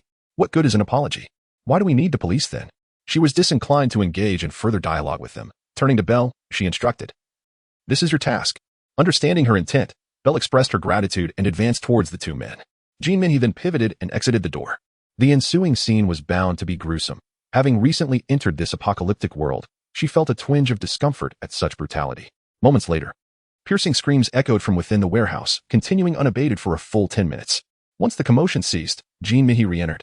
On the warehouse floor lay 2 large pools of blood, at the center of which were the mangled bodies of Jim and John, rendered unrecognizable.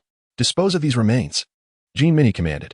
The other skeletal warriors remained still, save for the one who had incinerated the bone dagger, who stepped forward and plunged his left hand into one of the corpses, a flicker of soul fire coursing through to his palm. Subsequently, the corpse rapidly succumbed to the scorching flames of the soul fire, its flesh and blood gradually melting away. Ultimately, even the bones were not spared, transforming into liquid that was absorbed by the skeletal soldier. With the complete disappearance of the body, a bone dagger re-emerged in the right hand of the skeletal warrior. Following this method, another corpse was similarly consumed. After absorbing 2 corpses, the skeletal soldier's stature once again enlarged considerably, its bones becoming even more robust than before. Could this entity truly evolve? Witnessing this scene, Jean Minnie was taken aback. However, she did not dwell on it for long. She gestured towards the skeletons, instructing them to gather all the silver artifacts within the storeroom. To ensure the skeletal soldiers understood her commands, she personally demonstrated her request. Instantly, the entire storeroom became lively.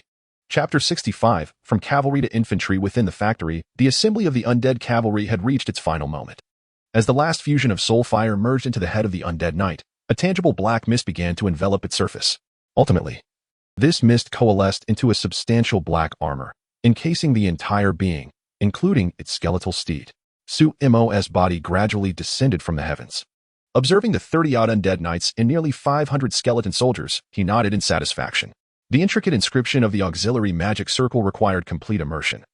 And with the protection of this undead legion, he no longer had to worry about being disturbed by the zombies during the engraving process.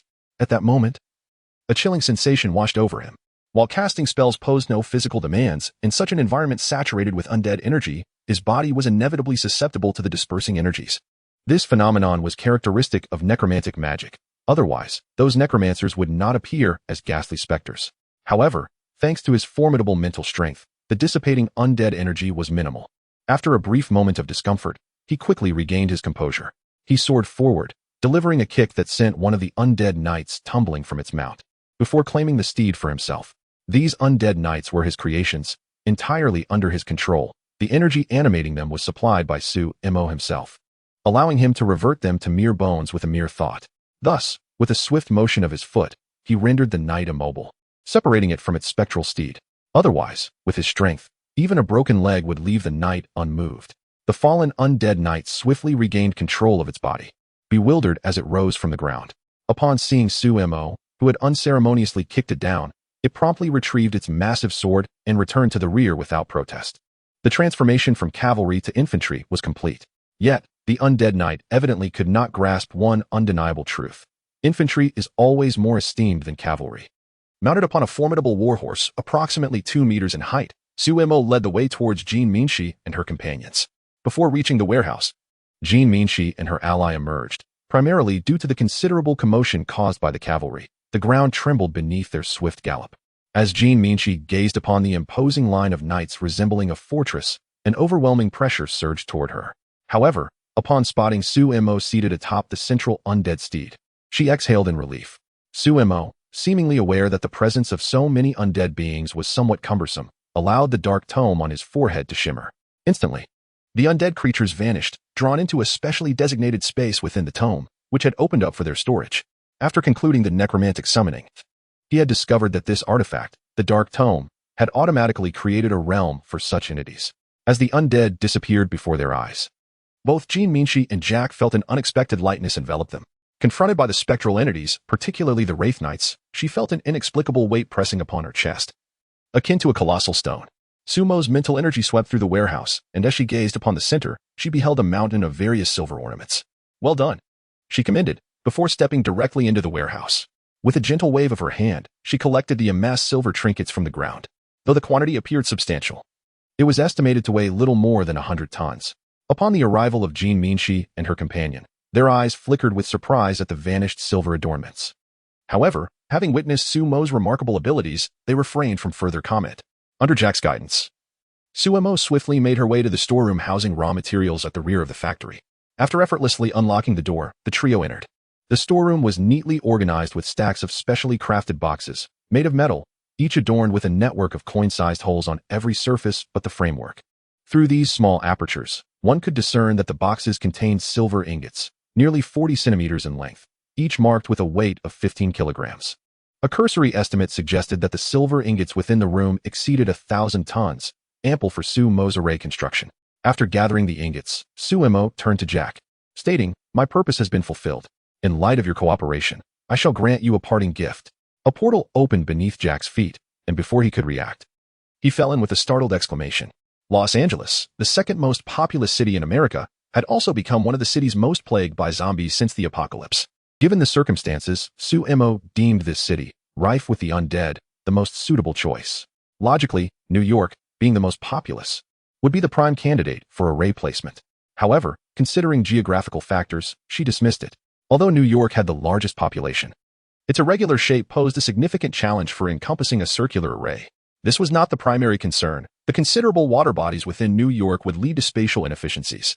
Sumo intended to utilize spatial gateways to transport a greater number of zombies into the array, thus making Los Angeles, with its predominantly terrestrial landscape in a nearly perfect circular formation, the most fitting selection. At Kimmery Park in the southwest of Los Angeles, Sumo and Jean Minchi emerged from the portal. "Where did you send him?" Jean Minchi inquired, puzzled.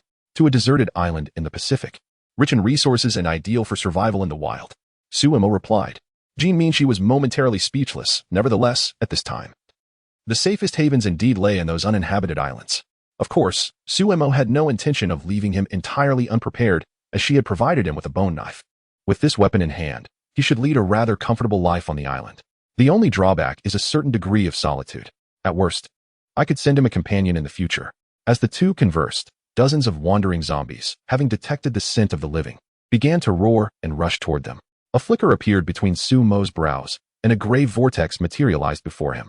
With a resounding rumble, a legion of undead knights surged forth, dispersing in all directions and utterly crushing the surrounding zombies.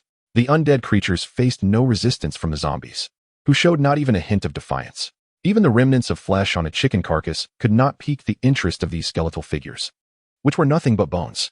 Shortly thereafter, nearly 500 skeletal warriors of various types emerged in a tumultuous wave. Sumo gestured around him. "Clear the area."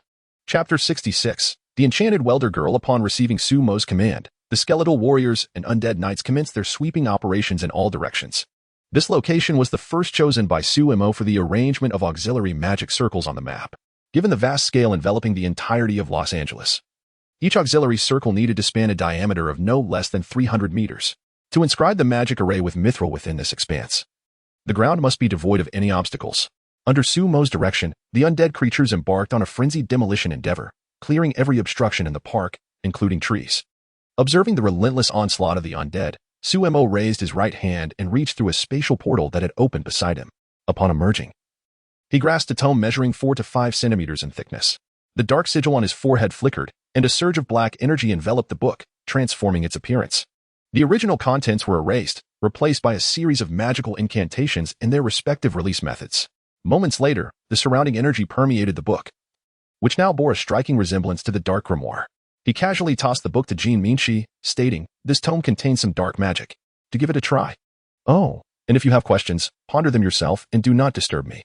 Without waiting for her reaction, Sumo settled onto a nearby patch of ground, intent on transmuting the silver bricks into mithril using arcane methods. Jean Minchi's eyes sparkled upon hearing this, and she hurriedly accepted the book he had thrown, eagerly opening it. Upon glimpsing the title of the first spell, Spatial Teleportation, her face lit up with delight.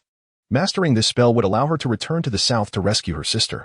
Brimming with excitement, she murmured to herself and quickly composed her emotions, delving into her studies earnestly. Meanwhile, Sumo waved his hand gently, summoning a plethora of silver ornaments to materialize before him. A violet flame erupted from his palm, hovering in the air. Under the influence of his telekinesis, the silver trinkets began to glide into the violet blaze. The entire day was consumed by Sumo's relentless efforts to refine mithril. As dusk approached around 6 o'clock, he stored the last portion of liquid mithril into his spatial ring, exhaling a sigh of relief.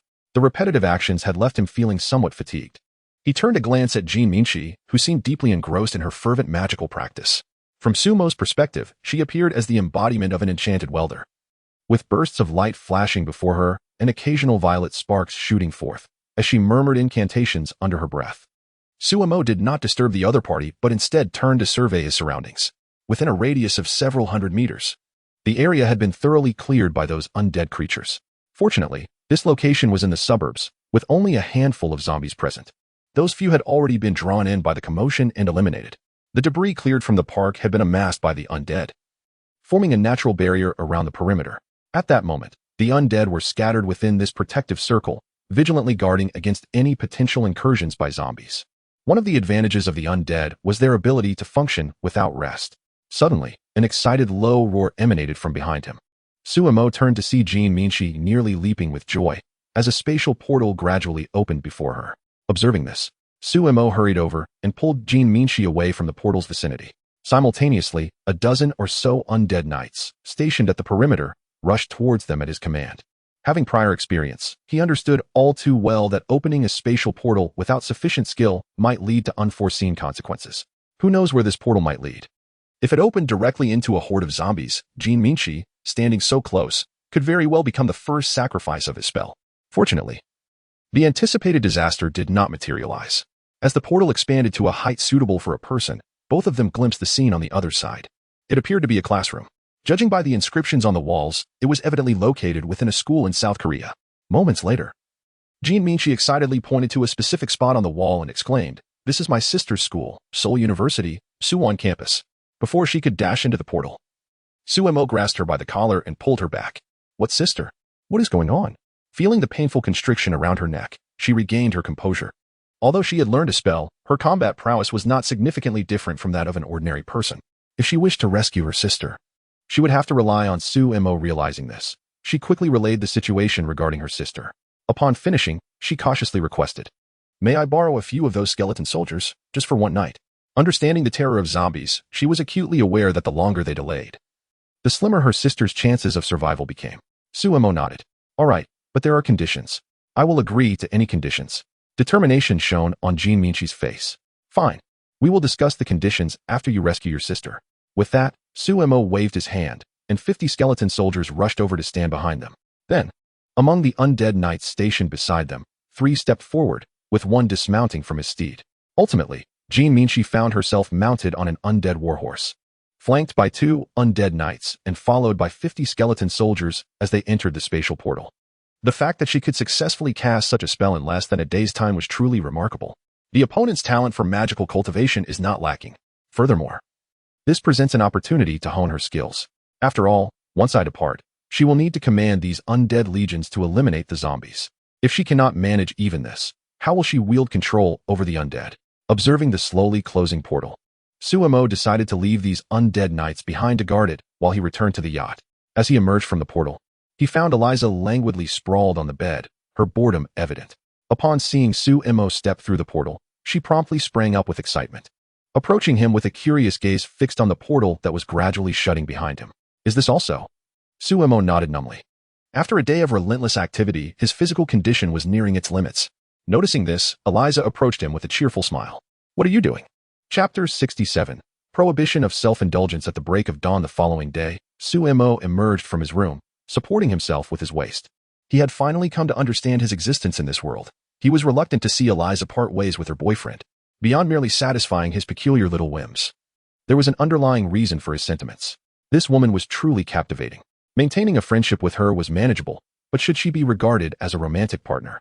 Given the physical constitution of the original host, it was likely he would not endure even a year. Upon reaching the deck of the yacht, he found Harry lost in contemplation, gazing at the surrounding waters. Upon hearing footsteps behind him, Harry turned to see Suemo approaching. After a moment's hesitation, he inquired, "Who exactly are you?" As the original host's closest friend, Harry had swiftly discerned from their brief acquaintance that the individual before him was no longer his dear friend. Sumo's expression remained unchanged upon hearing the question. He was not surprised at being recognized, especially since he had not made any deliberate efforts to conceal his identity. "Who I am is of little consequence. However, you should be assured that I harbor no ill intentions towards you." Seeing Suemo's non-denial, a hint of melancholy crept across Harry's face. The willingness to risk his life to rescue Suemo indicated that Harry genuinely regarded the original host as his best friend. "Could you do me a favor?" Harry hesitated before speaking. "Can you take me to a deserted island?" Given Suemo's ability to vanish and reappear silently, Harry speculated that he possessed such a capability. The fuel aboard the yacht could only carry them a few hundred nautical miles, and to his knowledge, there were no suitable islands nearby. Of course, Suemo nodded. In the present circumstances, residing on an uninhabited island indeed represented the safest choice. With that, he snapped his fingers, and a spatial portal slowly opened beside them. On the other side, Belle, wielding a white bone knife to chop down trees, turned upon hearing the commotion. Upon seeing Suemo, a smile graced her face. "Hi," Belle greeted. It was evident that she appeared quite content with life on the island. Half an hour later, the spatial portal gradually closed. Suemo had just learned from Harry that his parents had passed away a year prior, leaving him with no relatives in this world, hence his decision to live on the island. Suemo had ensured that all useful supplies aboard the yacht were left for them. The provisions alone were sufficient for their consumption for months. And perhaps by the time they ran out, the zombies would have already been eradicated. After sending Harry away, Suemo found himself in a quandary regarding Eliza aboard the yacht. Leaving her behind without care seemed rather inappropriate. And he was not the sort to act with such callousness. After a moment's deliberation, Suemo made a decision. He might as well solidify a demonic contract. Remaining here could still prove beneficial. With these thoughts in mind, Suemo returned to the bedroom. The sound of the door startled Alicia awake, who gazed at Suemo standing at the threshold. She posed languidly on the bed and purred. "Darling, shall we engage in some morning exercise?" Suemo gently brushed his forehead, noting that she appeared less like a magical ingredient and more like a succubus. "Sit tight. There are important matters to discuss." He then recounted the details of the demon contract to her, emphasizing that the choice lay with her. Alicia's face lit up with excitement upon hearing this. "Yes, of course. Hurry, my dear, I can hardly wait." As the demon contract embedded itself into Suemo's forehead, it officially took effect. After a brief pause, Alicia looked at herself, perplexed. "Is that it? What more do you expect? At least a wardrobe malfunction would be nice." Suemo, exasperated, tossed her a tome filled with dark magic. "Study it at your leisure. I must take my leave." With that, he opened a portal and departed. Unfazed by his exit, Alicia eagerly delved into the book. Upon discovering the skill of spatial teleportation, she licked her lips, exclaiming, "Wow, this is a delightful self-entertainment technique." In Kamari Park, the undead stood vigil throughout the night, showing no signs of fatigue as they diligently followed Suemo's commands. The Book of Dark Arts materialized before him, and he quickly flipped to the page detailing the auxiliary magic array required for the necromantic disaster. Observing the intricate lines, Suemo meticulously outlined an enlarged version on the ground, then manipulated the liquid mercury he had previously refined to trace along these contours, to successfully depict the magic array. He could not afford a single mistake. He devoted the entire morning to this task, fully concentrating until nearly noon when the final stroke seamlessly connected with the previous ones. The auxiliary magic array was finally complete. The moment it was finished, a surge of violet light began to flow along the array's lines, illuminating the entire formation before the brilliance faded away. A smile graced Suemo's face, signifying that the array had been thoroughly completed. At this pace, he estimated that it would take at least 3 to 4 days to finish all the arrays. Sitting cross-legged on the ground, Suemo decided to take a break, while also checking on Jean Minchi's situation. Closing his eyes, he immediately sensed 2 luminous points in his consciousness. This was yet another function of the demon contract, allowing him to observe the surroundings of the other party at any time. It was evident that these 2 points represented Jean Minchi and Alicia, the individuals with whom he had formed contracts. Attempting to connect with the more distant point, an image emerged in his mind. South Bang, over 100 kilometers west of Suwon, on a skeleton towering over 2 meters high. Jean Minchi was followed by 50 skeletal warriors. At that moment, the forms of these skeletal soldiers had grown nearly 1/3 larger, their bones gleaming with a luster akin to white jade. She meticulously controlled the skeletal steed beneath her, striving to avoid making the slightest sound. After arriving here the previous night, she had commanded these skeletal warriors to clear the university of all zombies. Fortunately, the university was not located within the urban area of Suwon, which spared her from attracting a horde of zombies due to noise. After the area was cleared, she searched through the remains of the zombies. Thankfully, she did not find any trace of her sister, Jenny. Following this, she conducted a thorough search around the university. From the bloodstains left by a vehicle that had sped away from the campus, she surmised that someone had driven westward after the outbreak of the zombie virus. Traveling in that direction for 2 or 3 hours would lead one to the coastline. She speculated that these individuals aimed to reach the sea. With no sign of Jenny, she could only hope that her sister had escaped in the vehicle. Without time to rest, she promptly pursued the route. Fortunately, there was only one road that circumvented the urban area leading to the coast, alleviating her concerns about taking a wrong turn. However, even now, with less than 30 kilometers remaining to the shore, there were still no signs of the vehicle. A sense of unease began to seep into her heart. At that moment, in the outskirts of Tian'an City, approximately 10 kilometers from the coast, a bus had broken down by the roadside. A short but exceptionally robust man stood before the rear tire of the vehicle, delivering a kick to the deflated tire. Damn it! Of all times for this wretched vehicle to fail. At that moment, several university students dressed in uniforms disembarked from the bus. "Teacher Ki Ji, what is going on?" Chapter 68. The scheme. Jija, the vehicle had broken down, and the remaining distance required us to traverse on foot. We found ourselves in the wilderness, making it evident that finding another vehicle was an unlikely prospect. Jija furrowed his brow as he checked his phone. We were less than 10 kilometers from the seaside, and only by boarding a vessel could we ensure our safety. The students were acutely aware of this fact. The zombies possessed an extraordinary sense of hearing and smell. Even the slightest sound could attract their attention. None could find solace during the night spent in the car. Each person was ensnared by a persistent anxiety, fearing that a zombie might track them by scent. Fortunately, the night had passed without incident. Living in such a state of tension would likely lead to their downfall before the zombies could even reach them. At that moment, a male student observed the worry etched on the face of a female student nearby. "Licio, fret not. I shall protect you." Upon hearing this, Licio glanced at his frail, grasshopper-like figure and rolled her eyes in exasperation. "You should focus on safeguarding yourself first. And, from now on, please call me Jean, Licio." With that, she disregarded his disheartened expression and returned to the vehicle to retrieve her backpack. The others followed suit, gathering their belongings. Zhao Dongxiu cast a sullen glance at Licio within the vehicle, a fleeting glint of malice flashing in his eyes. He had pursued her for 2.5 years. Yet she had never once regarded him with anything but indifference. "You forced my hand, you wretched girl." A thought flickered in his mind. Just then, Jija descended from the vehicle, backpack in tow. "Hey, you little rascal. What are you doing? Hurry and gather your essentials. No one will share their hard-earned provisions with you." On their journey, they had passed a gas station. After dispatching the scant few zombies nearby, they had collected a substantial amount of food and water from the gas station's store, nearly filling the vehicle to capacity. However, it was clear they could not carry it all. Each person would have to manage according to their strength. Upon hearing Jija's words, Zhao Dongxiu quickly nodded with a forced smile. "Understood, Teacher Jija." He then turned and hurried toward the car door. However, once out of Jija's sight, a cold glint flashed in his eyes. To execute his plan, he first needed to eliminate this troublesome figure. In this group, only he and Jija were men. Without the latter, he would be free to do as he pleased. Yet, he needed to devise a strategy. He had witnessed Jija effortlessly dispatch 3 zombies with his bare hands. Minutes later, 7 or 8 students followed Jija as they walked toward the seaside. 10 kilometers may not seem far, but on foot, it would take nearly 2 hours to traverse. Moreover, each individual among them carried a substantial burden of provisions. In just over half an hour, the students were all panting heavily, and Zhao Dongxiu, due to his prolonged lack of physical exercise, was nearly gasping for breath. At that moment, several of them caught sight of a distant silhouette of a small town. "There's a vehicle over there," exclaimed a female voice, echoing in their ears. Following her gaze, they indeed spotted a pickup truck parked along the road outside the town, and curiously, there was no sign of any nearby zombies, as if they had been drawn away for some reason. The vehicle's door stood ajar, yet it was too far to discern the interior. "Teacher Jija, shall we go take a look?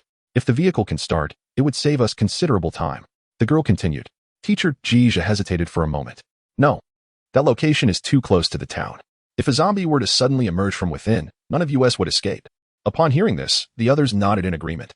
Indeed, with the sea only a couple of hours away, there was no need to take such a risk.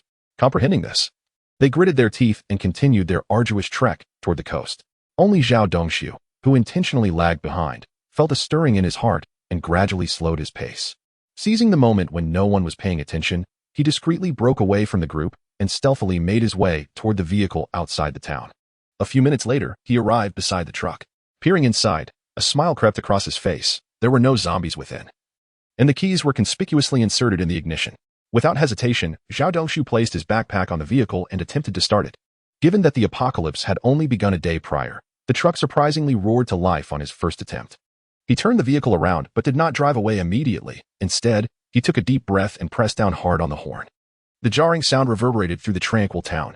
Almost instantaneously, pandemonium ensued as the guttural roars of zombies erupted from within the town. Within mere seconds, zombies appeared at the far end of the road, sprinting toward the vehicle, and the horde size was steadily increasing. Once the distance seemed sufficient, Zhao Dongxiu steered the truck toward his companions. At the moment the horn blared, the weary group, struggling to put one foot in front of the other, halted and gazed in the direction of the sound. In the stillness of the environment, the noise was strikingly pronounced. It was only then that a girl let out a startled cry. "Teacher Jija, Zhao Dongxiu is missing." Upon hearing this, Jija's expression changed dramatically. This is not good. He immediately realized that Zhao Dongxiu must have gone to start the truck, a realization confirmed by the direction of the horn. "You all hurry on. I will go check." After a command from Jija, he intended to observe from a distance, as he certainly did not wish to relinquish any opportunities to save each individual. However, before he could set off, he noticed a pickup truck appearing at the end of the road. Not far behind the vehicle was a horde of pursuing zombies. The pickup truck swiftly caught up with the group and halted right beside Li Xiu. "Quickly get in." Zhao Dongshu feigned an expression of urgency. Upon witnessing this, Jija shot him a fierce glare. "I will settle scores with you later." After saying this, he remained composed and approached the few girls, assisting them in climbing into the rear of the truck. Once everyone was aboard, Jija intended to follow suit. At that moment, the zombies were still about 60 to 70 meters away, and there was ample time. However, Zhao Dongshu, who had been fixated on the rearview mirror, did not grant him this opportunity. With a heavy foot on the accelerator, the truck roared angrily and surged forward, knocking Jija to the ground in the process. "Bastard!"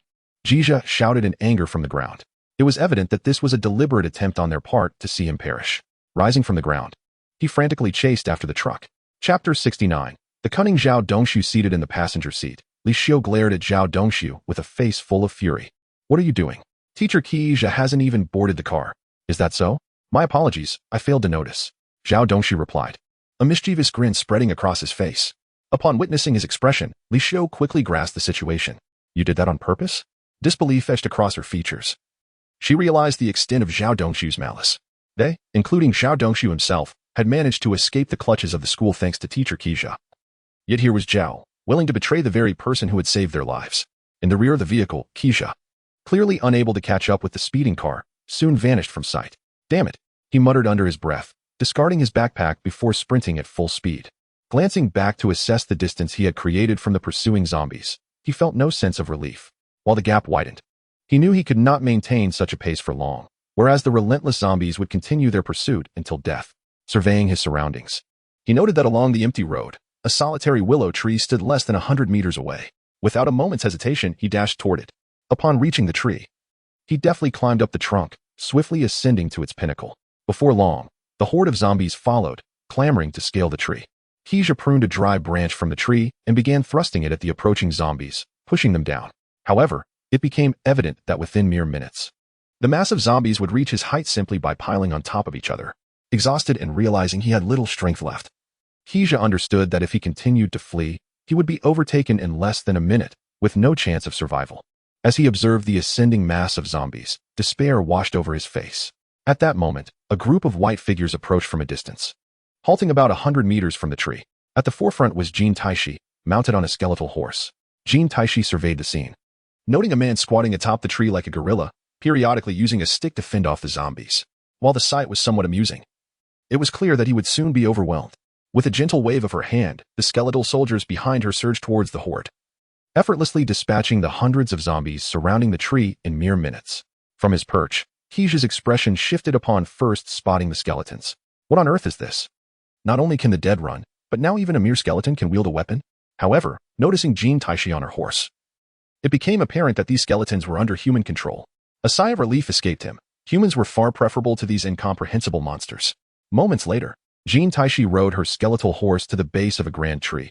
Gazing up at the figure perched upon its branches, "Jija, did you escape from university?" she inquired directly, a flicker of hope illuminating her face. On her way here, she had encountered a broken-down bus, given the proximity of this location to the bus. Her suspicion seemed justified. Upon hearing her question, Jija's eyes sparkled with recognition as he swiftly descended from the tree with agility. "Indeed, I am a professor at Seoul University. And you?" he replied. "Among those who escaped with you, is there a girl named Li Xiu?" Jin Taishi pressed urgently, adding, "I am Li Xiu's sister." Realization dawned on Jija, and he nodded in understanding. He recounted the events that had transpired before pointing in a specific direction. That scoundrel took them away from this direction. The news of Li Xiu's safety brought a sigh of relief from Jin Taishi. Yet she discerned from Jija's words that the rascal, Zhao Dongshu, harbored ill intentions. Without hesitation, she signaled to another skeletal knight nearby. The knight approached, lifting Jija with one hand and placing him behind it. Then, under Jin Taishi's guidance, they hastened towards the location of the bus. At the seaside, a pickup truck screeched to a halt at the dock. The ground was splattered with blood, yet there was no sign of zombies. It appeared that for some reason, they had all been drawn away. The group disembarked from the vehicle. Several girls seated in the back of the truck began to reproach Zhao Dongshu, who had emerged from the driver's seat. "How could you abandon Professor Jija?" one exclaimed. "There was still time." Another added, "I think he did it on purpose." Listening to their accusations, a manic expression crossed Zhao Dongshu's face. "Be quiet," he barked, advancing to kick the two loudest girls to the ground. "If you dare speak again, I will throw you overboard." The other girls fell silent, intimidated by his menacing demeanor. Satisfied with his display of authority, Zhao Dongshu turned to confront Li Xiu. However, just as he pivoted, a bloody baseball bat swung toward him, striking him with a thud upon his head. The blow caused him to collapse, hence clutching his head. Yet, reacting swiftly, he grasped the bat as it came at him again, wrenching it away. Li Xiu, still holding the bat, stumbled backward. "You little brat." Zhao Dongshu rose, the bat gripped tightly in his hand. His expression dark as he glared at Jean L. The inherent disparities in physicality render even such a feeble man as Zhao Dongshu capable of easily subduing an ordinary woman. Upon witnessing her attempt to flee, he suddenly struck her leg with a stick. Jean Li Xiu cried out in pain and fell to the ground. The remaining 5 or 6 girls, horrified by this scene, scattered in fear. From their perspective, Zhao Dongshu had lost his sanity, unperturbed by the fleeing figures behind him. Zhao Dongshu remained resolute. His initial focus was solely on Jean Li Xiu, for in comparison to her, those women with faces resembling flat pancakes held no allure for him. As he gazed at Jean Li Xiu's youthful yet subtly captivating visage, he licked his lips. Nonetheless, he did not allow himself to become overly complacent. Although no zombies were currently visible in the vicinity, one could never predict when a horde might emerge from the shadows. Fixating on a fishing boat in the distance, he disregarded Jean Li Xiu's resistance and forcefully dragged her toward the vessel. Chapter 70. The embarrassment of Jean Min He. As Zhao Dongshu took a few steps forward, he heard a faint sound of running from a distance. Turning his head, he was immediately struck by the sight of a group of skeletal figures, mere remnants of bone, racing towards him from the direction they had come. Leading the charge were 3 skeletal warhorses. Upon witnessing this, both Zhao Dongshu and Jean Li Xiu's expressions shifted dramatically. Zhao Dongshu hastened his pace, relieved to find that he was not too far from the boat. Within a few breaths, he had reached the vessel. Allowing a sigh of relief to escape his lips, his family, albeit modestly affluent, had afforded him the opportunity to acquire boat handling skills during previous holidays. Although the fishing boat before him was not identical to those he had piloted, the fundamental principles of operation were largely similar. He was confident in his ability to start the boat. In the distance, Jizha, mounted upon a skeletal horse, observed with alarm as Zhao Dongshu made his way towards the ship's cabin. "This is bad." The distance between them still spanned 300 to 400 meters.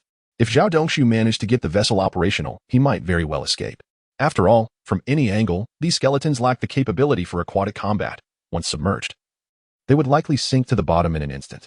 Having narrowly avoided disaster at the hands of this young man, Jizha harbored a deep-seated resentment towards Zhao Dongshu.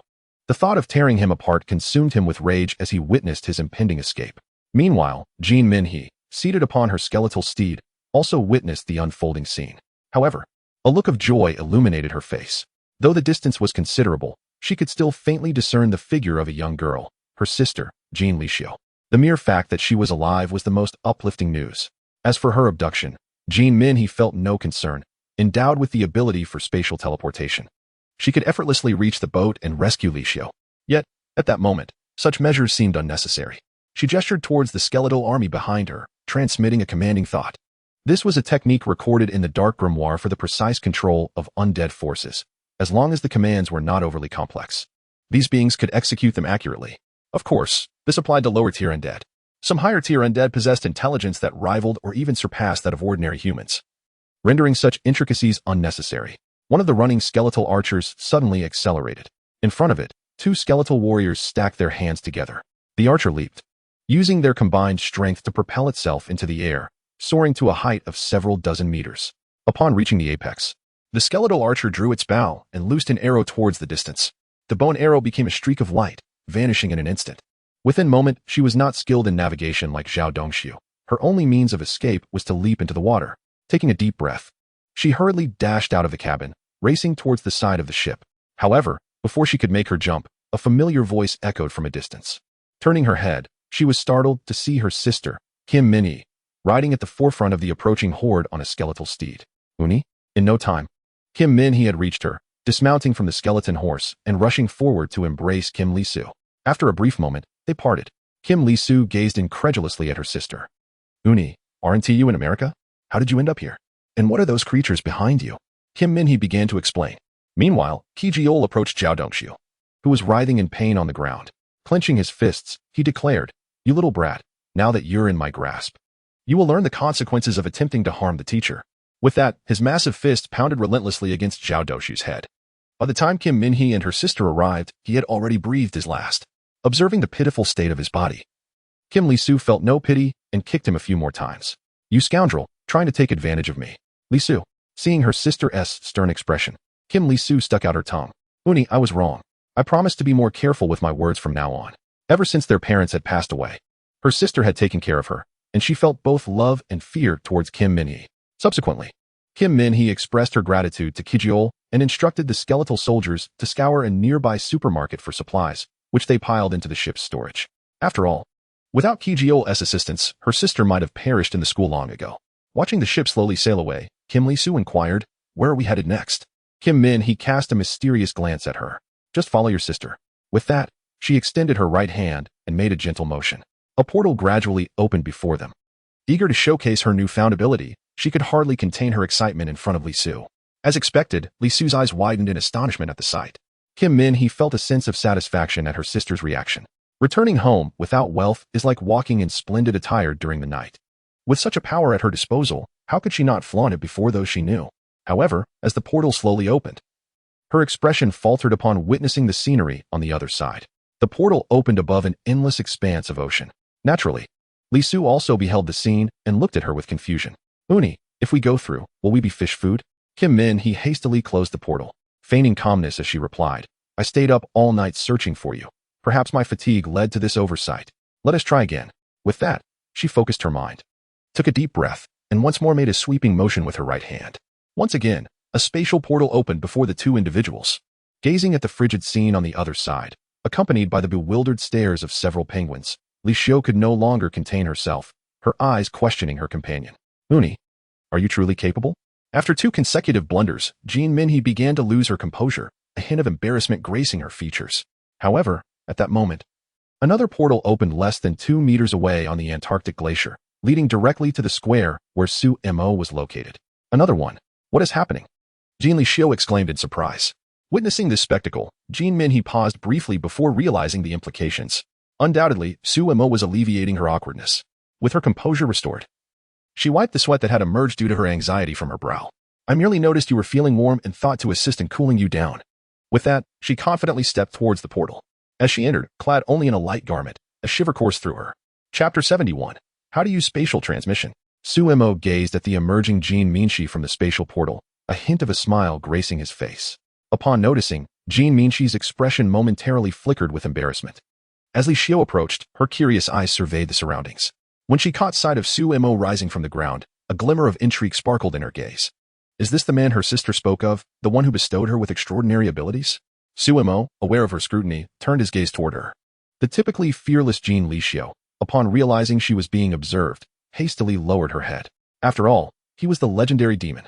Jean Minhee had elaborated on the matter of the contract in great detail. Of course, Su-mo could have easily prevented her from divulging such information. Yet he chose not to intervene.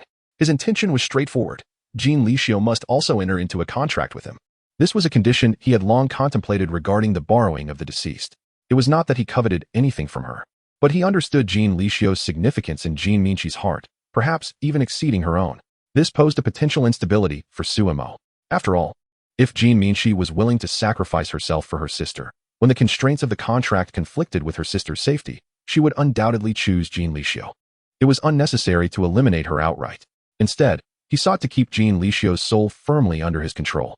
In doing so, Jean Minhee would unconditionally obey his commands. Upon his return, the entire army of the deceased would be under her command, and he could not possibly monitor the situation at all times. This was a matter of billions of points and allowed for not a single misstep. Su-mo conveyed his conditions through the power of the contract. Upon hearing, Jean Minhee's expression shifted. While she could accept the terms for herself, she was reluctant to see Li-su bound by such an agreement. Yet, after a moment of contemplation, she nodded in agreement. Setting aside the futility of her refusal, which would only provoke Su-mo's wrath, she recognized that both of them would face dire consequences. Even if he spared them, she would struggle to reconcile her conscience. After all, without Su-mo, neither sister would survive. Li-su could even become someone else's plaything, suffering a fate worse than death. In contrast, surrendering her soul to be governed by him seemed relatively trivial. After mulling it over, she turned and led Jean Li-su aside, intending to persuade her. Is this truly feasible? To her surprise, when she broached the subject, Li-su's face lit up with eager excitement. as if perceiving this as an extraordinary opportunity. No, you must understand, you are required to offer your soul, and thereafter, with but a thought, he could render your existence unbearable. So what? Licio wore an expression of nonchalance. To gain something, one must be willing to sacrifice, otherwise. Why would he lend you his power? Just for your looks? Do not jest. If one possesses such capabilities, why would they concern themselves with a woman such as you? If the other party desires, the entire world of women would be at their disposal. Even if they were to force you, what could you possibly do? Upon hearing these words, Jean Minchi suddenly comprehended the situation. Her thoughts had lingered in the past, failing to recognize that Licio's understanding surpassed her own significantly. Very well. I admit my shallowness. Moments later, a similar contract was signed. Regarding the matters of magic, you shall provide him with a duplicate of your tome. Furthermore, the two of you should first practice the magic of spatial transportation. Strive to master this spell proficiently within a few days. While her progress will depend on her innate talent. Having spoken, Suemo disregarded the two and approached the amassed corpses of zombies at the periphery. Necromantic summoning. He was preparing to set up the magical array at the next location. During this period, the completed arrays here must not be left unguarded by some undead, to prevent them from being destroyed by zombies or surviving humans. After a span of several minutes, a multitude of over 1,000 skeletal soldiers and more than 30 undead knights stood in neat formation before him. He opened a spatial gate and led these undead soldiers within. For the next 3 to 4 days, Suemo traversed the various directions of the city, until one day, with a flash of light, the final auxiliary array was finally completed. After leaving a group of undead to guard it, Suemo arrived at the Wilshire Center in the heart of Los Angeles, the tallest building in the city. At this moment, Jean Minchi and her sister were temporarily residing in a hotel room on the top floor. The two were seated cross-legged on the balcony of the living room, practicing spatial transportation while facing the open sky. Thus, even if the other end of the spatial gate were crowded with zombies, they need not worry about their safety. Jean Licio and Jean Minchi possessed nearly identical talents, and they successfully executed the spatial transportation spell almost on the first day. Upon learning of this, Suemo was somewhat astonished. He even took the time to return to the ship, discovering that Eliza had also mastered this magic. It was plausible for one person to possess such high talent, but with 3 individuals exhibiting the same, Suemo became convinced that it had little to do with innate ability. He speculated that it might be due to a particular characteristic of the contract or the peculiarities of this different world. He instructed the two to exit the building. Subsequently, Suemo flew out through the window, hovering beside the rooftop. With a gentle sweep of his right hand, a massive portal materialized atop the building. On the other side of the portal lay a grand cruise ship. Since 1/3 of the spatial gate opened beneath the water's surface, the sea surged towards it. The cruise ship, propelled by the water, surged toward the spatial gate. Moments later, the vessel burst forth from the portal, crashing onto the rooftop with tremendous force. The impact embedded the bottom of the ship into the top of the building, as the cruise ship settled firmly upon the rooftop, its lower section remaining within the confines of the structure while the remainder extended outward.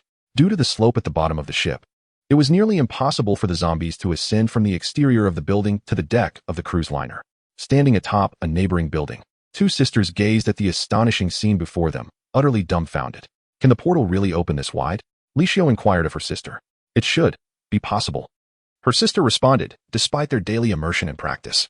Their mental prowess, however, suggested that they could at most create a spatial portal with a diameter of 5 or 6 meters, a far cry from the one before them, which exceeded 50 meters in diameter. After the task was completed, Suemo instructed the two to approach the edge of the enormous yacht's deck. You two should continue your practice. Aim to open the portal in areas with a higher concentration of zombies. With that, Suemo entered the yacht where Elisa was located. Upon entering the room, he was met with a scene that even someone as unconventional as he was found difficult to endure. Elisa, upon seeing Suemo enter, promptly shut the portal that had positioned her in the middle, approaching him like a child caught in wrongdoing. You can't blame me. You were gone for several days. Suemo looked at her in silence. He had advised her to diligently practice spatial transmission, and she had indeed been obedient. However, the method of practice was utterly outrageous. Chapter 72. The Cataclysm of the Undead approaches. Elisa was also cast upon the deck of the luxurious cruise ship. Suemo, on the other hand, made his way to the United States Department of Defense. He aimed to efficiently utilize the undead to eradicate the zombies while simultaneously addressing a significant threat: nuclear weapons. It was imperative to prevent certain high-ranking officials from perceiving the undead as a menace and resorting to nuclear weapons in response. These weapons must be dismantled first and foremost. Although many cities had experienced network disruptions, satellite communications remained intact. The launch of nuclear weapons relied heavily on the satellite networks of various nations for information transmission. Of course, A substantial portion of the weapon launch systems were not connected to external networks, necessitating Su-mo to methodically dismantle them one by one. To facilitate this, he had exchanged for an intelligent system akin to Jarvis. Within a single day, Su-mo traversed numerous countries possessing nuclear arsenals. By nightfall, he stood upon the deck of the cruise ship, glancing at his watch. It was nearly time. As he spoke, he beheld several white streaks ascending into the sky within his line of sight. Upon reaching outer space, these streaks culminated in a brilliant flash of light. This spectacle unfolded within the territories of all nations armed with nuclear weapons. From this moment forth, the Earth was devoid of nuclear armament. Su-mo turned to the three individuals standing behind him. "Let us commence," he declared. As his words echoed, the trio approached the edges of the deck, donning headphones that hung around their necks. With a wave of their hands, a spatial gateway, several meters in diameter, gradually materialized. Su-mo ascended into the air, and with the emergence of the Tome of Darkness, three colossal spatial gates, each approximately 50 meters in diameter, appeared in the distant heavens. Initially capable of conjuring only a single portal of such magnitude, Su-mo, augmented by the Tome of Darkness, effortlessly opened three. Each of these portals led to some of the world's most populous cities. With all the portals now ajar, Su-mo pressed a button on the remote in his hand. A resounding horn blared from the cruise ship. On the other side of the portals, every zombie within the confines of Los Angeles surged frantically towards the skyscraper. Meanwhile, the 9 portals in the sky, varying in size, resembled floodgates as an uncountable horde of zombies erupted from within. However, as the portals were suspended in midair, the zombies plummeted directly to the ground upon emerging. In no time, the Earth was transformed into a veritable ocean of the undead. Countless zombies clawed their way up the exterior of the skyscraper, which was entirely composed of glass, rendering it impossible for them to gain any leverage. As the numbers swelled, the zombies began to pile up around the base of the building, quickly reaching heights of several meters. Yet, this elevation was trivial compared to the towering structure that loomed at over 300 meters. Su-mo gazed down at the frenzied horde below. His heart inevitably stirred once more. In the realm of the undead, few creatures evoke such despair among ordinary humanity as these zombies. Enhanced in hearing and olfactory senses, they are relentless and tireless. Once drawn by sound, they pursue without respite. Hardly any obstacle can impede their advance, with the sole exception of their inability to swim. Within the American Pacific Carrier Fleet, Admiral Wells sat gravely in the conference room. The atmosphere was thick with tension. Just moments ago, the nation's nuclear arsenal had been launched into space, originally intended as a last line of defense against the zombies, yet inexplicably dispatched. At that moment, a soldier approached him and whispered a few words in his ear. "What?" His expression shifted dramatically, and he gestured with a wave of his hand. The soldier nodded and returned to the computer, where he began to operate it. Soon, an image was projected onto the large screen at the front of the conference room. The attendees turned their gaze toward the display, which depicted the scene outside the Welsh Center Tower. Gasps of astonishment filled the room as they beheld the sight. "My God. Am I seeing this correctly? How did that cruise ship end up on the rooftop? It was utterly astonishing. What is that portal?" The incredulity was palpable. Upon hearing the exclamations, Admiral Wells clapped his hands, and the room fell silent. Several other cities had also manifested such portals. Intelligence suggested these portals functioned as gateways, drawing all the zombies from various cities toward Los Angeles. As he spoke, the screen revealed additional smaller images, showcasing portals in other cities through which countless zombies surged. The camera zoomed in, revealing figures standing atop the building, but their features remained indistinct. "What should we do?" Admiral Wells inquired. After a brief pause, an officer spoke up. "I believe this presents an opportunity for us." As all eyes turned to him, he continued, "Although we are unaware of their intentions, it appears advantageous for us at this moment. Our ship is currently overpopulated, and our supplies of food and water are insufficient. The city from which the zombies have been drawn seems to be New York. If they are luring the zombies away from New York, then this is indeed a prime opportunity for us to gather resources." He took a tactical sip of water before adding, "Moreover, I suggest we avoid provoking them. Let us act as though they do not exist. With their capabilities, we would stand no chance against them. If they were to open a portal directly to the city center, we would surely perish at the hands of the zombies." Upon hearing his words, all present in the conference room nodded in agreement. Admiral Wells concurred with his perspective. "Very well, dispatch a message to all remaining fleets within the territory. No one shall provoke the other without just cause." A similar assembly transpired across various nations possessing satellites, remarkably unanimous in their decisions. Each country arrived at a resolution akin to Wells's. The spatial gateway persisted for an entire day. Throughout this duration, they periodically altered the destination of the spatial conduit. Su-mo gazed at the horde of zombies amassed beneath the hull, exhaling a sigh of relief. Fortunately, the combination of the vessel and the towering structure prevented the undead from ascending. It was nearly time. The estimated number of zombies within the city of Los Angeles surpassed 10 million, nearly 4 to 5 times the original count. Uncertain of whether the necromantic calamity would yield points for transforming zombies into undead beings, he opted not to proceed further. After all, should it fail to accrue points, it would be a considerable loss. Regardless, once deceased, the bodies of the zombies could be reanimated, and an army of over 10 million undead would suffice. As the ranks of the undead grow with each battle, contemplating this, Sue-Emo turned and escorted the 3 nearly exhausted individuals beyond the bounds of the magical array. It is essential to note that within this array, distinctions between friend and foe cease to exist. All living beings would be permeated by the essence of the undead. The portals he had opened gradually began to close. Simultaneously, his body commenced a slow ascent, hovering approximately 50 meters above the cruise ship. A series of intricate and profound incantations flowed from his lips. The energy from the dark grimoire before him began to fluctuate violently. As the final incantation was uttered, a tidal wave of energy erupted from the grimoire, a jet-black column of light piercing the heavens. Concurrently, 5 magical arrays encircling the city were activated, each producing a similar column of light. The entire city became enveloped in a shroud of ashen energy. The necromantic calamity had arrived. Chapter 73, The Lich, The Return concludes. As the magical array reached completion, a vast black light shield emerged, delineated by the auxiliary array, enveloping the entire city within its embrace. Subsequently, boundless gray energy surged forth from the dark grimoire, spreading wildly. In no time, it permeated the entirety of the city. Outside, the 3 women gazed in astonishment at the magnificent spectacle before them. From their vantage point, only a hazy veil of light was visible, obscuring the inner details. They could discern a few zombies near the protective barrier. Upon contact with the gray energy, their flesh and blood melted away, as if succumbing to the warmth of spring. A flicker of concern crossed Jinxi's face. Would the boss be safe within? After signing the contract, they had intended to address him as master. But Sue-Emo had declined, insisting they use boss instead. After all, calling him master would make them seem rather peculiar, despite the reality being not so dissimilar. Only Elisa occasionally referred to him in such a manner. Rest assured, Elisa replied with an enchanting smile, confidently patting her own abilities. From my recent experiences, our master is truly exceptional. At her words, Jinxi felt her cheeks flush. Meanwhile, Jean Minchi shot her an angry glance, but chose to remain silent.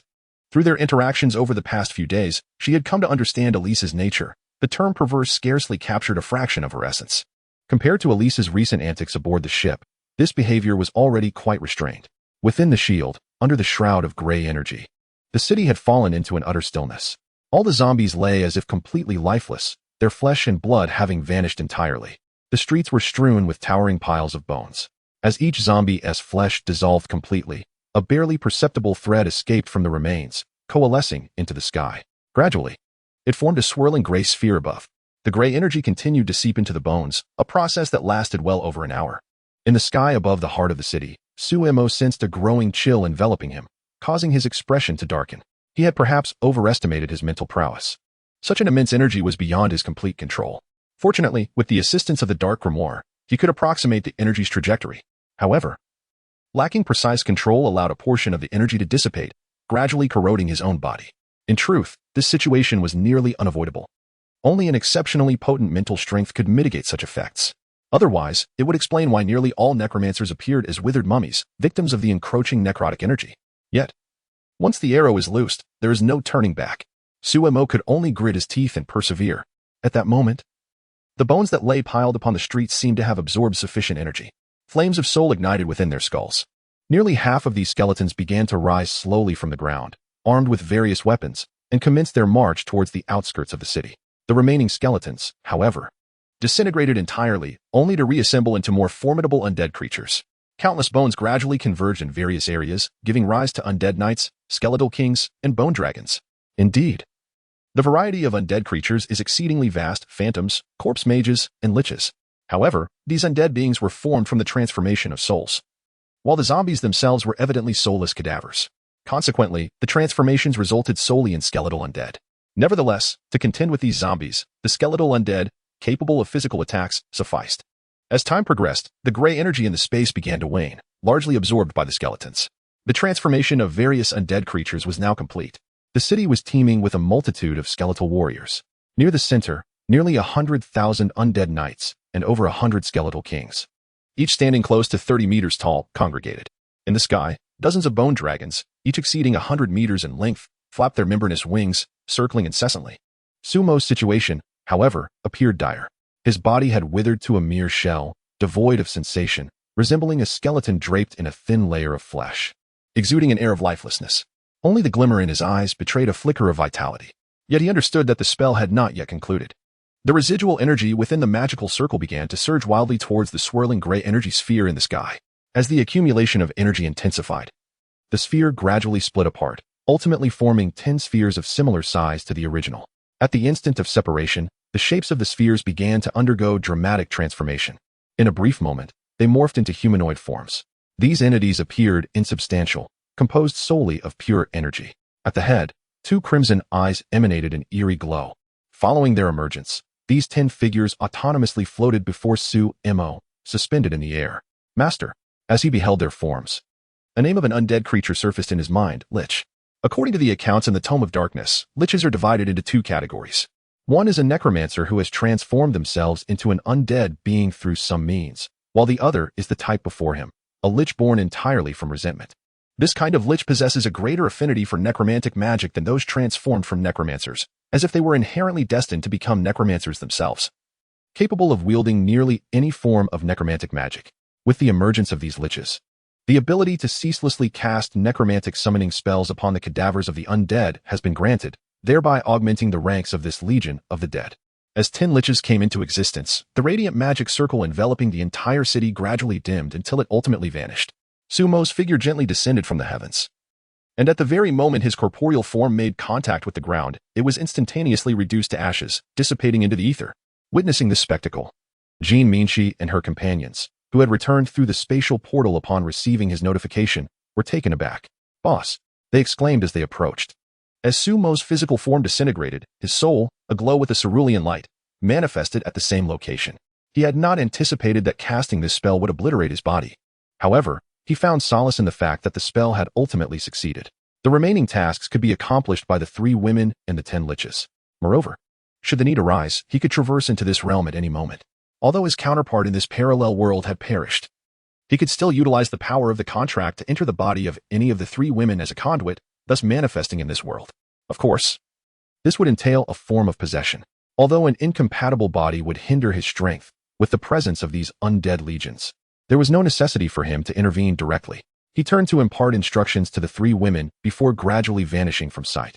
Chapter 74, 10 million points. Third Order Force Battle Suit within the Celestial Tower. Sumo's body floated, gradually opening his eyes before descending to the ground. System, open attribute panel. During the recent casting of magic, he had to concentrate fully on controlling the energy, coupled with the fact that he had silenced the notification for points acquisition, leaving him uncertain whether the undead he had transformed would count towards his score. Just as this thought crossed his mind, a translucent attribute panel materialized before him. Name, Sumo, age, 20, strength, 1,495 tons, speed, 1,410 ms, mental power, 1,280 tons, special ability, space freezing points. 1153820, level, planetary grade 1, gazing at the long string of digits in the points column. Sumo was nearly overwhelmed with excitement. Over 10 million points. The total points he had accumulated previously barely exceeded 200,000, not even reaching a fraction of this sum. Now, he had suddenly acquired such an immense amount of points, giving him the exhilarating sensation of having struck it rich overnight. Eager to access the shop, he was suddenly aware of someone entering the room outside the Celestial Tower. Sumo temporarily abandoned his plans to exchange items. Vanishing from the tower, he abruptly appeared in the villa, immediately spotting Annie sitting dejectedly in the living room. Sensing the movement behind her, Annie swiftly turned around. Upon seeing Sumo standing behind the sofa, her face broke into a radiant smile. She leaped from the sofa and, after a few running steps, threw herself into his embrace. "Darling, you have finally returned," she exclaimed, her voice slightly choked with emotion. Noticing the unusual tone in her voice, Sumo gently stroked her head. "What is the matter? Is something wrong?" Annie shook her head, breaking free from his embrace to scrutinize his face earnestly, her expression shifting from sorrow to joy. "No, I just missed you a bit." Sumo, relieved by her words, replied with a smile, "It was only a few days." "Look at how anxious you've become." "Few days?" Annie murmured in confusion. Observing her expression, Sumo felt a sense of foreboding. He raised his gaze to the clock on the living room wall and noted the date displayed, October 28, 2008. More than 2 months had already passed? A look of astonishment spread across Sumo's face. He vividly recalled that Wanda's university semester began in August, and he had also performed the dream walking technique during that month. His stay in the other world had barely lasted a week. How long have I been gone? Suemo inquired of Annie, who was still in his arms. 73 days. Annie replied without hesitation. So, it seems that time in the two worlds flows at a ratio of approximately 10 to 1. Suemo mused inwardly, simultaneously feeling thankful that he had not lingered too long in that other realm. Otherwise, by the time I return, several years may have elapsed in this world. My dear. And roused Suemo from his contemplation. After more than 2 months apart, do you not have anything you wish to pursue? Upon hearing her words, Suemo noticed the glint of expectation in her eyes and feigned a look of realization. Indeed, after such a lengthy absence, the flowers at home certainly required some nurturing. Upon Suemo's reply, and cast him a sidelong glance, her expression turning fierce. It is not just the flowers at home that need watering. With that, she unceremoniously pushed him onto the sofa. When Suemo next returned to the Star Tower, it was already the following morning. How delightful it is to be in one's own body. With a refreshed spirit, Suemo approached the training room. His combat prowess was unparalleled, surpassing that of counterparts in other realms. As Captain America would say, he could endure a contest with his opponent indefinitely. Just as he was about to enter the training room, Xing-Ji appeared beside him with a radiant smile. Master, might you find it a tad dull to be alone in the training room? Would you like a sparring partner? One who can don customized attire, of course. As she spoke, she twirled a few times, her clothing transforming continuously throughout the performance. Black silk office wear, lowly outfits, sailor suits, nurse uniforms. An array of possibilities. Suemo's expression darkened. You really ought to refrain from indulging in such frivolous online content during your free time. With that, he turned and stepped into the training room. Xing-Ji gazed at the closed door, a look of confusion crossing her face. But why? I see that many people online seem to quite enjoy this theme. Once inside the training room, Suemo suppressed the restlessness within him. A body that is too strong is not without its drawbacks. For instance, he had entirely lost the ability to enter sage time. After a moment, Suemo regained his composure and diligently began to search the marketplace. His first priority was items to enhance his strength. Before achieving immortality, there was no need to spend time slowly accumulating energy. Each stage had corresponding treasures to bolster one's power, and the number of items capable of enhancing planetary-level strength was particularly abundant. As Suemo browsed, a plethora of treasures to enhance planetary-level strength appeared before him. Dragon Lair grass, crimson flame fruit, starleaf cold dew. These treasures dazzled his senses. Ultimately, his gaze settled upon an item known as the planetary-level nutrient pod. Planetary-level nutrient pod, equipped with a special spiritual fluid that can elevate one from planetary-level 1st stage to planetary-level 9th stage, requiring 1 month. Points required for exchange, 500, 000. With just a month's time, one could ascend from the 1st stage to the 9th stage of planetary-level strength. This was the shortest time commitment among all the treasures Suemo had encountered. After a brief moment of hesitation, he made up his mind. Purchase. With over 10 million points at his disposal, Suemo was indeed affluent. After exchanging for the nutrient pod, Suemo continued to browse the virtual marketplace. The nutrient chamber enhanced his physical prowess, yet he also needed to elevate his mental prowess to planetary level 9. Ultimately, Suemo chose a substance known as Azure Essence. Each drop of this essence cost a staggering 100,000 points, and to ascend from planetary level 1 to 9, he would require a total of 10 drops. Congratulations. Host, you have acquired Azure Essence X10, consuming a total of 1 million points. After redeeming these items, Suemo did not hasten to utilize them, but continued to peruse the system marketplace. Enhancing combat capability encompasses various dimensions, aside from personal strength. Weaponry and equipment are equally significant. Before long, the system's notification resonated in his ears. Congratulations, host, you have obtained the Tier 3 Origin Force Battle Armor. The Feathered Divine Armor, consuming 2,600,000 points. The Feathered Divine Armor bears resemblance to the Black Divine set, capable of transforming its appearance at the host's will. It was not that he wished for a higher tier of battle armor. Rather, with his current planetary level of origin force, he could only wield Tier 3 armors and weapons at most. With a flicker of thought, a white object resembling a feather and measuring over 50 centimeters appeared in Suemo's hand. He pricked his finger, allowing a drop of blood to fall upon it. In an instant, the large feather transformed into a viscous liquid, adhering to Suemo's body.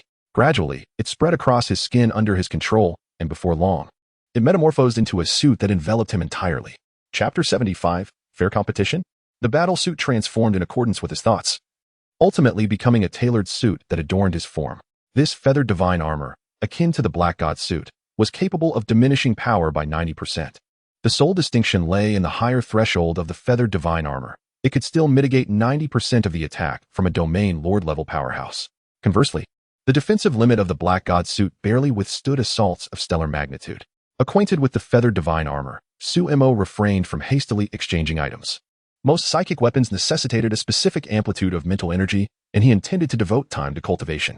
Once the points from the apocalyptic realm were fully credited, he would deliberate on which treasures to redeem. Given the escalating numbers of the undead army, it was likely that within a little over a month, he could eradicate all the zombies in that world. Even with a tenfold disparity in time between the two realms, it would amount to merely a year in this world. Pennsylvania State University, within a certain academic building. Wanda descended the stairs, clutching several books. Wanda, wait a moment. As she approached the bottom, a young man hurried down from above. Hearing his voice, a flicker of annoyance crossed Wanda's face, yet she seemingly ignored him, hastening her descent. Nevertheless, a figure swiftly intercepted her path. The man was clad in a checkered shirt and jeans. After pausing, he retrieved 2 concert tickets from his shoulder bag. Wanda, I have 2 tickets to a concert. Would you like to join me this evening? Wanda's irritation flashed briefly as she regarded the man before her. Scott, I have reiterated this numerous times. Please address me by my surname. We are not on such familiar terms. In America, it was customary to refer to others by their last names. Only those who were particularly close would use first names. Furthermore, I am married and deeply devoted to my husband. I have neither the inclination nor interest in attending any concert with you. Please refrain from bothering me in the future. Otherwise, I shall consider contacting the authorities. With that, Wanda disregarded his displeased expression, grasping the arm of a nearby classmate and maneuvering past him as they continued downstairs. Scott watched her retreating figure, inhaling deeply to regain his composure, his expression returning to normal, accompanied by a semblance of a smile. He then pursued her once more. From the moment he first saw Wanda emerge from the crimson Ferrari, he had resolved to win her affection. After all, he believed that during his university years, he would only have the opportunity to encounter a woman as beautiful and affluent as her. As for her claims of being married, he dismissed them outright.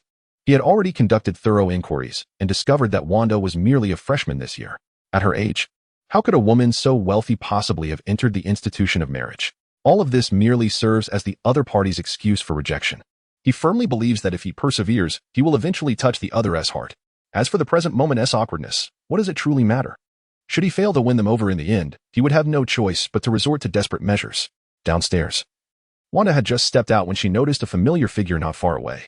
Her face lit up with a radiant smile as she dashed forward and leapt into the embrace of the person, none other than Su-mo, who had just arrived.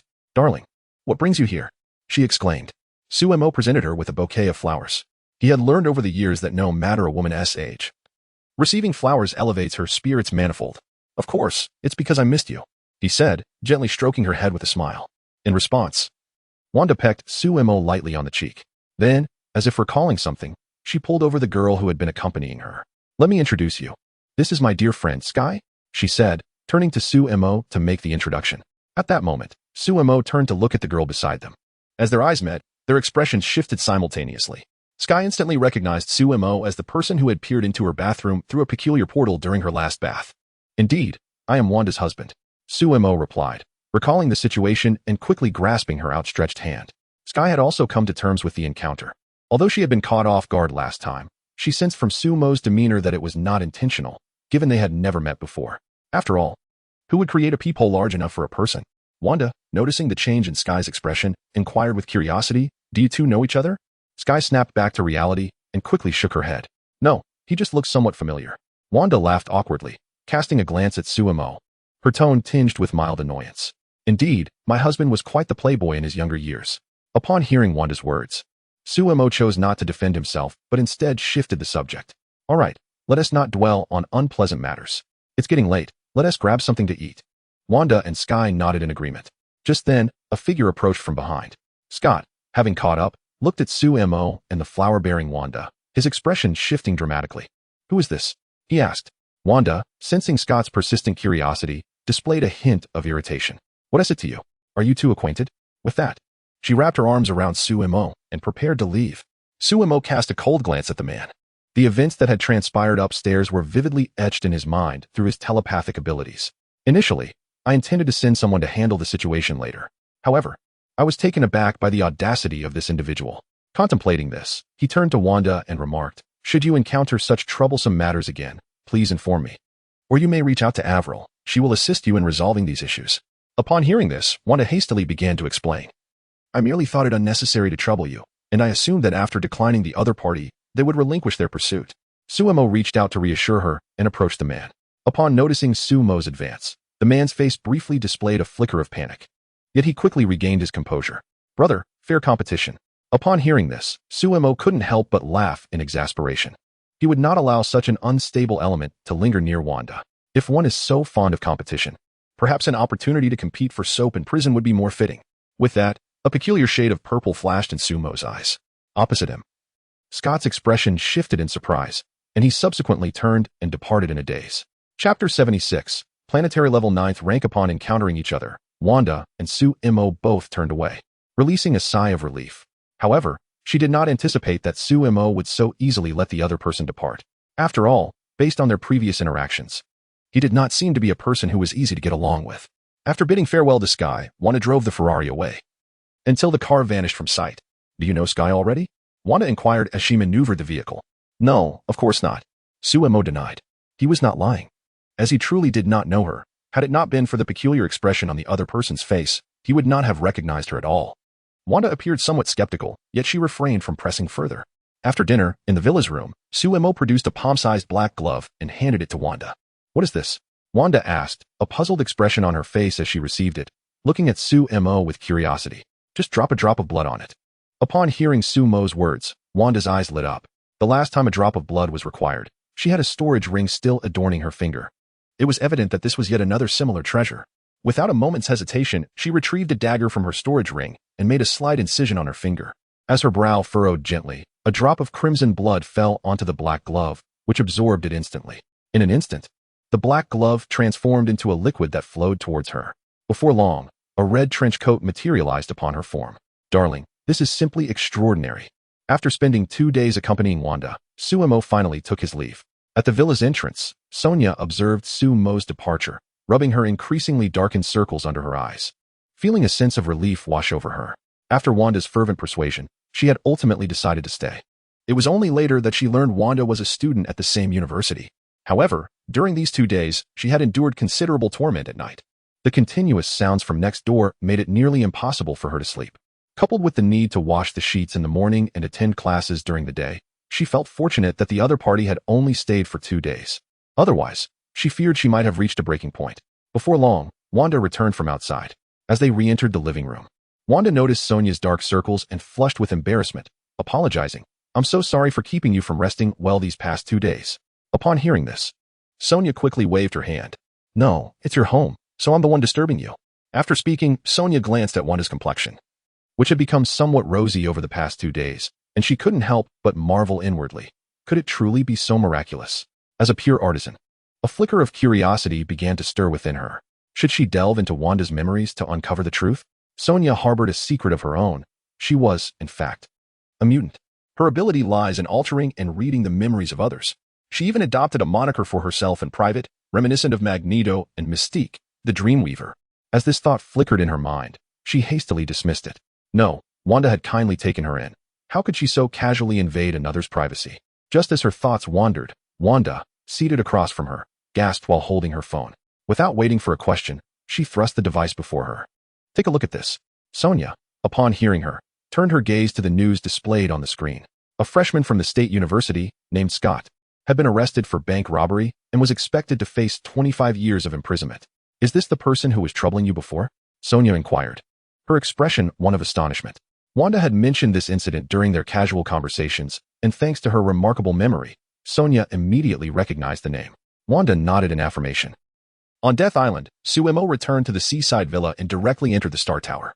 Upon reaching the training room, he accelerated time by tenfold and subsequently retrieved the nutrient pod. The pod was a sleek, silver structure, measuring over 3 meters in length, exuding a sense of advanced technology. After studying the manual for a considerable time, Suemo finally comprehended the pod's operation. He pressed a button on one side, and the pod's door opened. Inside, approximately 50 centimeters deep, was a pale green liquid. This was the key to elevating him to the 9th tier of planetary level. Stripping off his clothes, Suemo reclined within. As the door sealed, the liquid within the pod seemed to activate, rushing into his body. Suemo closed his eyes and began his cultivation of the Demon God Codex. A year and a half swiftly passed. During this time, Death Island underwent a dramatic transformation. A vast expanse of new structures emerged at the island's center. However, the island's population had significantly dwindled. Over a year ago, soldiers who completed their training, under the leadership of Soren and others, ventured to various parts of the world to hunt and gather points for Sumo. After more than a year of rigorous training, all 9 of Soren's team had ascended to the rank of general, while their subordinates had at least reached the level of junior warriors.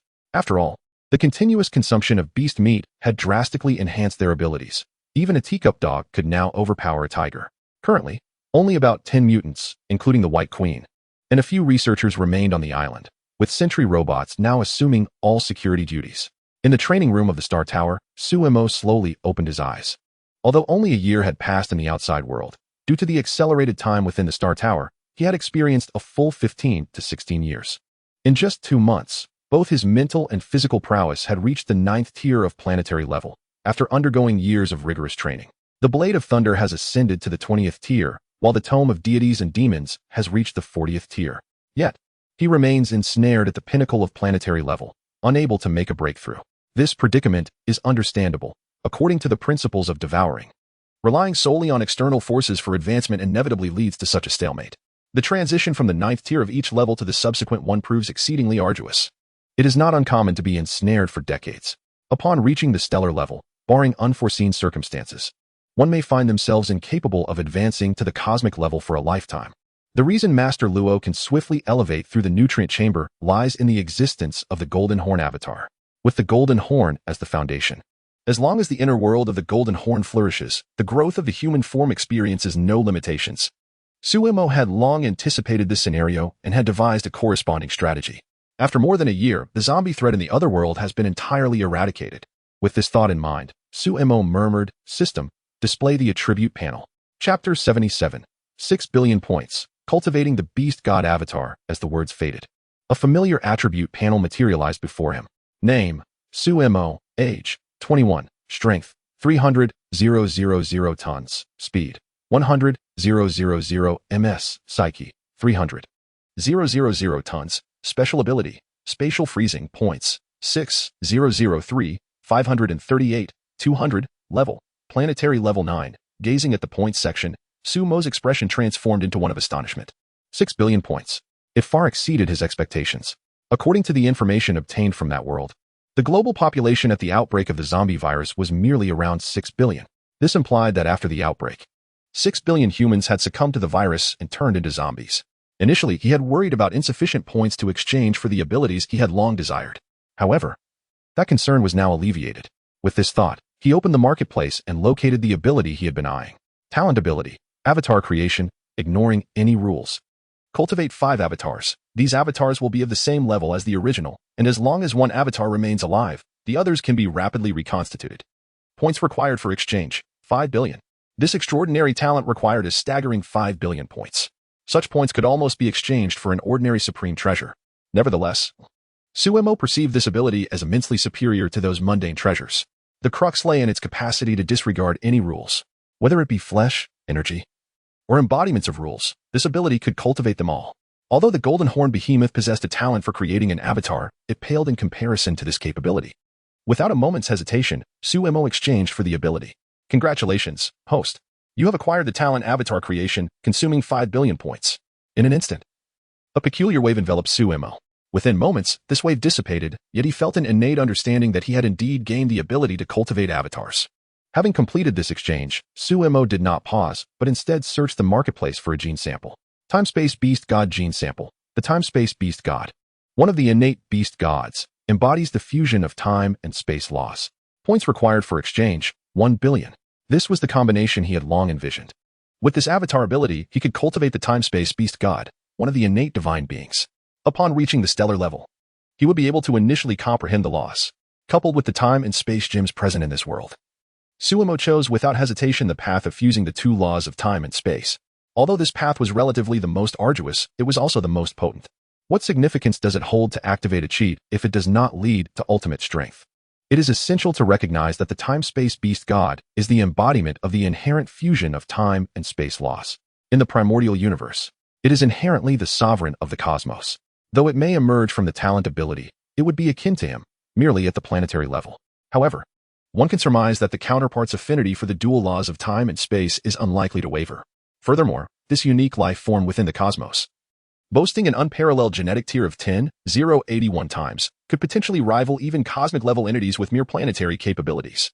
The initial exchange for the ability to create avatars was also a strategic choice, aimed at facilitating the cultivation of the esteemed tome, the Nine Calamities Secret Classic. It is imperative to note that the Nine Calamities Secret Classic, a method capable of transcending genetic tiers below the Realm Master level by no more than 100 times, presents formidable challenges in its cultivation. Moreover, each failure in this endeavor results in a catastrophic collapse of the body's genetic structure. Without the avatar technique, even possessing hundreds of lives would be insufficient to sustain the toll. After expending another billion points, Su-Mo surveyed his dwindling total of just over 3 million points, shaking his head in resignation. A staggering 60 billion points had nearly evaporated in an instant. Nonetheless, every sacrifice was deemed worthwhile. He beheld a test tube containing an extraordinary liquid, a sample of the beast god's gene. Without a trace of hesitation, Su-Mo extracted the sample and activated his innate ability. Instantly, a myriad of radiant streams began to converge rapidly around the liquid, forming a colossal cocoon of light, nearly 2 meters in diameter, within a mere 5 minutes. As the cocoon continued to expand, Su-Mo hastily intended to summon Xingji. However, before he could even entertain the thought, Xingji had already materialized beside him. As the spirit of the Star Tower, she was acutely aware of any disturbances. The moment Su-Mo began to nurture the avatar, she took note of the activity. With a look of intrigue, Xingji regarded the immense cocoon before her, quickly discerning its essence. Nurturing an avatar? A natural beast god? Even she, whose power level remained a mystery, felt a twinge of astonishment. While she had witnessed the usurpation of a natural beast god, this was her first encounter with one cultivated through the avatar technique. Yet, now was not the time for contemplation. The cocoon had swelled to the size of a room, and if it continued, it would soon contact the walls of the training chamber. With a wave of her hand, the surrounding scenery transformed instantaneously. The two of them, along with the cocoon, found themselves in an expansive starry void, ample enough for it to thrive. Hours later, the cocoon had expanded to a diameter exceeding 30 kilometers, only ceasing its growth at that point. With the expansion complete, the enormous cocoon stabilized, continuously absorbing streams of light. After half an hour of waiting, the cocoon showed no signs of further change. It appeared that this nurturing process would not culminate in a brief period. At that moment, Su-Mo resolved to return to the training chamber, only to be halted by Xingji's grasp. "How did you achieve this?" she inquired, astonished as she gazed at Su-Mo. "A secret," Su-Mo replied, relishing the opportunity to keep his advantage. Upon returning to the training chamber, he contemplated his remaining 3 million points. Deciding to expend 3 million points, he redeemed a third-tier superior psychic weapon, the Qianji Disc. The Qianji Disc is a metallic circular disc nearly 1 meter in diameter, constructed entirely from 10,081 miniature swords. It possesses 3 distinct forms. The first layer, the Rift Sword, requires a psychic amplitude of at least 20 to utilize. It enhances the psychic energy 5-fold. For instance, if his current psychic energy is 300,000 tons with an amplitude of 40, the total impact force reaches 12 million tons, and with the Rift Sword's amplification, it can soar to 60 million tons. The second layer, the Star Shield, necessitates a psychic amplitude of 35 or higher for cultivation. The final layer, Qianji, demands an amplitude of 80. While Su-Mo was engrossed in studying the Qianji Disc within the heart of Death Island, in a training hall, Raven cast a malevolent glare at Magneto. At that moment, Eric, known as Magneto, lay on the ground, bruised and battered. As part of their agreement, Raven would deliver a beating to Magneto once a month. In the absence of his powers, Magneto's combat abilities fell significantly short compared to Raven's. At this moment, as Eric gasped for breath on the floor, he noticed a spatial portal slowly opening not far from them. A man with violet skin emerged from within, followed by a woman clad in a purple bodysuit with a red belt, her long black hair tied back. Upon seeing them, Raven halted his poised kick, eyeing the pair with suspicion. "Who are you?" he inquired. The man, upon hearing this, smiled faintly. "Me? I am here to rescue you." Chapter 78. Apocalypse and Psylocke. Upon witnessing the scene, Eric rose from the ground. Unlike Raven and the White Queen, who were mutants capable of decelerating the aging process, appearing as if they were still in their 20s, he and Professor X had succumbed to the frailty of ordinary humans. Had Raven not restrained herself moments ago, he might have found it impossible to stand. Even so, the simple act of rising consumed him nearly 10 seconds. Observing Magneto's condition, the man stepped forward, sensing that they would likely return disappointed this time. At that moment, Emma entered from outside. With her current telepathic abilities, She sensed their presence on the island the instant they arrived. "Who are you, and what is your purpose here?" Emma inquired cautiously, detecting the formidable energy emanating from him. After searching her mind for information regarding the man, she found nothing. However, she was not unfamiliar with the figure behind him, Psylocke, another mutant with telepathic powers, albeit with a focus on the manifestation of psychic energy as weaponry. Upon seeing Emma, the man's eyes brightened. "I can feel your power. It is astonishingly potent. Stop with the theatrics." Emma replied, her expression tinged with impatience.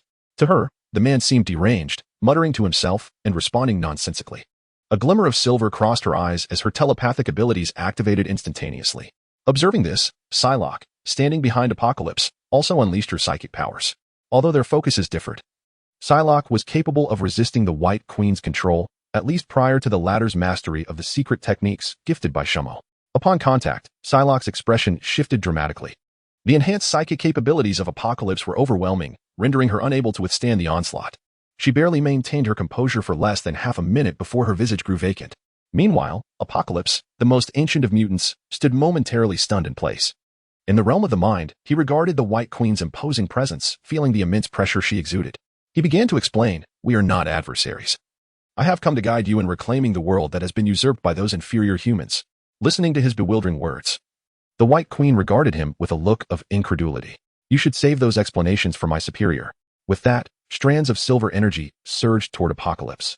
Feeling the contempt in her gaze, Apocalypse's authority was challenged, igniting a surge of fury within him. "You foolish mutant. It seems my authority has been forgotten." Over these years. Before he could finish his statement, his body was ensnared by those silvery threads. Apocalypse remained unfazed. "You know nothing of my power." Upon uttering these words, his physique began to swell rapidly, striving to break free from the entanglements. The White Queen recognized this familiar declaration. The last individual to utter such words had their ashes scattered, if not for their lingering utility.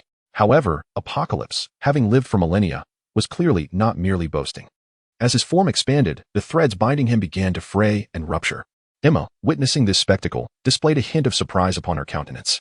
After over a year of practicing the illusionary sorcery taught to her by Chuck, she had rightfully earned the title of the foremost telepath.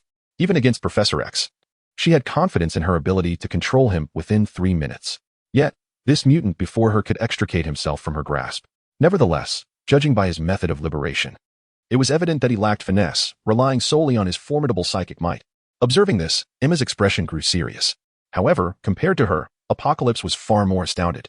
As the first mutant, he had encountered countless telepaths over the years. He possessed similar abilities, though his focus lay in mind reading and consciousness transfer. Despite this, his expertise in manipulating others' awareness rivaled that of any specialist in the field. Yet, this was the first instance he felt threatened by a telepath. As he beheld the multitude of threads surging towards him once more, a flicker of retreat crossed his mind. His consciousness was ensnared here, while his physical form remained outside. Surrounded by adversaries, he realized he was trapped within the confines of her mental realm. Unless he expelled her, he could not regain control of his body. With this thought, he focused his gaze, detonating a portion of his psychic energy, expelling the White Queen from his mind at the cost of his own mental well-being. Regaining his senses, Apocalypse did not hesitate to activate his teleportation ability. A portal opened, and he swiftly leapt through it. The White Queen's expression shifted as she watched the spot where he had vanished, exhaling a sigh. Her training had simply not been extensive enough. Faced with his overwhelming psychic capacity, she had been unable to fully suppress him. Observing the still-dazed Psylocke, Emma instructed the 2 staff members behind her. "Place a power-suppressing collar on her. We shall devise a plan once the boss returns." The 2 attendants promptly nodded and advanced to fasten a black collar around her neck.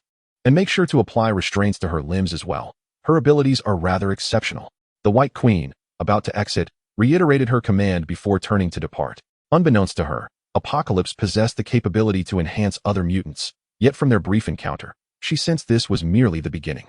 The 2 individuals, ensnared by mutant suppression collars, were unceremoniously cast into a nearby chamber and locked away.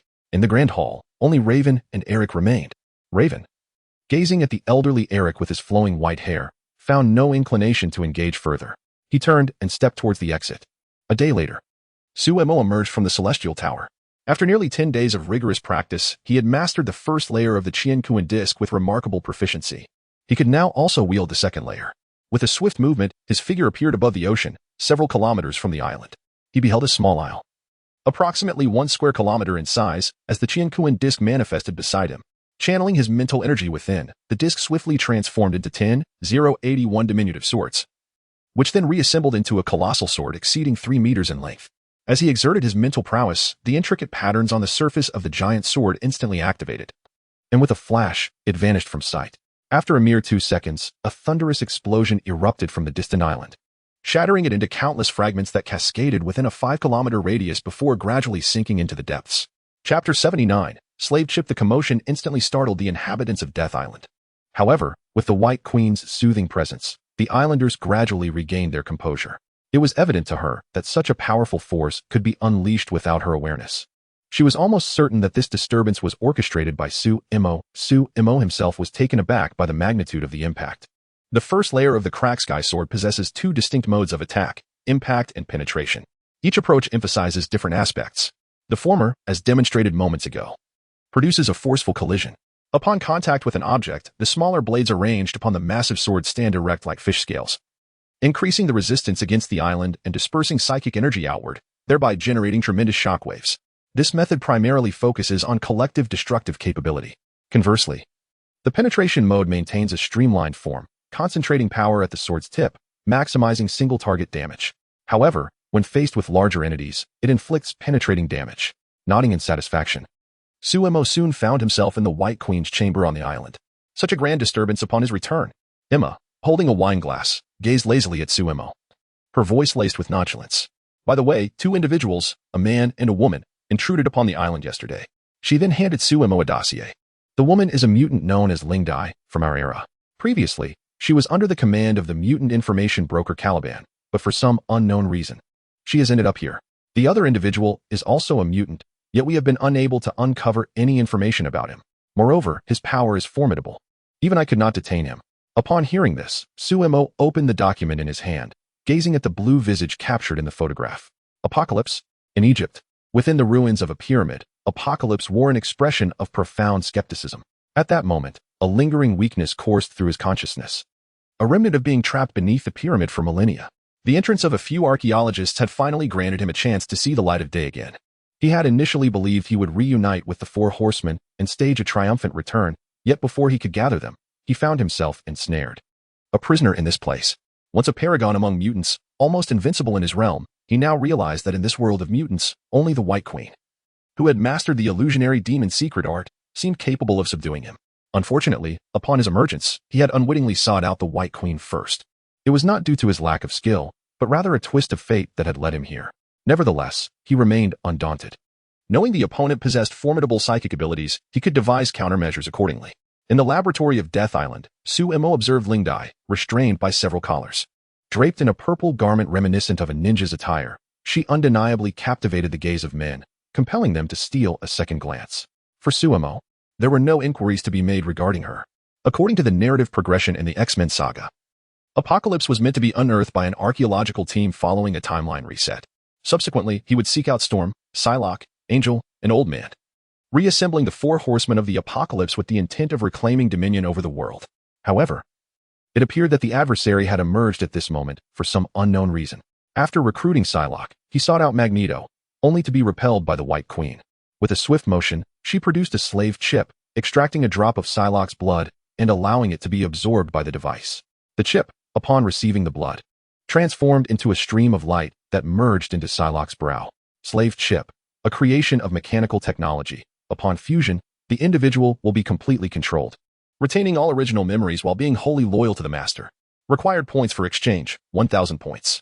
Observing the slave chip integrating into her being, Su-Imo gestured to the 2 laboratory staff behind him. They approached and removed the ability suppression collar from her neck.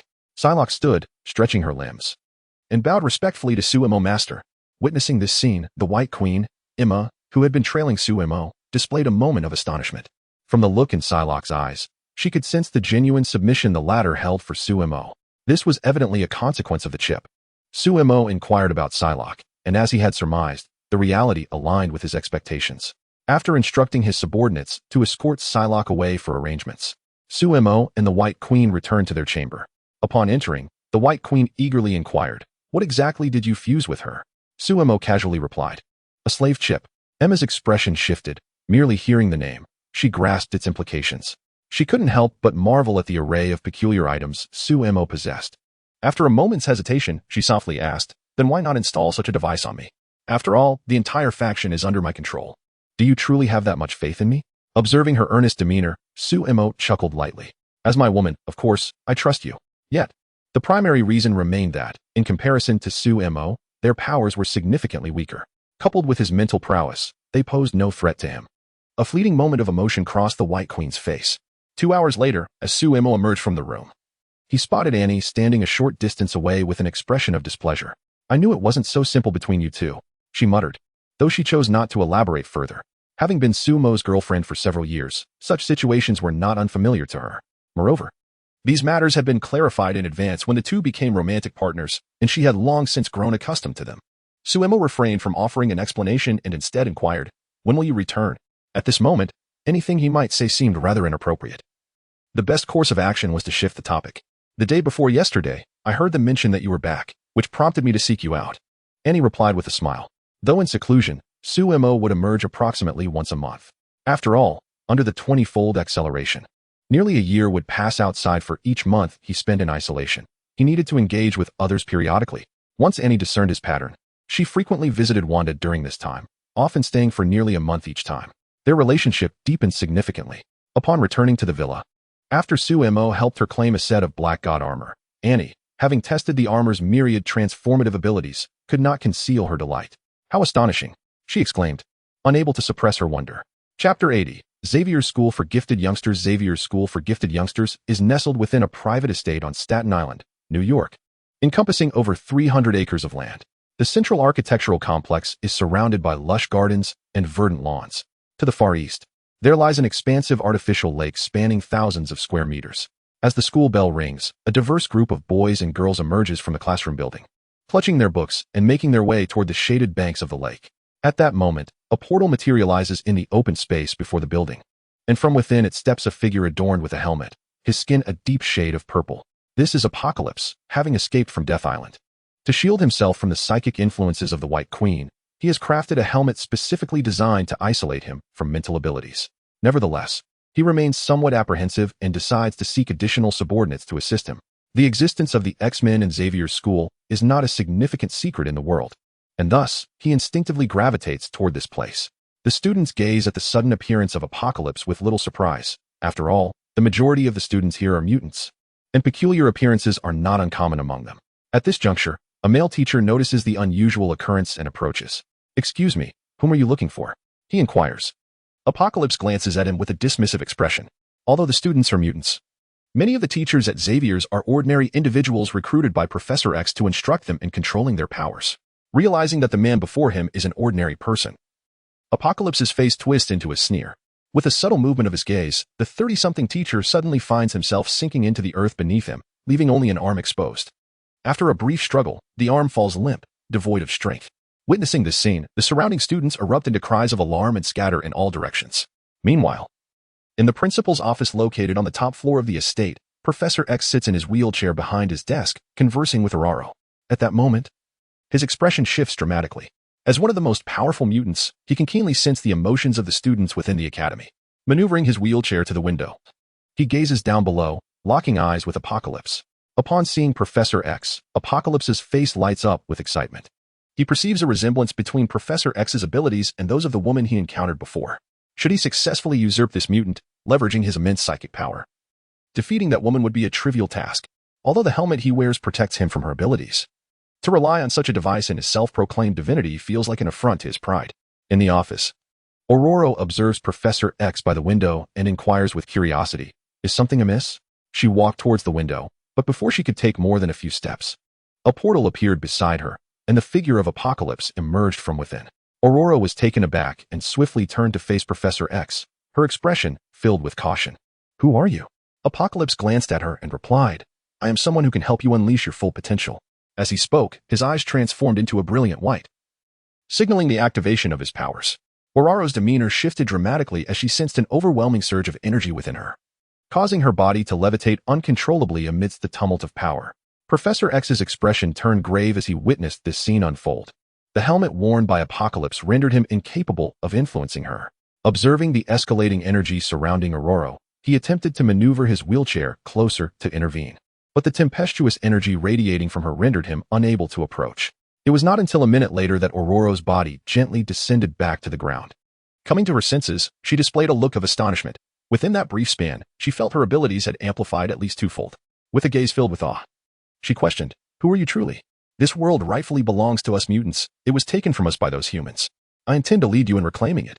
Upon hearing this, Professor X steered his wheelchair forward. "No, this world belongs to all humanity." Apocalypse disregarded him, and with a mere flick of his gaze, Professor X's wheelchair levitated under his command.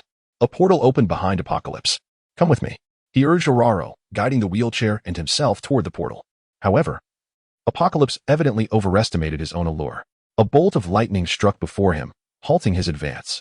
He turned to see Aurora, who was no longer the naive girl he had once manipulated after enhancing her powers. Release the professor. Aurora levitated again, bolts of lightning crackling around her, forming a protective barrier of electricity between Apocalypse and the portal. Apocalypse's face contorted with rage and humiliation. "Ah, it seems that after all these years, you mutants have become mere pawns of humanity. It is time for you to awaken." As soon as he finished speaking, the walls of the room crumbled into debris, hurtling toward Aurora and sending her flying. At this moment, Wolverine, Colossus, and Iceman received the news and entered the room. Upon seeing the unfamiliar figure of Apocalypse and the professor held captive, they quickly grasped the situation. Wolverine, Logan, clenched his fists, and with his adamantium claws unsheathed, he charged forward alongside Colossus without a moment's hesitation. Yet, before they could close the distance, a cascade of rubble struck them, propelling them away. The icy release from the Iceman was thwarted by the protective barrier surrounding Apocalypse. Provoked repeatedly, Apocalypse's fury surged within him. The humiliation of his recent defeat at the hands of the White Queen flooded back. "Embrace the wrath of the gods," he proclaimed, gesturing dramatically. The entire structure began to gradually disintegrate into sand, which then transformed into sharp shards, soaring through the air. These shards sliced through the air like blades, grazing the neck of Wolverine, who had leapt back into the fray. As his body hit the ground, a rasping sound issued from his throat, a consequence of his windpipe being severed, yet the wound rapidly began to heal. Fortunately, the students within the academy had managed to flee during the earlier chaos. Moments later, the entire building was reduced to swirling sand by Apocalypse's powers. Storm, Colossus, and Wolverine found themselves on the periphery, unable to approach the epicenter. However, the flying sand soon surged toward them. After a series of evasive maneuvers, they were enveloped in the tempest of sand, leaving only their heads exposed. Subsequently, their forms were drawn toward the center. The tumultuous clouds of yellow sand gradually settled. "Damn it, put us down," Wolverine Logan shouted at Apocalypse. "Rest assured, I shall. But only after you become my loyal servants." His intentions were simple. After seizing Professor X's abilities, he planned to manipulate them with his telepathic powers. With that, he began to lead them toward a portal. At that moment, a flash of purple light flickered nearby, and another portal opened beside them. "Looks like quite the spectacle," Suemo announced as he stepped through the portal. Chapter 81, Capturing Apocalypse. Upon learning that Death Island had come under the watchful eye of Apocalypse, Suemo could not possibly allow the situation to unfold unchecked. Should he be absent when the prepared adversary arrived, the White Queens on the island might not be able to confront him adequately. The only one capable of posing a significant challenge to him, the White Queen, could easily fall victim to his countermeasures. After all, Suemo was acutely aware that Apocalypse possessed the means to create helmets that render one immune to mental abilities. Locating him was not a daunting task. Aside from the pyramids in Egypt where he had transferred his consciousness, the most likely destination for Apocalypse was Xavier's academy. Indeed, upon arrival, Suemo witnessed the scene before him. Observing the helmet atop the adversary's head, a knowing expression crossed his face. Professor X, upon seeing the emergence of a spatial portal, initially felt elated, but his countenance soon shifted to one of concern upon noticing that only Suemo had stepped through. "Hurry. Go find Daniel the Guardian." Possessing the ability to read others' memories, Professor X was well aware of the existence of a cadre of sorcerers in the world. He had personally visited the Guardian Daniel at the New York Sanctum and had experienced the wonders of magic. Now, witnessing this familiar mode of entry, albeit with a different hue to the portal, he still associated the two phenomena. Although he had never encountered this particular sorcerer, he understood that mastery of magic typically deepens with age. Thus, observing the youthful figure before him, seemingly around 20 years old, he dismissed the possibility of him being a formidable mage, prompting his urgent call. Apocalypse, hearing the voice, turned his gaze. Upon seeing Suemo, he instantly perceived that the individual was not one of their kind, a mere lowly human, unworthy even of being my servant. With that, Apocalypse manipulated the yellow sands at his feet, directing them towards Suemo's neck. As the sands approached, Sumo remained unmoved. Professor X's expression shifted dramatically. This was dire. Given the current circumstances, it was evident that the sorcerer would not escape. A hint of disdain crept across Apocalypse's visage. Initially, he had assumed the calm demeanor of his opponent indicated significant prowess. However, he was disillusioned to discover nothing but a weakling. With this thought, he turned a step through the portal behind him. Yet, as he pivoted, he was startled to find Sumo already standing in his path. A wave of alarm washed over him. When had the young man crossed the distance? His abilities included dynamic vision, yet he had failed to detect Sumo's movements. An ominous premonition surged within him, compelling him to retreat. However, it was evidently too late. Before he could comprehend Sumo's actions, the latter's fist had already reached him. Fortunately, at the last moment, Apocalypse conjured a violet protective barrier. Sumo's fist collided with the shield, shattering it instantly, and then, with the force of 1,000 tons, struck down upon his shoulder. Boom. Apocalypse's body plummeted from the sky under the impact of Sumo's strike. A vast crater, spanning several dozen meters in diameter, was formed upon impact with the ground, a feat accomplished with merely a third of Sumo's strength. Had he unleashed the full force of 300,000 tons, he might have delivered a fatal blow with a single punch. Even with just a third of his might, the overwhelming force was sufficiently diminished by the protective shield. Yet it still rendered Apocalypse unconscious. As Apocalypse fell into the chasm, Sumo effortlessly lifted his unconscious form with one hand. At that moment, Apocalypse appeared quite pitiable. His chest was caved in, as if his internal organs and bones had been completely shattered. Were it not for the skin that held him together, he would likely have split in two. The armor he wore had been obliterated, with fragments flung to unknown corners. Fortunately, his remarkable regenerative abilities prevented a fatal outcome. Otherwise, this blow could have cost him his life. Is he really so fragile? Sumo mused, surveying Apocalypse's battered body. To him, as the progenitor of mutants endowed with a myriad of mutant abilities, it was expected that Apocalypse would endure longer, if not match him in combat. Yet, he had been effortlessly dispatched with a mere flick of Sumo's wrist. This was not entirely his fault, for Apocalypse had exhibited powers that seemed astonishingly formidable, effortlessly manipulating sand to construct a monumental pyramid. However, such powers, akin to those of Magneto, were inherently special abilities and bore no relation to physical resilience. Like Magneto, who could move the colossal Golden Gate Bridge with magnetic force, yet would struggle against Mystique in a physical confrontation, Apocalypse, despite possessing super speed and strength, had proven to be significantly weaker than anticipated. This level of physical prowess could rival that of the Hulk. Surviving an encounter with such strength was already indicative of Apocalypse's formidable capabilities. It was not that he was lacking. Rather, Sumo's power was simply overwhelming, particularly during the early stages of his devouring technique, which excelled in direct combat. Meanwhile, Professor X and his companions, having been thrown to the ground, exchanged glances upon hearing Sumo's murmurs. A crater had been formed, yet they were expected to question Apocalypse's durability. Even Wolverine, known for his sharp tongue, refrained from commenting, uncertain whether he could withstand a similar punch. Professor X stared blankly at the scene before him, recalling Guardian Daniel's assertion that mages like them were not adept in close combat. Is this what you call a lack of proficiency in close quarters? He thought. Even a legendary dragon would likely receive a few hefty slaps. Sumo retrieved a slave chip, tainting it with a trace of Apocalypse's blood. The latter's recovery appeared rapid. In a short span, his chest began to swell anew, as the chip transformed into a glimmering light and entered Apocalypse's forehead. Sumo released his hold on the mutant's neck and turned to face Professor X. Noticing Sumo's gaze, Professor X maneuvered his wheelchair closer. Thank you for your assistance. Please convey my regards to Guardian Daniel. Upon hearing these words, Sumo's expression shifted to one of perplexity. Earlier, he had overheard Professor X mentioning a certain Daniel, and now the latter was being brought up again, with a suggestion to extend greetings. Daniel, the Guardian? The New York Sanctum. Upon recalling the portal he had conjured, Sumo suddenly comprehended the situation. Clearly, the other party must have mistaken him for one of the sorcerers from Kamartosh. This misunderstanding was, after all, quite understandable. To an outsider, the spatial gateways he created bore nearly indistinguishable similarities to those of Kamartosh, save for their color. With this thought in mind, Sumo did not refute the assumption. Casting a glance at the chaotic surroundings, he remarked, "It seems you all will be quite occupied for some time. I shall not intrude further." With that, he stepped into the portal, carrying the Apocalypse with him. Chapter 82. Lies do not harm. But truth is a sharp blade. New York. A private yacht harbor.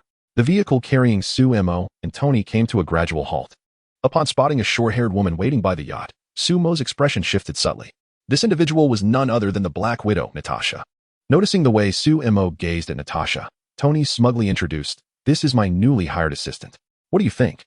However, from my experience, I advise you to refrain from harboring any intentions toward her. At this point, Tony's expression changed, as if recalling some unpleasant memories.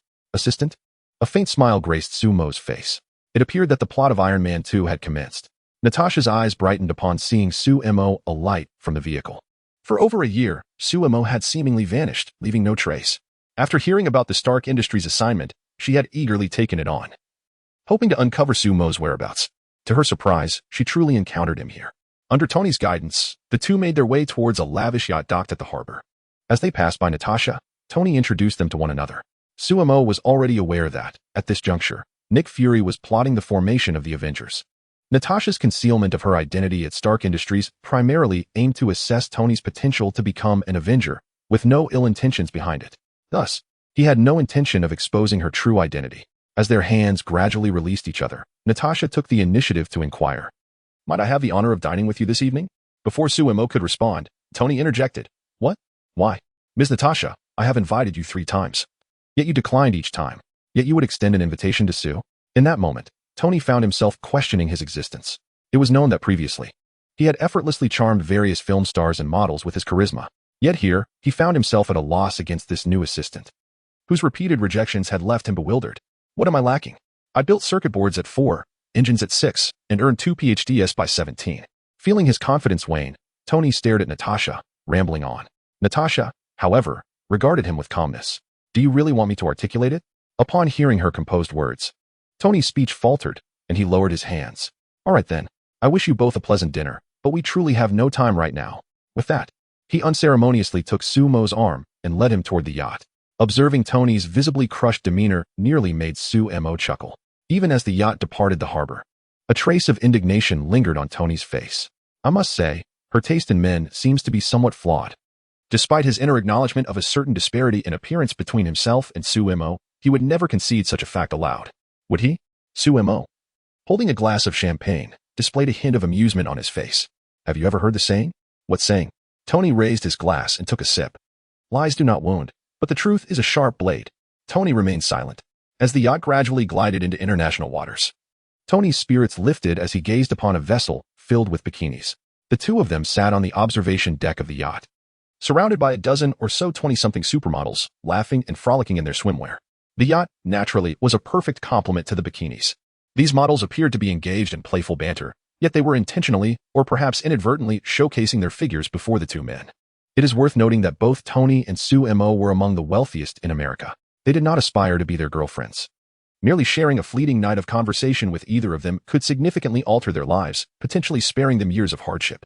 If one were to catch the attention of either man and maintain contact, it was likely that financial worries would become a thing of the past. While Sumo and Tony enjoyed the picturesque scenery, they engaged in casual conversation. "By the way, next month I will be heading to Morocco for an F1 race. Care to join?" Tony casually inquired. "Not interested." Sumo shook his head, though he was acutely aware that this was likely the race where he had been attacked. Although he knew his friend would ultimately be unharmed, he felt compelled to issue a friendly warning. "That kind of racing seems rather perilous. I think it would be wise for you to wear your armor during the event." Upon hearing this, Tony looked taken aback. "Are you joking? Setting aside whether it's permissible in the race, do you honestly think I couldn't handle a mere racing car?" Tony sensed that Sumo was questioning his abilities, his professionalism. He could deftly maneuver suits of armor that were exponentially more complex than a racing car. The latter posed no challenge to him whatsoever. Observing Tony's agitation, Sumo shook his head. "All right, since you insist, let us change the subject." With Sumo's words, Tony settled back down. "If memory serves me correctly, your will names Pepper as the beneficiary, does it not?" Upon hearing this, a wary expression crossed Tony's face. "Why do you ask?" "Oh, just pondering how fortunate Pepper would be if something were to happen to you. Not only would she be spending your money." "Stop," Tony interjected hastily. "All right." Sumo raised his hands in surrender. "You have successfully moved me. You certainly possess a unique talent for persuasion." At this, Sumo chuckled softly. "May I interpret that as a compliment directed towards me?" "Certainly." Throughout the morning, the yacht drifted serenely upon the open sea. According to our itinerary, the vessel was scheduled to remain at sea for an entire day. Aside from a dozen young models, only a few crew members were present to navigate the yacht. It remains uncertain whether Tony intended this. Apart from those two, including the crew, there was not a single male aboard. After midday, the deck was devoid of any presence. As per tradition, the yacht would engage in leisure activities during the morning and return to port in the evening. As for the afternoon, it was, naturally, the time to indulge in seafood. Such is the unpretentious simplicity of a wealthy lifestyle. Chapter 83. The unyielding Natasha in a Western restaurant located in Manhattan, New York. I have already mentioned that this is merely a token of gratitude for your protection of Annie. There is no need for any further gestures. Suemo casually remarked as he stuffed a piece of steak into his mouth. Absolutely not. Natasha replied with utmost seriousness. I am being compensated by Shittle for protecting Annie. That is an entirely different matter. Moreover, your gift is exceedingly precious. The more she practiced the secret technique Suemo had imparted to her, the more she could sense its formidable power. Now, with her current strength, she found it effortless to contend with her former selves. As an agent, this undoubtedly significantly enhanced her survival capabilities. Upon hearing this, Suemo remained noncommittal. The first 5 levels of the Thunderblade technique he had shared did not include the cultivation methods for guidance technique and genetic primordial energy. Of course, merely relying on the Thunderblade's training methods could slowly bolster one's strength, but the extent of enhancement was limited. It was likely that achieving the level of a junior warrior would be considered a rare talent. Even with the amplification from exertion techniques, one could at most match the power of a mid-level warrior. When faced with a soldier who had just stepped into the realm of mid-level warriors, they might not stand a chance. After taking a sip of red wine, Suemo tentatively inquired, "Have you ever considered changing jobs?" Natasha paused momentarily upon hearing this. A smile then spread across her face. "I presume you are not referring to the position at Stark Industries, so you mean to suggest that I should resign from Shittle and join you instead?" Suemo nodded in affirmation. Indeed, the reason he had bestowed upon her the Thunderblade technique was to entice her to his side.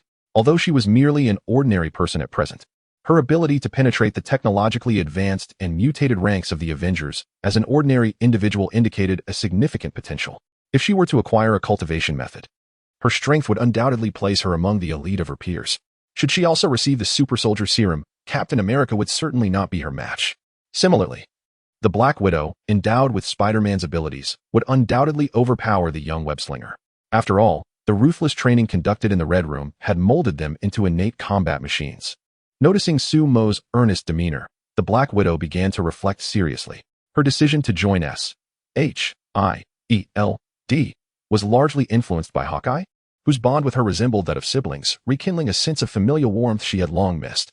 After pondering for a moment, Natasha shook her head. "I appreciate your invitation, but I currently have no intention of leaving Shittle. Suemo did not exhibit any surprise at her response. If the other party could so readily acquiesce, she would no longer be the Black Widow.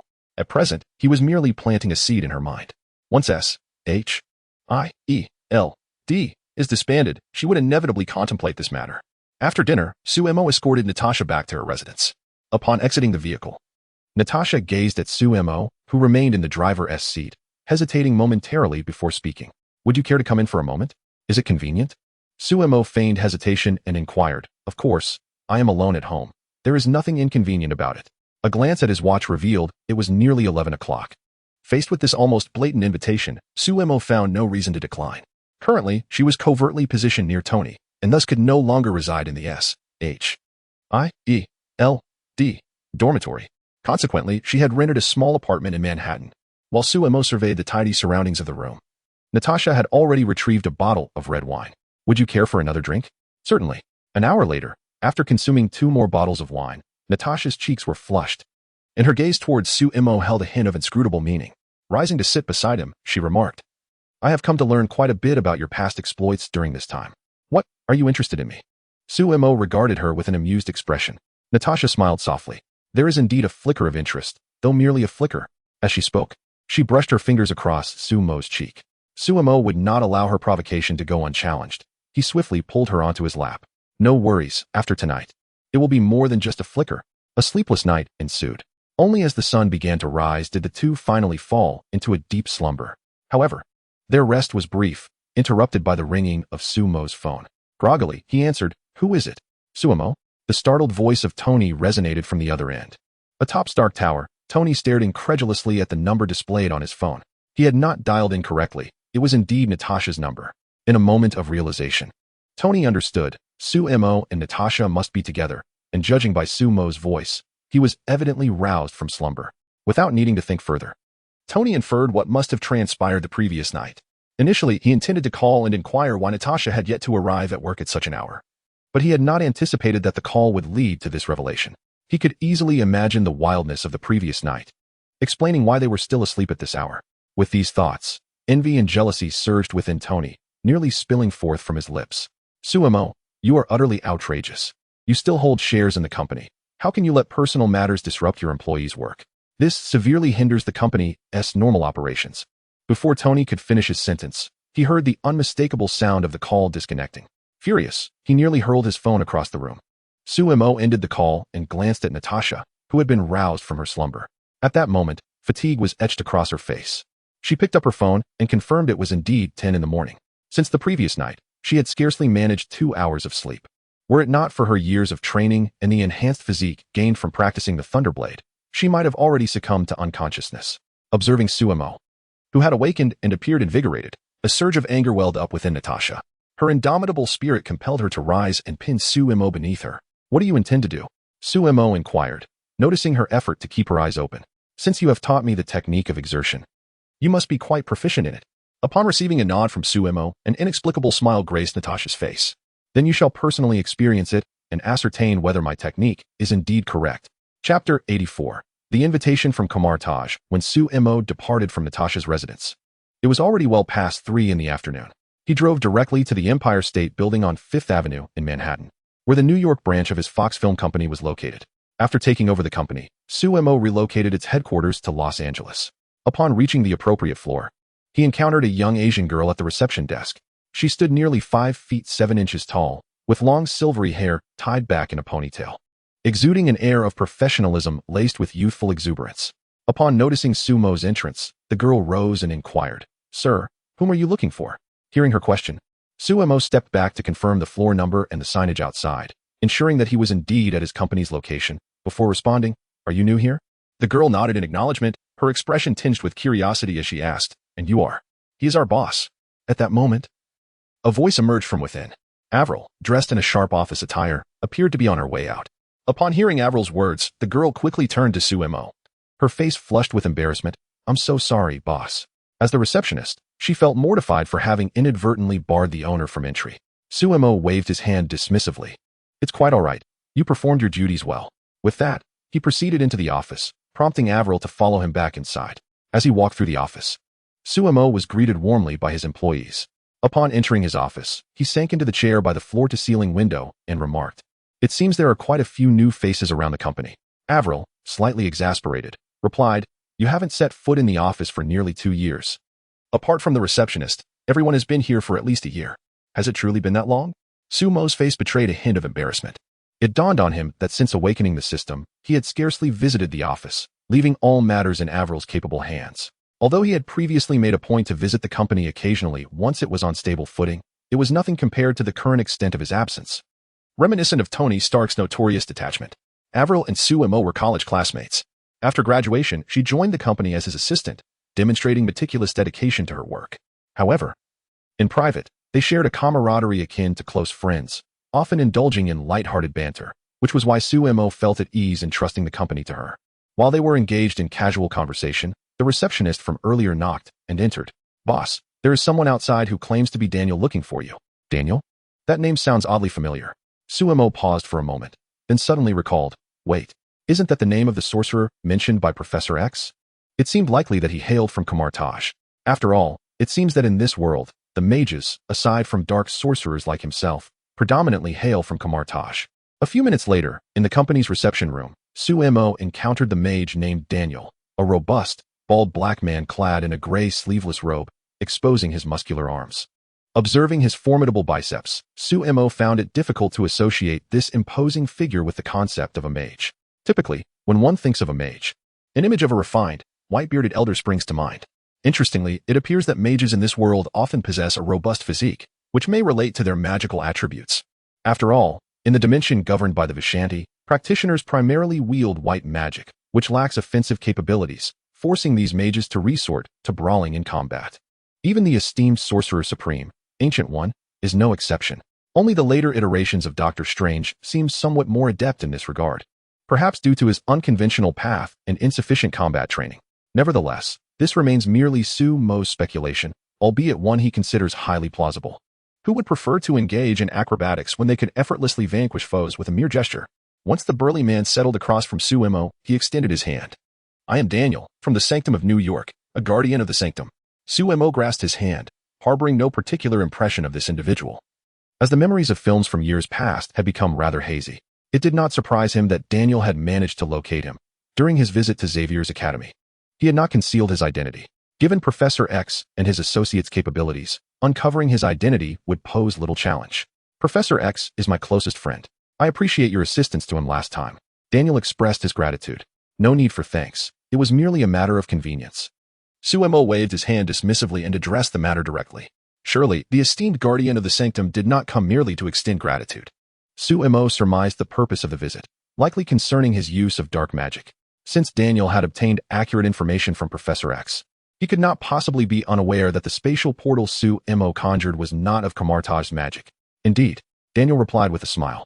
I have been sent by the Sorcerer Supreme to invite you to Kamartaj as a guest. Oh, Suemo regarded him with surprise. Given the Ancient One's character, it seemed unlikely that she would delegate such a message through another. The matter of the spatial portal was inherently significant enough that she would not require a guardian to extend the invitation. With a teasing smile, Suemo inquired.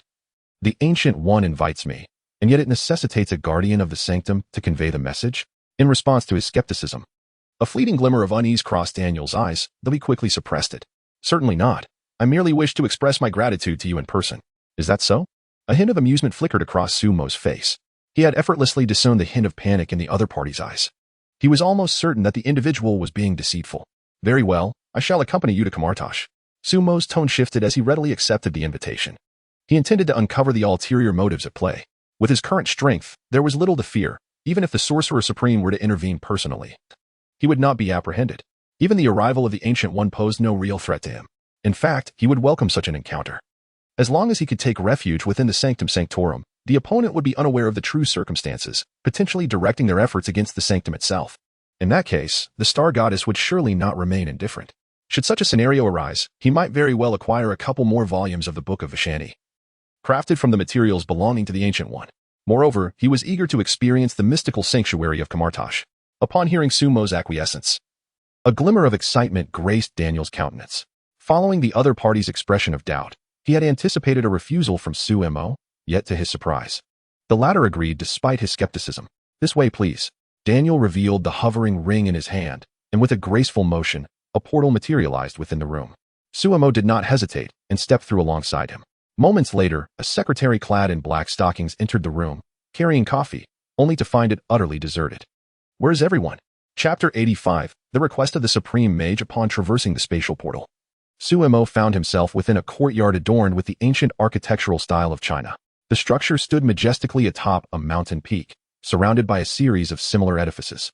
In a slightly lower courtyard, individuals clad in simple robes were engaged in the practice of magic, conjuring and dissipating golden magical arrays before them. At that moment, a figure emerged from behind.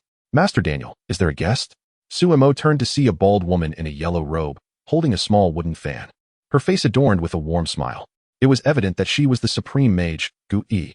Upon hearing her words, Daniel promptly bowed to Gu Yi and then stood beside her, addressing Suemo. Master Gu Yi, this individual is a practitioner of dark magic.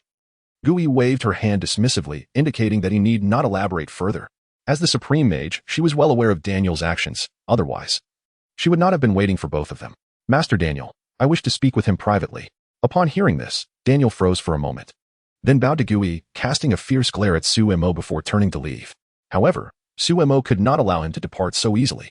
In a flash, he intended to teach Daniel a lesson. Although arriving here was his own intention, it did not mean he would stand idly by while being deceived. Wait. Gu Yi extended her hand to stop him, her expression apologetic. I apologize on his behalf. If apologies were sufficient, what need would there be for the police? Suemo remained unmoved and vanished from his spot. Gu Yi, seeing this, shook her head, refraining from further interference. After all, it was indeed Daniel who had erred first. Having distanced himself, Daniel overheard their conversation and understood Sumo's intentions. He swiftly turned to assume a combat stance, golden rings resembling magical arrays appearing in his hands. However, this proved ineffective against Suemo. Before Daniel could react, Sumo's fist struck him squarely in the abdomen. In an instant, Daniel vanished, only to reappear crashing against a mountain wall hundreds of meters away, his body embedded within it. Blood, mixed with internal organs, spilled from his mouth as he promptly lost consciousness. Witnessing his pitiful state, Gui waved her hand, and Daniel's body was extracted from the wall, subsequently being drawn into a room in the distance. As one can only say, truly, the Supreme Sorcerer lives up to their title. Since the Ancient One has shown him respect, he has not pressed the matter too harshly. Had that punch landed on an ordinary individual, it would have surely been fatal. However, given the opponent's robust physique and the healing powers of magic, a mere 3 to 4 years of recuperation should suffice for a full recovery, allowing him to return as the guardian of the New York Sanctum. By then, he would conveniently coincide with the betrayal of Caecilius, who has allied himself with Dormammu, ultimately meeting his demise at the hands of Caecilius. Perfection. A few minutes later, Suemo and the Ancient One sat across from each other in a room. The Ancient One offered Suemo a cup of tea, saying, "Taste this from your homeland." "Thank you," Suemo replied, taking a sip. For someone who seldom drinks tea, it seemed no different from a cheap bottled tea beverage. "Over a year ago, the presence of Shumagorath emerged on Earth. It must be related to you," the Ancient One stated, placing the teapot down without lifting her gaze. Suemo nodded, realizing that the last time Shumagorath appeared with the Darkhold, the Ancient One had already sensed its aura. "It appears you have not been affected by his dark magic." Suemo glanced at her. "Aren't you the same sorcerer?" Upon hearing this, the Ancient One's hand trembled, spilling tea from her cup. It is known that to sustain her life against the invasion of the Dark Dimension, she has had to draw energy from it. Strictly speaking, she and Suemo were not so different after all. Setting her cup down, the Ancient One took a deep breath, her expression regaining its calmness. "Despite sensing your extraordinary nature, I did not expect you to be aware of this. Can the sorcerer see my past and future?" Suemo inquired, astonished. Previously, he had asked the system, and according to it, under the influence of the Time Stone, all traces of his past had been entirely erased from the timeline. Logically, it should be impossible for anyone to observe his past. Not at all. The Ancient One shook her head.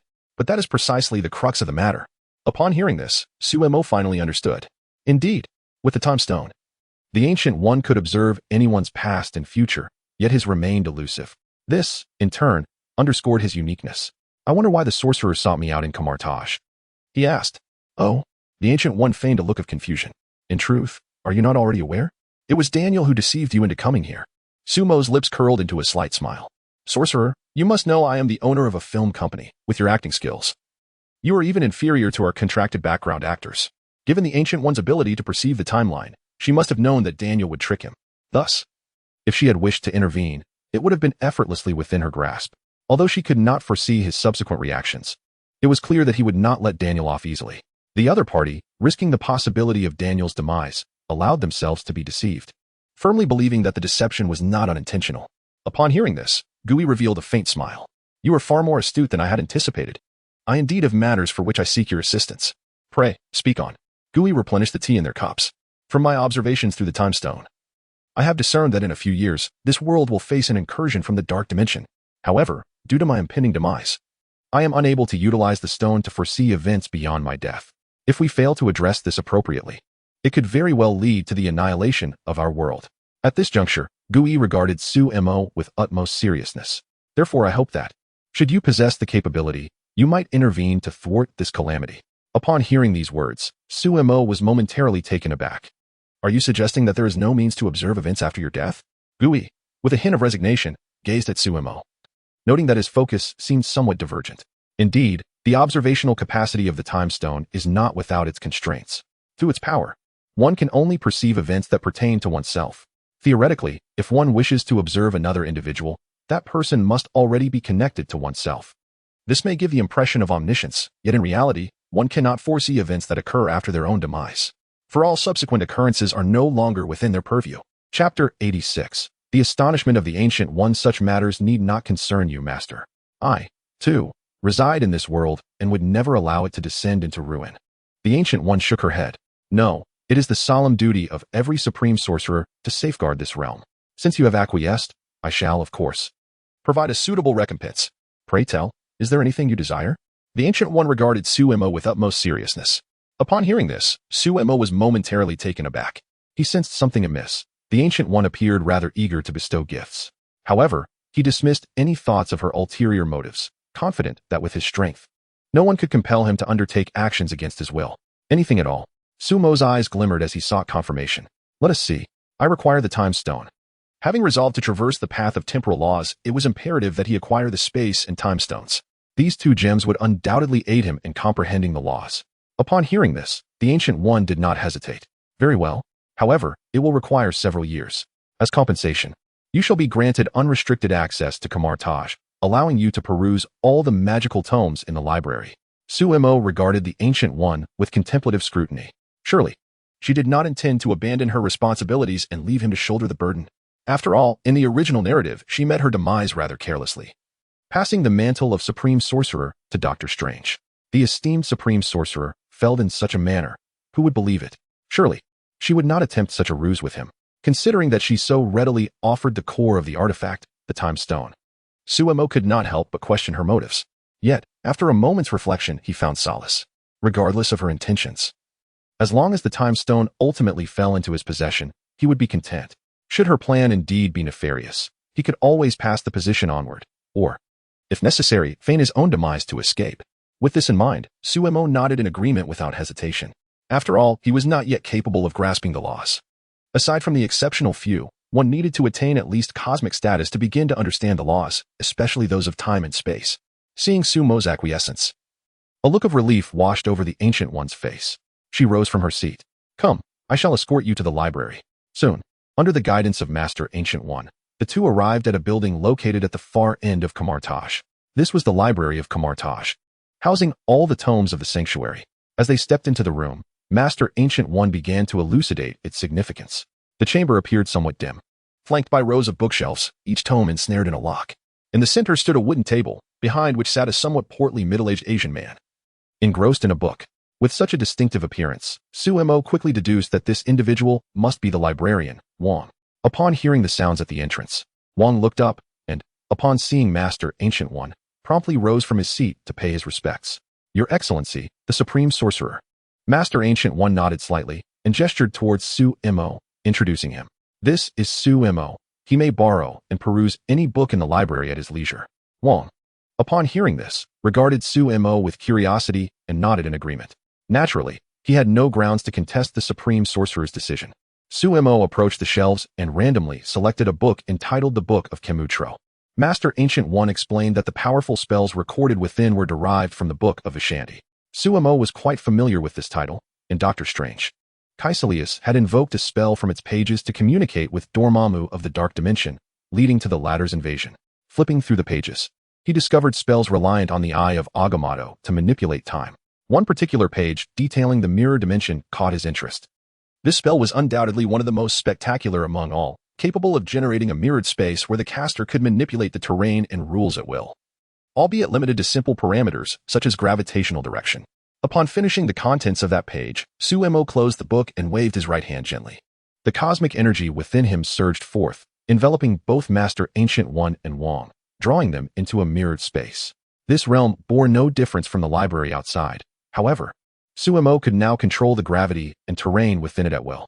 Master Ancient One stood in stunned silence, pondering the identity of this adept sorcerer. Wang, equally astonished, turned to Master Ancient One and inquired, "Who is he?" To him, the ability to skillfully wield the mirror dimension clearly indicated that Su-Mo had attained the level of a master sorcerer, placing him among the elite at Kamar Taj. After a prolonged moment of astonishment, Master Ancient One finally regained his composure. This must be his first time casting such magic. What? How is this possible? Wang's expression shifted from surprise to sheer disbelief. Even disciples of the Ancient One, like Modu, could only wield such magic after extensive practice. Yet, this individual managed to execute it flawlessly on the first attempt. No wonder the Supreme Sorcerer, the Ancient One, personally brought him here. His magical aptitude is astonishingly extraordinary. The Ancient One shook his head. This is not the crux of the matter. Have you not noticed that he is not equipped with a suspended ring? Upon hearing the Ancient One's observation, Wang finally grasped the significance. How is this possible? It is well known that casting magic requires drawing power from the Weishan Emperor. The suspended ring serves as a token for borrowing such power. One can only cast spells with the aid of a suspended ring. Only beings like the Supreme Sorcerer, the Ancient One, who are recognized by the Weishan Emperor as representatives in this realm, can cast spells without it. However, this individual clearly does not belong to that category. The Ancient One was aware that he could draw power from Zizhuan, but the energy obtained from there could not possibly enable him to perform the spells inscribed in the Book of the Weishan Emperor. How has he accomplished this? In this moment, even the Ancient One, whose mastery of Qi is formidable, was left astounded by this anomaly. Chapter 87. Enhancing mutant abilities, Su-Mo was acutely aware of the thoughts swirling in the minds of the two individuals. After all, the consensus among all sorcerers in this realm is that casting magic necessitates borrowing power from the dimensional deity. However, Su-Mo was an anomaly. The cosmic energy coursing through his veins was indeed a form of energy, and unlike the energies of Vishanti and Zysorn, which were mutually exclusive, it could be harnessed to perform any form of magic, including both white and black magic. Typically, Su-Mo refrained from utilizing this innate energy for black magic due to the availability of an infinite supply of borrowed magical power, which could be wielded without any cost. It would be foolish to deplete his personal reserves. Yet, when it came to white magic, Su-Mo had no intention of soliciting power from Vishanti. Borrowing energy invariably incurs a price. How did you accomplish this? Wang, recovering from his astonishment, inquired with a look of disbelief. However, he quickly realized that directly probing into another's secrets might be inappropriate, and awkwardly added, "Of course, if you prefer not to share, consider my question unasked." At that moment, the door creaked open, and two figures entered. Upon their arrival, they first bowed respectfully to Gu Yi. "Master." Hearing their address, Su-Mo immediately deduced that these individuals were Gu Yi's disciples, Mordo and Caecilius. Their contrasting skin tones, one dark, the other fair, made them easily distinguishable. After their greeting, their hostile gazes turned simultaneously towards Su-Mo. "So, this is the one Daniel spoke of, the practitioner of black magic? How could such a person be permitted entry into Camartage?" "Enough," Gu Yi admonished the pair. The last individual who spoke so recklessly, Daniel, was nearly incapacitated. It was astonishing that these two dared to provoke. Power is devoid of moral alignment. It is the individual that defines its nature. As long as one remains true to oneself, all power is essentially indifferent, Gu Yi explained to them. "Master," the two attempted to argue, but Gu Yi raised her hand to silence them. "Enough, you may leave. I have my own judgments to make." She had already witnessed Su-Mo's earlier display of prowess. Without the aid of the Eye of Agamotto, she had no confidence in her ability to thwart him. To avoid further turmoil within the infirmary, Gu Yi chose to dismiss them. Turning back, she noticed Su-Mo observing Caecilius with a bemused expression as he exited the room, prompting a flicker of intrigue in her gaze. Once the two had departed, Su-Mo returned his focus. He had been contemplating whether to incapacitate the pair outright, for they were indeed a future menace. However, considering that they had yet to commit any malevolent acts, eliminating them would likely yield no rewards. Furthermore, Gu Yi had consistently promised him benefits, and their interactions had been amicable. It would be excessive to eliminate her only two disciples before they had truly transgressed. Very well. I shall wait until they commit their misdeeds before dealing with them. In such a scenario, one could accrue points, and the Ancient One would harbor no grievances. Rather, she would express gratitude, while Caecilius and his companion would enjoy a few more years of life. A trifecta of victories. As the two emerged from the library, they remained blissfully unaware that they had just traversed the threshold of death. Su-Mo felt a twinge of confusion, given the Ancient One's ability to perceive the timeline. She ought to have been aware of Caecilius's rebellious nature. Why had she not preemptively dealt with him? Unable to fathom the reasoning, Su-Mo chose to dismiss the thought. He waved the book he held toward the Ancient One. "This tome should be permissible for borrowing, yes?" Nonchalantly, the Ancient One chuckled softly. "However, I hope you will remember your promise." With that, she turned and departed. Grateful for her acquiescence, Su-Mo did not hesitate to delve into the selection. Although permitted to borrow, he exercised restraint, taking only a few dozen volumes before ceasing. Once Su-Mo exited, Wang gazed at the shelf that was now nearly a third empty, his expression marred by displeasure. The volumes taken were all tomes detailing profound magic. On Death Island, within the main edifice, Su-Mo stepped inside. The laboratory dedicated to mutant research was housed in this very building, hence it was typically bustling with activity. However, today it was eerily deserted. A flicker of puzzlement crossed his face. Subsequently, his mental energy surged outward like a tide. His expression shifted as he swiftly moved to the expansive experimental area on the basement level. All the researchers and mutants were congregated there. Upon seeing the White Queen and Apocalypse standing in the center of the throng, Su-Mo instantly grasped the situation. After bringing Apocalypse back, he had entrusted him to the care of the White Queen and her team. Evidently, after several days of recuperation, Apocalypse had recovered from his near-fatal state. Now, restored to his former self, he was assisting the Human Torch in enhancing his abilities. Surrounding researchers were stationed before various instruments, meticulously observing the data displayed on the screens. The White Queen, noticing Su-Mo lurking in the corner, hurried over. "Wait, how is it that you appear younger?" Su-Mo regarded the White Queen with curiosity. Although her appearance had remained relatively unchanged over the years due to her mutant powers, she now seemed to embody the essence of a woman in her late 20s. Yet, upon closer inspection, her skin was radiant with collagen, resembling that of an 18 or 19-year-old. Upon hearing this, Emma's face lit up with excitement. This bald fellow's ability seems tailor-made for mutants. In just half an hour, my powers have surged by a third or more, thanks to this enhancement. I now look like this. Indeed, mutants with physical augmentation abilities age at a significantly slower rate than ordinary individuals. Just like the White Queen Emma, Mystique Raven, and the Ethereal Butterfly, the three of them appear to be hardly over 30. After further fortifying their bodies, they naturally seem even more youthful. No woman desires to lose her eternal youth, and even someone like the White Queen is not an exception. The excitement in her tone reveals that the prospect of regaining her youth surpasses even the thrill of significantly enhancing her abilities. As Apocalypse completed the final enhancement on the last mutant, he approached Su-Emo with reverence. Master, upon learning about the slave chips. The White Queen had long since become accustomed to such matters. Well done. Su-Emo nodded in approval. He then turned to Emma and inquired, why haven't I seen Annie and Eric? Oh, Annie returned to New York to visit her family after your departure. Eric mentioned that he has a daughter with similar abilities. So I sent him to bring her here as well. Upon hearing this, Su-Emo's eyes flickered with intrigue. Emma's cunning was indeed impressive. Not only controlling old man Eric, but also seeking to bring his daughter to serve her purposes. However, it appeared that he was the one reaping the benefits. With this thought, he couldn't help but commend her. Well done. After dismissing the others, Emma tugged at Su-Emo, leading him upstairs. Where are you taking me? Su-Emo asked knowingly, observing the expression on her face. Emma cast him a sultry glance. Shouldn't you be applauding my return to youth at this moment? Chapter 88, the second transmigration. A few days later, within the Star Tower. Su-Emo closed the book in his hand. Time accelerated, and he had thoroughly perused all the borrowed texts. Of course, mastering these spells would require additional time. These spells, indeed, were as he had imagined. They did not significantly enhance his abilities. Over the past few days, he had made it a point to check on the progress of his avatar's gestation. From his observations, the cocoon had shown no signs of change. It was to be expected. An entity like the beast god, a manifestation of innate laws, would not be so easily birthed. With the avatar's gestation stalled, there was no immediate way to elevate his power to the stellar level. Thus, he would have to rely on external means to augment his overall strength.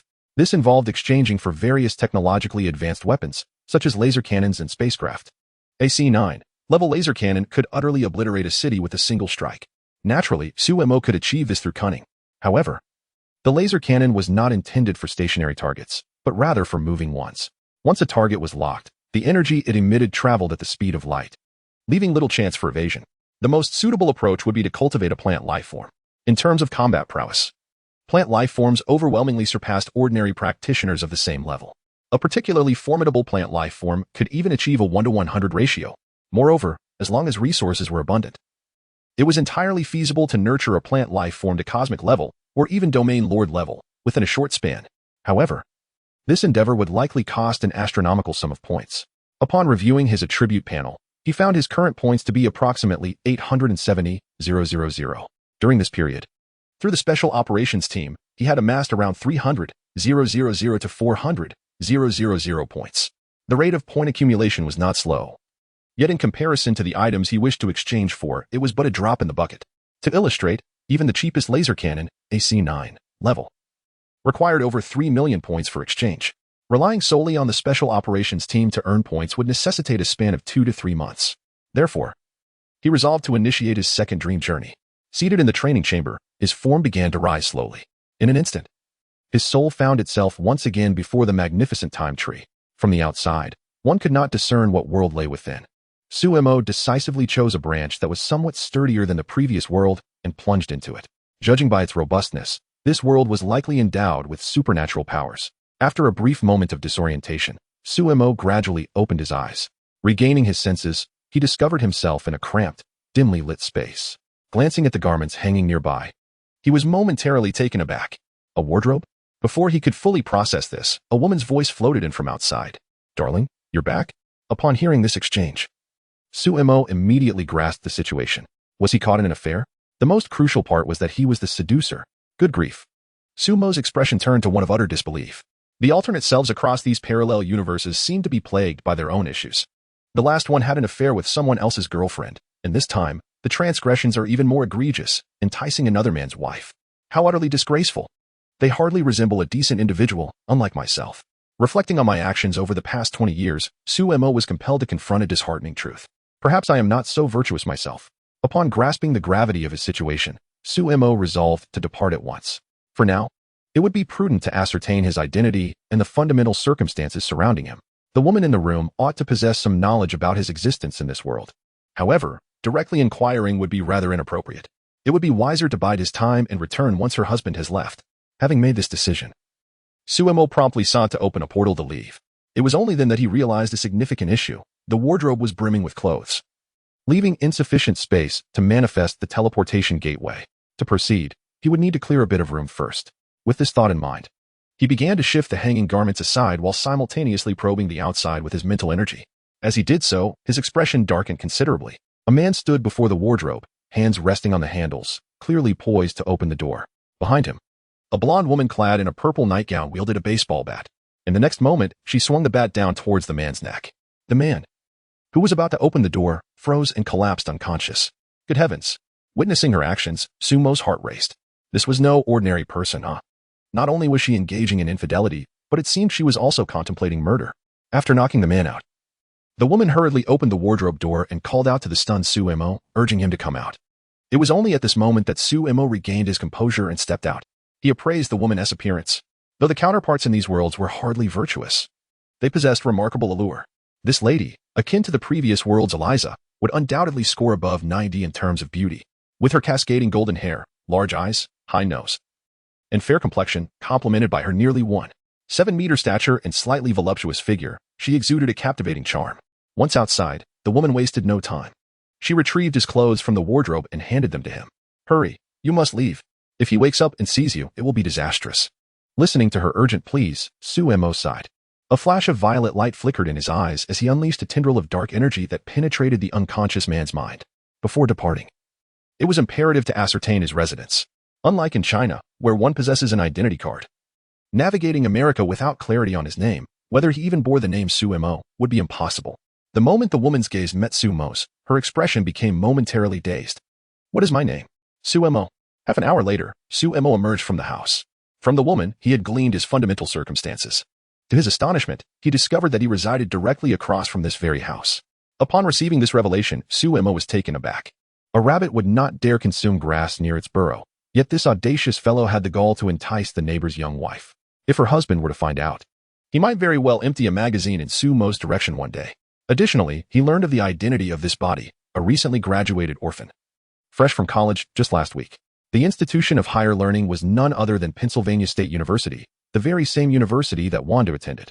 Chapter 89, The Strange World. Upon confirming his identity, Suemo returned to his home, not in haste to comprehend the circumstances of this new world. Instead, he first revisited his own realm, glancing at a watch placed nearby.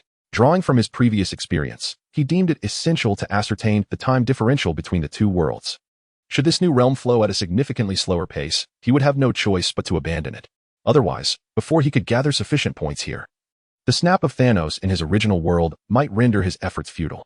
Fortunately, after comparison, he discovered that the time flow in both worlds was synchronized at a 1-to-1 ratio. A sigh of relief escaped him. At that moment, he promptly began searching online, hoping to unearth information pertaining to this world. However, the results were disappointingly lackluster. As in his previous existence, the internet yielded no extraordinary information, presenting this realm as unremarkable as his last. While he was lost in contemplation, the ringtone of his phone jolted him from his thoughts. Upon retrieving it, he noticed the name flashing on the screen. Jason. He answered the call, and a youthful voice resonated from the other end. Sue. Carl mentioned that he found an abandoned town online, rumored to have experienced various bizarre occurrences. We unanimously decided to embark on our graduation trip to explore this town. Would you care to join us? A strange town? Sumo's eyes flickered with interest. Indeed, he recalled that the town was named something rich. At this juncture, Jason's voice faded momentarily, as if he were inquiring about the town's name from someone nearby. After a brief pause, his voice returned to normal. Yes, that place is called Silent Hill. How does that sound? Doesn't it seem intriguing? Silent Hill? In an instant, Suemo seized upon the keywords within that statement. Recognizing the familiar name, he grasped the essence of this world. Hey, Sue, are you listening? Are you going or not? Jason's exclamation roused him from his reverie. Of course I'm going. Great. Let us gather at the school gate tomorrow. Then, with that, Jason ended the call. A realm inhabited by strange and malevolent spirits? A look of keen interest graced Sumo's face. After all, his expertise as a mage aligned perfectly with such an environment. That night, Suemo ordered takeout and, after a light dinner, intended to retire for the evening. This body, after all, belonged to an ordinary person, having expended considerable energy during the day at his neighbor's house. He could feel fatigue creeping in. Just as he began to drift into slumber, a piercing scream from outside startled him awake. Before he could step outside to investigate, a voice, tinged with distress, called from beyond his door. "Sue, please open the door."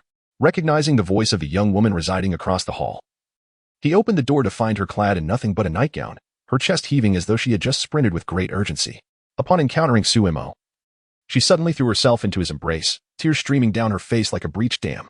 Witnessing this scene, Sue felt a surge of anxiety. Could it be that the earlier incident had led to a conflict between the couple? If that were the case, he truly would be at a loss on how to handle it. This was all a mess left behind by the original owner. Nevertheless, the situation had to be resolved. It could not linger indefinitely. What had transpired? He inquired of the woman. At that moment, he realized that, having been preoccupied with inquiries about himself during the day, he did not even know her name. Gradually, as he questioned her, she began to calm her emotions. However, her subsequent revelation left his mind in a state of turmoil. Paul is dead. What? At this news, Sue was momentarily taken aback. Did you kill him? This thought immediately flashed through his mind. Certainly not. The woman quickly refuted. Yet soon, a trace of terror flickered across her face. Half an hour later, several police cars were parked outside the villa, surrounded by a crowd of awakened neighbors standing beyond the cordon. Before long, several officers emerged from the house, carrying a bulging body bag. Sue and the blonde woman sat beside a police car, while an officer was taking their statements. Ultimately, the woman was taken by the police for further investigation, as the man had died in a home occupied only by the two of them, placing her under significant suspicion. Through their conversation earlier, Sue had gleaned the woman's name, Balika. Watching the police car fade from view, Sue fell into deep contemplation. Prior to the police's arrival, he had already inspected the villa's exterior. Combining Balika's account with his observations, he pieced together the events that had transpired. The man had succumbed to excessive blood loss caused by 3 deep gashes across his chest. According to Balika, she had been awakened by a sound that night, and upon venturing outside, discovered him lying on the living room floor, his shirt soaked in blood. Suspecting the assailant might still be lurking within the house, she had fled the premises. Curiously, she faced no obstruction during her escape. However, Sue harbored some suspicions. While probing the exterior of the house with his mental faculties, he sensed a faint gray energy emanating from the man, reminiscent of the vengeful spirits of legend. Given the existence of Silent Hill, he easily deduced that the man had likely fallen victim to a supernatural event. A vengeful spirit? The corners of Sue's mouth curled slightly upwards. Upon learning of Silent Hill's presence in this world, he had conducted an online search for related information. Although he found no specific accounts of supernatural occurrences, he did come across a startling statistic. In America, the annual number of accidental deaths reached a staggering 3 million. This figure was evidently abnormal. Even within the Marvel Universe, where formidable adversaries abound, the annual toll of accidental deaths hovers around a mere 500,000. In stark contrast, the mortality figures in this world soar to an astonishing 6 times that number. When one factors in fatalities due to illness and natural causes, the total annual death count exceeds 5 million. The data indicating a consistent rise in mortality suggests a corresponding surge in the number of these enigmatic malevolent spirits. Presently, the mortality rate in America has surpassed that of births. If this trend continues, it is likely that in approximately a century, this nation may transform into a realm dominated by vengeful apparitions. However, to Sue, the proliferation of these spirits is a boon. The greater their numbers, the more points he stands to accumulate. Naturally, it is preferable for the ratio of malevolent spirits to humans to remain in a state of equilibrium, ensuring a continuous influx of points. Having contemplated all of this, Sue returned home to rest peacefully. Given that Balika managed to escape the confines of her room and the lingering resentment within the house has dissipated, it is evident that this vengeful spirit harbors a targeted vendetta, one that will not extend to others.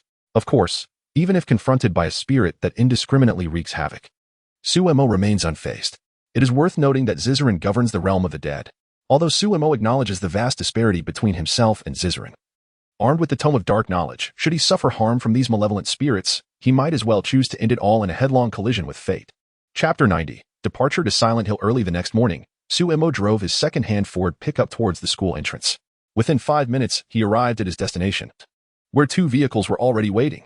One was a Lexus, and the other was a sleek Ferrari supercar. As Sue's vehicle came to a halt, a bespectacled man, standing at less than 6 feet tall, stepped out of the Lexus. With a beaming smile, he approached Sue. Hey Sue, you've finally come to your senses. There's no need to rush into finding a job. Sue chuckled softly at the remark.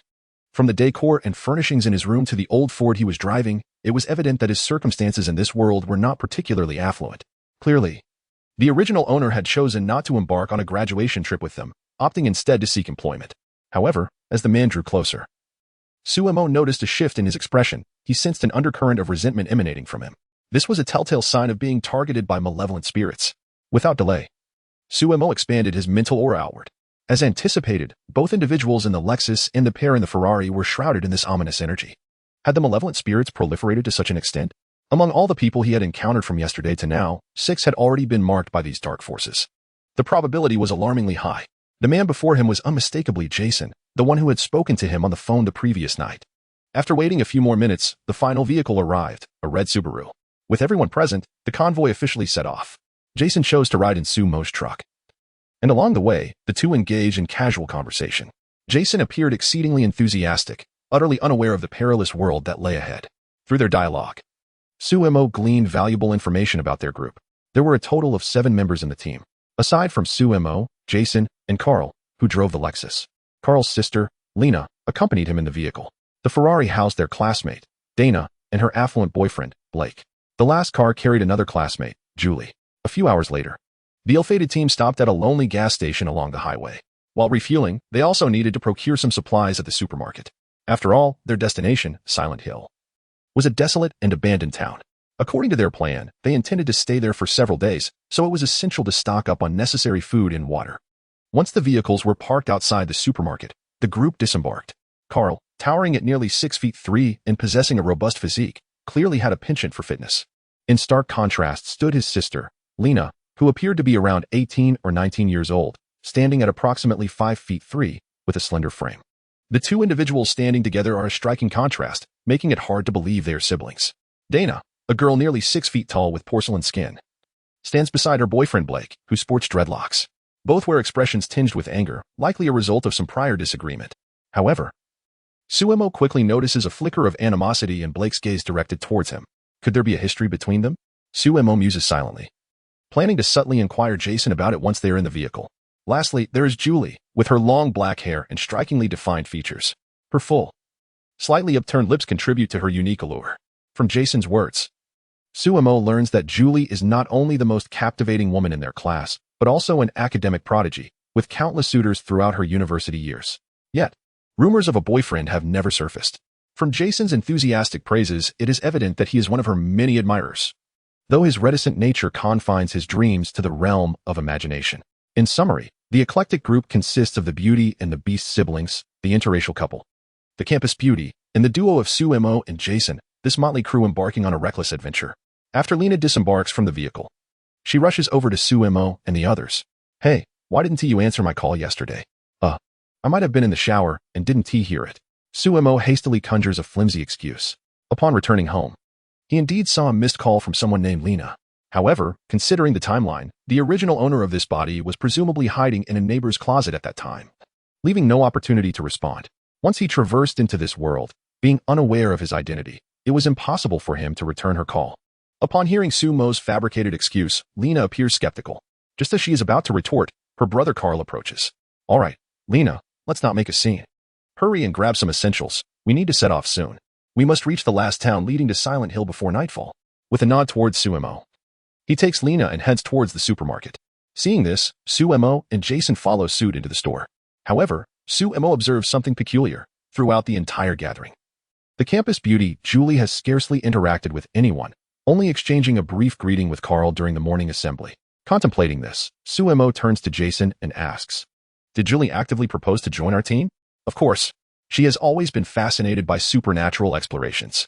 With Jason's explanation, Suemo realizes that Carl is also one of Julie's admirers, and his suggestion to embark on this adventure to Silent Hill is likely aimed at capturing her attention and creating an opportunity for connection. Speaking of this, Jason's tone carried a hint of bitterness. Goodness, how quintessentially ironic.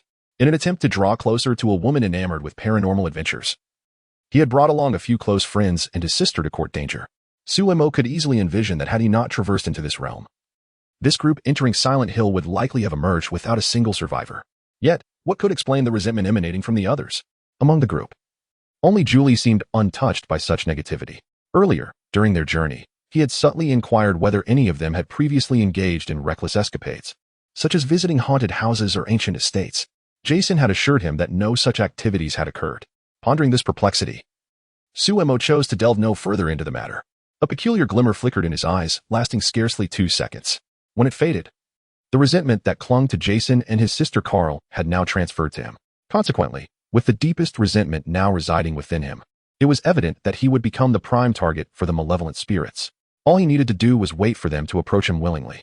Chapter 91. The importance of persona. Upon entering the supermarket, the group quickly selected an abundance of food.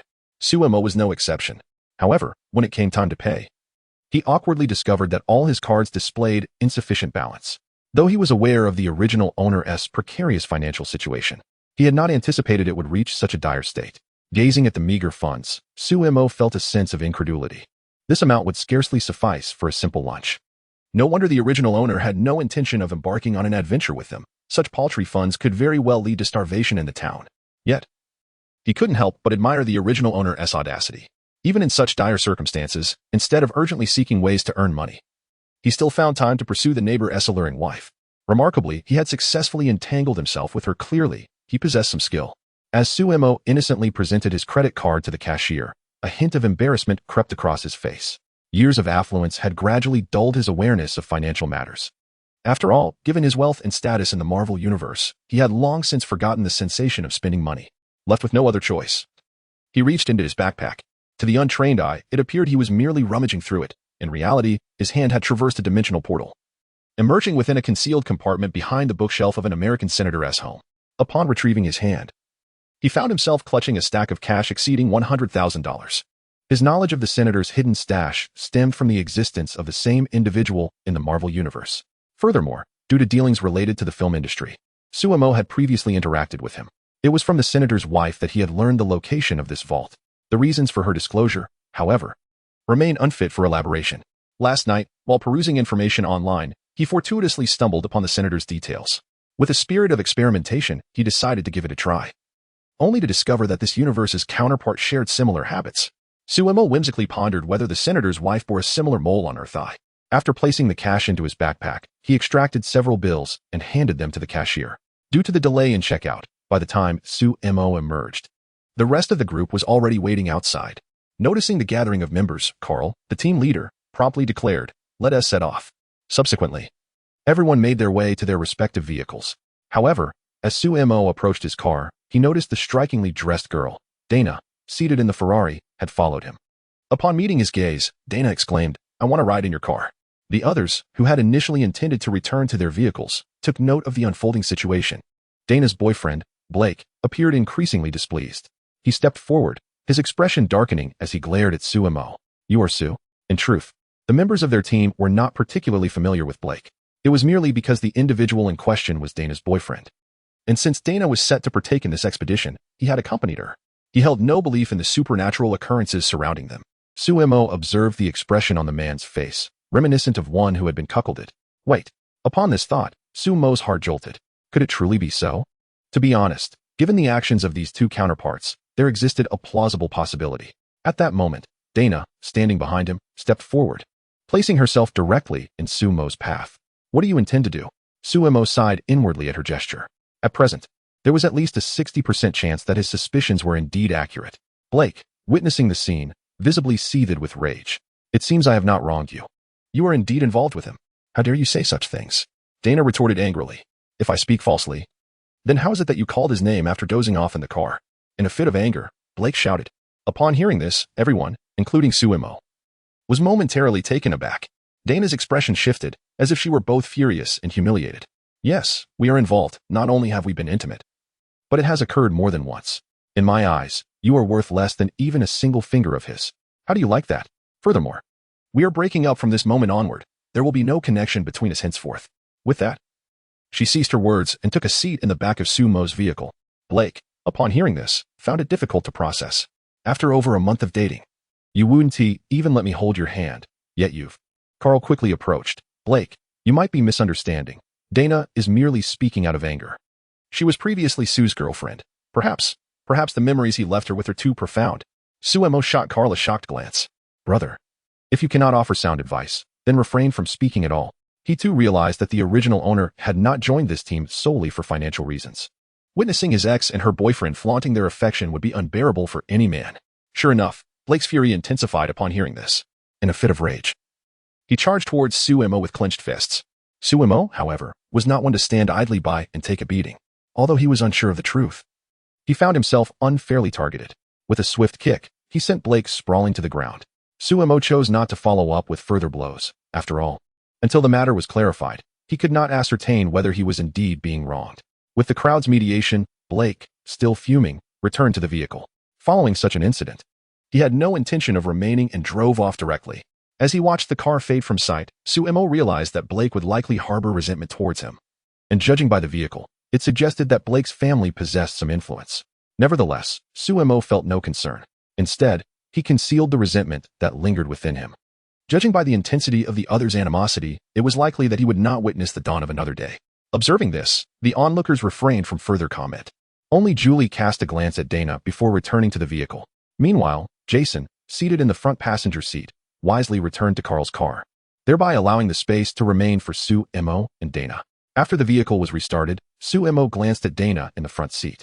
Curiously, Dana bore a countenance of tranquility. Not only was there no trace of anger in her eyes, but Suemo even discerned a hint of joy. Taken aback, he found himself momentarily at a loss for thought. Noticing Suemo's expression, Dana revealed a sickly smile and inexplicably uttered, "Do you know who Blake's father is?" Without waiting for Suemo's response, she continued, "His father is a member of the foremost gang in America, and his status is quite significant." Upon hearing this, Suemo abruptly realized, "So everything you did before was merely an act?" Chapter 92. Terrified. Upon hearing Suemo's words, Dana's face broke into a radiant smile. "You remain as clever as ever. However, I cannot fathom why you chose not to deny it, but instead cooperated with my performance." At this juncture, a look of confusion settled on Dana's face as she gazed at Suemo. Suemo sighed, and only then did he come to a realization. There was no infidelity. It was merely the machination of this woman. The truth was that after their breakup, Dana harbored resentment towards him for some reason. She deliberately sought out Blake, the son of a notorious gangster, as her boyfriend. The situation thereafter became straightforward. She feigned various flaws, leading Blake to suspect and conclude that Suemo had betrayed him. In such a scenario, it was unlikely that any man could endure it, especially someone like Blake, raised in a criminal family. Blake would naturally resort to every means of vengeance against Suemo. One must admit, this woman is quite ruthless. Furthermore, had it not been for the other party's confession, he, devoid of any memories of his past life, might have indeed been deceived. Suemo shook his head with a smile. Why go to such lengths? Upon hearing this, a hint of madness flickered across Dana's face. Of course, it is to see you perish. How dare you cast me aside first when I have yet to rid myself of others? Suemo was taken aback by her words. Just for this? This woman must be insane. With this thought, Suemo regarded her with a look of concern typically reserved for the mentally challenged. Dana, who had anticipated Suemo's anger and fear, felt a surge of rage upon witnessing his indifferent demeanor. She had invested considerable time feigning amiability with that black scoundrel, all to exact revenge on him, to witness his regret and despair. In those moments, she experienced an unprecedented sense of satisfaction. Suemo's apathy and the condescending gaze he cast upon her successfully incited her fury. Dana fixed a fierce glare upon Suemo. By the way, there is something I forgot to mention. The reason your parents have not received any compensation, why your family home was reclaimed, and why all your previous part-time jobs were terminated. These were all orchestrated by me. How does that make you feel? Are you not furious? Are you not enraged? With that, Dana looked at Suemo with an air of triumph, hoping to see the anger etched upon his face. Yet, Suemo remained composed, deftly maneuvering the vehicle. Casting a sidelong glance at her, "It appears you truly have too much time on your hands." Suemo recalled Jason mentioning that Dana's father was a state legislator. Given her father's influence, executing her threats was not particularly daunting. "Impossible. You should be outraged. I have reduced you to poverty and entangled you with the son of a high-ranking member of the largest gang." Suemo did not respond, but turned to look at her. "Are you not afraid that I might simply end your life right now? Understand that if I provoke the gang, I may not survive either, and it would be quite convenient to drag you down with me. Do you dare?" Diana gazed at Suemo with a sense of triumph. Now that she had revealed this information, all he needed to do was exercise caution and hide, ensuring his survival. Those gangsters would not easily locate him. However, should he choose to kill her, the government would pursue him relentlessly, leaving him with no escape, no matter where he sought refuge. Upon hearing her response, Suemo suddenly comprehended her intent. Her goal was not to take his life, but to ensnare him in a perpetual existence of fear and flight. It must be said, This woman was not only idle, but also remarkably cruel. With this thought, a slight smile graced Sumo's lips. Your analysis is astute, yet it seems you still do not fully grasp my nature. He paused momentarily, casting his gaze out of the car window. At that moment, the vehicle was traversing a narrow path along a precipice several dozen meters high, with a tumultuous river rushing below. Tell me, if we were to plunge down from here, would we survive? Upon hearing this, Diana's expression shifted dramatically. What are you planning to do? Though she was somewhat unhinged and obsessive, it did not imply she was unafraid of death. Sumo's words, coupled with the maniacal grin on his face, sent a chill down her spine. Why, I intend to show you the little goldfish. With that, Sumo abruptly yanked the steering wheel. The car veered sharply toward the edge of the cliff. Witnessing this, Diana momentarily froze, her demeanor transformed into one of sheer panic. No, please. I can persuade Blake to spare you. Don't do this. Yet Sumo paid no heed to her pleas.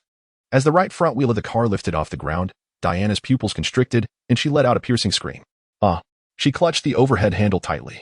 The car swerved violently, the entire right side of the vehicle spinning perilously close to the cliff before returning to solid ground. Of course, it was Sumo's mental prowess that enabled such a maneuver. This was precisely why he dared to engage in such reckless behavior. After a jarring screech of brakes, the car came to a halt on the road. Turning to glance at Diana, he found her hair disheveled, her gaze vacant, seemingly still reeling from the recent harrowing experience. A persistent dripping sound emanated from beneath the passenger seat. Following the noise, Sumo discovered a large stain on Diana's jeans, from which droplets continued to fall, pooling beneath the seat. What a nuisance. I'll have to wash the car later. It was only at that moment that Diana regained her senses, tears streaming down her face like a breached dam. Silence. Sumo barked. Startled, she trembled, her voice abruptly silenced. Get out and remove your pants. At his command, Diana hurriedly exited the vehicle and removed her pants, evidently shaken by Sumo's audacious actions. As the daughter of a city council member, she was accustomed to a life of indulgence and had grown accustomed to issuing commands. No one had ever dared to reprimand her loudly, which led to her blind confidence. Otherwise, anyone with a modicum of sense would not have spoken of previous events in a vehicle occupied by just the two of them. Now, upon witnessing Sumo's ferocity, she appeared as docile as a chick. Glancing at the pants in her hands, Dana timidly requested, I only have this one piece of clothing. Could you allow me to place it in a bag? The attire she had previously carried was left in that Ferrari. Her intention had been to purchase additional clothing upon reaching the final town leading to Silent Hill, but it was now evidently too late for that. She could not possibly venture out like this. After all, her last remaining garment was transparent. A few minutes later, the car resumed its journey. However, at the moment the engine roared to life, Sumo transferred the resentment within him into Dana, temporarily shrouding it with dark energy. Fortunately, Sumo had intentionally lagged behind, ensuring that the two vehicles ahead did not notice their situation. Chapter 93. The Haunting Spirit Approaches. As dusk began to descend, the group finally arrived at the last town leading to Silent Hill. The location of Silent Hill is exceedingly remote. Even the nearest town requires a drive of over 2 hours. The plan was to rest for the night at an inn in this town and set off for Silent Hill early the next morning. The vehicle halted in front of the only inn in the town. Reluctantly, Dana donned her jeans once more. After checking in, she endured the curious gazes of her companions and hastened toward a nearby supermarket. Given the town's seclusion, there were ample vacant rooms in the inn, allowing for each person to have their own space. The leader, Carl, stepped out after completing the registration, casually taking Lena, who was tangled with Sumo, along with him. Meanwhile, Julie began to study the map displayed on the wall. Only Sumo and Jason, each holding the key to their respective rooms, ascended the stairs. The inn boasted merely 3 stories. Their rooms were situated on the 2nd and 3rd floors. Upon reaching the 2nd floor, Jason tapped Sumo lightly on the shoulder. Sue, would you like to go for a stroll later? I just got my gun permit approved, and I spotted a gun shop not far from here. I plan to purchase a weapon for self-defense. A glimmer of excitement shone in his eyes behind the frames of his glasses. After all, what man does not harbor an affinity for such things? I think I'll pass, but remember to buy plenty of ammunition. It might come in handy tomorrow. Sumo advised, then retreated directly to his room. However, Jason's suggestion reminded him that he, too, should prepare some weapons. The inner world was unpredictable. Yet it seemed that firearms could effectively deal with the monsters of the outer world. His current mental capacity was limited by his physical form, rendering him unable to sustain prolonged efforts. Thus, it was wise to be prepared with some weaponry. During dinner, the group reconvened. Carl began to elucidate the information he had gathered about Silent Hill from the townsfolk. Today, I inquired with many residents about Silent Hill, but they were all tight-lipped regarding the subject. Nevertheless, I managed to unearth some valuable information. What kind of information? Jason asked, intrigued. Carl cast a discreet glance at Julie. Noting her earnest focus on him, and a flicker of excitement danced in his eyes. After clearing his throat, he spoke. Several decades ago, a catastrophic fire ravaged this town. Within a month following the blaze, dozens of residents mysteriously vanished. Vanished? Julie's expression turned contemplative. Indeed, Carl nodded emphatically. They disappeared without a trace. With not even a body to be found, Suemo felt a stirring in his heart. He was aware of the tale. It appeared that these individuals had all been involved in the burning of a young girl, only to be subsequently drawn into the outer world by the girl who had gained power. He had watched this film long ago and had nearly forgotten its plot, only recalling that it seemed to divide between the outer and inner worlds. It appears somewhat akin to the mirror space found within white magic. At this moment, Dana had changed into a different outfit. Since arriving in the small town, she had been in a daze, her gaze occasionally drifting towards Suemo with subtlety. After dinner, everyone retreated to their respective rooms, weary from the day's exertions. Just as Suemo finished his shower, he heard a series of knocks at the door. Upon opening it, he found Dana standing outside in a trench coat. All the heavy makeup had been washed away, replaced by a lighter touch, making her look nearly as alluring as Julie. It was no wonder that her counterpart had taken notice of her. "May I come in?" Dana's demeanor was surprisingly gentle. Suemo, taken aback by her expression, nodded in response. Once granted permission, she stepped inside. As Suemo turned around after closing the door, he was met with the sight of Dana shedding her trench coat, revealing a tantalizing black-maid outfit beneath. Suemo was momentarily taken aback. What was this woman scheming now? Before he could gather his thoughts, Dana had already leaped into his embrace. "What are you doing?" Suemo pushed her away, a hint of disdain crossing his features. Noticing his reaction, Dana quickly explained. "Rest assured, I haven't let Blake touch me. And what of that? Wasn't it just this morning that you wished for my demise?" Suemo remained unmoved. Dana's expression shifted to one of contemplation. "But I think you looked incredibly handsome today. Shall we reconcile? I promise to comply with anything you desire." Suemo was momentarily taken aback by her expression. Had this woman awakened some peculiar attribute? 2 hours later, Suemo sat on the sofa by the window while Dana diligently tidied the aftermath. He had to admit, there was something intriguing about her. Perhaps it would be wise to keep her around for a while? With this thought, Suemo waved his hand, and Dana promptly approached. A stream of black energy emanated from Suemo's forehead, gradually forming a demonic contract in midair. "Sign it." After explaining the signing process, Suemo addressed Dana with a calm demeanor. Dana was utterly astonished by the scene before her. What is this? "Once signed, you will become my servant. And your very existence, including your life, will be under my control," Suemo clarified, fixing his gaze intently upon her. Should she refuse to sign the contract, he would have no choice but to let her fate unfold as it would. However, given the resentment swirling within her, it seemed unlikely she would depart quietly. To Suemo's surprise, Dana's eyes sparkled with determination. "I'll sign." Without hesitation, she reached out to touch the contract, her eagerness hinting at a fear of missing her chance to commit.